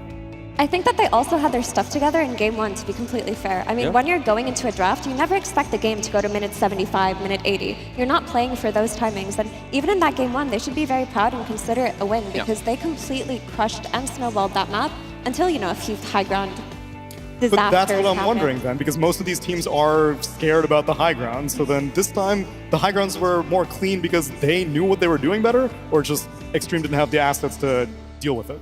I think Extreme shot themselves in the foot with that last pick morph, but I saw you wanted to say something too. No, so I feel like Extreme just feel a little bit too relaxed on the stage. Like when you watch G2IG, like every move they make, is they got that hunger, right? They want to make that lower bracket run. But Extreme right now, it feels as, you know, they're playing their heroes. They're waiting for things to arise, for opportunities. They're not being like, you know, they're not creating their own chances. And in this third game, either they draft in a way that baits G2IG to come into them and then counterplay them, or match the aggression. Because right now, they're kind of just coasting in these games. And like they're hoping to outskill them at some point. And that didn't happen in this second game. Like my favorite part about G2IG is that they took the good things from game 1, then took them into game 2 while little bit addressing like the gameplay and what Extreme were doing. Because in this third game, if Extreme don't do the same thing where they adapt at least a little bit, they're straight up losing. I don't actually give them a chance. Hopefully they can at least adapt in the early game. But before we get to that, I want to know what's going on with all of the Chinese Dota fans here in Birmingham. So we're going to see what Slacks is up to. Hello, Tsunami. Yes, we're in the crowd. You guys having a good time? You ready for game 3? Woo! All right, fantastic. I found some cosplayers here in the crowd. The cosplay adventure is tomorrow, but I thought I'd say hello and give you guys a little preview. How you doing? Good. What is your name? Belle. All right. What is your name? Inga. Artifact, baby! baby. Never forget, Valve. I'm always watching for it. Thank you so much. And what's your name, sir? Jacob. All right, nice. I thought we'd have a little fun game. I wanted to see, since you did such a great job at making cosplays for your characters, if we could find someone that can do the voice for each one of your characters. I'm gonna try to find someone that will do one line, and if you like it, give me a nod, and they win a special prize, all right? Is anyone down here at VIP that can do a Drow Ranger impression? Anybody, make sure to point to your friend if you hate them, and I will go and interview them anyway. Just, oh, right there, oh, fantastic. I saw you point to him first, and then he immediately reverso uno'd, so I'm gonna go for you. Can we do a Drow Ranger impression? What line? I can't do an impression. What line? Just try, dude. Do you know one Drow Ranger line? I haven't played for like 2 years. The laugh is easy. Don't tell people that. Just lie. What's the matter with you, bro? All right, I'll go to your friend. You've already been on the camera. Now I torture you again. One Drow line. Game was fucking boring for 40 minutes. What are you talking about? Drow Ranger did not say that, sir. That's your last time on my camera, you son of a bitch. Oh, we got one. Here we go. You're too noisy to live. Oh, do you approve? She nodded. All right, we got you. Well done. You stay there, you win. We need another one. Can anyone do a Dark Willow? Oh, I can do that one. Oh, you were so excited. All right, what did you want to do? Dragonite? Drow. Drow. We already have a Drow winner. All right, we'll see if you do better. Go ahead with Drow. How can you let me see behind your eyes? Oh, what the hell? That was all right. Let's try Dragonite. You got a Dragonite? You got it. That was. I'm trying to help you out. Can you do a Willow? Sure. Yep. What the hell? Okay, we got it. We'll try again. What do you have? So, Willows. Yes. It will be Mariska. How we feeling on that one, Dark Willow? That's what she said. No. I liked it. I thought you had it. All right. Do we have a Willow? Anybody do a Willow here? Oh, okay. Oh, you can do a Willow. I stole your ability, Willow. I'm Rubik. What the hell? That's not even close to either hero. All right, what do we have here? Drow, now you're dead. We have a Drow. We've done Drow. Drow again. No. I have Drow. Willow or the dragon. Guys, come on. Come on. Finally, please. I am the Dragon Knight. Yeah, please just nod. Okay, fine. I'm getting desperate. Well done. You've won as well. Do we have anyone that could do Dark Willow, guys? Okay, you look like you're feeling it a little bit. Come on. I don't know Dark Willow one, but... Why do you people keep raising your hands? I don't understand. You know what's going to happen. All right. Well, what? We had one, I thought. Somebody wave? No. Oh, okay, here we go. Please end this. What do you say, Jakes? Let's start plotting. Oh, Willow? Yes, she likes it. All right, fantastic. Our winners will come right over here. Congratulations, winners. Where's our winners? Please, over here. Congratulations. Your grand prize is that you get to end this horribly cringy skit by throwing back to the panel. So please, I'll let each one of you get to throw back to your favorite panelist. Please, this is potentially your entry into esports. You can replace me if you do this right. Let's go. Throw it back to the panel. Choose one. Tsunami, you'll go. Okay. Throw it back to your favorite panelist. Let's go back to Effie. Yeah! Okay. Oh, Lord. And your... I was also going to say, Effie, back to you. Okay, that was actually pretty good. Well, congratulations. Can we get a round of applause for our cosplayers and our wonderful voice actors? Back to you. Back to you, Effie, but I gotta send us to a commercial because I'll give you one more Dark Willow line. We are gonna have some fun as we get ready for game number 3 of Extreme Gaming versus G2IG.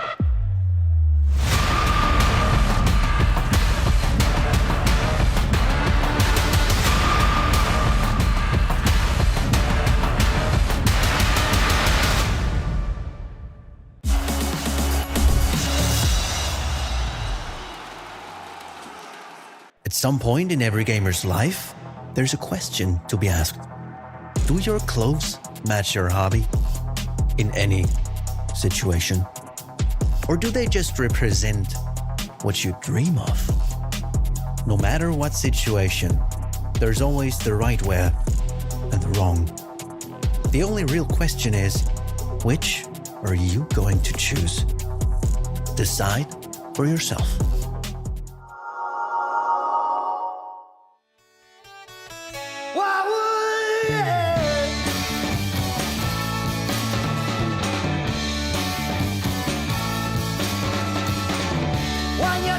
When you told me that's how you felt inside, did you mean it or were you just messing with my mind? When you told me that's how you felt, did you mean it or way deep inside yourself now? Your lips I'm kissing on the white cliffs of Dover, see my heels and now my head has fallen over them. And well, I know she's rarer than a four-leaf clover, and she's mine and I'm hers.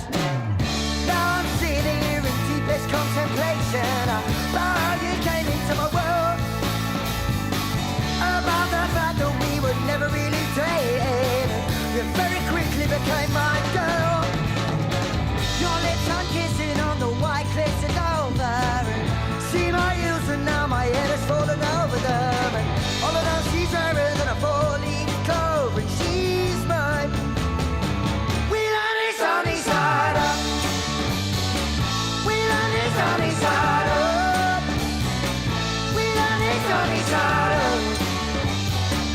We learn it sunny side up. Yeah, yeah.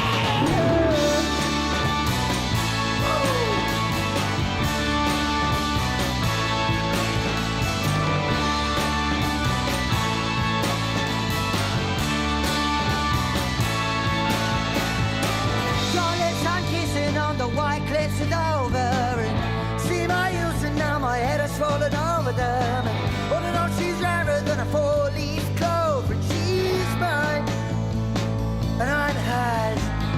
We land is sunny, oh, we land is sunny, oh, we land is sunny, oh, we land is sunny, oh, we land is sunny, we land is sunny side up.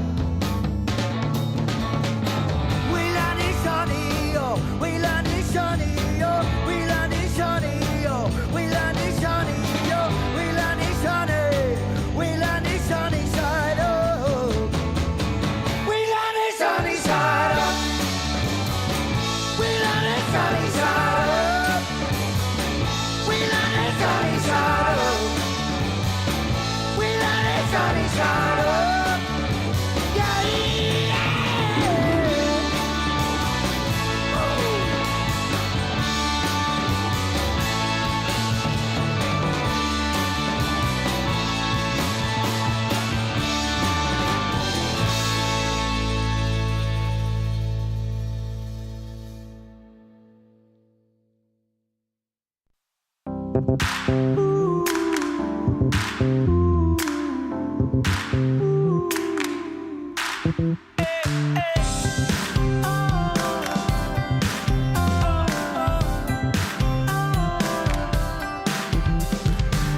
Take on the world, let's begin.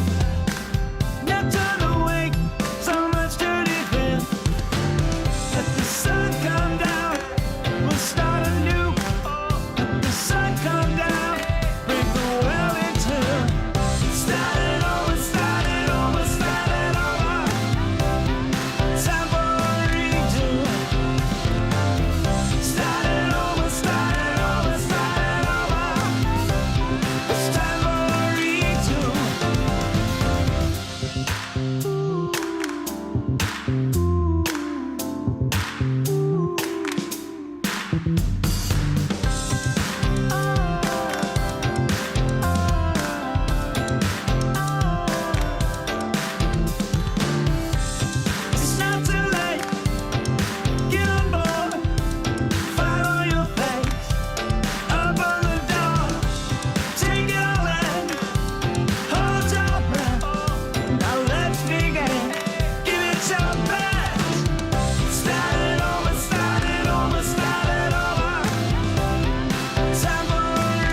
time for game number 3 of Extreme Gaming versus G2IG, where I'll also hit you with a Dragon Knight line.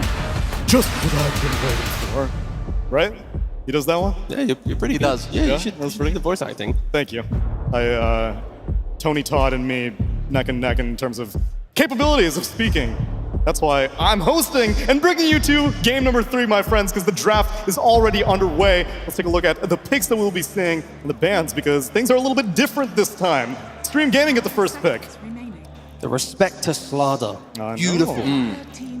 I think that they could have tried to solve it better last game, because like we mentioned, that last pick Morphling did nothing by way of chasing the Slardar onto his lane and kicking him out. But honestly, just get him out of the way, go for your staple in the XXS Centaur, pair it up with the Xingqiu Willow. It didn't look bad, it just couldn't have a game. Yeah, and they banned for it nicely. Like, Slardar overall is also very annoying. Kanka would be annoying for the hero. Lifestealer TA. So overall, I would just say that they're covering pretty nicely. Centaur would, in my opinion, fall under the more like casual off-lane type role. You generally do good, you're going to help your team out, you have a blink stun. Everyone likes to have you in the team. I mean, it fell off a little bit because people preferred like the Brewmasters and other type of offlaners, but even like Slada as well that we're seeing, Centaur kind of fell to the wayside a little bit, but yeah, not opposed to it being a first phase, and G2IG, their response is straight away the Bane. If you want to try and stampede away, you can't do that if you're going to be gripped. Also, the Willow is banned out by G2IG, which is what Extreme staple was when they ran the Centaur. They played it for all of Elite League. They played it whenever they could during the group stages. So I wonder what kind of secondary damage you're going for here. And other options would be things like Hoodwink potentially, maybe even a Lion. I would say Hoodwink is overall always pretty good. I'm also a fan of Snapfire. There aren't many teams who play it. Extreme is like one of the few that would actually touch this hero. And not very many people touch a Mirana either. That's usually a Falcons thing. Yeah, well, against Ench, it kind of speaks for itself, right? You have the arrow to kill off the creep, and now they double support anti-Enchantress, right? They really hate this Enchantress. Like, if Ench wants to move to a lane, you're going to move either to a Frostbite and prevent that creep doing something, or it's going to be arrow insta-killed. And it allows for these two supports to just make the moves around the map together. They bring the damage, they bring the control. Centaur can be the body that initiates to allow them to thrive. And yeah, I think we've seen at least with Bane, OG liked running it a lot with Seb, and there were multiple times that because Centaur's so potent and in your face, you have to sometimes waste your Nightmare or Fiend's Grip on him because he's such a noisy hero when you enter the mid game. Yeah, both supports in XG just feel quite comfortable in this game. You can lane either of them versus the Enchantress and guarantee a good lane. And as the game progresses, you're going to have the arrow versus the grip. Typically, when you're playing against Bane, you have to think about this Fiend's Grip and who on your team can interrupt it if you're going to be looking for these fights. And often it's just the blink melee type heroes, but if you can secure the stun on the Bane from a ranged hero, that makes your fights so much easier. Yeah, I think the supports are like just really nice for them. You can play the map. They have good lanes, which is kind of what you want against G2IG of what they've shown you in the last couple games.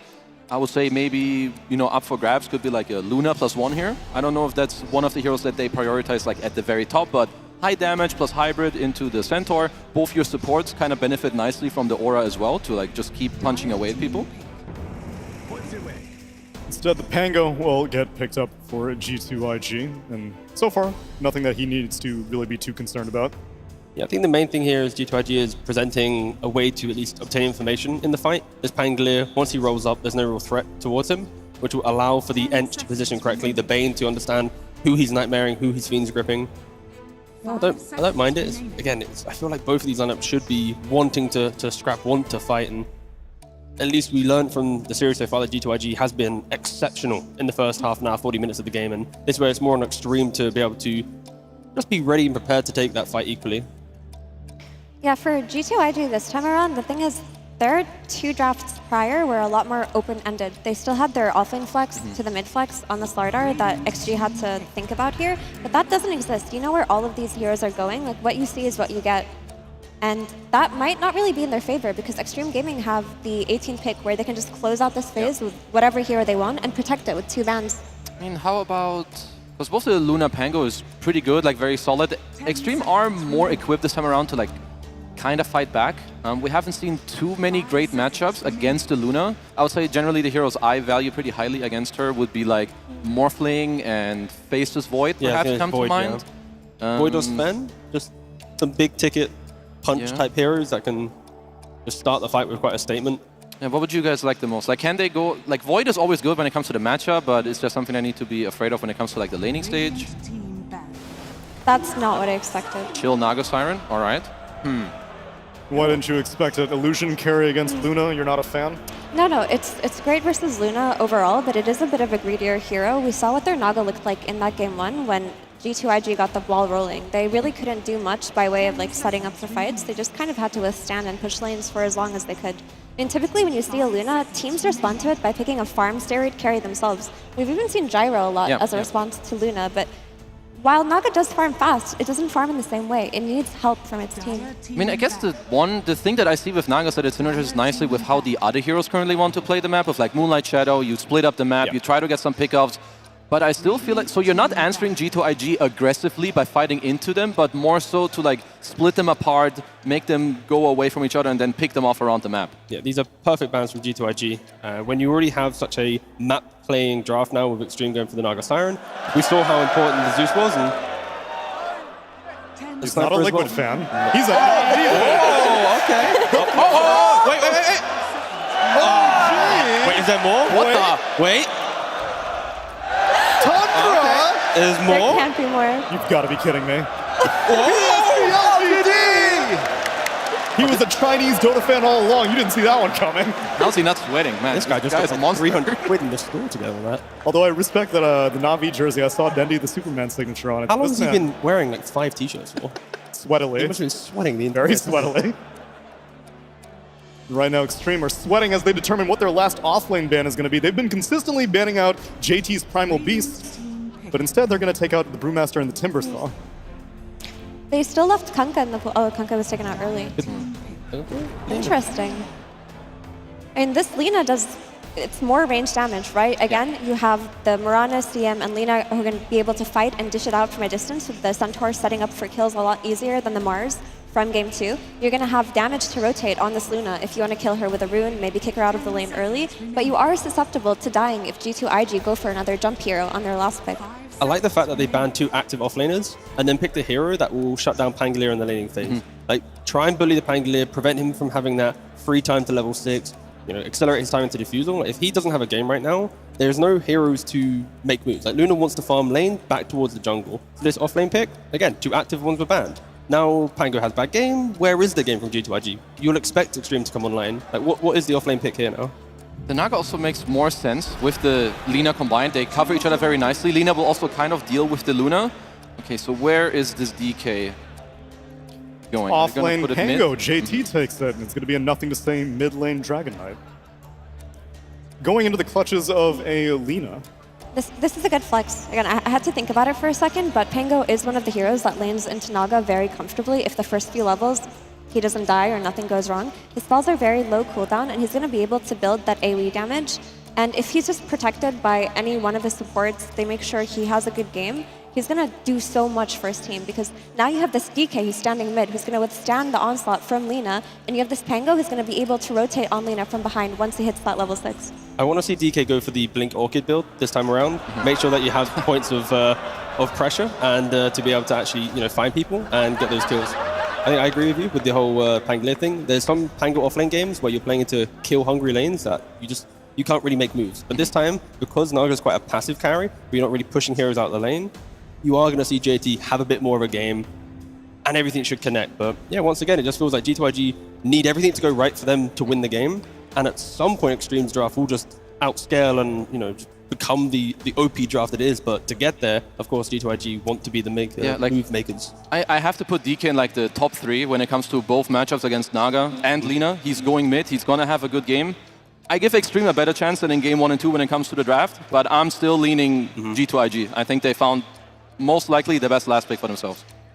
And at least can we see Extreme Gaming have a more competitive laning phase? Because Effie, I feel like, as the crowd has noticed, the first 15 minutes just a steamroll for G2IG. I think it will be more competitive because a lot of the steamroll occurred from G2IG's safe lane, but this time around with the Mirana Centaur, you're going to be able to fight back. You're not going to see them getting dove around minute 5 or giving away kills that they shouldn't. So the laning stage should be more competitive, but G2IG have so much tempo, I wonder if XG are going to be able to play into it at all.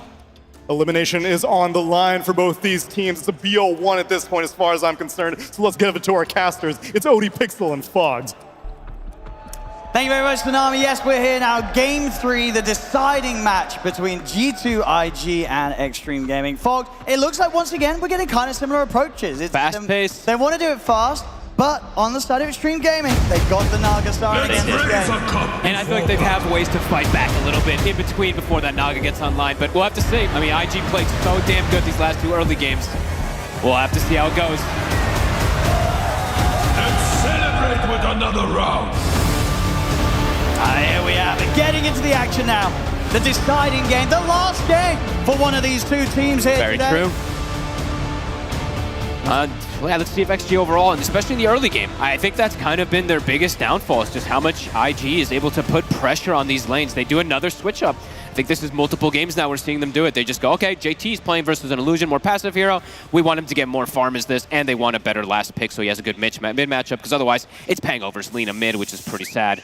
So they do switch that up, and it's a strong draft again from IG. It's a very strong group-up draft as well. Yeah. Luna, very strong hero overall throughout all stages. DK seems to work really well in this draft too, to get the catch, get the ball rolling, to see if they can get the execution.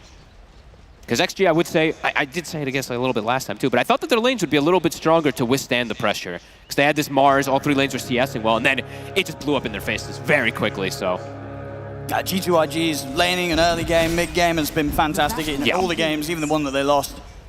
So it's really going to be a challenge for Extreme Gaming. And yes, they have the Naga Siren Arme on that hero, ready to carry it out to the later stages if they can keep the game going. But again, it's not the same in the mid. You know, XM, he's on Alina, it's not the Zeus. No. So it will be all on Arme and his creep cutting with the illusions to keep a bad game going if they do fall behind. And overall, like the Naga Siren, let's look at the heroes that he's up against, right? Pango, if he's able to get some type of good scaling, if he doesn't get shut down super hard, this hero, he's not a Timbersaw, but he's very good versus illusions as well. DK can get that scaling versus illusions. Same thing for Luna. Ench can steal them. And Bane, I mean, he can brain snap a couple of them early on when he has shard and stuff like that. His is a little bit worse, but they don't have bad heroes versus Naga Siren, is kind of what I'm saying. They have kind of set themselves up with some heroes that can address it. Let's see what JT and Baboka can get done. I mean, these 2 have been the driving force, I would say. Nothing to say, of course, on his Kato was fantastic in that last game, but JT and Baboka just dumpstered the game with their rotations. Then Monet just ends up dominating because he has like beyond godlike kills because they just let Ame have no game again. Yeah. And Monet on the Luna, quite the carry this tournament. Oh, yeah. I mean, is there every reason to believe that he's going to be allowed to hit the timings and progress and push with the team as he wishes to do so this game? Or are there a lot of threats to the Luna in the way that they want to play the game on this hero? I would say there's actually a good amount of threats early. The Mirana plus the Centaur have good kill threat in lane early, and then Lina just has high burst damage for Luna, so I think Monet does have to be a little bit careful, but if they can start getting that setup built up where he gets to just sit back and the DK runs the show early, Monet, I mean, we've seen what these Lunas do when they get to just sit back a little bit.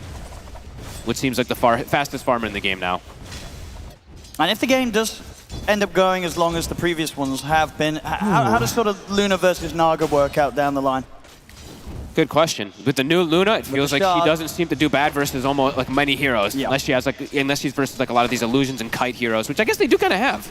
They do have a lot of stun and reset away from it, the Luna, so I don't know, we'll have to see. Because I did see, of course, what Heroic was able to do versus that Luna from earlier, which was really impressive with like Darkseer, Earthshaker, and just playing around, constantly kiting her.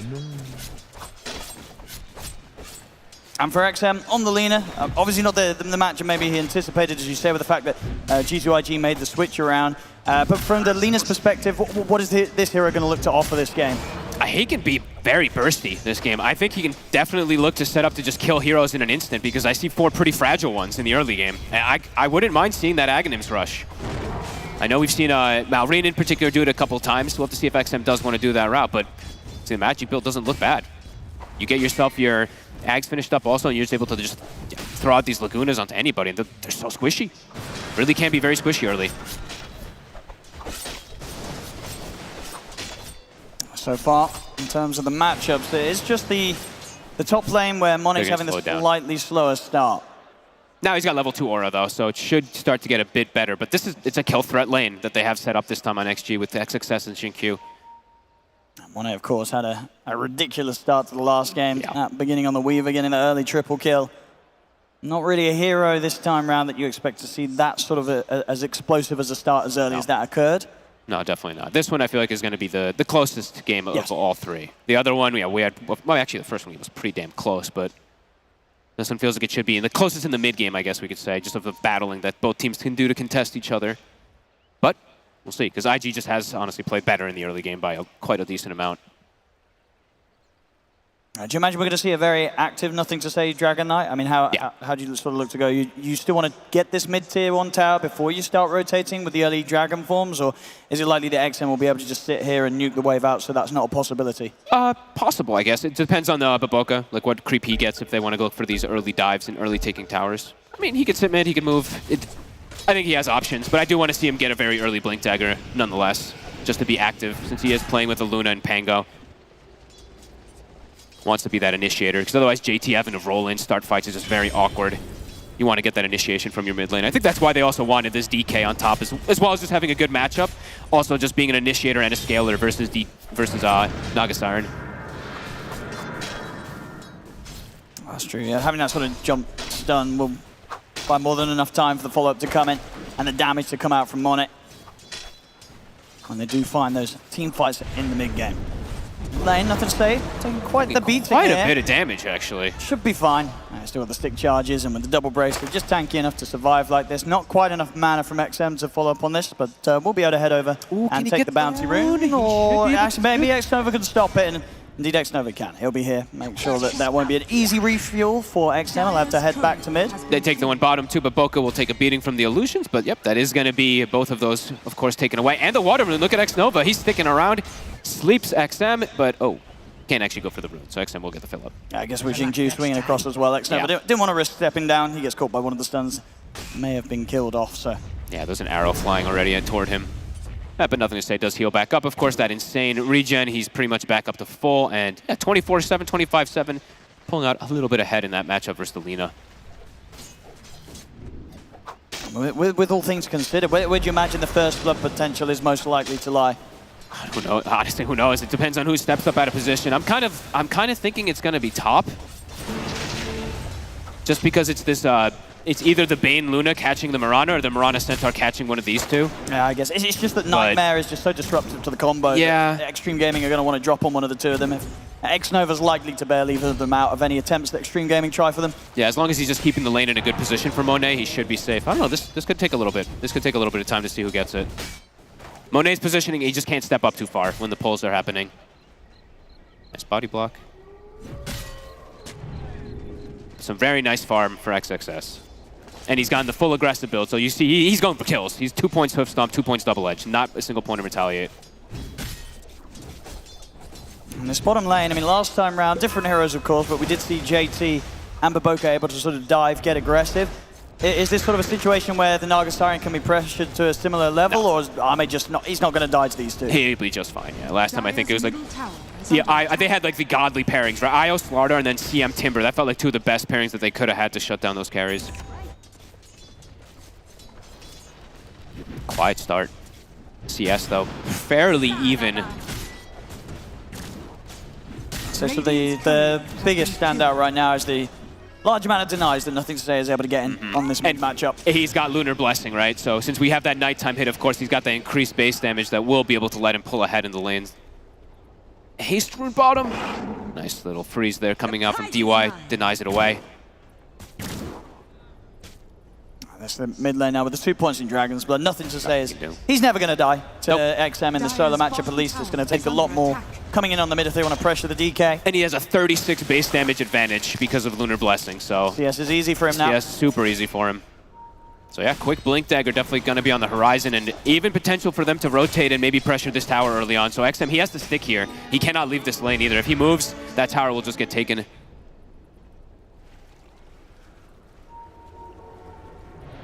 And top, Monet, he's not having a rough time at all. You know, it was a bit of a slow start compared to the other cores, but now he's got the levels. They say the 3 points in the Blessing.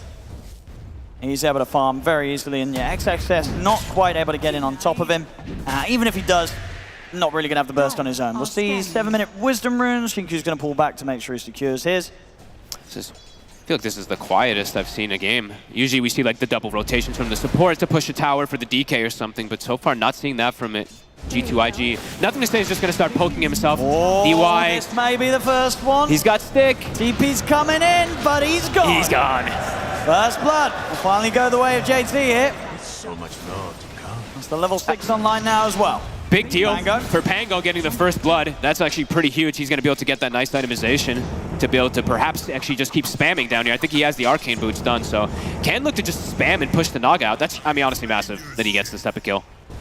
Pango usually not the hero that you see in the off lane to get a first blood because he's versus the pressure lane, but he's actually not versus that pressure lane since he's versus the Naga Siren. JT's happy as hell. I mean, he's literally spamming Rolling Thunder down bottom. Like, I think as elated as could be. And that first blood's going to help get him back on track to getting good timing on the Diffusal Blade. I'm going to keep spamming. It's funny. Yeah, that's a big deal, honestly, because it just makes the game so much easier for him to be able to pressure a Naga. And now, all three lanes look like they're going to be farming pretty damn well for this side of G2IG. The DK under no pressure. Treads double bracer with the raindrop, not under any kill threat. Radiant's bottom tower. Build wise for XM. Looks like he will be going the right click, get the Maelstrom. He is doing No Axe Rush this game. Okay. I mean, we have seen, obviously, with the way that Extreme Gaming have been approaching these matches. They like scaling. They like to scale. That's very true. DY, Stampede. We'll be able to protect him. JT immediately just turns back to the wave. We'll say hello to Ame. Nothing more to offer up other than a quick combo. They're bringing in both DY and XM now with a rotation to bottom. The biggest set up onto Baboka. In trouble. Got the net. XM closes the gap and walks up. Quick Laguna.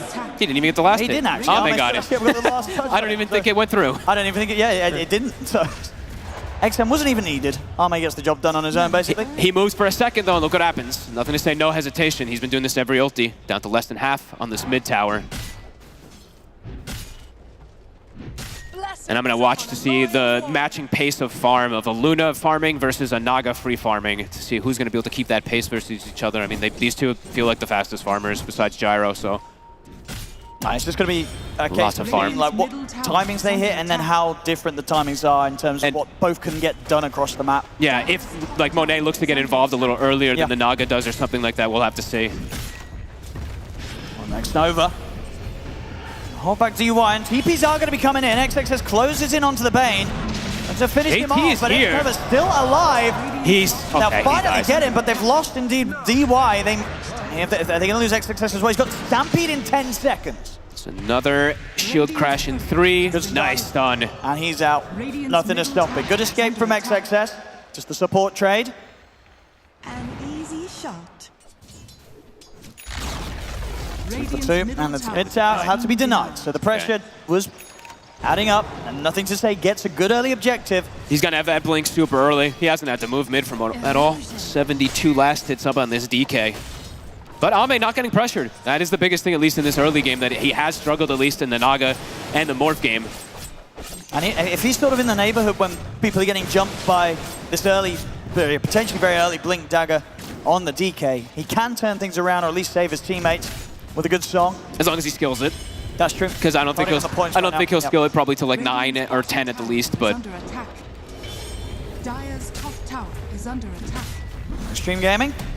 Look for the tier 1 tower top themselves. Good pressure here. Doesn't look like G2IG are going to send anyone up here, so and put the fortification, but this tower should fall. So Extreme Gaming also able to find a relatively early tier 1. I like that XXS went this Veil. I think this item's been, of course, got nerfed and all that, and people stopped buying it a bit, but in this game he has so much magic damage with this draft. They have good burst to be able to pop some of these heroes. Just delays his blink a little, but does make him nice and tanky. But G2IG, they're going to just keep, I feel like they're going to look to play really fast with this DK and Edge. I think so. Every time Elder Dragon forms up, they're going to be looking for objectives. Will they be able to find these, this pesky Naga Siren at any point? Because Ame, he already has Treads Yasha, so that pace is going to go really fast. He actually does skill the song early. Okay. Usually don't see him skill it till like 10 or something, but gets a point just in case. Dire's top tower. That is the thing. It feels like they're not going to get as many tier 1s as early as possible, because I think getting the top tier 1 is going to be hard, especially if XXS continues to sit around here. Unlikely that G2IG can kind of pull together the forces to get that tier 1. So very likely that we are going to see this game be one where Extreme Gaming, they're going to get through this early game without falling behind. All 3 cores absolutely on par with their counterparts over on G2IG. So G2IG, they're just not getting that early lead that they were able to play with in the previous 2 games. Which cross my fingers, hopefully means that in our mid game we're going to have some crazy good battles. I think so. Because it's 2-2, not a whole lot's happening, so these items, they're going to be freely hit on both sides. So see how it opens up. JT Diffusal is done and nothing to say as Blink, so they do have a little bit of a better aggressive move that they can make. Get him with a jump onto Jin-Q, but the leap in the Moonlight Shadow's there. It's not going to happen. And they're just going to play to farm up until they have, I would imagine, Blink on the Centaur before they look to make their aggressive moves on the side of XG. This might be a farmy one, at least in the early game. And I think Extreme Gaming, I mean, this is what they've been trying for every single draft, right? Slow the This pace is the down. kind of game that Extreme Gaming won. By the looks of it so far, they're getting what they wanted here in this game 3. Of course, G2IG, they're going to continue to try their best to break that lead open and get back into a sort of similar drive and momentum that they were getting early on in the first 2 games. Could be a massive kill if they get it here. They have the Fiend's Grip available. XXS is so close to his Blink, and he's going to get caught. It's a good jump. Perfect timing. So if they need the Rolling Thunder, they will. Just don't let They'll it use it, stampede. make sure there's no chance for a Stampede. It's a good, clean kill. May even be able to turn it to Tier 1. And we'll have to go back and get the creep wave unless they want to tank the tower, but nothing to say. Has got, of course, a fair bit of time left on this Dragon form. So this could be the 3rd Tier 1 if they want to commit for the push. TY uses Freezing Field. I mean, it's that type of game. It's very, very slow pace, so everyone's just trying to get their farm. And net worth is pretty much dead even. There's like very small, I guess you could say for IG, small advantage on that gold. Thanks, Sam. Them slowing down XSS's Blink is actually pretty big. JT actually might have his Blink and Diffusal at the same time as that Centaur now. Dire's middle tower He could pop off. And He did last game. And for XG, I mean, they need the Blink to make moves, right? That's kind of the only way they can make moves in this early game with the CM and the Mirana and the Lina at all. They need the Blink for the jump in from the Centaur, so his being delayed a little bit. They can't make any aggressive move, so IG perhaps dictators of the pace in these next few moments until that Blink is being delivered. Let's see what they can do with this. XXX showing on the lane, of course, before he has it delivered. Imagine we'll back up and then try and do something around Jin-Q. 18 seconds until Moonlight Shadow's there as well for further chance of setting up for some sort of surprise play. Dire's bottom tower is under attack. Can they look for any targets, though? I mean, no one's, it's a pretty dark map, no one's They're showing. not really showing. Luna's just playing on the right side, level 12 is online. And that's the other thing also we definitely have to point out constantly is the level differential between the Naga Siren and the Luna. Yes. That's something that does always happen. Luna farms at an insane fast rate and also gets the levels, while Naga Siren does not get the levels most of the time, so. Level 13 up already on Monet compared to like the level 11 that's coming out from Ame. Manta style done on Ame. And then the farm rate increases even more. And then imagine maybe he goes Shard BKB afterwards, and then they can probably look to start fighting head on. JT, Blink, it's about to be done. X-Nova's Fiend's Grip is back up too, so it looks like he kind of wants to just hunt with it since nothing's happening. Success. They need to get that initial catch, and now he sees them. Not going to happen this time. Yep, he's got the ward on them, and now could be actually a move from XG to strike back. They could certainly back up and try and wrap back into this. But they did get their ward dewarded instantly, so maybe not. They're going to try.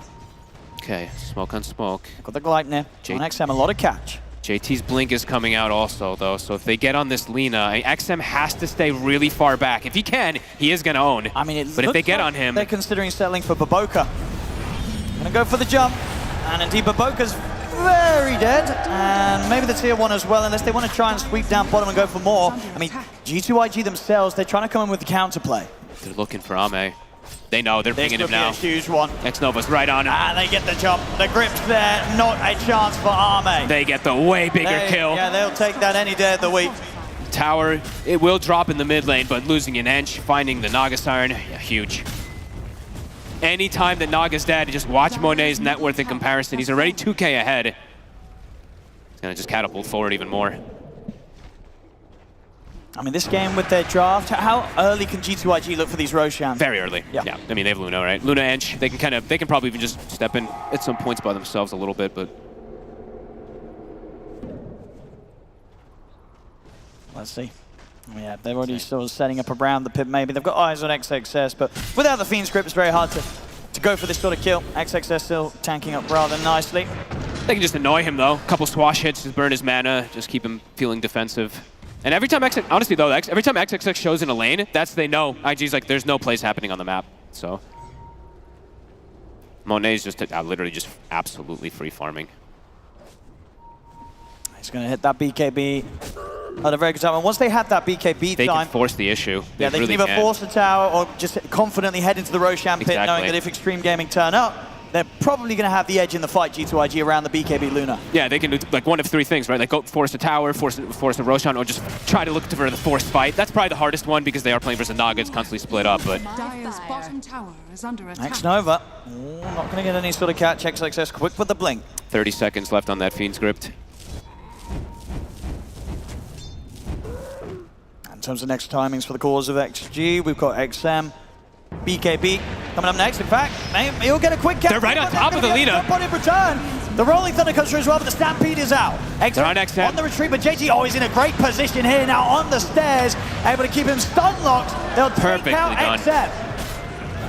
Support for a core again. DY is going to turn with the Frostbite. And he tries to look for the ult, but the Dragon Tail stun catches onto him, and he dies immediately. There's the swashbuckler JT. And Monet's even running over to join his team just in case something does kick off. He was looking to connect. Big kills. A great jump and a perfect position there for JT to be able to chase XM down. We see them just completely ignoring the fact that Extreme Gaming go on X-Nova, it just works against them here.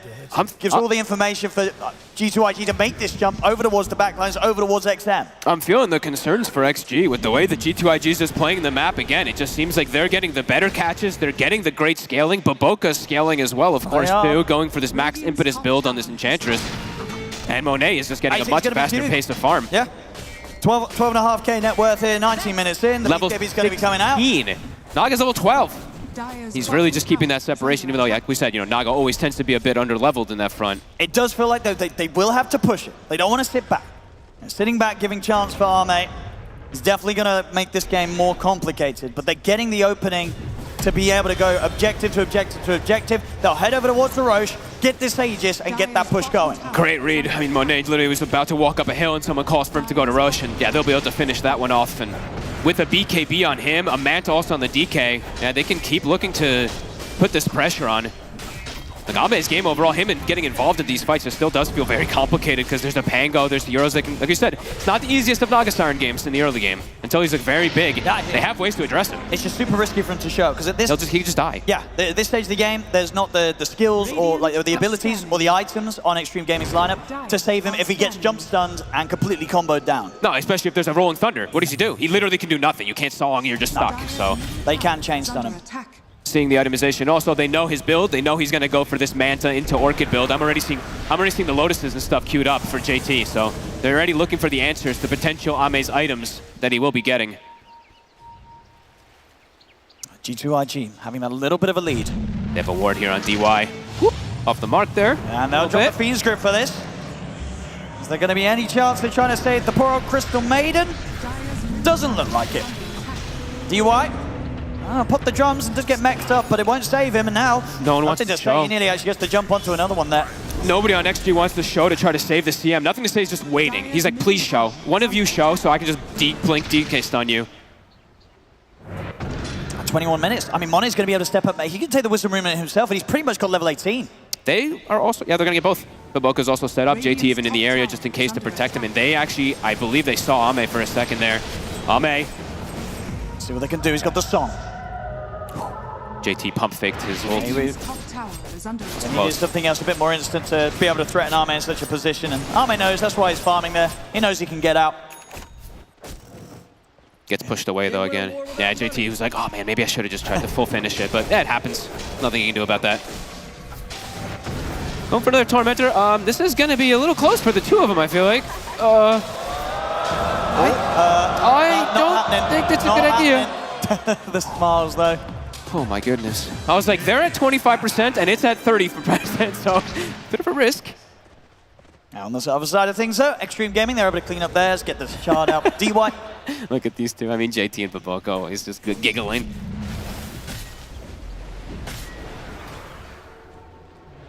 What's the big timing? All right, DK, or sorry, Monet's hitting all the time as he's smashing them up. BKB, Manta, Shard, level 18, Aegis.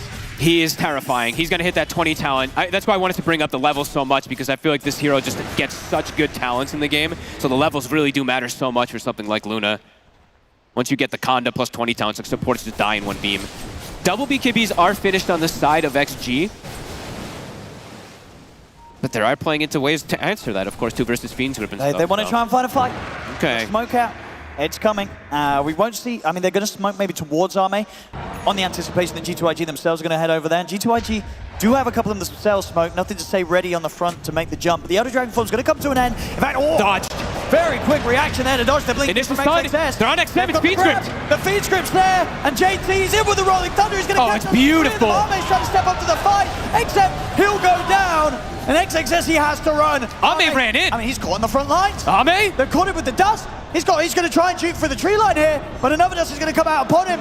He could just try and run, but he cannot hide. Holy Arme crap. dead. I mean, JT, what a connection. The Rolling Thunder, the perfect Fiend's Grip position for X-Nova. They tried to run in to stop this, and they can't. Look at the roll. Beautiful reaction, and indeed, JT, perfect position.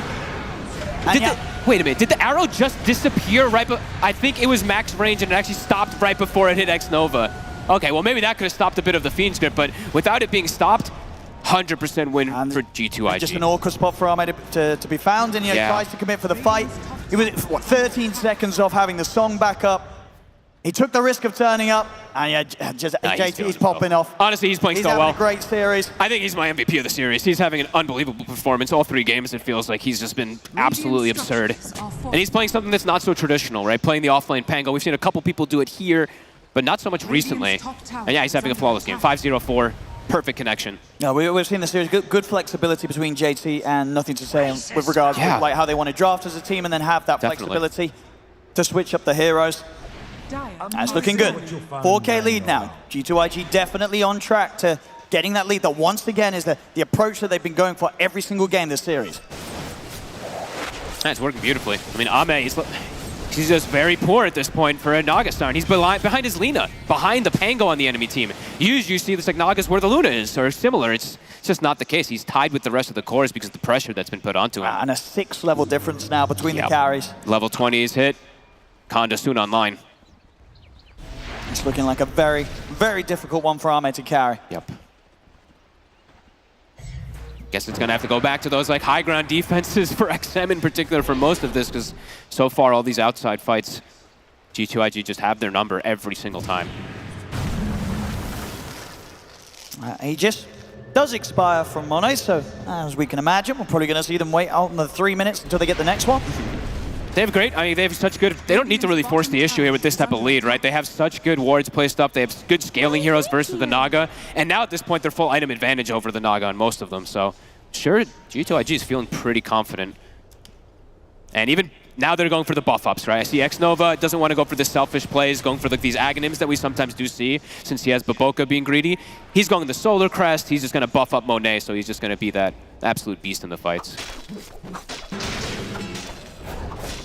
Or even onto the DK. Can't really forget about Nothing to Say. He's about to be level 18, and he does have BKB Blink Manta, so he is also getting that nice scaling versus a Naga Siren as well. Yeah, and he normally tends to be the one that wants to go in first. Yeah, so I might just throw it onto him. Get that Dragon Tail off cleanly so that JT can follow up with the Rolling Thunder as he has done in the last few fights very nicely. Tier 2. Pressure is starting here. No glyph available, so this one will drop.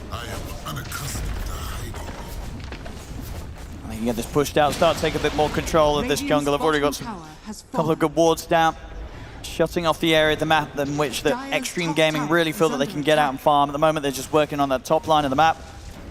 Arme closing in on the heart, but still very slow progression with XP on this Naga Siren. Going to be very, very underleveled. And honestly, they have so much overwhelming damage on IG, right? From the Pango and the Luna at this point, the Heart. See how much it's going to actually be able to do to protect Ame. Because it's also going to give Baboka a nice, Heart Naga illusion in these fights too. As Baboka, level 15. He's having a great time. Dragonlance into the Maelstrom. He's also building for the what he wants to go. Oh, he's screwed up the Maelstrom too. Sure, why not? He wants to make sure that he really can be another sort of way to deal with the Naga Siren if it gets to the point. I mean, the game is like, it's stalled, right? It's been pretty slow overall for the majority of this game, but it's not like for XG, their gold lead is actually getting any better, or their gold is getting better. IG just keeps gaining the lead more and more. They're farming just faster and faster on every single one of their heroes. I mean, once Arme has the heart, do you think we'll see Extreme Gaming go for one of these attempts like they have done in the other games this series when they've been behind, where they try for a smoke play? Probably. I mean, they probably just have to. We saw them do it before, even before they had that. They felt confident with the double BKB timings. It's just, IG's just fighting better and playing better. They really are. The plays, the moves, even in the loss, you know, the majority of the game and the majority of the series, it's just felt like it has been in the hands of G2IG today. Much more passive play from Extreme Gaming side of things.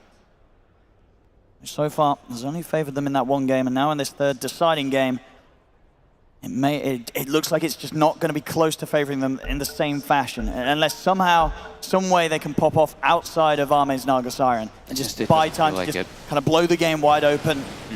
Yeah, it just doesn't, like XM, it feels harder. Like he's not some Zeus where he's just manting and sitting super far back. Like it's just, wait, where'd he go? I just disappeared. Yep, Conda level 20. XM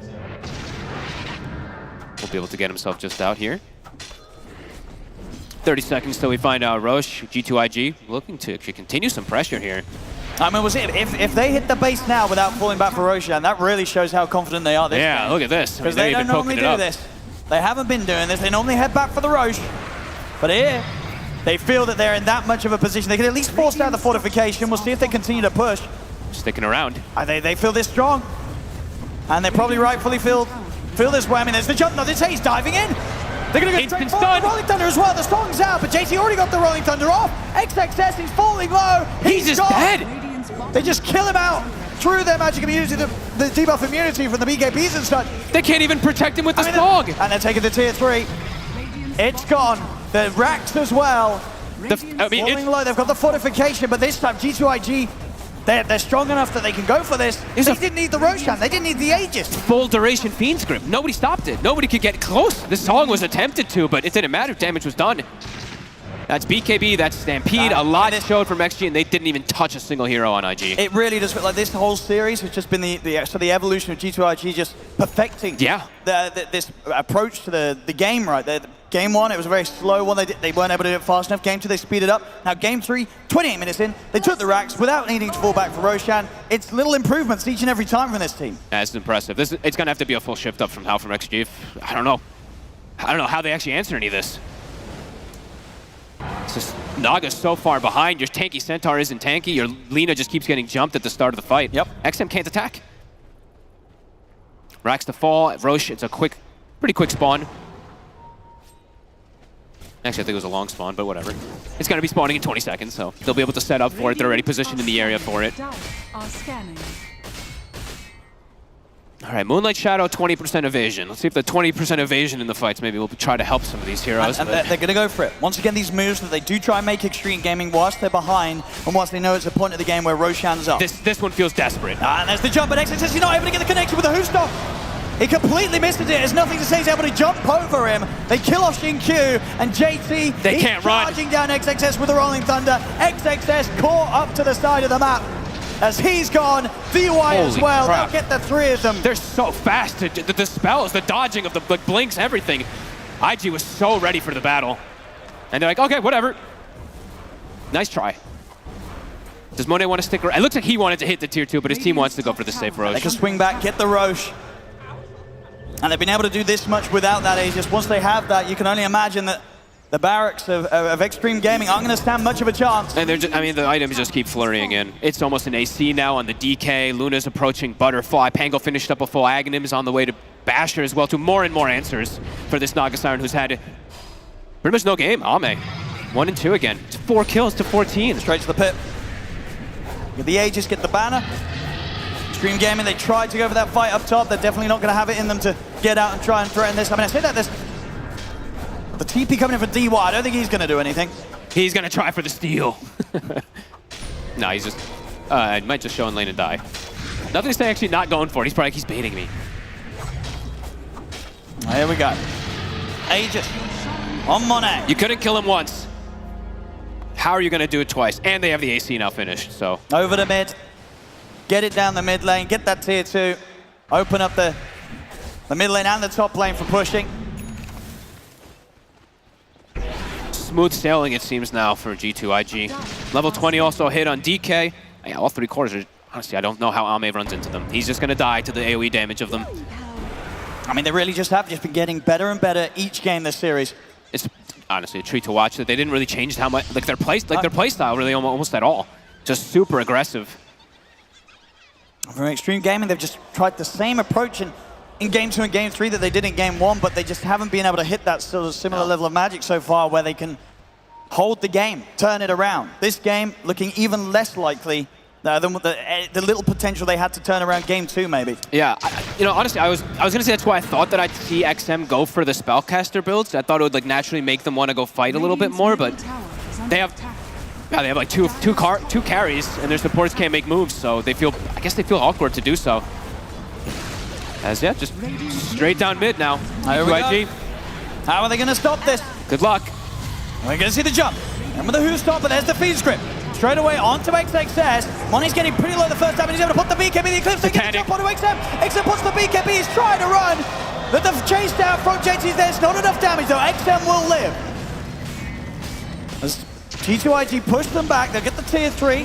They'll back up. Monet half HP, has Titanic up in 10 seconds to heal back up. They can absolutely go again pretty soon. They don't have to maybe wait on the BKBs. I mean, Extreme Gaming are going to try and punish this. They know that Money's got his BKB on cooldown. But he's got Aegis. That Aegis. Yeah, and Titanic's going to be not back much up. Of a window. I mean, nothing to say. He's got his BKB ready to press. Elder Dragon form, it's up in 15 seconds. This is a real risk from Extreme Gaming. I feel like that's been the name of the game for them for a while. I feel like they just have, they probably feel like they have to take these risks. Monet on the high ground. Look at the jump.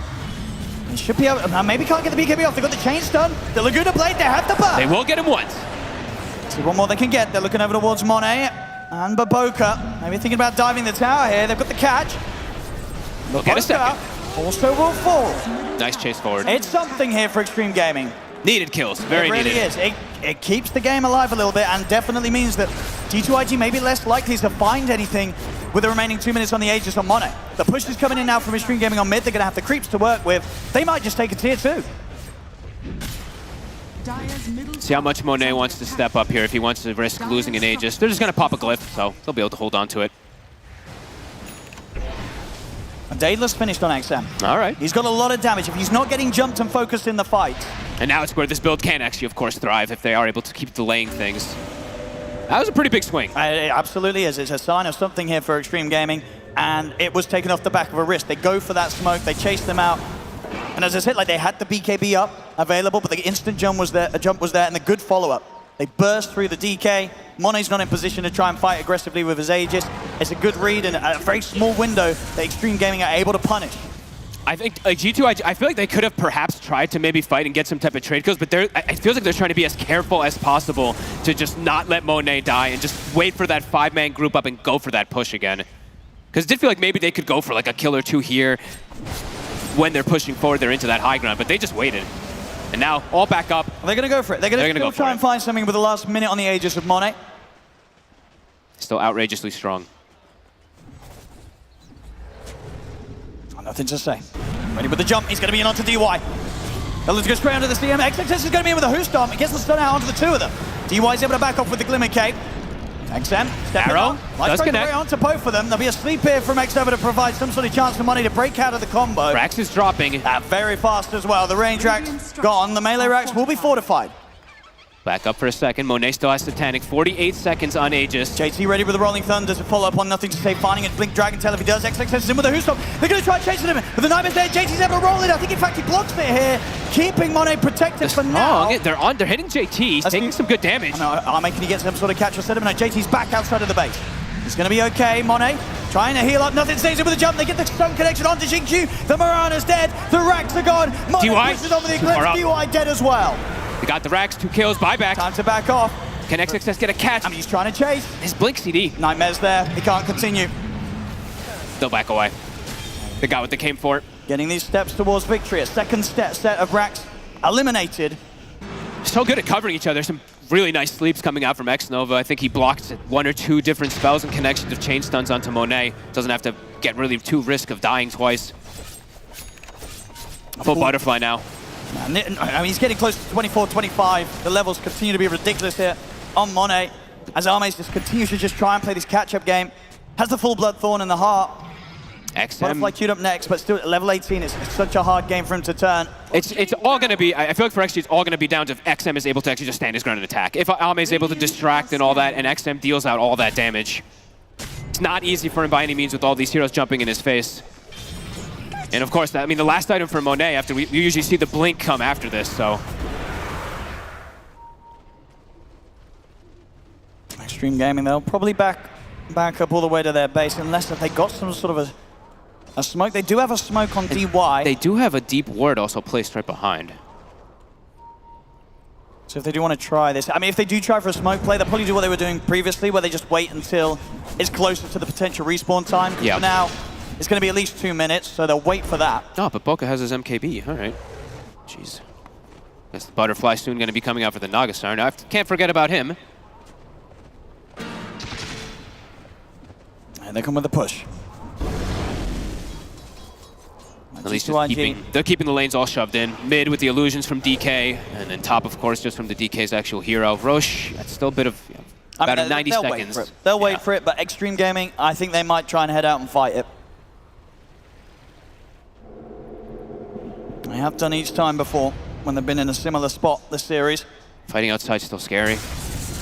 Fighting inside allows XM to just sit back and be able to get his hits off. If he's outside, it gives him avenues to try to get on him. It's always the concern. How's Monet's 25 looking very close. And when he gets the blink, I think that's also another big increase for him to just get into Lena's face in a lot of these situations, because as we've seen, Monet's still pretty unkillable. And at this point, I think Extreme Gaming really got much to save one another. They got the it's just a glimmer for the most part, right? Cape to try and buff someone up. Yeah, they have the Greaves, of course, too, for Jim Q, but at this point, it's not going to be blocking out that much. They have to just spend their gold out to XM. He needs this. He needs his MKB. He's very close to it. I mean, that's going to be nice. I mean, if he can really survive, hard. It's all about if he can survive. All down to his positioning, which is going to be difficult because we're seeing how good G2IG's jumps have been. Yep. Nothing to say, normally finds his target, and if he doesn't, JT, he's just able to come crashing through the midst of the fight with the Rolling Thunder, and he will find you. And yeah, Monet's, eventual Blink Dagger will come out, so they will have like triple ways to blink in your face to start that engagement. Nothing to say, very close to Aghanim is also a big scaling item that he is wanting to pick up. He actually buys a gem for his team, so wanting to control that vision before they look for that next Roshan. It's a quick Roshan spawn as well. What a team player as well, too. Nothing to say. He's like, I'm about... Oh, no, it's not 2 minutes. Still it's a long one. Yeah. Okay. And nothing to say, it was 800 from Ags, and he buys the gem for his buddies. That's pretty cool. Next Nova was too poor, and Baboka says no. I mean, here's the move we expect. Okay, before that Roshan respawn. Extreme Gaming, they're going to take the risk and head out. All right, let's see how they do this. Let's see if they can make the space for XM to get these attacks off.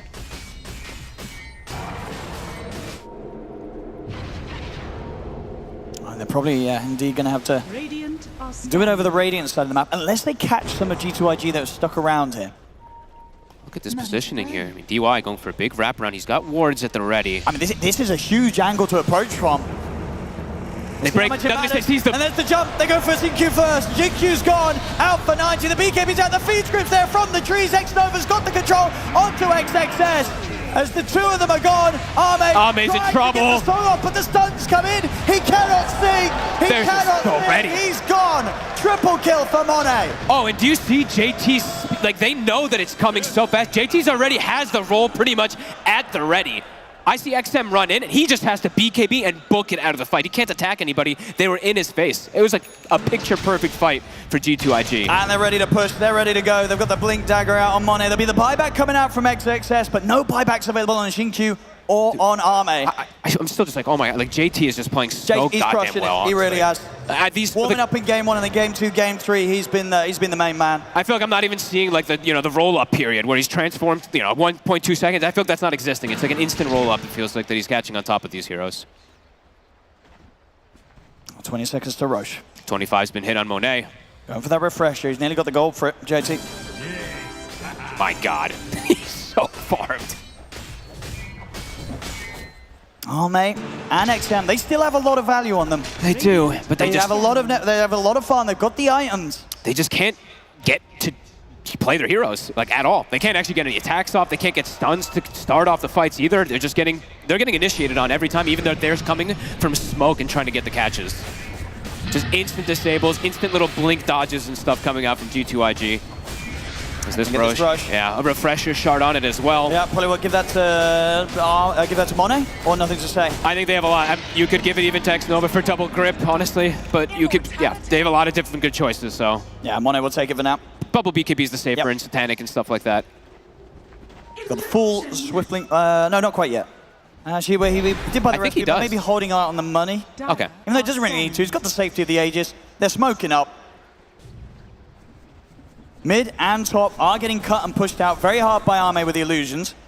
Checking some neutral items before we get into that fight. Mindbreaker was picked up on XM, Rattle Cage on XXS, so a bit tankier. Nothing else too really impactful. They got a telescope on the side of G2IG, one of the better ones you can get, it feels. Especially with the Bane. As they're just jumping in. DY. Can't find the initial target. DY will still get found though. He's gone. No buyback available on him. XXS has to put the BKB, try and run JT. He's managed to make his way over towards XM. XM still going to be fine, trying to turn, maybe see if he can set up some sort of stun. JT able to jump away. He's got the refresher at the ready if he needs to. He turns towards Monet, but he's able to quickly mantle off the net, and they have the creeps coming in on the bottom lane, so they can get going with the push. XXS tries with the jump. They look for the arrow connection, but they won't be able to chase up Monet. Monet's perfectly fine. They're going on to JT. That's nothing at all. He's already rolled up. The right clicks, though, on the other hand. They do bring JT down low. The fortification comes out. JT having to bounce. He's alive. He's going to live. The song's there from Arme. 50 HP. Can they set something up?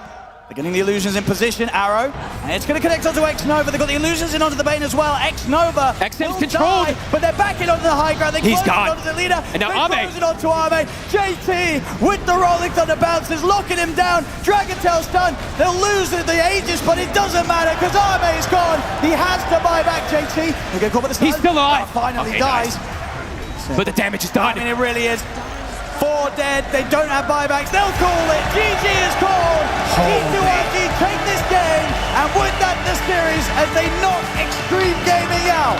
Wow, honestly, look at him right there. Look how happy he is. I'm as happy for him too. I don't know, that was insane. Offlane Pango doing this type of stuff. He dies once, but for me, I don't know, he was my MVP for the series. I think he played absolutely ridiculous, some of these catches he was able to get. But overall, honestly, the call, who's making the shot calling on G2IG? Because whoever is, it's great. It's amazing. It's fantastic. They're just dominating the map. They took over the map so quick again in this game, it felt like. And it just knew, it looked like they knew exactly how to deal with Extreme Gaming's playstyle, right? Yeah. Extreme Gaming, they wanted to farm, they wanted to hit creeps, they wanted to push this game later and later. They succeeded in game 1, but it just wasn't going to work out against G2IG a second or a third time. Both times around, G2IG just continued just to sort of refining their craft and how they want to play the game of Dota, and it just looked better and better throughout the series, folks. Yeah, and they look happy, honestly. They deserve it. That was in such good play and such good drafts, and great ways to kind of switch it up, too. I think that's going to be something that a lot of teams, of course, have been doing, but teams have to just watch out for this. When a hero's picked, it's not always just going to be, this is the mid lane, this is the off lane. 2 times they switch things up, and those switches, even though the first game, yes, they ended up losing it and stuff like that, it did look incredible for the majority of the game. And I think, they learned a lot from that game 1 experience. Yeah. It definitely showed in game 2 and game 3. And huge victory. Knocking out Extreme Gaming as well. I mean, going back to how things were before the tournament, this is not the sort of road that people would have assumed that Extreme Gaming was going to be ending up on, right? Getting knocked out early on in the lower bracket after, what was quite a rough game, rough day 1 in the group stages. They didn't have a great time here, folks, in this tournament. They looked figured out, honestly, this time. At least from G2IG, it seemed like they solved the answer of that Extreme in these games as they progressed. So, yeah, well on them. And if G2IG continue this sort of approach in like the series that they're going to have down the line here as they move forward through the lower bracket, they're going to be a lot of fun to watch. We saw, against Extreme Gaming, they draw it out, they play it slow, but there's a lot of aggressive teams here. And with how good G2IG have been with this sort of aggression, if they go head-to-head with some of these other big teams, we're going to see some crazy fights and crazy back and forth, really. Because G2IG, they're only getting better and better. They're improving with each and every showing. Absolutely every reason to believe this team could go pretty deep in this lower bracket run. Absolutely. Yeah, they're looking hot. They really are. I believe we will soon be able to get some words here from the players out on the stage. But it's been quite a series. We've been in quite a treat with the amount of Dota 2 we're getting today, folks. 2 series so far, both going the full stretch, and so much more to come. Yep, longest series at this tournament. Yep, I believe this one was It's by gotta a be good right. margin, the we longest have a one. 78-minute game, 50-minute game, 50-minute game. Now, quick maths, that was 178 minutes, so very nice. The gameplay was about 3.5 hours of content there. Or 3 hours, sorry, content. But yeah, we're going to get to hear from the players. We saw how pumped up and happy G2IG looked after that victory, and rightfully so. We're going to have some quick words from them as we head over to the players on the stage. Absolutely. Thank you so much. Well, the journey ends here, I am afraid. So quite the adventure that we had so far. A very hard-fought series. How are you feeling after such a long and brutal fight? 非常遗憾的是，这次你们的旅程就到此为止结束了。但是我相信这次比赛的过程大家都看在眼里，是一个非常精彩的系列赛。在这么一个苦战之后的话，你现在的心情是怎么样的？就感觉很累吧，然后就是恭喜他们。I feel really tired, but congratulations to our opponent. Oh, good to hear. All right. Well, it was quite a tournament. You guys performed so well in the last tournament. Things were a little rocky coming into this one, but we saw the old team come back once more. What's next for you guys? How are you going to recover from this, and what can our fans expect from you in the next tournament? 那你们上一次比赛的话成绩非常好，这次过来的话可能有些起伏，但是我知道你们队伍的话一定还会重新回来了。那你对下一次的比赛有什么期待？然后你们自己的话这段时间是怎么调整？我们在这次比赛感觉打得不是很好，我们第一天打了一个0-4，然后希望我们后面可以在新版本调整回来，越打越好吧。Starting off this tournament, we didn't really well, and we was the first day it was 0-4. But I feel like we can make the comeback once the new patch drops.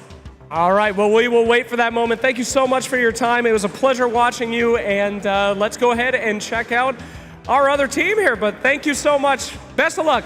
Any last words? Can we get one more round of applause here, please? For a hard-fought match. Fantastic. All right, thank you so much. Let's take a walk, my friend, over to the winners over here, underdogs. Coming out ahead, a big win. Very exciting stuff. Hello! Here we come. I'm very slow. Stay patient. I'm almost there. I've made it. How's it going? How you feeling? Are you excited? You did it? That was quite a battle there. Game one, though, things were a little rocky. Did you learn your lesson from that game in game 2 and 3? 非常精彩的一场比赛，想问一下你现在心情怎么样？尤其是在第一场比赛之后，问一下你们是在怎么样在一个调整回来的？因为第一场比赛非常可惜。反正赢了肯定非常兴奋嘛。就第一把感觉是他们后期比我们厉害嘛，就没有早点结束游戏，就拖到他们强势期就输掉比赛。然后我们后面就说，反正就是打得更好一点，就这样吧。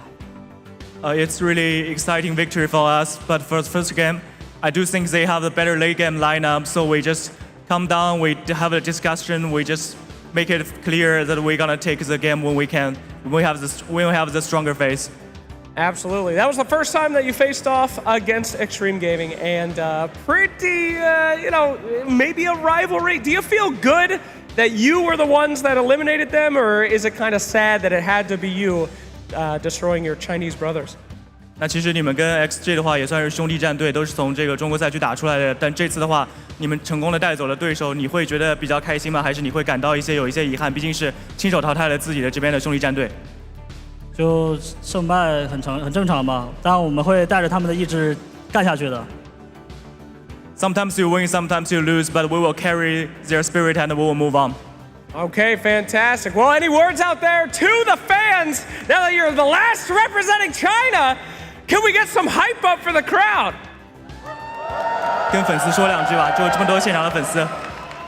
就非常感谢来到这边支持中国的战队的那个朋友们吧，真的非常感谢，就谢谢。Thank you everyone for coming here and supporting Chinese Dota. All right, fantastic. Give it up one more time.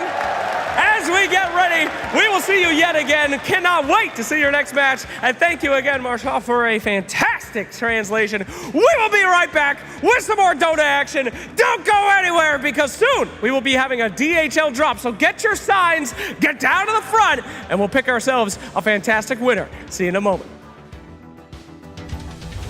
Thank you very much, Flex. And yes, if you're here in the arena, I'm sure you're eagerly waiting Falcons versus Liquid, but get your signs ready for the DHL drop. As for the rest of you, if you are interested in Chinese Dota, then you should be happy, because I believe that now the baton has kind of been passed. Azure won in Kuala Lumpur, and then 3 out of the 5 players then won on a different team with Extreme in Elite League, and now it's G2IG's turn to take the baton and hopefully carry it all the way. This is the renaissance of Chinese Dota, Effie. We are witnessing it right now with G2IG finally proving they're a competitive team. Yeah, I mean, I'm just so glad to see them performing like this. It may be sad to see Extreme Gaming go, but this is what fans expected out of G2IG when this team was formed. I mean, this team has superstar players. There are TI finalists on this team. 2 players, Baboka and Monet, were from Aster back when Aster placed in top 4 at TI 12, I believe. Like, every single one of these players is capable of greatness. It just felt like nothing was working for them. It wasn't clicking, but here they are, Ikezu, they clicked. Yeah, honestly, I feel like it's over perform, because like you're saying, they have all these players, they're performing well. I feel like they finally fixed their draft. Even though they lose in game 1, they adapt, they do the right things in game 2 and 3. So overall, you can see it on their face. Like, they're just happy. I'm happy for them. You know, Chinese Dota is great. Like he said, he's going to carry on XG. So this is going to be a nasty team. I can't wait for this series tomorrow. Oh, After G2IG just played like this today, like the raw aggression that they brought, not allowing the farming patterns of Extreme Gaming, and you think of the way that OG's been playing recently, equally being aggressive, like there's gonna be like Europe versus China, the absolute bloodbath that it should, like it's gonna be insane tomorrow. Like that series is gonna be potentially like one of the best of the lower bracket if they perform like they did today.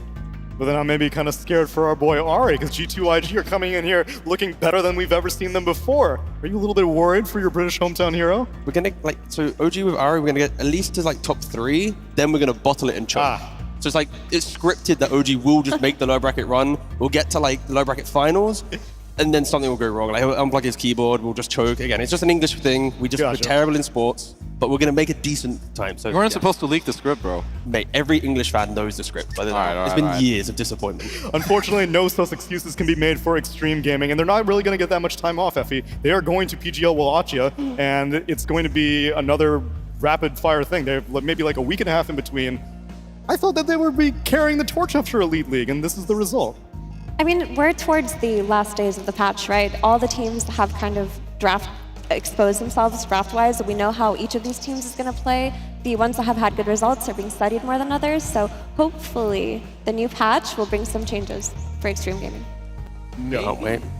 The variety overall is much appreciated, because G2IG, I don't think I've seen a team be so consistently dominant in like the first, I don't know, I was originally saying like 20 minutes, and then game 2 proved to be like 40 minutes. G2IG, the laning phase is looking the best of any team I've seen here almost. Like, maybe they just swapped something up after their most recent games. I feel like they're drafting the heroes to do so. They're backing it up then also with the gameplay and the items and how they like kind of move together. So this is the best I've ever seen this team really play ever since they made this team. So I just feel like they really figured out what they want to do. It seems to fit, and if they can show this tomorrow, I think they're going to be A-okay. Yeah, and the good thing for them at least is it's not one of those moments where they just, you know, randomly started doing good. Like in the group stage, they beat Beppu 2-0. Like they beat a team that is now in a top 3 position, and like sure they lost to Talon who are now eliminated, but they've kind of done both extremes, right? Beat the team in top 3, lost to an eliminated team, but the fact that they've, on paper, they've done it before, it's like, if they can just make sure they're in the right mindset when they enter their best of 3s, like, they are going to be extremely competitive, which is refreshing. Because coming into this, I just expected Extreme to be the better team, but yeah, no, they proved us wrong, and like, we'll see if they can start doing it tomorrow. As a result, they also bought a lot of time for Team Liquid, because Team Liquid has been eagerly anticipating to play their second series of the day. They got their win versus Heroic in a bloody 3-game battle, and now they've just kind of been twiddling their thumbs, waiting for Falcons, and Falcons are sitting here watching all of this. Expectations for the next series, Effie, as we look forward to it. This is a tough one, right? Because Liquid, Falcons, and Betboom were in a 3-way tiebreaker for upper bracket, and I mean, Liquid could have easily been one of the teams in upper bracket at this tournament, but all of these teams are so closely matched. Liquid Falcons, I can't really tell you how it'll go, but I can tell you it'll be a 3-game series, and at least a stomp somewhere between the 3 games. Whose stomp is it going to be, though? We're not going to get out of here until like 1 a.m. is what you're telling me? No. Yeah. It's okay. I can't wait, because in the meanwhile, we've got some DHL drops for you and the fans. Slacks, what's going on right now? Or should I say DHL, man? Get ready. Hold up your DHL drop sign now to be a part of the DHL Super Drop happening this Sunday. You can participate whether you're watching from home or in the arena for a chance to win fantastic prizes. Hold up your sign to get selected or type !DHL drop in the chat to participate. Visit the link on the screen for more information.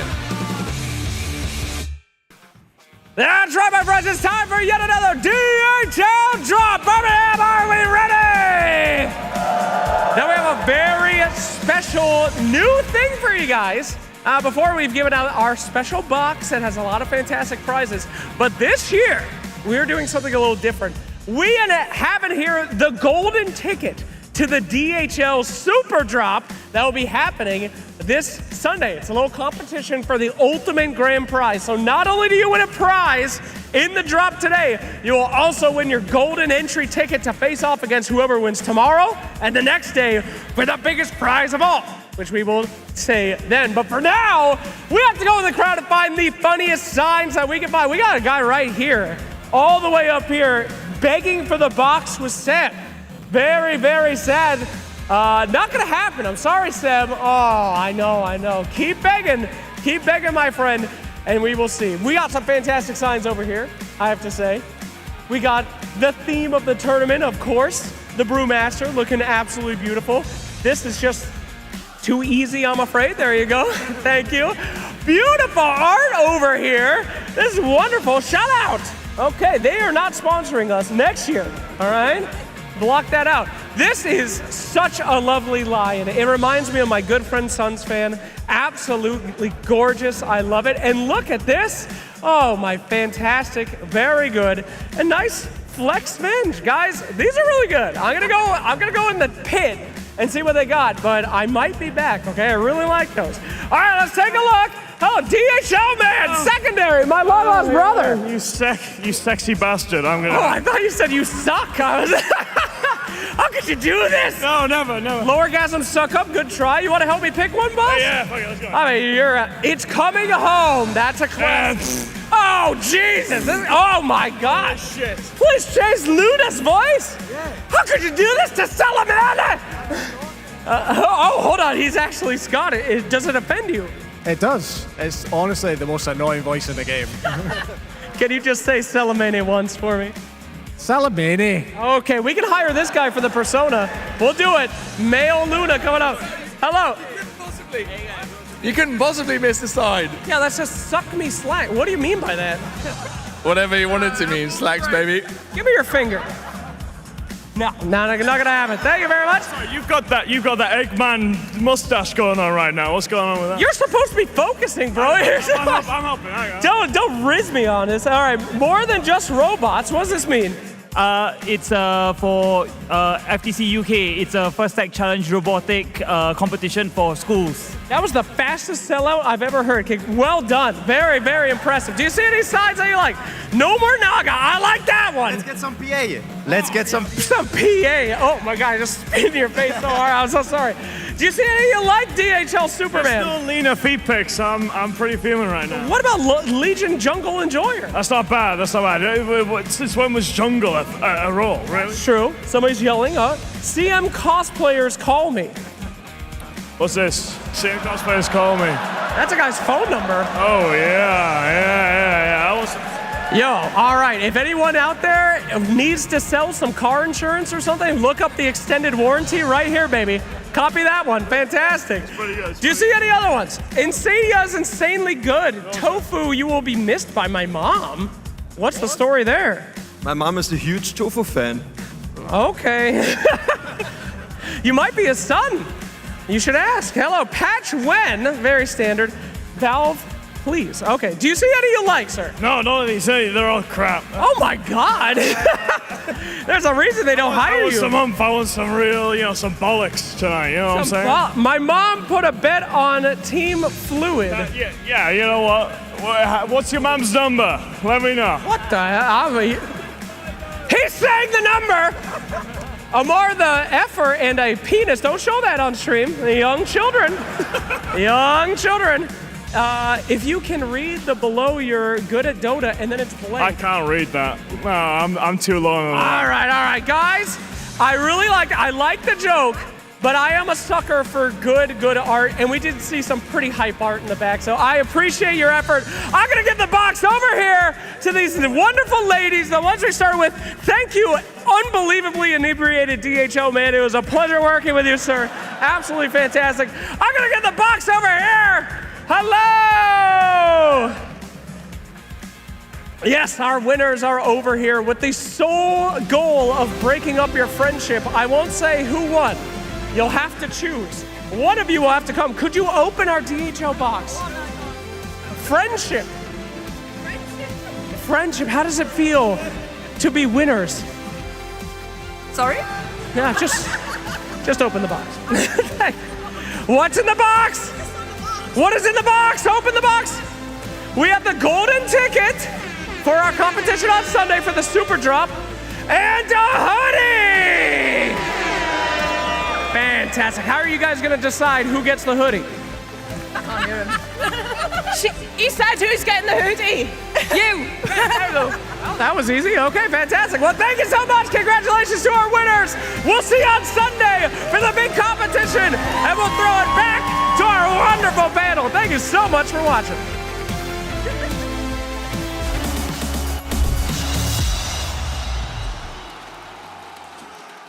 At some point in every gamer's life, there's a question to be asked. Do your clothes match your hobby in any situation? Or do they just represent what you dream of? No matter what situation, there's always the right wear and the wrong. The only real question is, which are you going to choose? Decide for yourself.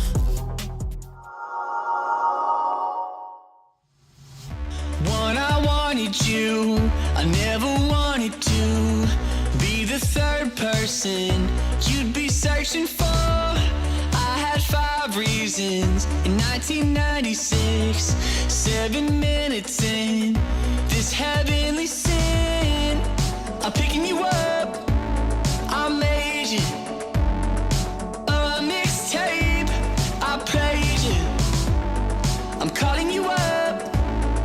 Meet me at Twin Pines Mall. The future's in. Back to the future. I'll never lose it. I'm at your door. Back to the future. I'll never lose it. I'm at your door. Ate my heart for lunch. We're just 90s kids. And there's 10 reasons that you hated this. I could count the ways that I love you so. Every petal from a bouquet of roses. I'm picking you up, I made you a mixtape, I played it, I'm calling you up. Meet me at Twin Pines Mall. The future's in.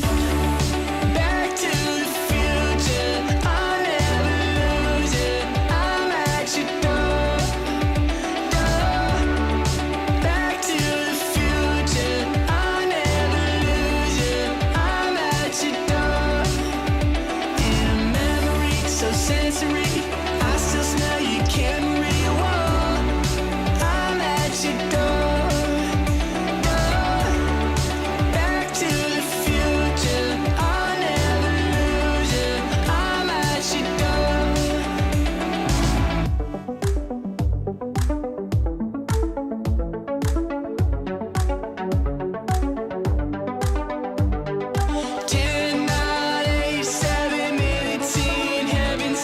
Five.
test me, turn me on, make me feel on and on, ready to fly to your heart, ready to fly to your mind. So let me touch you.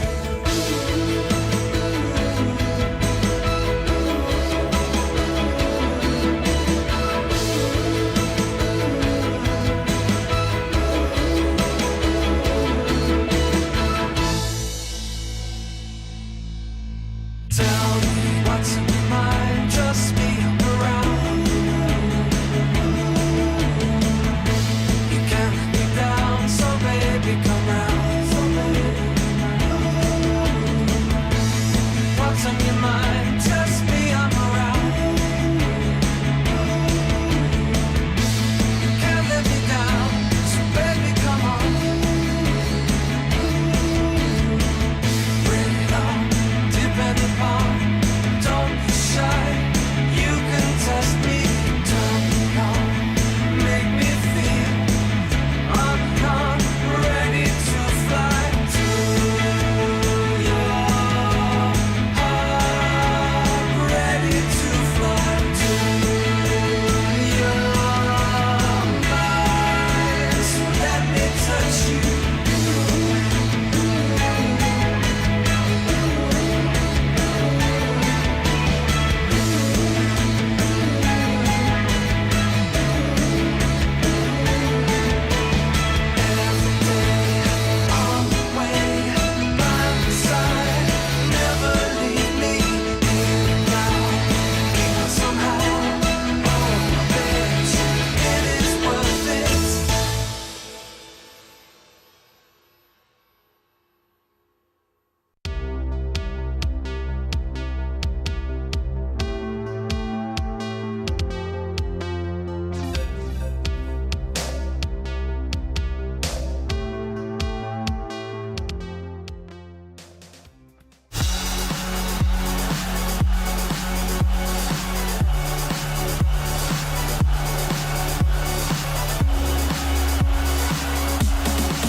It's been a long day here in Birmingham. Don't worry, we may have just saved the very best for last. It's Team Falcons taking on Team Liquid. Liquid already survived elimination earlier as they came out victorious against Heroic, which, Jenkins, I believe you were the one on the panel for that, as I also welcome Purge, looking sharp as ever, my friend, Thank but you. nothing compared to... I'm glad someone else wore a tie, Neil. Yeah, we take our job seriously around here. Jenkins, behave yourself. Do it in the voice. Oh, behave. Yeah, I knew you wanted to do that all day, Of bro. course I did. And I you can see gave it in your eyes. You gave me the window, but I don't That's right. want that expertise about Mike Myers' movies. I want you to know about these two teams. Specifically, I want to know about Falcons from you, because we saw Liquid, we saw them have a 3-game series, but Falcons, they got knocked down here to lower bracket. They were up in the upper bracket against Tundra, and yesterday we saw them lose a 3-game series. What are they doing down here now? They did. I mean, they talked about it in the group stage as well, that they kind of came into this treating it as scrims, not necessarily on purpose, but just because they weren't scrimming. And, you know, it sometimes takes a little while to get the gears in motion. And I also think people weren't expecting that much from Tundra. I don't know how much people prepared for Tundra. You have the Tundra OG situation too, where Tundra kind of blocked OG from getting here. OG's also doing extremely well. So I don't know. I feel like it just speaks to the strength of the Western European region that Falcons is still very strong. You still have to be very careful drafting against them because they have their extremely weird heroes. They're Grandmaster level 30 heroes. So I don't know. I think Tundra's just very strong. I think Falcons is an excellent team. But no king lives forever, because Falcons are consistently regarded for the first few months of this competitive season as the best team. But these eras are short-lived these days, Purge. We just saw Extreme's era just end. Yeah, that one was a little surprising to me because I assumed Extreme would stay on top, but Falcons being in this position is a little spooky for them, but they've won so many tournaments now, they have been affected by patches. That's something that consistently happens to the teams that repeatedly win tournaments. How many times has Dragon Knight been nerfed repeatedly? And it's still getting banned against Falcons, but they do still pick it when they get the chance because it's still really effective in their playstyle. You want to talk about repeated wins? I've got a very specific repeated win as we take a look at our Wisdom Rune presented by the U.S. Air Force. It's the consistent and repeated wins on Tiny. Effie, do you see this rate 16-0 in this calendar year? And that is pretty wild. I didn't expect that kind of stat coming out of this Wisdom Rune. But I mean, Crit, he's one of the best Tiny players in the world.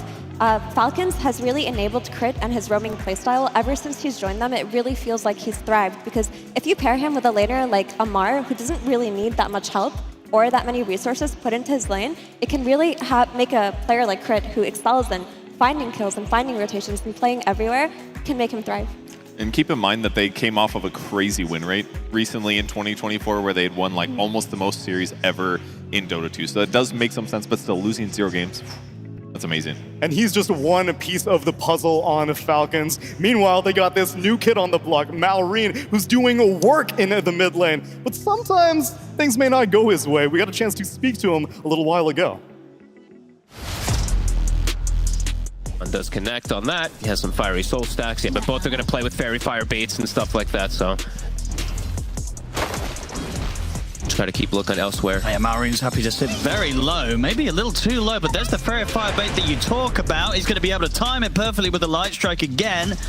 I mean, living on the edge. This mid lane, oh, comes back in with a waning rift. Nisha, he's trying for it. Oh, and he's going to get him.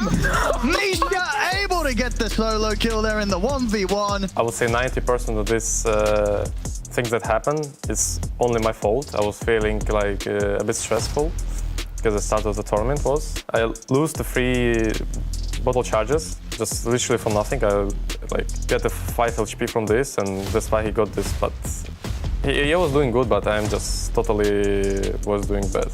That's all. If I'm gonna be in the same situation, like obviously I'm not gonna feel that pressure on me. I just need to a bit chill. I would kill him. It's just like about a couple HPs. He also survived for 5 HP, but I was died, but because just like I didn't use my bottle properly. If you're confident in your moves, I could say in this point, I wasn't that confident how Nisha was, and I just lose this fight, that's all.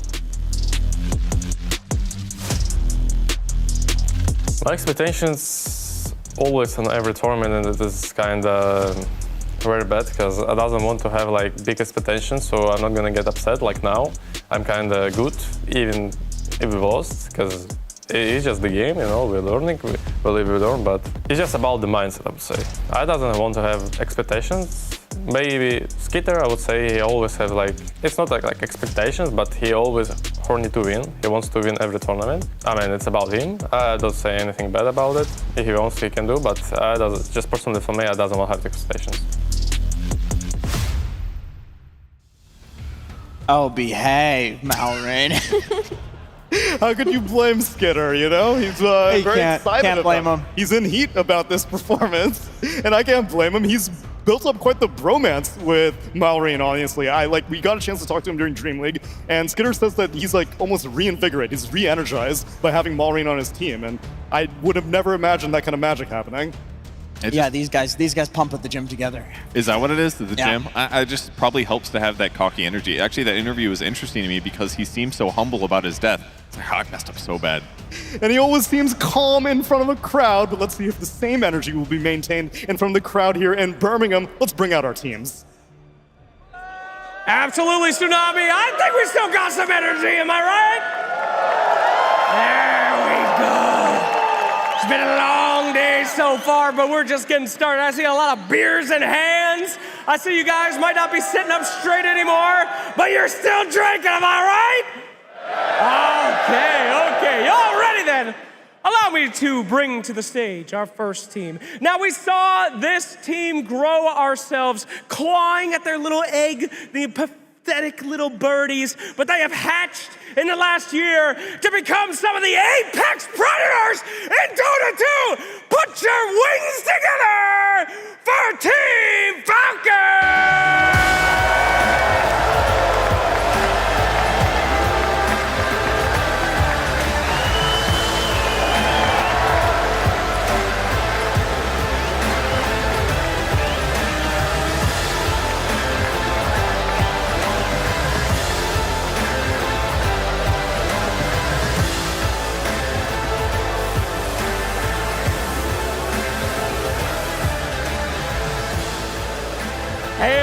opponents. Some call them the lower bracket kings. They have been to so many different grand finals of ESL events, and we'll see if this will be another one. Will we see sweaty tryhards, or will we see tears? Either way, we are about to see some Team Liquid!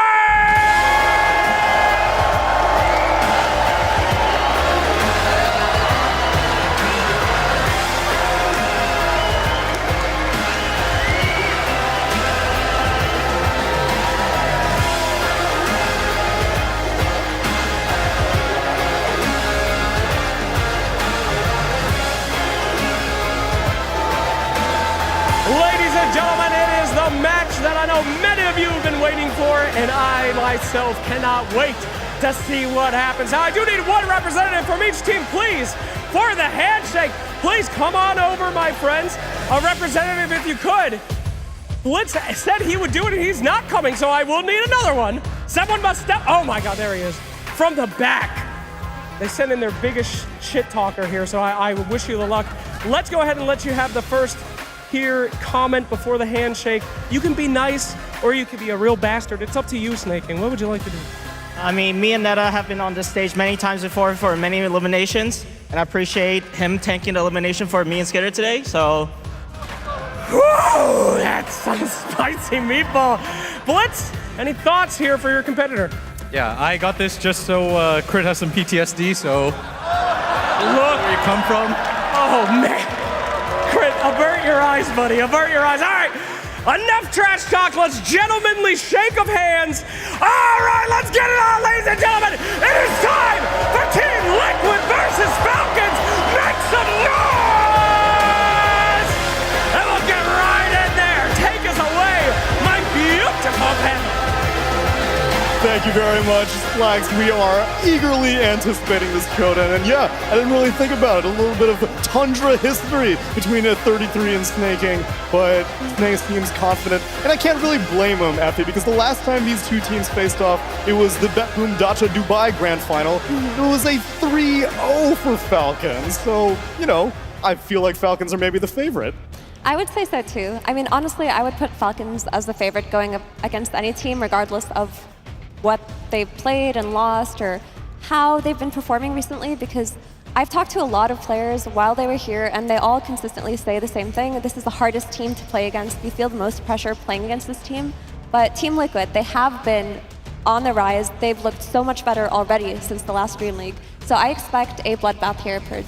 Yeah, I agree. I mean, they've definitely meshed a lot better. They had some growing pains, certainly, when 3-3 joined the team. He's just a very different player than Zai was. Zai was probably the most unique off-lane player in the game. So with that time that they've had, they've just looked better and better, and the meta has changed a little bit, and it's fitting them well right now. I think the biggest difference between Zai and 33 is that you could throw Zai to the Wolves, and he'd be perfectly fine in any game, whereas 33 plays more of a greedy style off-lane, but he's also probably more likely to 1v5 carry the game. The one thing Liquid is struggling with a little bit, I think, in figuring out their draft is figuring what to pick for 33. They've had some weird picks for him, like later on in the stages of the drafting, where they'll pick him like a Venomancer or something like that. Looks kind of sus. They're really trying to go for the Doom, the Brewmaster. That's kind of what we're seeing him play every single time. Falcons bans it out. That means he's going to have to be on something that's not a summons hero, that maybe isn't a traditional 33 hero, like a Slardar or something like that. Yeah, I do like that point that you just brought up, Jenkins, because it often feels like Liquid are playing two semi-carries on Nisha and Mickey. We will often see Mickey on these Wind Rangers or these TAs, and Nisha on these playmaking type heroes like the Puck or the Leshrac. And they often rely on 3-3 for that late game security. That's why they're so heavily dependent on their Dooms and their Brews, these heroes that will scale very well and take them to that team fighting level. Kind of surprised that TA finally moves it up to first phase ban here against Team Liquid, but they're one of the few teams that have been picking it semi-consistently. It has gotten them some wins, including earlier today, so the priority shifts, and that's the advantage of not having to play twice in one day. The heroes that they're looking really good on in the replays, I would say, are like the tempo carries, Windrunner, Luna, TA, those sorts of heroes where like they'll even pick them in games where on paper, 1-to-1, they're countered in terms of like the carry-to-carry matchup. But they have this window in the game. Maybe it's like 5 minutes, maybe it's 10 minutes. It's not usually that big. but they will push so hard in that window that they're very good at ending the game. They really are. And one of the heroes that is consistently banned against Team Liquid is actually the IO. It's barely been given, I don't think it's been given away to them once the entire group stages, but this is something that you have to think about if you're Team Falcons. The thing, though, is that you can get away with not banning it in the first phase, because if they do pick it here, you have second round bans. If it makes it through the next phase of bans, then I would definitely expect to see it like picked instantly, because IO Leshrac, when it gets picked, seems unstoppable so far. It still can be played without that combo, but it's definitely something that Falcons got to keep their eye on. Yeah, Heroic was consistently banning that IO out as well, but it does slip through. I know one thing that's definitely reminding me that this is a Western European series instead of a Chinese series is Chen does get banned out as opposed to being completely ignored last series. But unsurprisingly, as you mentioned, Effie, the IO gets snapped up by Team Liquid. Yeah, I do wonder what Falcons have prepared for this, because they did prioritize this Shadow Demon, and it makes a lot of sense. It's a great hero for Falcons, but we do need to see some form of heal reduction or maybe some form of a disruptor even coming out later. Just to play into this IO, because if you're giving it away, you're giving away IO Luna, you're giving away IO Lesh, you're giving away so many potential carries, even IO Gyro. You won't get IO Marcy, though, as that gets banned out, and looks like IO Lesh is the most important thing that Falcons is concerned about as well. It's kind of a cool thing about the IO opening, is it just instantly dictates 2 bans. Leshrac is sometimes banned in this phase, but the Marcy is less common, so... And they still get their IO combo, allows them to play the map very aggressively. Jenkins, you mentioned tempo carries. Well, IO turns almost any carry into a tempo carry because you can just be anywhere. Yeah, that's exactly why Liquid likes it so much. They can pick Sven, they could pick a Weaver, you know, play around the 550 move speed. There's a lot of things that they can do. Pretty much any carry. Or they could just buff up their mainstay, the Luna. Luna's good by herself. Give her an IO, she's even more terrifying. Yeah, it's a little sus against the SD because you, of course, get the Luna illusions, which will tear through her and as well as the team. And she's a BKB hero. SD has the ult, which pierces through BKB. But the thing is, the way Liquid picks is that they often don't give a shit about the one-to-one counters. So I say this, like if it's a pub, yeah, sure, you're not gonna want to pick the Luna here. But if Liquid sees that it gives them a window into the game, they will take it. Yeah, and by banning out the Gyro, I wouldn't be surprised if they take it here, because that's a lot of teams' approach to playing into Luna. And even the Luna and Shadow Demon interactions have kind of changed with the way Luna's been played. And that shard, it feels like if you're disrupting her, she presses her shard and kills those illusions quite easily. Yeah. 5 seconds remaining. Yeah, that's true. I wonder how worried they are about Falcons taking it if they don't. Okay, so they go for the Kunkka. I was thinking maybe, yeah, some offlaner support. This is, of course, a hero that can be flexed between both the mid and the off lane. This means Falcons does have a chance to snag the Luna, but as we talked about, Liquid has a lot of other options because of the IO for their carry role. It feels like a decent hero to play against SD as well, because you've got excellent catch, you've got great area control, so even if somebody gets disrupted, Kunkka's probably going to have something left in the tank that he can throw towards his opponents afterwards. And he doesn't really care that much if he gets ultied by SD, so it seems like an okay response when they're still likely to get a good carry at before this phase ends. And Falcons bring out their DK. This is probably their favorite flex they can go, because they flex it between 3 lanes. And a lot of teams will ban it out in the first phase, but it has slipped through. But it's just a great hero overall. It gives you pick-off potential versus the IO lineup. It gives you a means to counterplay, a way to push lanes. Yeah, usually they would go for a Mirana here. Mirana, Hoodwink, both look very good. This looks pretty good. No struggles whatsoever. They just opened their gullet. These are 2. Let's go! Let's go! That was a 2-liter. Yeah, you can tell it's nighttime now here in Birmingham. We're getting loose. Come on, we were drinking in the morning. What are you kidding? That is true. The Hoodwink does come out with here we go. Hey, that's like a Diet Coke. Oh, it's pouring. Oh, no, that's a beer. Let's that's go! A beer. The captain of tilting. Sorry, Effie, the Hoodwink. Captain of tilting a cup into his mouth. Hey-oh. Oh, it's a whole team. Yeah, come on. Oh, it's the Tilted Boys. Yeah, you got this. Yeah, nice pace, slow and steady. Slow and steady wins the race. He's a late game carry. There we go. Good man. Look at the team synergy between these lads. One by one. All right, feeding like my teammates. Not the most coordinated. Now, Don't you dare! He tricked Don't us. you dare! He tricked it. He faked. It was a fake back. Anyway, the hoodwink, Effie. Anyway, yeah, go ahead. Great job, guys. Well done. Okay, so hoodwink. Yep. Lots of damage to follow up on the Dragon Tail, right? When you play against IO, what you need is burst damage, because typically the way you're going to approach these fights, especially in the late game when there's so much sustain, is that you're going to look for a means to jump the IO and just try to bring him from 100 to 0. Heroes like hoodwink, TA, Slard are typically very good against that. Always surprised to see the Disruptor make it this far, just because this was the first phase ban hero in every single game. It was considered extremely overpowered, but when you get this late into a tournament, the meta changes and you have such specific picks. You have, oh god. Oh my god, a photo with Jenkins? I'll make it happen, don't worry. I think I got a photo with that guy, He's a greedy boy. Can you thumbs up if I photoed with you? It's too late. It's gone. He's gone. Amar gave you a fun. I saw it. Yeah, that's good. Effie, I don't remember what I was saying. Go ahead. You're talking about Disruptor and how, you know, the meta changes and you forget heroes. But I think that Falcons just placed a higher priority on this hoodwinking in 4 and getting consistent damage out of your position 4, because they had to be eyeing the Disruptor as a counter to IO for themselves. I think if they had gone Disruptor plus Shadow Demon, their damage would have just been not strong enough. Pairing the hoodwink with DK is just so much better for the chain burst. Yeah, totally right about that. You can't deal with overcharge going for a long time, and even just killing supports on the map, like their playstyle is going to be so much stronger with Falcons having their comfort heroes.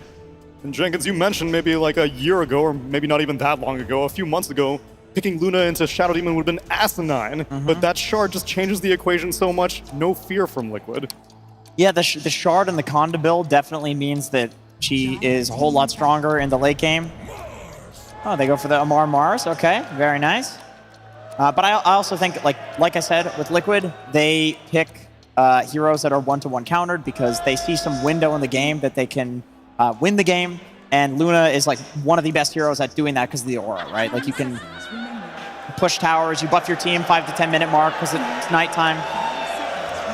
Yeah, but the thing about Falcon's draft though is it just feels like they got everything. This man just came straight out of work. He's still suited up. Bro, stop shaking him. Dude, Steve Harrington can really drink. He does look like Steve Harrington. He's not giving up. Don't boo this man. Never give up. Man. Never give up. Oh my god, his coat. This poor dude. He's really going to go to the upside down after that one. We've seen stranger things. Sniper and Puck get banned out as we're looking for mid laners from both teams. Most likely, we still don't know where Falcons DK is going for sure. And actually, yeah, we don't know where the Kunk is going for Liquid for sure, but chances are we're looking for mids. 10 seconds remaining.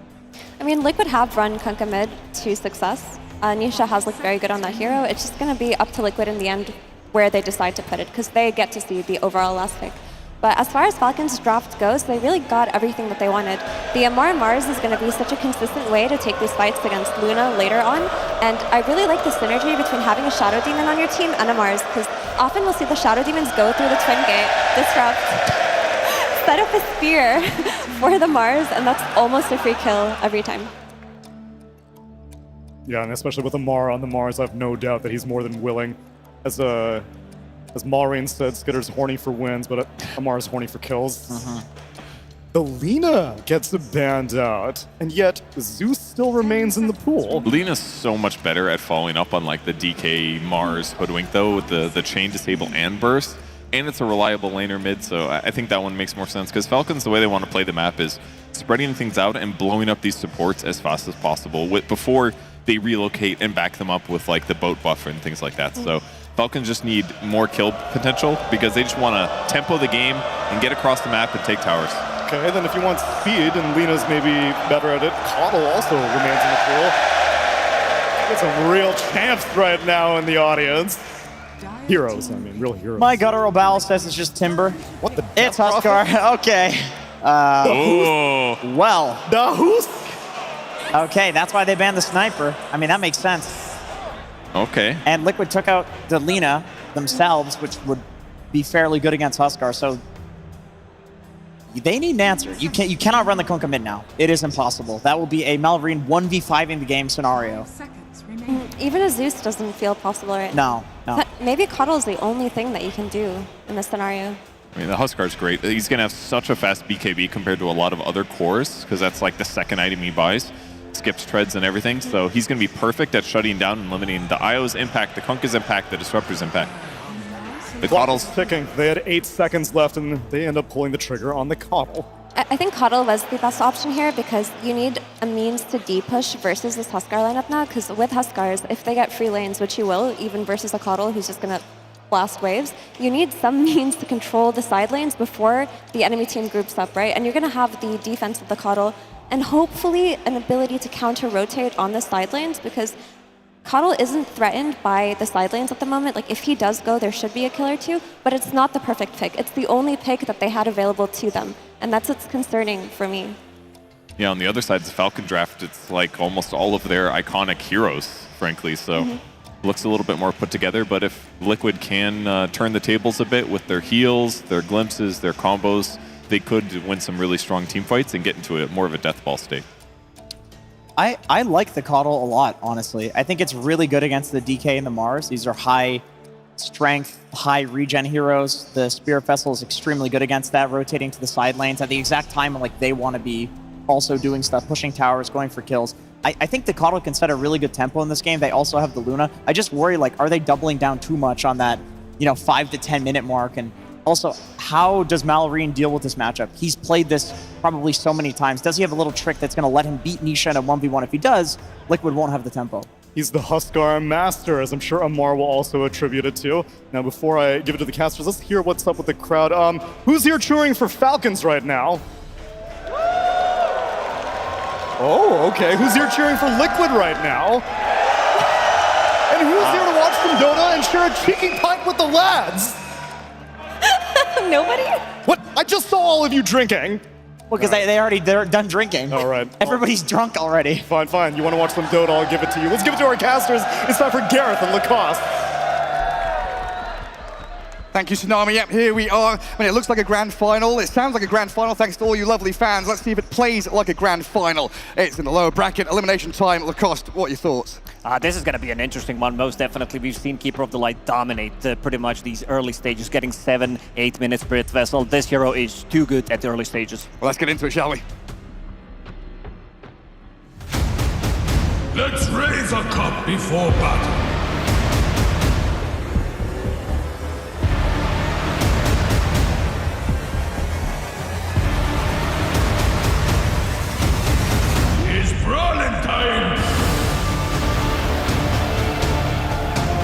And here we go. Game number 1, best of 3, lower bracket elimination. Liquid up against Falcons, and it's a Huskar game. Lacoste, we always talk about it, right? That last pick potential for the Falcons to bang it out. And here we are, Malorine with his specialty hero.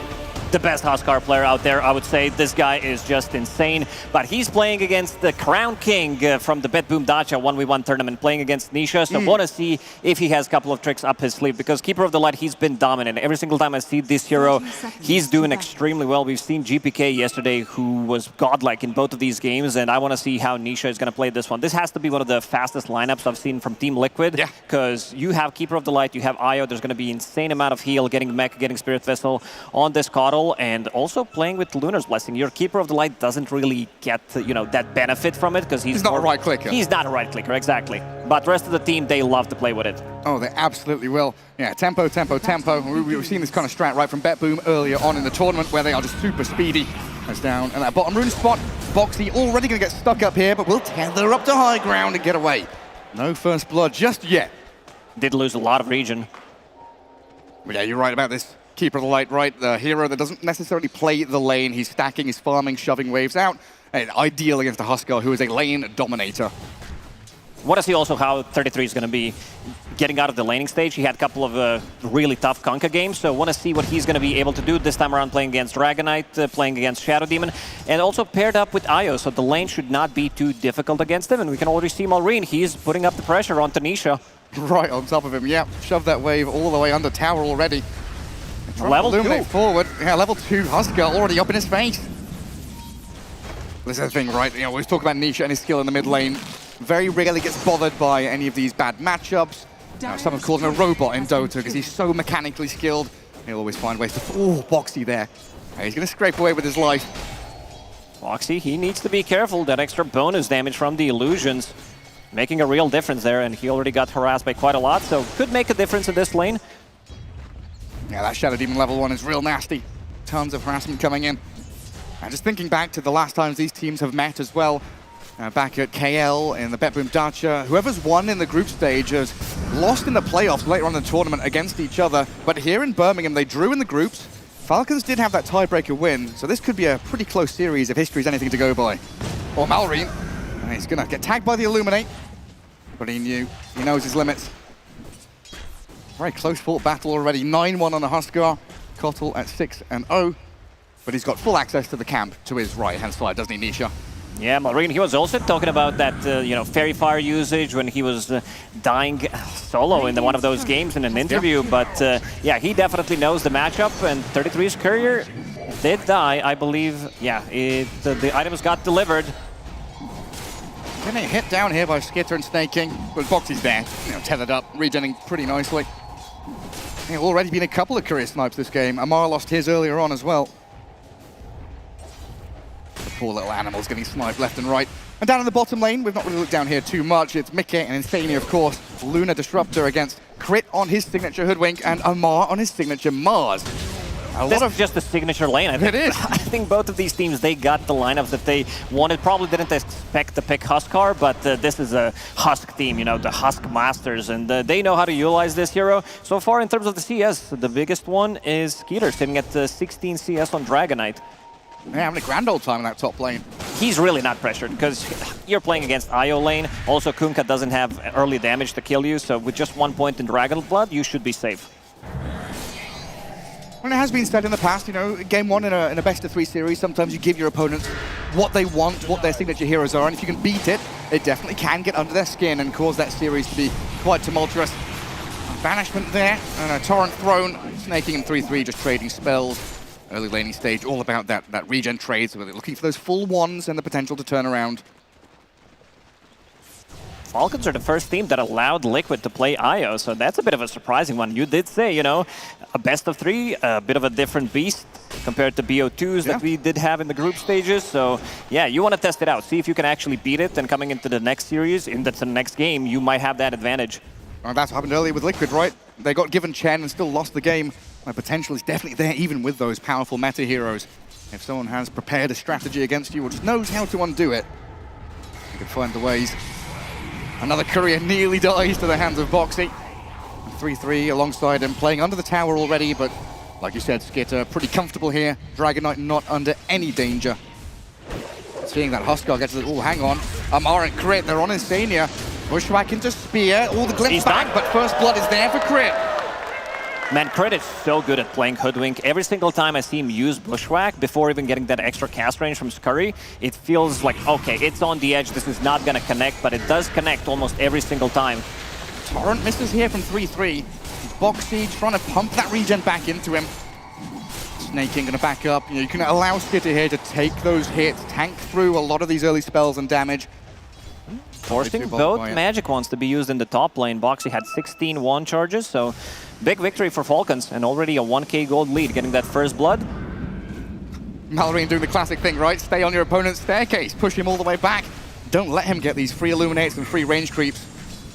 What, 15 denies already from Malrine? That's massive out of this mid lane. And there's no massive stacks. There's a single stack from the Kotl in that large camp. Nisha is going to fall back to it, it looks like, just to get that safetiness. Try and farm back there. Usually we see that camp being blocked early on because this is what Keeper of the Light wants to do. He wants to stack also the small camp and try to farm it with it. And now Crit, he knows something is up. Plans down Observer Ward, and that one's probably going to get dewarded. Ward on Ward. And Nisha, 30% HP. Insania's come in. Try and zone out the Squirrel here with a Thunder Strike and a Glimpse. Blood Grenade to slow him down, a bit of damage here. Nisha trying to follow through on this. Oh, just enough damage before he got to the Water Rune. Well, up at top lane, still trading blows there. Tanky versus tanky. Oh, Malrine. Making the one hero that doesn't wants to go. Any defensive abilities will die. And Malrine in that bottom jungle, is it? Life break. In on top able of to get a kill. Killing off Insania. The Burning Spears will take him down in the end. Tying things up 2-2 in this early game. It can be very tricky thinking that you can't go on Huskar early on. This hero is just insane. Popping the Fairy Fire, using the Magic Wand. Importantly, Nisha did get, Urn of Shadow Charge, so that's something he can use it right now. He's going to be TPing bottom, being very active early on. Well, it's super important, right? Because this Keeper of the Light is really the only answer against the Huskar, as Nisha is trying to get active and involved down in the bottom lane onto Amar. Insania, after respawning, comes in to help out. You're not getting out of that remaining couple of spells. He steals a Lotus in his dying breath.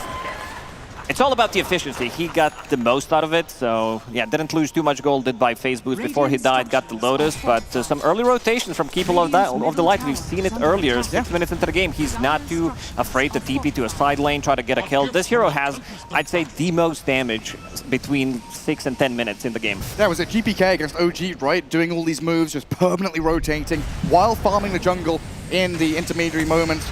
A Courier Snipe for snaking, but he is deep behind enemy lines here. Just trying to disrupt Nisha, as Insania will glimpse him back in, or through the white horses, dodging it, but still dying in the end. And now Snaking knows there's an Observer Ward, probably just out of range of the Sentry, barely by pixels. Very close.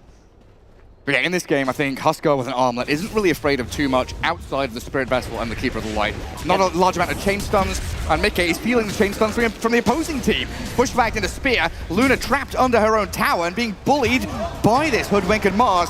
Insania probably going to trade out for the Hoodwink there, but Amar very happy with his trade.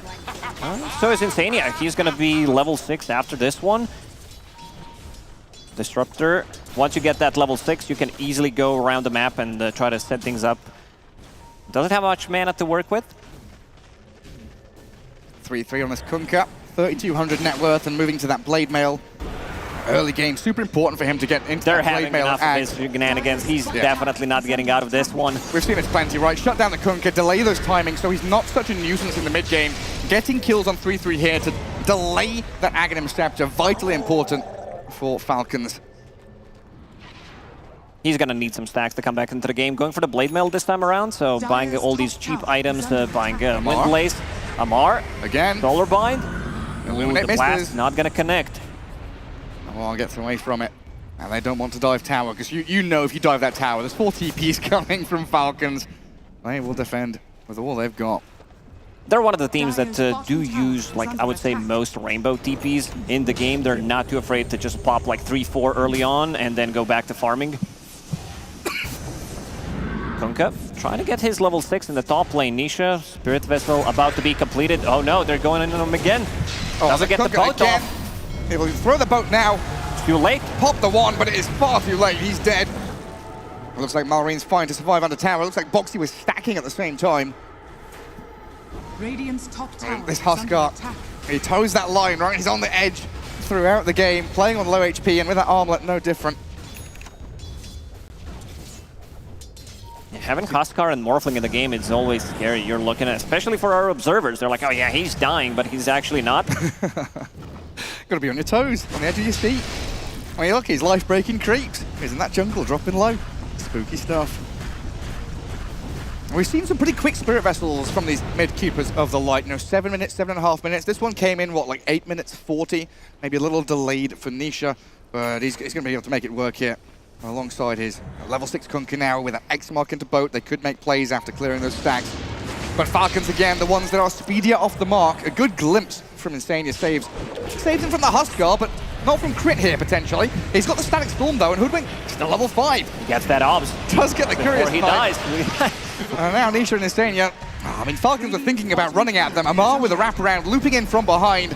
Does get tagged up here by the Solar Bind. And in comes Mickey with Boxy and 3-3 to clear out the Mars. 7-5. Liquid matching Falcons' aggression in this early game.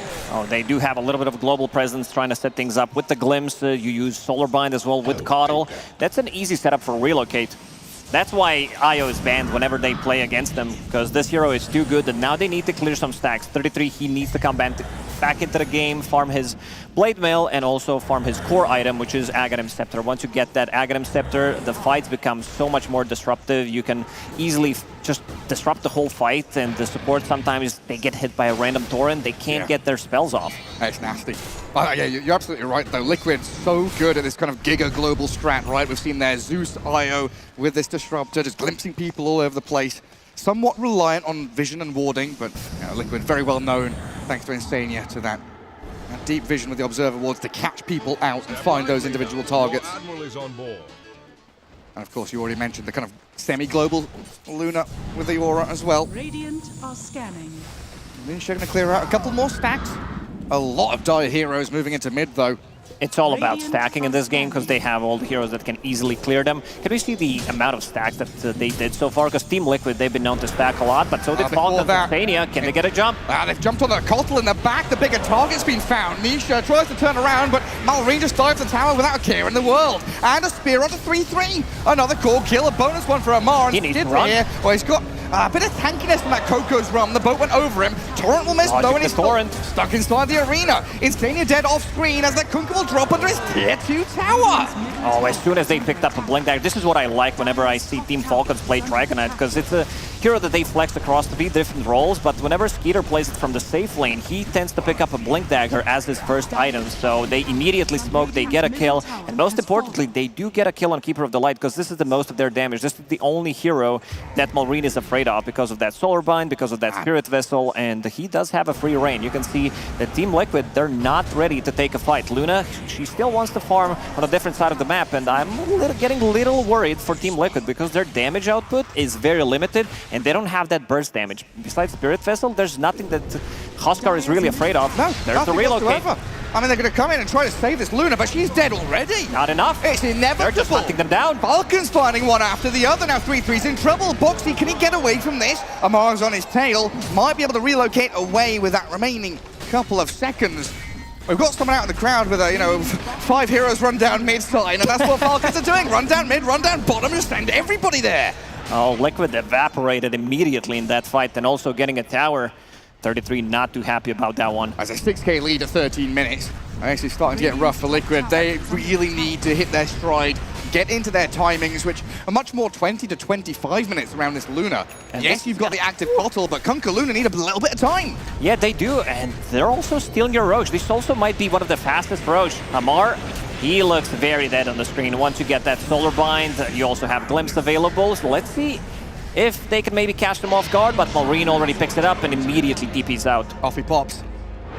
Out of the pit.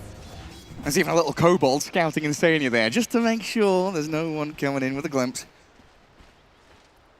Skitter going to get handed a salve as well, it looks like. Yeah, the shovel from Snaking paying off big time. And what is this, the Blink Orchid again, is it? No, it's the Mage Slayer on the Dragon Knight. Going full tankiness. Yeah, playing against Keeper of the Light, if you get hit by that Mage Slayer, it's not as good as it was before, and that's a new record. As I said, this has to be one of the fastest Roche that we've seen. By a good minute, yeah. Incredibly speedy. A pretty quick mech there on the Shadow Demon as well, as Snaking picks it up now, 14 minutes in. Not your usual build on Shadow Demon. I remember seeing Jinkyu buying all these aura items, getting Pipe, getting Mech / Guardian Greaves when it's necessary. This also means that Team Falcons, they want to push the tempo. Speed things up against what we thought would be a pretty quick lineup from Liquid. Double damage! A double damage for Huskar. See, he still calls it double damage. I'm not falling for any of these, All right, we can call it double damage from now on. AD rune? Nah. Through that jungle. Until it is written in the patch notes like we did have with the Aegis / Aegis, how to pronounce it. Yep. Skeeter. Bit of a trouble here. Malrine ready to back him up. Eclipse is out, but Malrine is in. Malrine. Static Storm's dropped on his head, but the arena's a good one. Oh, the spear there. The Illuminate heal, though. Buying a bit of time for Mickey to get out. They took the Aegis down, and Liquid's still 5 alive as they'll tether back and get out. Insania's still kind of looking for this glimpse back. Any stragglers would be a massive kill for them.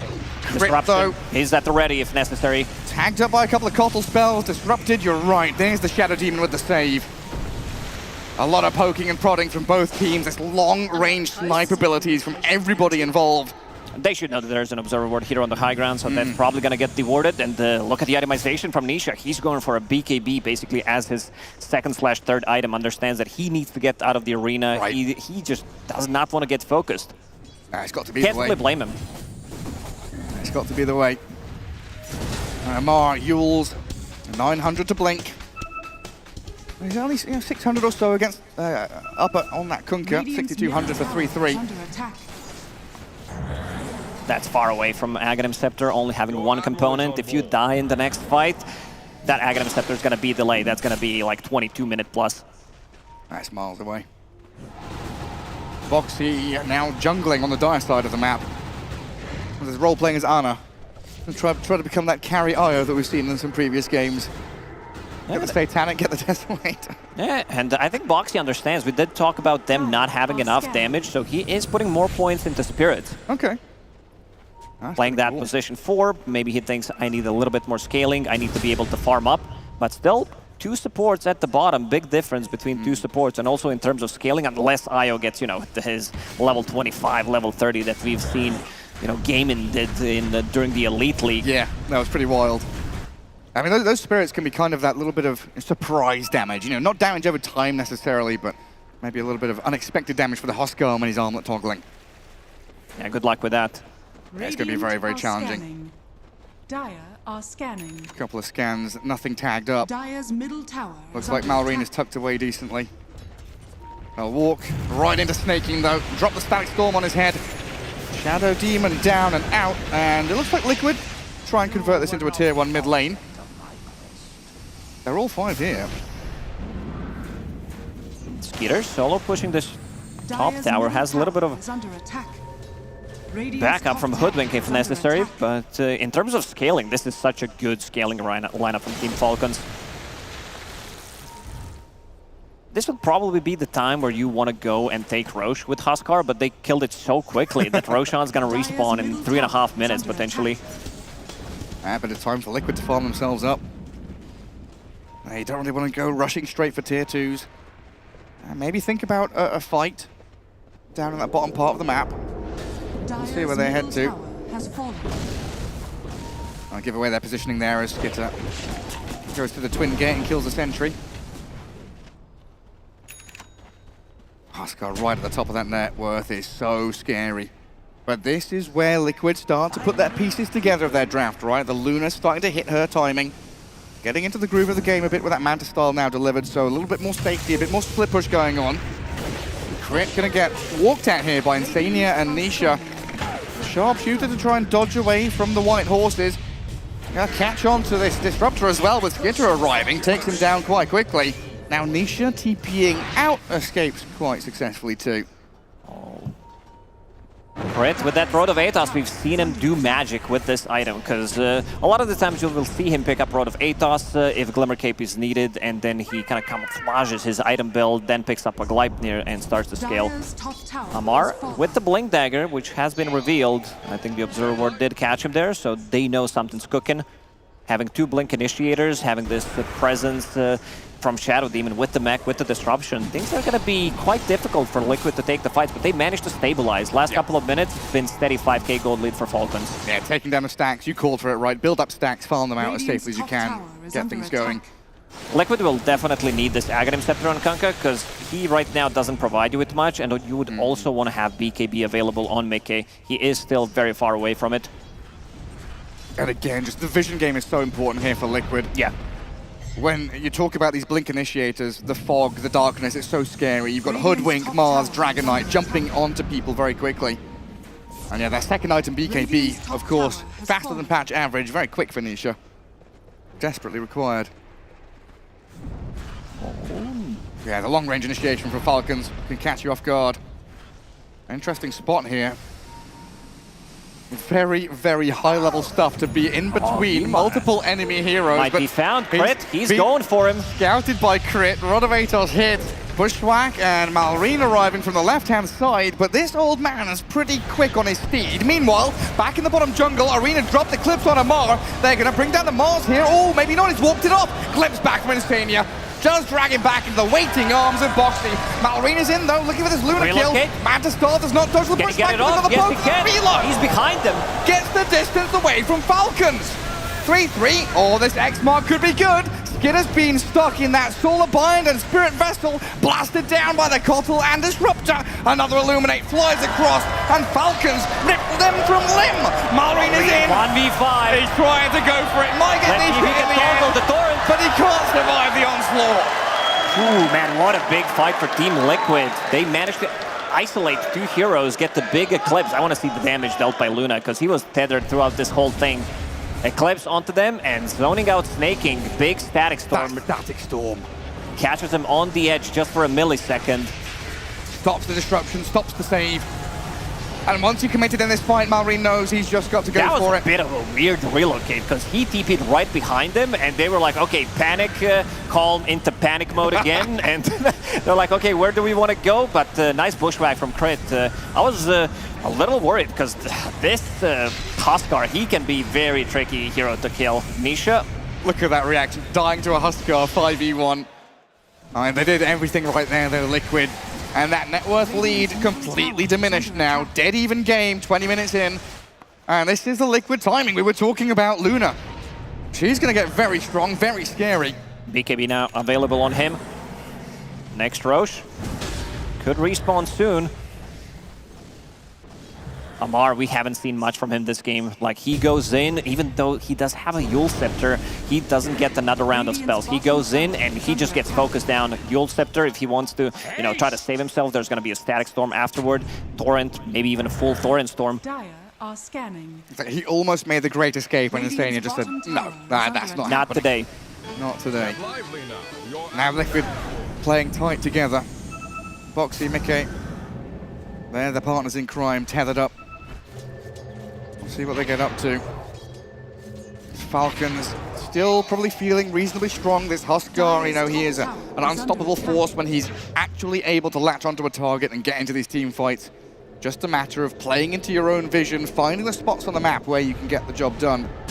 And like you said, the potential to move into the pit, the timer, always in the back of the heads of the players.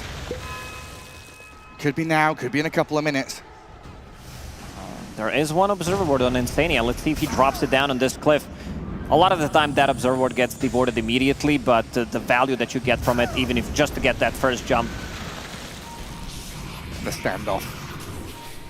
Illusions versus Illuminate, pushing out wave after wave. Scouting out, giving a little bit of vision here. They see 3-3. There's a glimpse on Malrine. He stepped up very aggressively, down to 30% health already. Needs to be careful. Sure, you want to play on low HP. Another glimpse back. Yeah, Armlet toggling decently. Rod of Atos in there to catch the back lines. Amar straight on, then Stania's Disruptor. The heal from Boxy buys time for the Static Storm to come out. Malrine has to BKB, but Falcons, they want to retreat. Just a touch to get under their ward. Forced Liquid here to play into vision. The Torrent did hit Hoodwink. And the Eclipse is in. They move on to Malrine. The Bushwhack is there. Mickey 3-3 all caught up in it. Crit is going to die with a relocate forward aggressively. They've caught them out. Malrine's stuck once again in between them all. Very end from Amar. He's caught out Boxy, but Falcon's falling apart at the seams here. From Liquid. Liquid looking far too strong. They've got Skitter mid-TP. All the cores are dying. Falcons losing everybody. Boxy is keeping them all alive. Oh, the amount of heal coming up from this team. This is the timing for Team Liquid. Having Io with Mech, with Holy Locket, these Luminous Blast, they do make a difference. And also Kunkka's Rum keeping them alive for a really long period of time. You can see Amar going in, but there is no damage. Without Huskar, you can't really take the fight. You can see Skitter immediately trying to get out of it, but gets glimpsed back. I think there was like 4 or 5 glimpses used in the previous fight.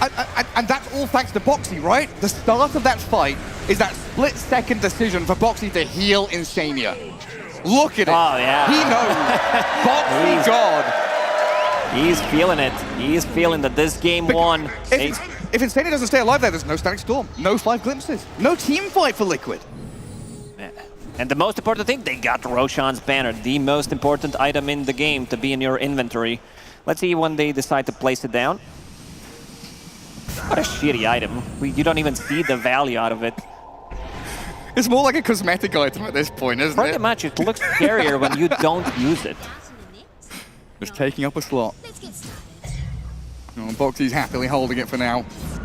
A lot of the steam out of Falcons moves now, though. Down 4K. Liquid hitting the rhythm. Crit caught up here, and this magic damage is substantial. And he's protected by Snaking, though. Gonna purge everything off. 3-3 brought quickly across the map, though, because that's a shard on the Kotl, so he's got the recall. dragging heroes into this fight. So even more global nonsense from Liquid. Kotl Shard is there. Relocate, recall. Incredible. And very quickly sprinting across the map to find their next objective, their next target. They want to be very aggressive right now. Mickey playing behind enemy lines, whole team ready to back him up. Falcons, they need to find that moment where they can be on the front foot and are striking on the IO. They need to see Boxy in these team fights. And I like what I see from Mickey. He is going for Silver Edge eventually. We'll finish off Kanda, try to get to that level 20 talent. That talent with Kanda is just too good, but Silver Edge breaking Mars not as much, but Dragonite and Huskar, he can actually try to man-fight him. That's incredible. That's a great pickup there. Itemization wins games, that's for sure. Oh, hang on, Malrine. Does that BKB last long enough? Oh, it does. Oh, BKB does, but the X-Mark doesn't. Dire's top tower is under attack. It's always that spooky moment, right? Getting caught up with the X-Mark that still lasts. The Falcons, they want to catch them off guard right now. They know that Relocate has been used. Let's see if they can find them up top. Radiant's middle tower is under attack. Nova making some funny noises. DK Illusions scouting them out, but Falcon's not in the vicinity anymore.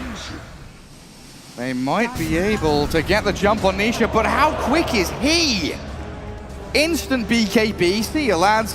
I'm safe. Yeah, this guy's pretty good at Dota. Well, it's not too bad. But Team Liquid, they don't care about that one. They know that there's no arena. Even without BKB on Kotl, they're going to push the high ground and get the glyph out of it. Okay. Yeah, I mean, they're not done. Still here. No, of course not. Half HP tower. Let's go for more. You're forcing the hand of Falcons here to come back, try and rally around this tier 3 to defend it. And Skitter needed to frontline. Dragonform already used, and spells being thrown at him left and right. Mickey is still feeling very powerful with an Aegis in hand on the front lines as well. And we all know and love what happens when tier 3s fall. Luna, Glaives, they're bouncing. Amar trying to ready himself, waiting out the Thunder Strike at the moment. It's very chaotic in the back lines for Falcons. So much damage and control That's everywhere. The last glyph. Skitter's jumped in, they're trying to delay this, but overlapping with the glyph now. Backdoor regen does kick in, but the creep wave is arriving shortly. The torrents clipping on Skitter, the glaives, the golden ones into the back as well. Very irritating over Falcons, but at least for now they hold their base. There is no item that reduces healing on their side. There is no Shiva's Guard, there is no Spirit Vessel, there is no Scotty. These items are very expensive except for the Spirit Vessel, but let's see if they can get a jump. They just smoked underneath the ward, so ooh, could be difficult. Mickey holding the Aegis for another minute. I mean, vision is so important in this game. If they can play that Observer ward right there, it could be huge for Liquid right now. They are all together with Mickey on the front lines. Aegis for 1 minute. Yule's ready on Kunkka, so he's able to withstand some of that initial burst damage from Falcons. And that smoke comes to nothing. Roaming around looking for anybody, but Liquid knew something was up. Absolutely did. All holding hands, tight-knit group, all together. And most importantly, Gary Roshan's banner have not been used yet. They're holding it. Stacking Roshan's banner. 2 lanes. I don't think we've seen that before. The 30-day aged banner. Bit of fermented banner there, yeah, lovely. Oh, hang on. Snaking. Trying to get out, but caught by 3-3. Self-disruption buys moments of time here as the Illuminate will clip him. Okay, he's making them work for it. Gets an Observer Ward kill for his troubles, but dead for 50 seconds now. Oh, hang on, Malrine. Pinging it out. Oh, Malrine is all alone down here, being chased by Mickey, Boxy, Nisha. 3-3 arrives as well. The global potential, down he goes. The Huskar has been defeated. Ooh, that Eclipse, that's a... that Eclipse, that tip! So it starts. So when we were talking about the BKB changes, the big one where you have like magic resistance, Luna was one of the heroes that was talked about the most, where whether is that a nerf, is that a buff? Because sometimes a lot of damage would be shared across like 3 BKB cores, so you're not really feeling it. But if the target's isolated, like you're receiving like half of damage from it, and it's quite a lot. Team Liquid, they're not done yet. That is substantial. There's that level 20 talent on Luna. With the Kanda. Falcons playing the right-hand side. Roshan's banner placed. That for vision. scouting deep in behind enemy lines. Amara jumps in, but he's just dying so quickly. Ogre Steel Totem and the BKB will get him out as Skitter jumps in.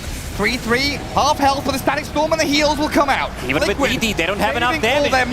Skinner is dying, dead with buyback though, as Liquid dive in behind the towers. Amar in trouble, caught up, self-fuels. That's only going to delay the inevitable death of the Mars here as he's dragged back into Liquid, and down he goes. This just might be it. They don't have enough. Malrine does have Aghanim Scepter, but this is gonna, because they have no glyph. They used double glyph in the top lane, so Team Liquid, they have a pretty free reign. You lose a tower against Luna, you're gonna lose at least one set of barracks. These are long 30 seconds, no buybacks available on these heroes except for Dragonite, but he does not want to use it. Absolutely incredible from Liquid here. You know, somewhat of a comeback after that initial steamroller from Falcons to get back in the game, the presence of mind and resilience to hit your timings just a little bit later and get yourselves across this map and take down 2 lanes of racks. Last set of barracks. There is a tier 2 tower available in the mid lane. Roshan potentially respawning in a minute. Let's see if Team Liquid, if they want to go, maybe try to take this tier 2 tower and go for Rosh, or if they feel maybe if we get a pick off, we can go and end this one. Because right now they feel that Falcons are weak. They can't fight back. Dire's middle tower. Vision. Insania with another D ward, and that map is dark and full of terrors now for the Falcons. Liquid stands behind Mickey. Radiant Just dangling him in front of Falcons to see if they're going to fall for the bait. Insania throwing a Thunderstrike onto the Luna as well. There you go, buddy. Way too much lifesteal, way too many heals coming out from Liquid. There is Paladin Sword, now Satanic available on Luna.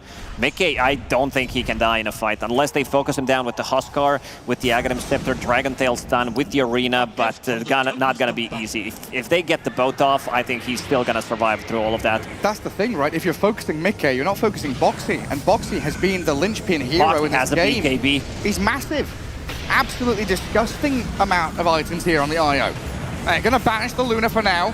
Mickey up at the front, Amara into the back, trying to focus Boxy, but the BKB is up. Is in. IO is perfectly safe, stays alive. Shiny golden gods turning onto the Falcons, and Luna can just stand her ground and wail away at them. Glimpse Amara back into the waiting arms of Liquid here. Mickey is wicked sick, and the Falcons have nothing left to give. GG call.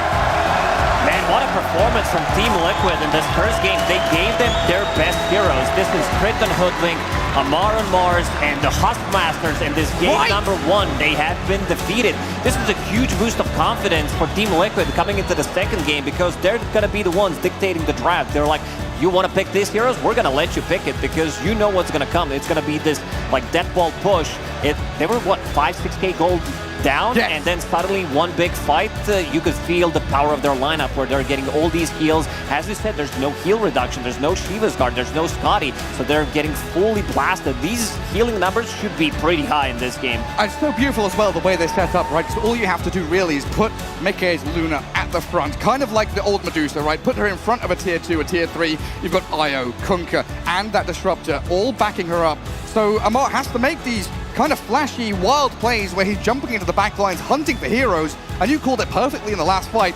Io has a BKB. You go on Boxy and he's like, nice, great, yeah, good job. I'm just going to turn around and heal everybody.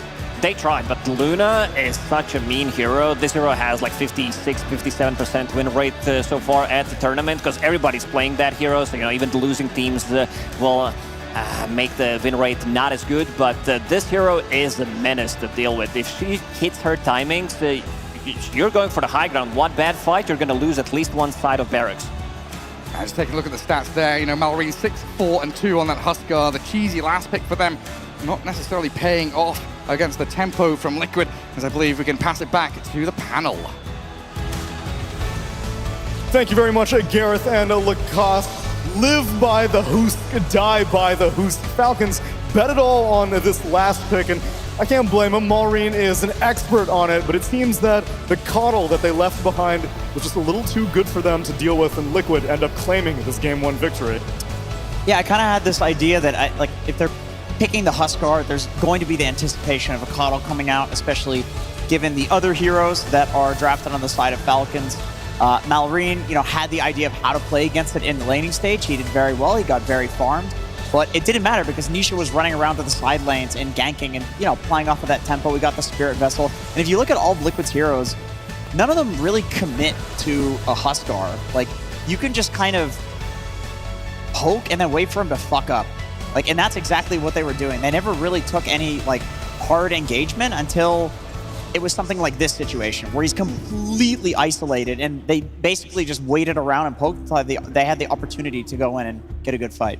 Yeah, which is cool, and they have the opportunity to do that by having IO, which keeps their heroes alive. In one of the fights where Luna did actually get endangered, you just relocate him to the other side, away from the engagement, which burns down the BKB on Huskar and then allows you to pick and choose your battle. And I think Liquid showed us why no team gives them IO. I mean, Falcons came into that with an idea. Maybe they thought that they had solutions for Luna itself, or maybe they thought the Huskar would throw too much of a wrench into Liquid's game plan, but the IO did too much. Even in the fights where it looked slightly bad, just the damage coming out of Overcharge, the sustain, the relocate potential, you're not even looking at the Coddle anymore. You're not looking at anybody else. This IO, you can't get on top of him and burst him. And Falcons just, they lost one fight where I think Crit was chasing Coddle downwards, and the rest of Falcons were connecting, but Liquid isolated them on the side, and after that, the 6K net worth lead just was down to 1K.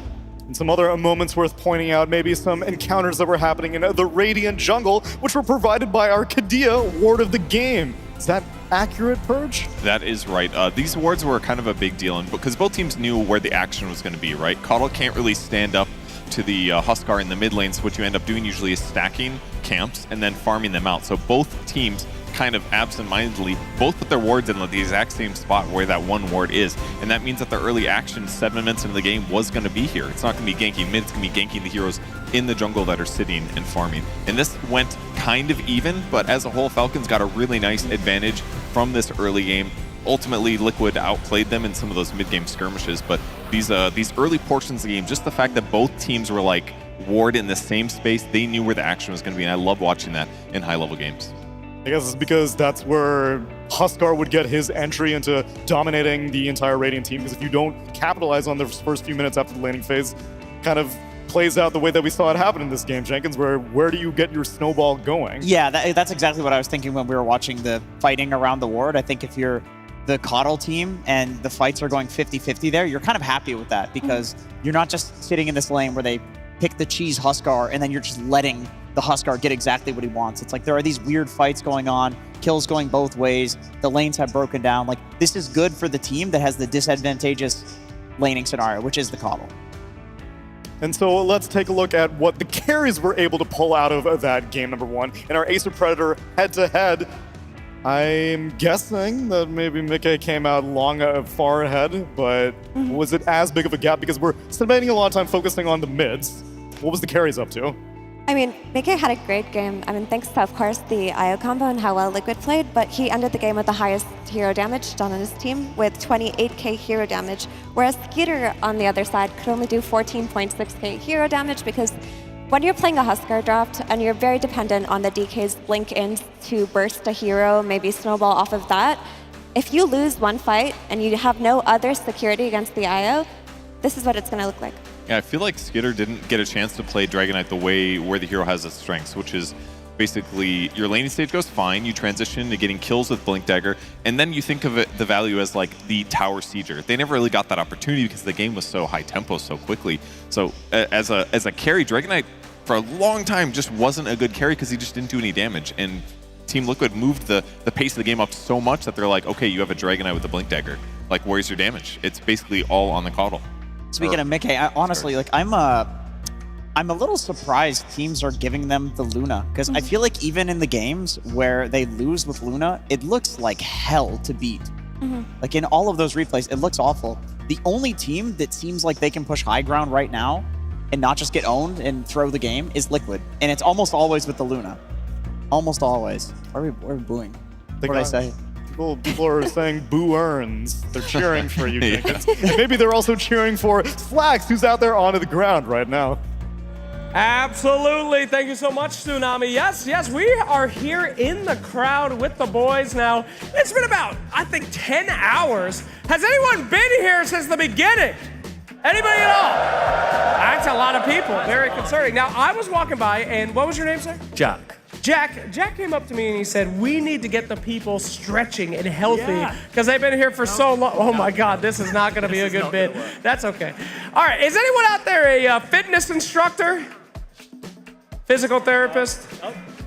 Has anyone gone outside? Oh my God, you again! You're a fit man? I'm a sprinter. You're a sprinter? Oh, all right. Sprint over there and come back. No, I was just kidding, but if you want to do it. All right, bust ass, dude, go. Okay, cool. What's your pay?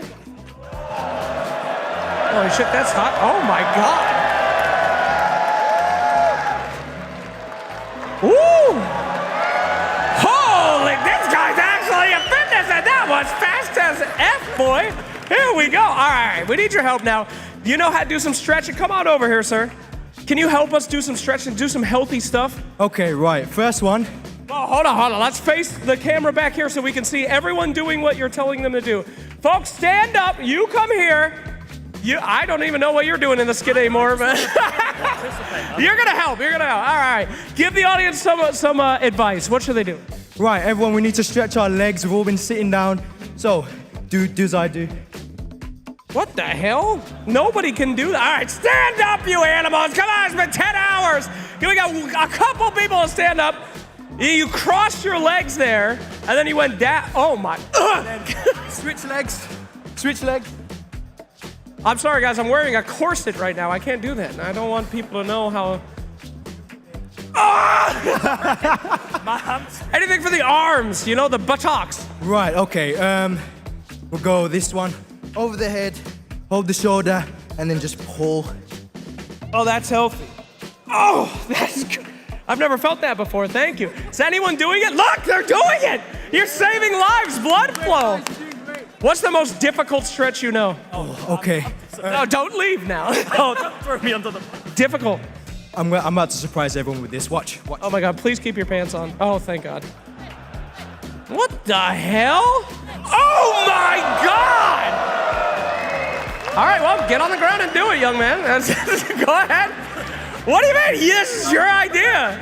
Go for it. Holy shit, he's done. Oh my God! Woo! Oh my God. All right, hold the microphone. I'm about to fucking flip out. Hold the microphone. Here we go. Go on, Slacks. Go on. Oh.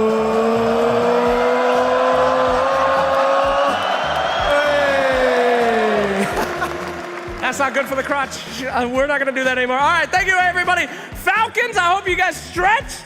I hope you're ready. Thank you so much. Can we get a round of applause for these men? Thank you. All right. Let's go, Liquid. Okay, take it easy. Hopefully Falcons does not sprint out of this competition like that, man. Just sprinted out of there. But we'll throw it back to the panel. Thank you so much, my healthy Dota players. Thank you very much, Flex, as we limber up over here. I hope you at home are doing it as well, because we got a game 2 coming up for you. Stick around, everyone. It's Falcons versus Liquid, game number 2 after the break.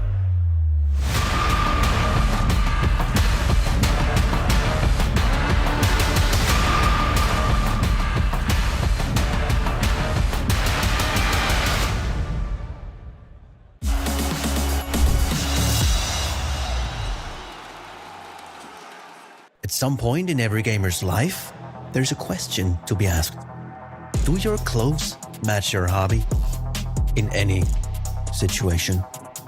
Or do they just represent what you dream of? No matter what situation, there's always the right wear and the wrong. The only real question is, which are you going to choose? Decide for yourself.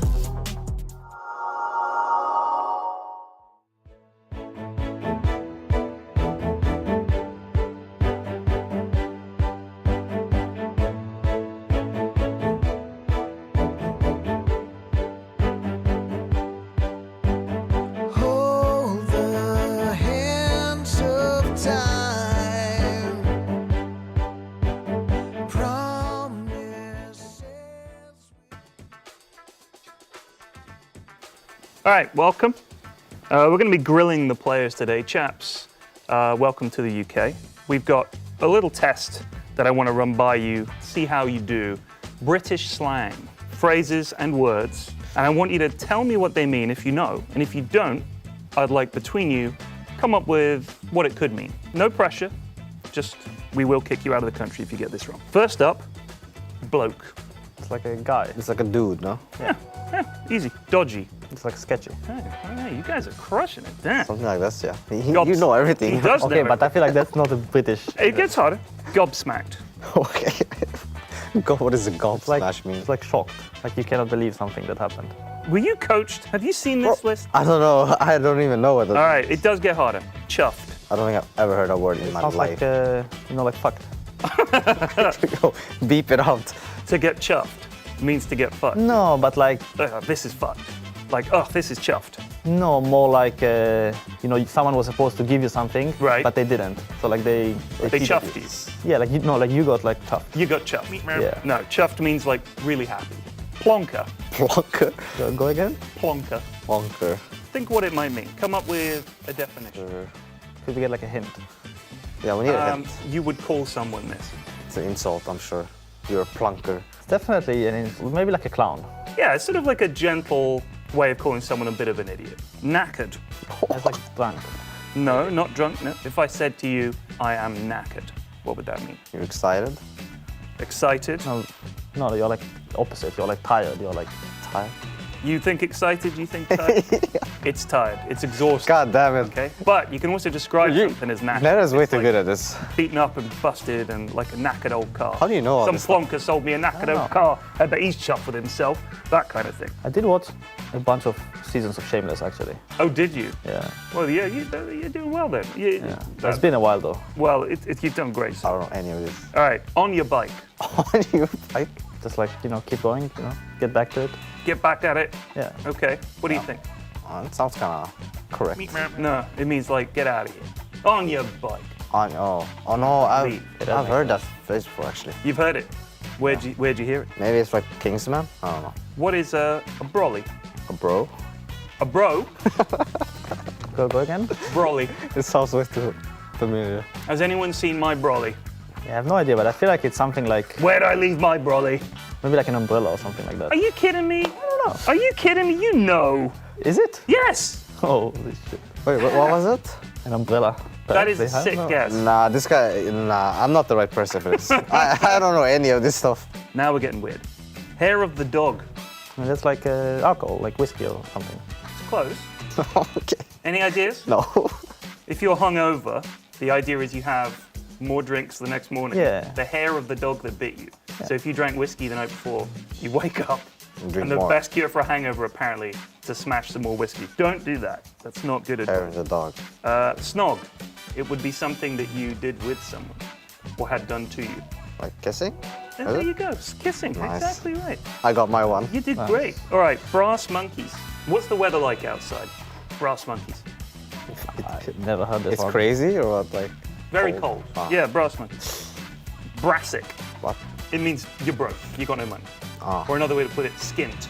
All right. So easy. I don't know about that. We should have gotten that one, bro. You should have got that one. All right, pull the other one. Pull the other one. If I said that to someone, what do you think it would mean? Pull out a gun or something? No. A gun? I don't know. This is like UK slang, not like American. No. UK slang. Yo. I don't know, like tie again. Pull the other one means that someone's teasing you or joking you, and you're like, pull the other one. Generally meaning they're pulling your leg. Having a giraffe. Having a laugh. Bam. That was so good. Nice. And Killed it. So all right. Easy. Bob's your uncle. My uncle's a mafia or what? Mafia? Bob's not sure. That sounds like you're joking, you're not serious. No, it means you've got it. If you were to say to me, how do I get to the hotel? I'd say, oh, you take a left, you go up to the roundabout, you take a right. Bob's your uncle, you're right there. The dog's bollocks. Dog's bollocks? You know what bollocks are? Balls. Yeah. Now the dog's bollocks. I've heard bollocks so many times and I forgot. Well, what does it mean? Is it like good or bad? It's bad, I think. It's for you to decide. I think bollocks means something bad. I've heard it before. And bollocks is balls. But what does it mean when you say like the dog's bollocks? That's the question. You don't know? It means very, very good. For some reason. That's the best. Okay. Oh my god, dude.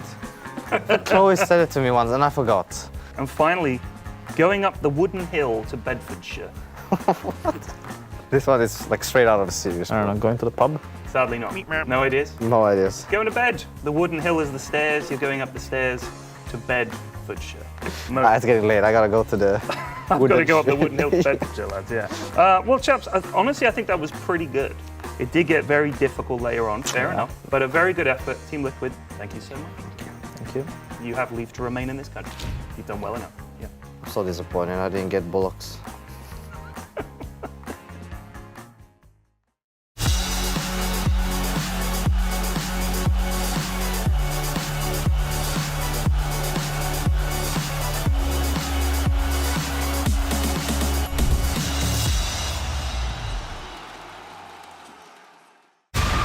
Well, I hope all of you are going down the wooden hill to Liverpool, because I need you to wake up.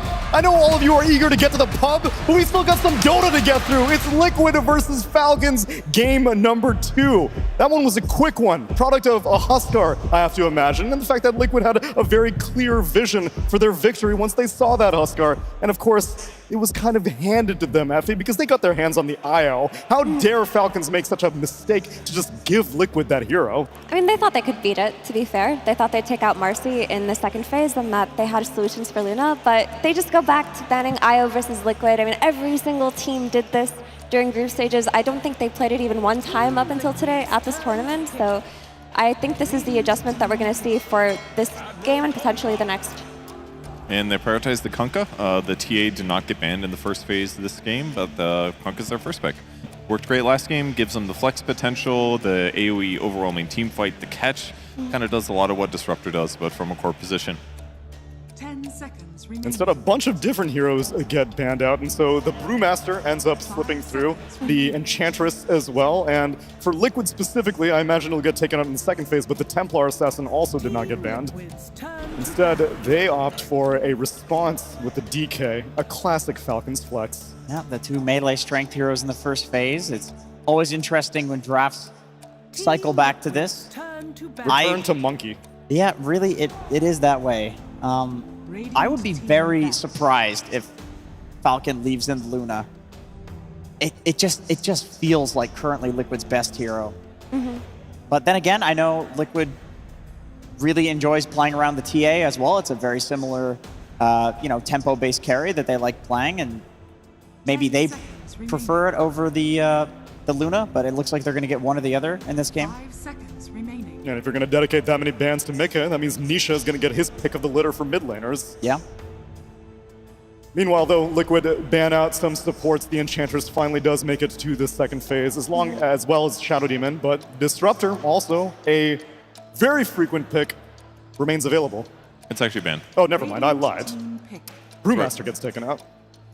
And that to me speaks a lot about the Respect Falcons place on 3-3's Brewmaster, because typically you want to keep your Kunkka Flex open for as long as you can during the draft. But they think that giving away the Kunkka Flex and picking the Brewmaster earlier would be something that's viable for Team Liquid, because like Jenkins mentioned in the last panel, Team Liquid does not care too much about these core-to-core matchups. They just play for their vision. Interesting to see the Oracle get picked this early. It's not something that Falcons is consistently picking, but Team Liquid does sometimes.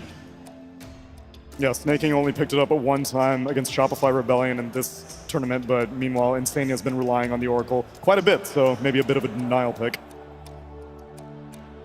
Yeah, and Liquid banned out the SD, which is traditionally one of the better counters to the Oracle, because you purge all the heals on the target that gets ulted, so Falcons kind of block picking it there.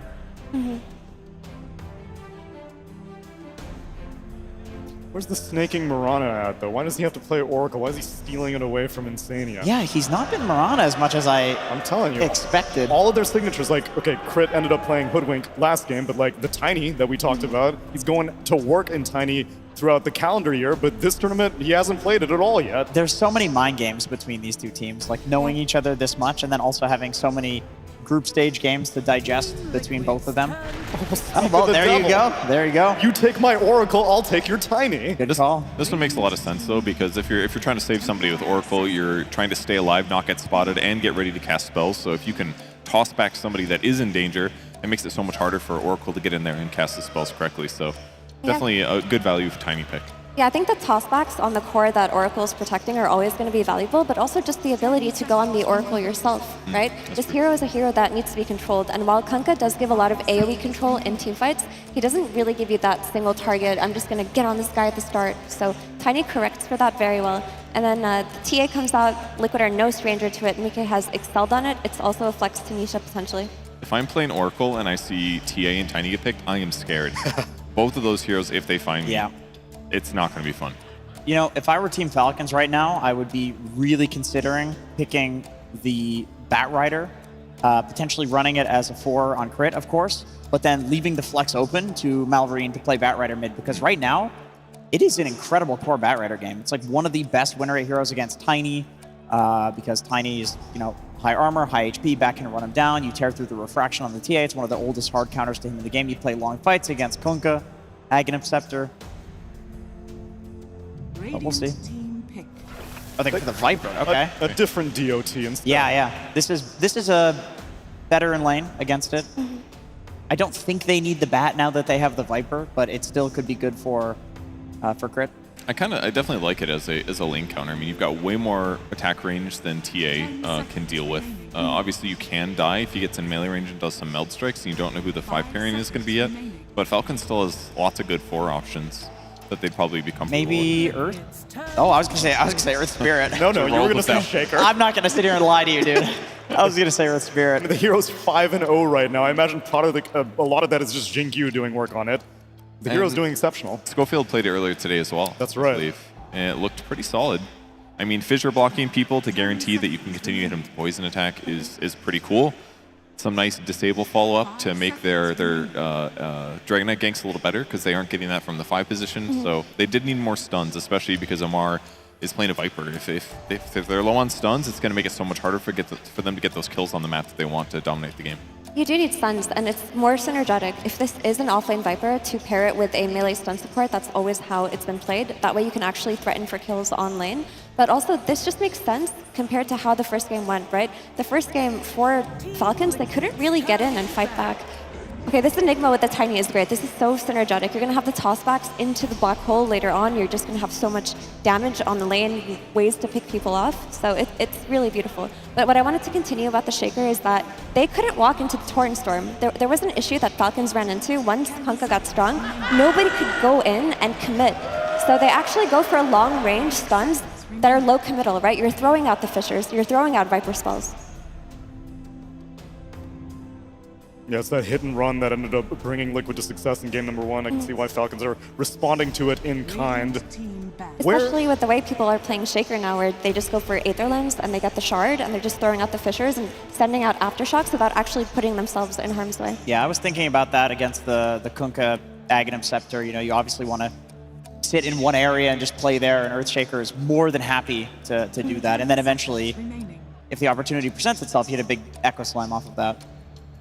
Purge, you got a strong feeling about where I'm going to be seeing these Liquid heroes? I see the Kunkka, I see the Templar Assassin, I see the Enigma. Are these cores, all 3 of them? Do you know which lanes are going in? It's almost certainly going to be safe lane TA, I feel like.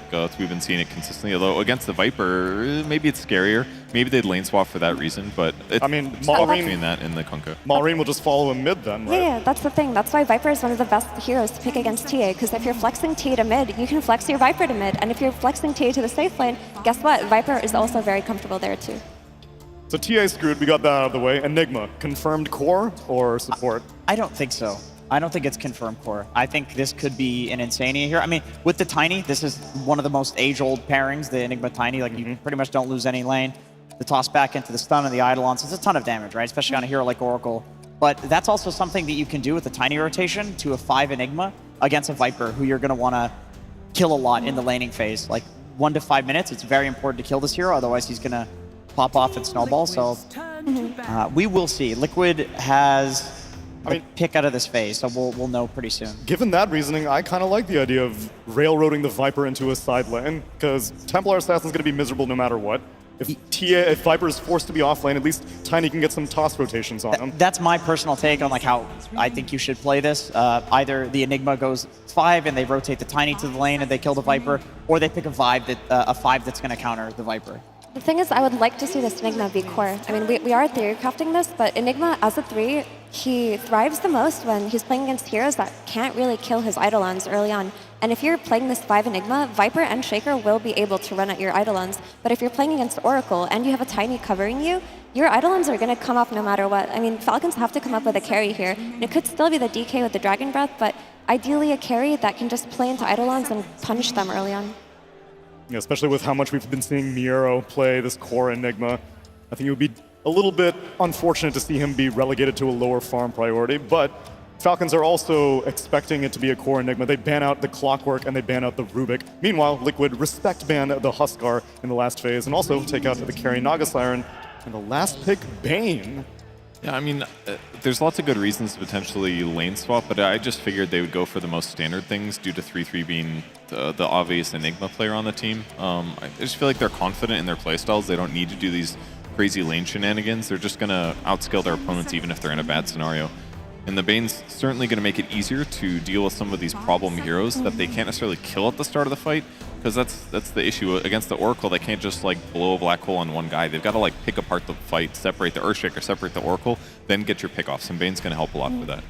And this Bane is interesting because typically Oracle can dispel Bane's ulti, but I'm looking at it as a means of lane security for the TA, just that little bit of extra boost that she's going to need versus Viper, but also you can just rip the Oracle, right? That's just another way if Tiny finds this Oracle on the backline, just try to get Aiden blown up, or sorry, Snaking blown up here.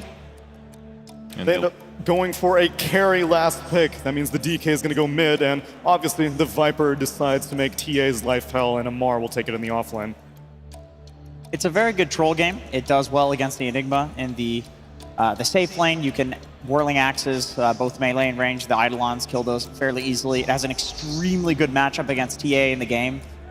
You can pop ult and snare her once. She BKB, she can't do much. She can't blink out of it. There's really not much that she can do. They do have tossback if they get caught, though. So they have some counterplay against that normal counter. And the black hole, I have seen that go the other way for the troll, where you can kill him in a black hole before he gets his ult off. So once again, another timing draft from Liquid. Yeah, this looks like a really scary troll pick because troll just gives them everything that they need. The only threat on this troll is either getting gripped or black hole, but you are playing with an Oracle. So if Falcons can just keep their Oracle positioned well and make it so that Liquid don't have a comfortable time jumping on the Oracle, then troll should just go crazy in this fight. You know, assuming you can avoid the Templar Assassin traps, maybe the Torrent Storm, maybe Insania sneaking up on you. Snaking's got his work cut out for him. It's going to be very, very stressful to play the Oracle. But they picked it early on. They knew what they were getting themselves into. And I guess what was the main incentive for going for the last pick, Bane, Purge? Of all the support heroes, they knew the swaps that they were going to go for, other than the fact that Bane's been doing amazing this event. Yeah, like Mir pointed out, they need a lane stabilizer because they know it's going to be a little bit rough for TA. Bane is one of the strongest heroes for fighting to the death. You have a nuke that does damage and also heals you, so it makes your regen go longer. It's going to be really good for that, and also the other things that they want in the game. For me personally, my eyes are on Malorine. DK is not the strongest mid hero right now. It's not easy to gank. You don't have a jump yourself. You're going to need to like use haste runes, invises, farm a blink dagger, that kind of thing to make the side lane action happen. So I'm going to keep my eye on him to see if he's able to make the normal mid pressure that he does with all the other heroes that are better at it than DK. Jenkins, your last bit of expectations. I agree with Purge. I think we're going to see a lot of side lane action. There's two melee beefy boys mid. Not much action there, but the Viper needs to be solved. Boxy is going to be making a lot of rotations through the portal, and he's the guy. If Liquid wants a 2-0, Boxy's got to have a stellar performance. Well, if this day is any indication, I have a feeling this might go 3 games and we get the full 9 games in the arena. But maybe Liquid will change the trend. Let's find out as we get ready for game number 2 with our casters. It's Gareth and Lacoste. Thank you so much. Here we go. It's a big LAN. It's a big game. We've got some big Dota 2 heroes as well. Enigma versus Earthshaker. Some massive combos going. I mean, this one, you know, 1 foot in a grave for Falcons, 1 foot in that lower bracket. Move forward for Liquid, Lacoste. Yeah, this time around, I don't think they're going to have, you know, this much sustain as they did in the previous one, but let's see what's going to happen. Absolutely. Let's celebrate with another round.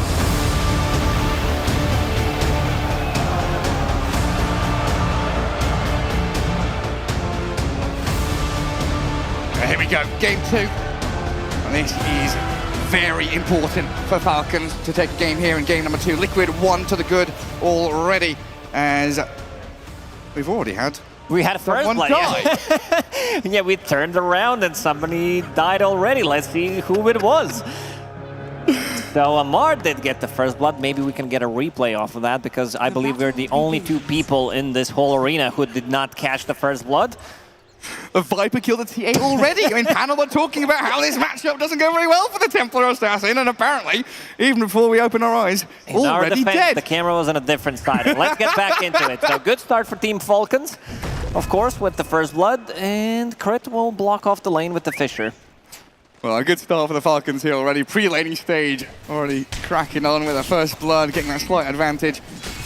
Get ourselves into the lanes. Marine mid, Dragonite up against the Kunkka. 2 melee baddies just battling it out for the last hit. Very unlikely we're going to see any real blood being spilt in that middle lane. Yeah, you'll have to see it. Don't put denied. the camera on the mid lane whenever there's a Dragonite in the game. So mostly there's going to be action in the side lanes. I'm like the super, like I'm one of the Enigma Tiny. This lane has been so good ever since like China started to play it. And yeah, there's the first blood.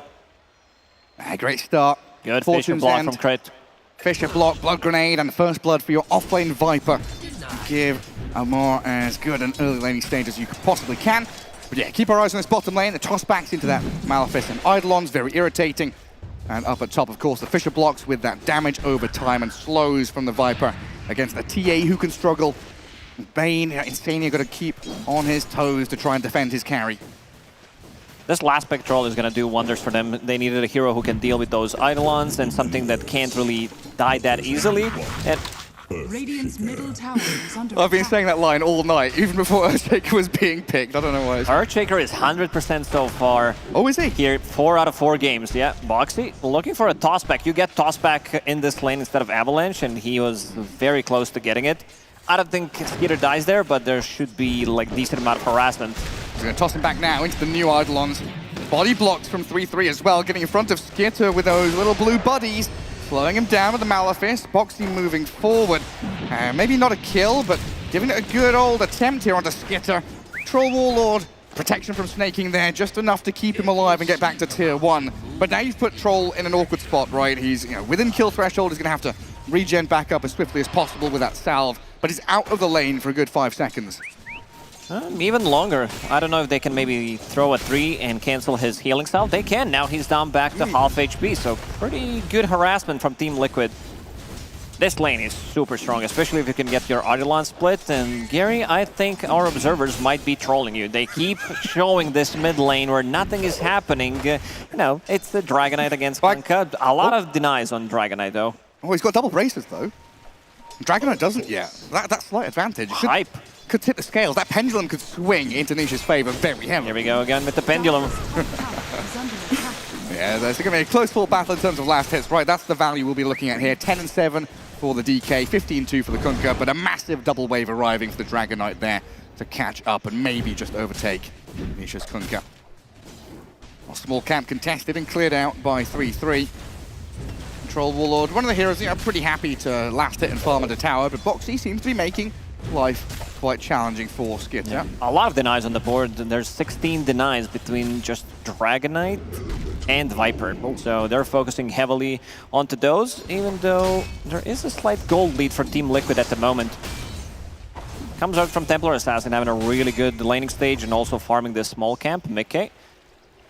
In the jungle right now. If you showed somebody this inventory, like, I don't know, a year ago, and then you see 3 branches, that's definitely a report. That's like 9 people reporting you immediately. I mean, you're getting Null Talisman. You're getting kicked out of the in-house league immediately. You're going to have 9 people reporting Getting unvouched.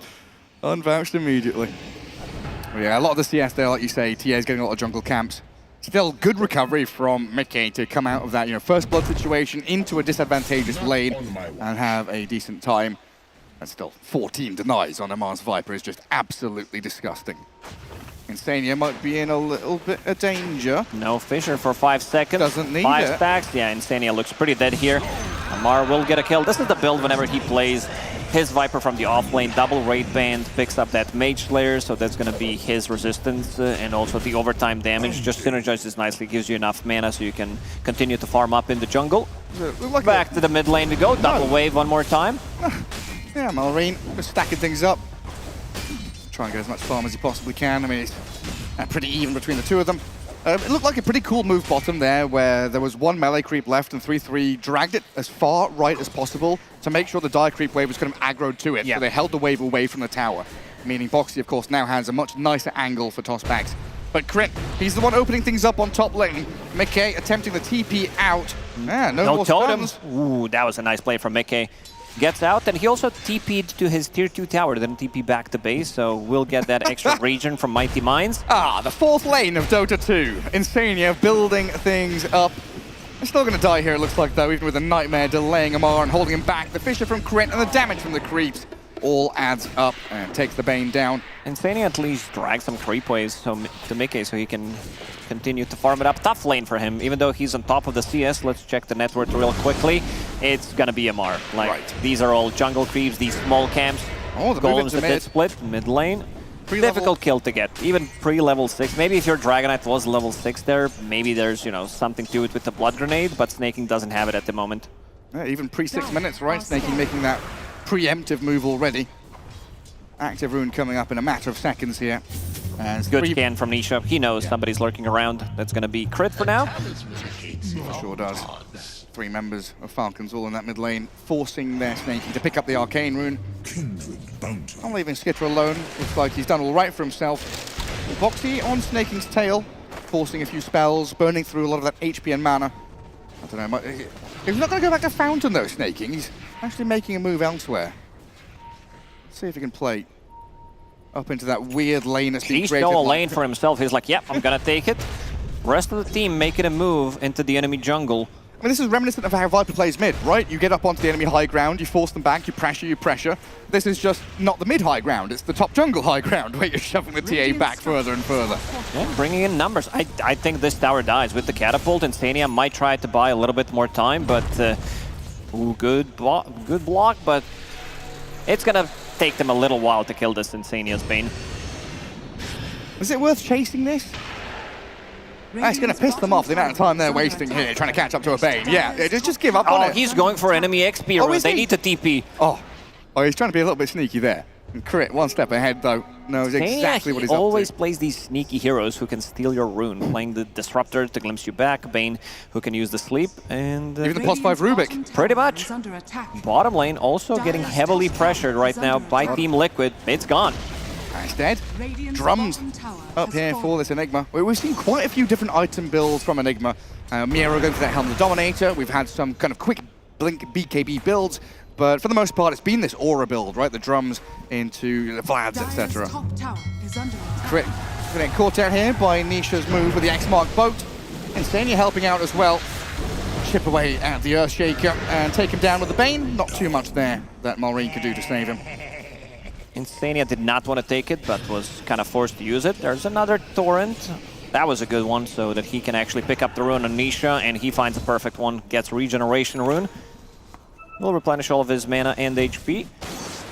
Tower mid lane almost already dead, and also Falcons managed to kill a tier 1 tower in the top lane. So map will open up. You did mention that Enigma is going for this drum shard build, sometimes picking up even Vlads in between, but this time around it's going to be a really good blink BKB game for Enigma. We've seen Miero really owning yesterday on the hero, so yeah, why not go for the scaling build? Yeah, it's an important land game, right? Lower bracket elimination time. If you've got these big team fight ulti heroes like the Earthshaker, like the Enigma, you pick up the big team fight items for them. Insania. Trying to set up for Nisha there. Might still have the X-Mark boat coming in. No boat for 15. He's going to get slowed by the trap as well. Post-Torrent here, so Mickey arriving with a bit of right. Bringing in numbers. 3-3 and Boxley also coming in. 5 members. 5 members. The Viper being black-holed and taken down. The toss back into the black hole. No escaping the event horizon there as Snaking is shredded. That was such a nice play from Team Liquid. They de-warded the Twin Gates and went through it both Boxy and 33s. They definitely didn't expect that move to happen. They're also pinging out Observer Ward. Let's see if Insania finds it. And Nisha straight back in that mid lane. Has lost the tier 1 tower for Falcons. Already grabbed it, of course. Let's see that one back. The hatred of the Viper. Everyone knows how that feels. The most farm hero in the game, and nice play from Boxy. Catches him right on the edge of that black hole. Doesn't really matter, but yeah, that's gonna be a cool play that they can do. We've seen in the previous game having some of these like cheap mechanics, having Glimpse, having X mark the spot. This time around they have X mark, and they also have this toss back. When we talk about Tiny players, I think Crit and Boxy are in the top 2 whenever people talk about Tiny, because they're doing so much work. Exceptional. A Nightmare transferred over to the Earthshaker as Insania again being a cheeky little devil. Crit only level 4 at the moment, 10 minutes into the game, just got level 5. That's pain. Suffering for the Falcons in this top lane as Nisha makes another rotation in. He's got the range here for the X mark, and again Amara's the target. Oracle nearby, but still level 5 on the Oracle, so no false promise to save him. Quite a bit of damage from the Purifying Flames, the Fortune's End. Nisha dropping and dying to the Oracle burst damage. Falcons bring the troll up here and they clear them out. Oh, Fate's Edict blocking pretty much all of that damage. The magical one, overextending a bit too hard on Liquid.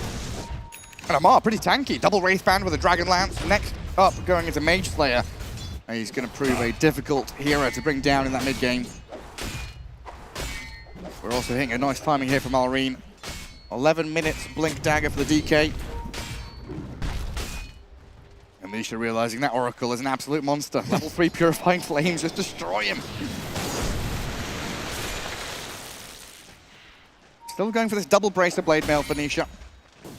Trying to reflect some of that damage back, and of course, does help you farm and scale into the Aghanim Scepter, the core item for the Kunkka nowadays. Yeah, pretty much the same item build that you do from the offlane, as we've seen in the previous game when 33 played it. But yeah, you need something in between. Sometimes rushing that Aghanim Scepter can feel a little bit weird because you're not getting the value. Sure, you buy Ogre Axe, but other 3 components do feel lackluster. I want to see the amount of stacks in this game, because I feel like people have not been stacking this constant action that has been happening also in Sania. Yeah, not too many stacks. Yeah. I think it's one of the stats was at Betboom Dacha where the Falcons had 20 stacks at 13 minutes, 12 minutes. Yeah, this time around they were more focused on the lanes, but so were Team Liquid. A couple of these stacks were made in the last 2-3 minutes. Yeah. They're much more confident to make moves into those side lanes. Rain with the Blink Dagger, smoke action, should be a quick one. Sania drops. Let's see what they can actually do with this, map pressure-wise. You know, top lane's pushing in. They could shove up onto that top tier 2, or even maybe find that Nisha Kunkka lurking in the jungle. Falcons do like to convert their advantage very early on. You know, even a pick off on a pos 5 can turn into a tower push for them.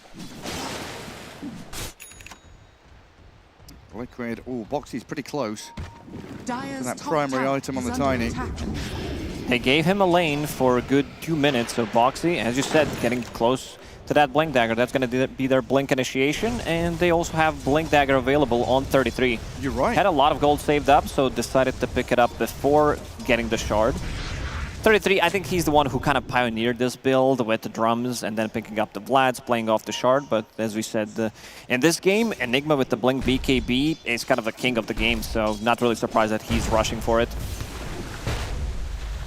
And how's the Troll Warlord doing? Because he's kind of been off the radar for a little bit. Joined one fight top, but so far Skitter just farming. Yeah, standard troll stuff, but in terms of item build, a bit of a different. I think Skeeter is the one who prefers to get Maelstrom, sometimes like full Mjolnir into a BKB. Okay. There are 2 BKB piercing abilities. You have Fiend's Grip, you have Black Holes, but I think you still need some kind of a protection, even though you do have Oracle behind you, so a lot of synergy. And what's the duration of that? Battle Trance and False Promise? Around 15 seconds. 15 seconds of invulnerability, basically. So these fights could last quite some time. Yeah, 13-5 with level 1 Oracle ulti. That's a long time to get that Troll dishing out the damage with that Maelstrom up now for Skitter. Gleipnir queued up next. Not going to go for the Mjolnir. Wants that additional little bit of control. Just a touch slower than patch average. Scan comes out. Oh, but he is hidden away. For my chest. They know something is up. That scan connected there for a second. Liquid still thinking about getting the jump. The game reads from both these teams, though. Watching the heroes move across the map. gather their forces together and look for the clash. The toss back got into him. that Enigma. Avalanche as well. 3-3 will stun him up. Holding the Amar's black hole super for now, tanky. though. Yeah, Amar just didn't really feel anything. Seeds of Serenity on the ground, 3 points in Corrosive Skin with the Mage Slayer. This guy's not receiving magical damage. I think they need to focus different targets. Still yet to see a Fiend's Grip, still yet to see, big Echo Salami crit, not even close to his Blink Dagger, and also playing off of a different build, maxing out that Fissure. Yeah, it's the long-range initiation, the poke and prod we've seen so much through the group stage. Arcane Boots into double blink for the Earthshaker. He's queued up a couple of them there. Don't find Nisha, he dips. Gets back to his tier 3. What have we here? Now kind of a mirror movement on the map for both teams. Clef already used by Liquid. Seems like they want to commit to this one. Seeds of Serenity, a lot of siege potential with the Dragonite, and Team Liquid, they need to let this one go. Yeah, they can't filter in one by one. They've just got to let the tower fall. It might be Roche time for Team Falcons. They do have the damage, but let's see if they decide to fix the lanes first. Yeah, night time for 4.5 minutes. It's going to be in that top left corner for quite some time. And Amar comes back to defend that mid-tier 1, which is still very healthy. Liquid have struggled to really push into that objective whatsoever. Well, speaking about, the troll kind of being hidden away and farming, Templar Assassin has also had a lot of time to clear through ancient stacks and just stick to that right-hand side of the map, closing in on top of the net worth at 7,700. Yeah. Usually you'll see, especially from the mid lane, Templar Assassins going for Dragonlance Blink into Shard so they can control the backlines. Making, he looks very dead here. Yeah, but this time around they feel like they need more damage, so Mickey, after finishing off Dragonlance, goes for Deso, which I don't mind. Your Kunkka doesn't provide you with much damage, neither does Enigma, so damage needs to come out from somewhere. Is under attack. Radiant are scanning. Just like you said, 3-3, queuing up the BKB next. There's Courier right next to him, just holding a branch apparently. There's a gentleman's agreement in this game to farm up your big items. Don't fight. Let us farm, get to our big key items, and then we'll have an honourable battle 5v5. There's very little in the way of real pressure on the map in the past couple of minutes from Liquid. Starting to play it up top. Team Liquid, they want to play top. They do have Deso finished. The jump on the troll. On Mickey, it's being delivered, but right the jump. Into the grip. Toss back, Skidder. He's going to get the axes off. The Nightmare holds him in place for the false promise there, and the cancel on the black hole. Grit, right place, right time with the Echo Slam to take down 3-3. They need to cancel this one. They need to bail. Boxy's in trouble as well. Stuck in the trees. No escape. Falcons bring the numbers to defend their troll warlord. A soul read. As Liquid thought they had that one. It was a nice attempt to sleep so that he can get the ulti off, but Oracle ulti is their Fate's Edict as well. I mean, Mar, he's the one who can soak up so much damage. Like, they need that Deso, and seems like it might be the time to try to go and kill the Roche. They just play the top part of the map. They know that Black Hole is down, so Team Liquid, they're in a bit of a pickle. Stealing Roshan from Templar Assassin lineup never feels good for TA. Jeremy's dead. The poor little kobold walks into the pit. Jeremy? I'm like, is that a new name for Roche? No, it's the kobold, the little prospector. He just walked in there and died.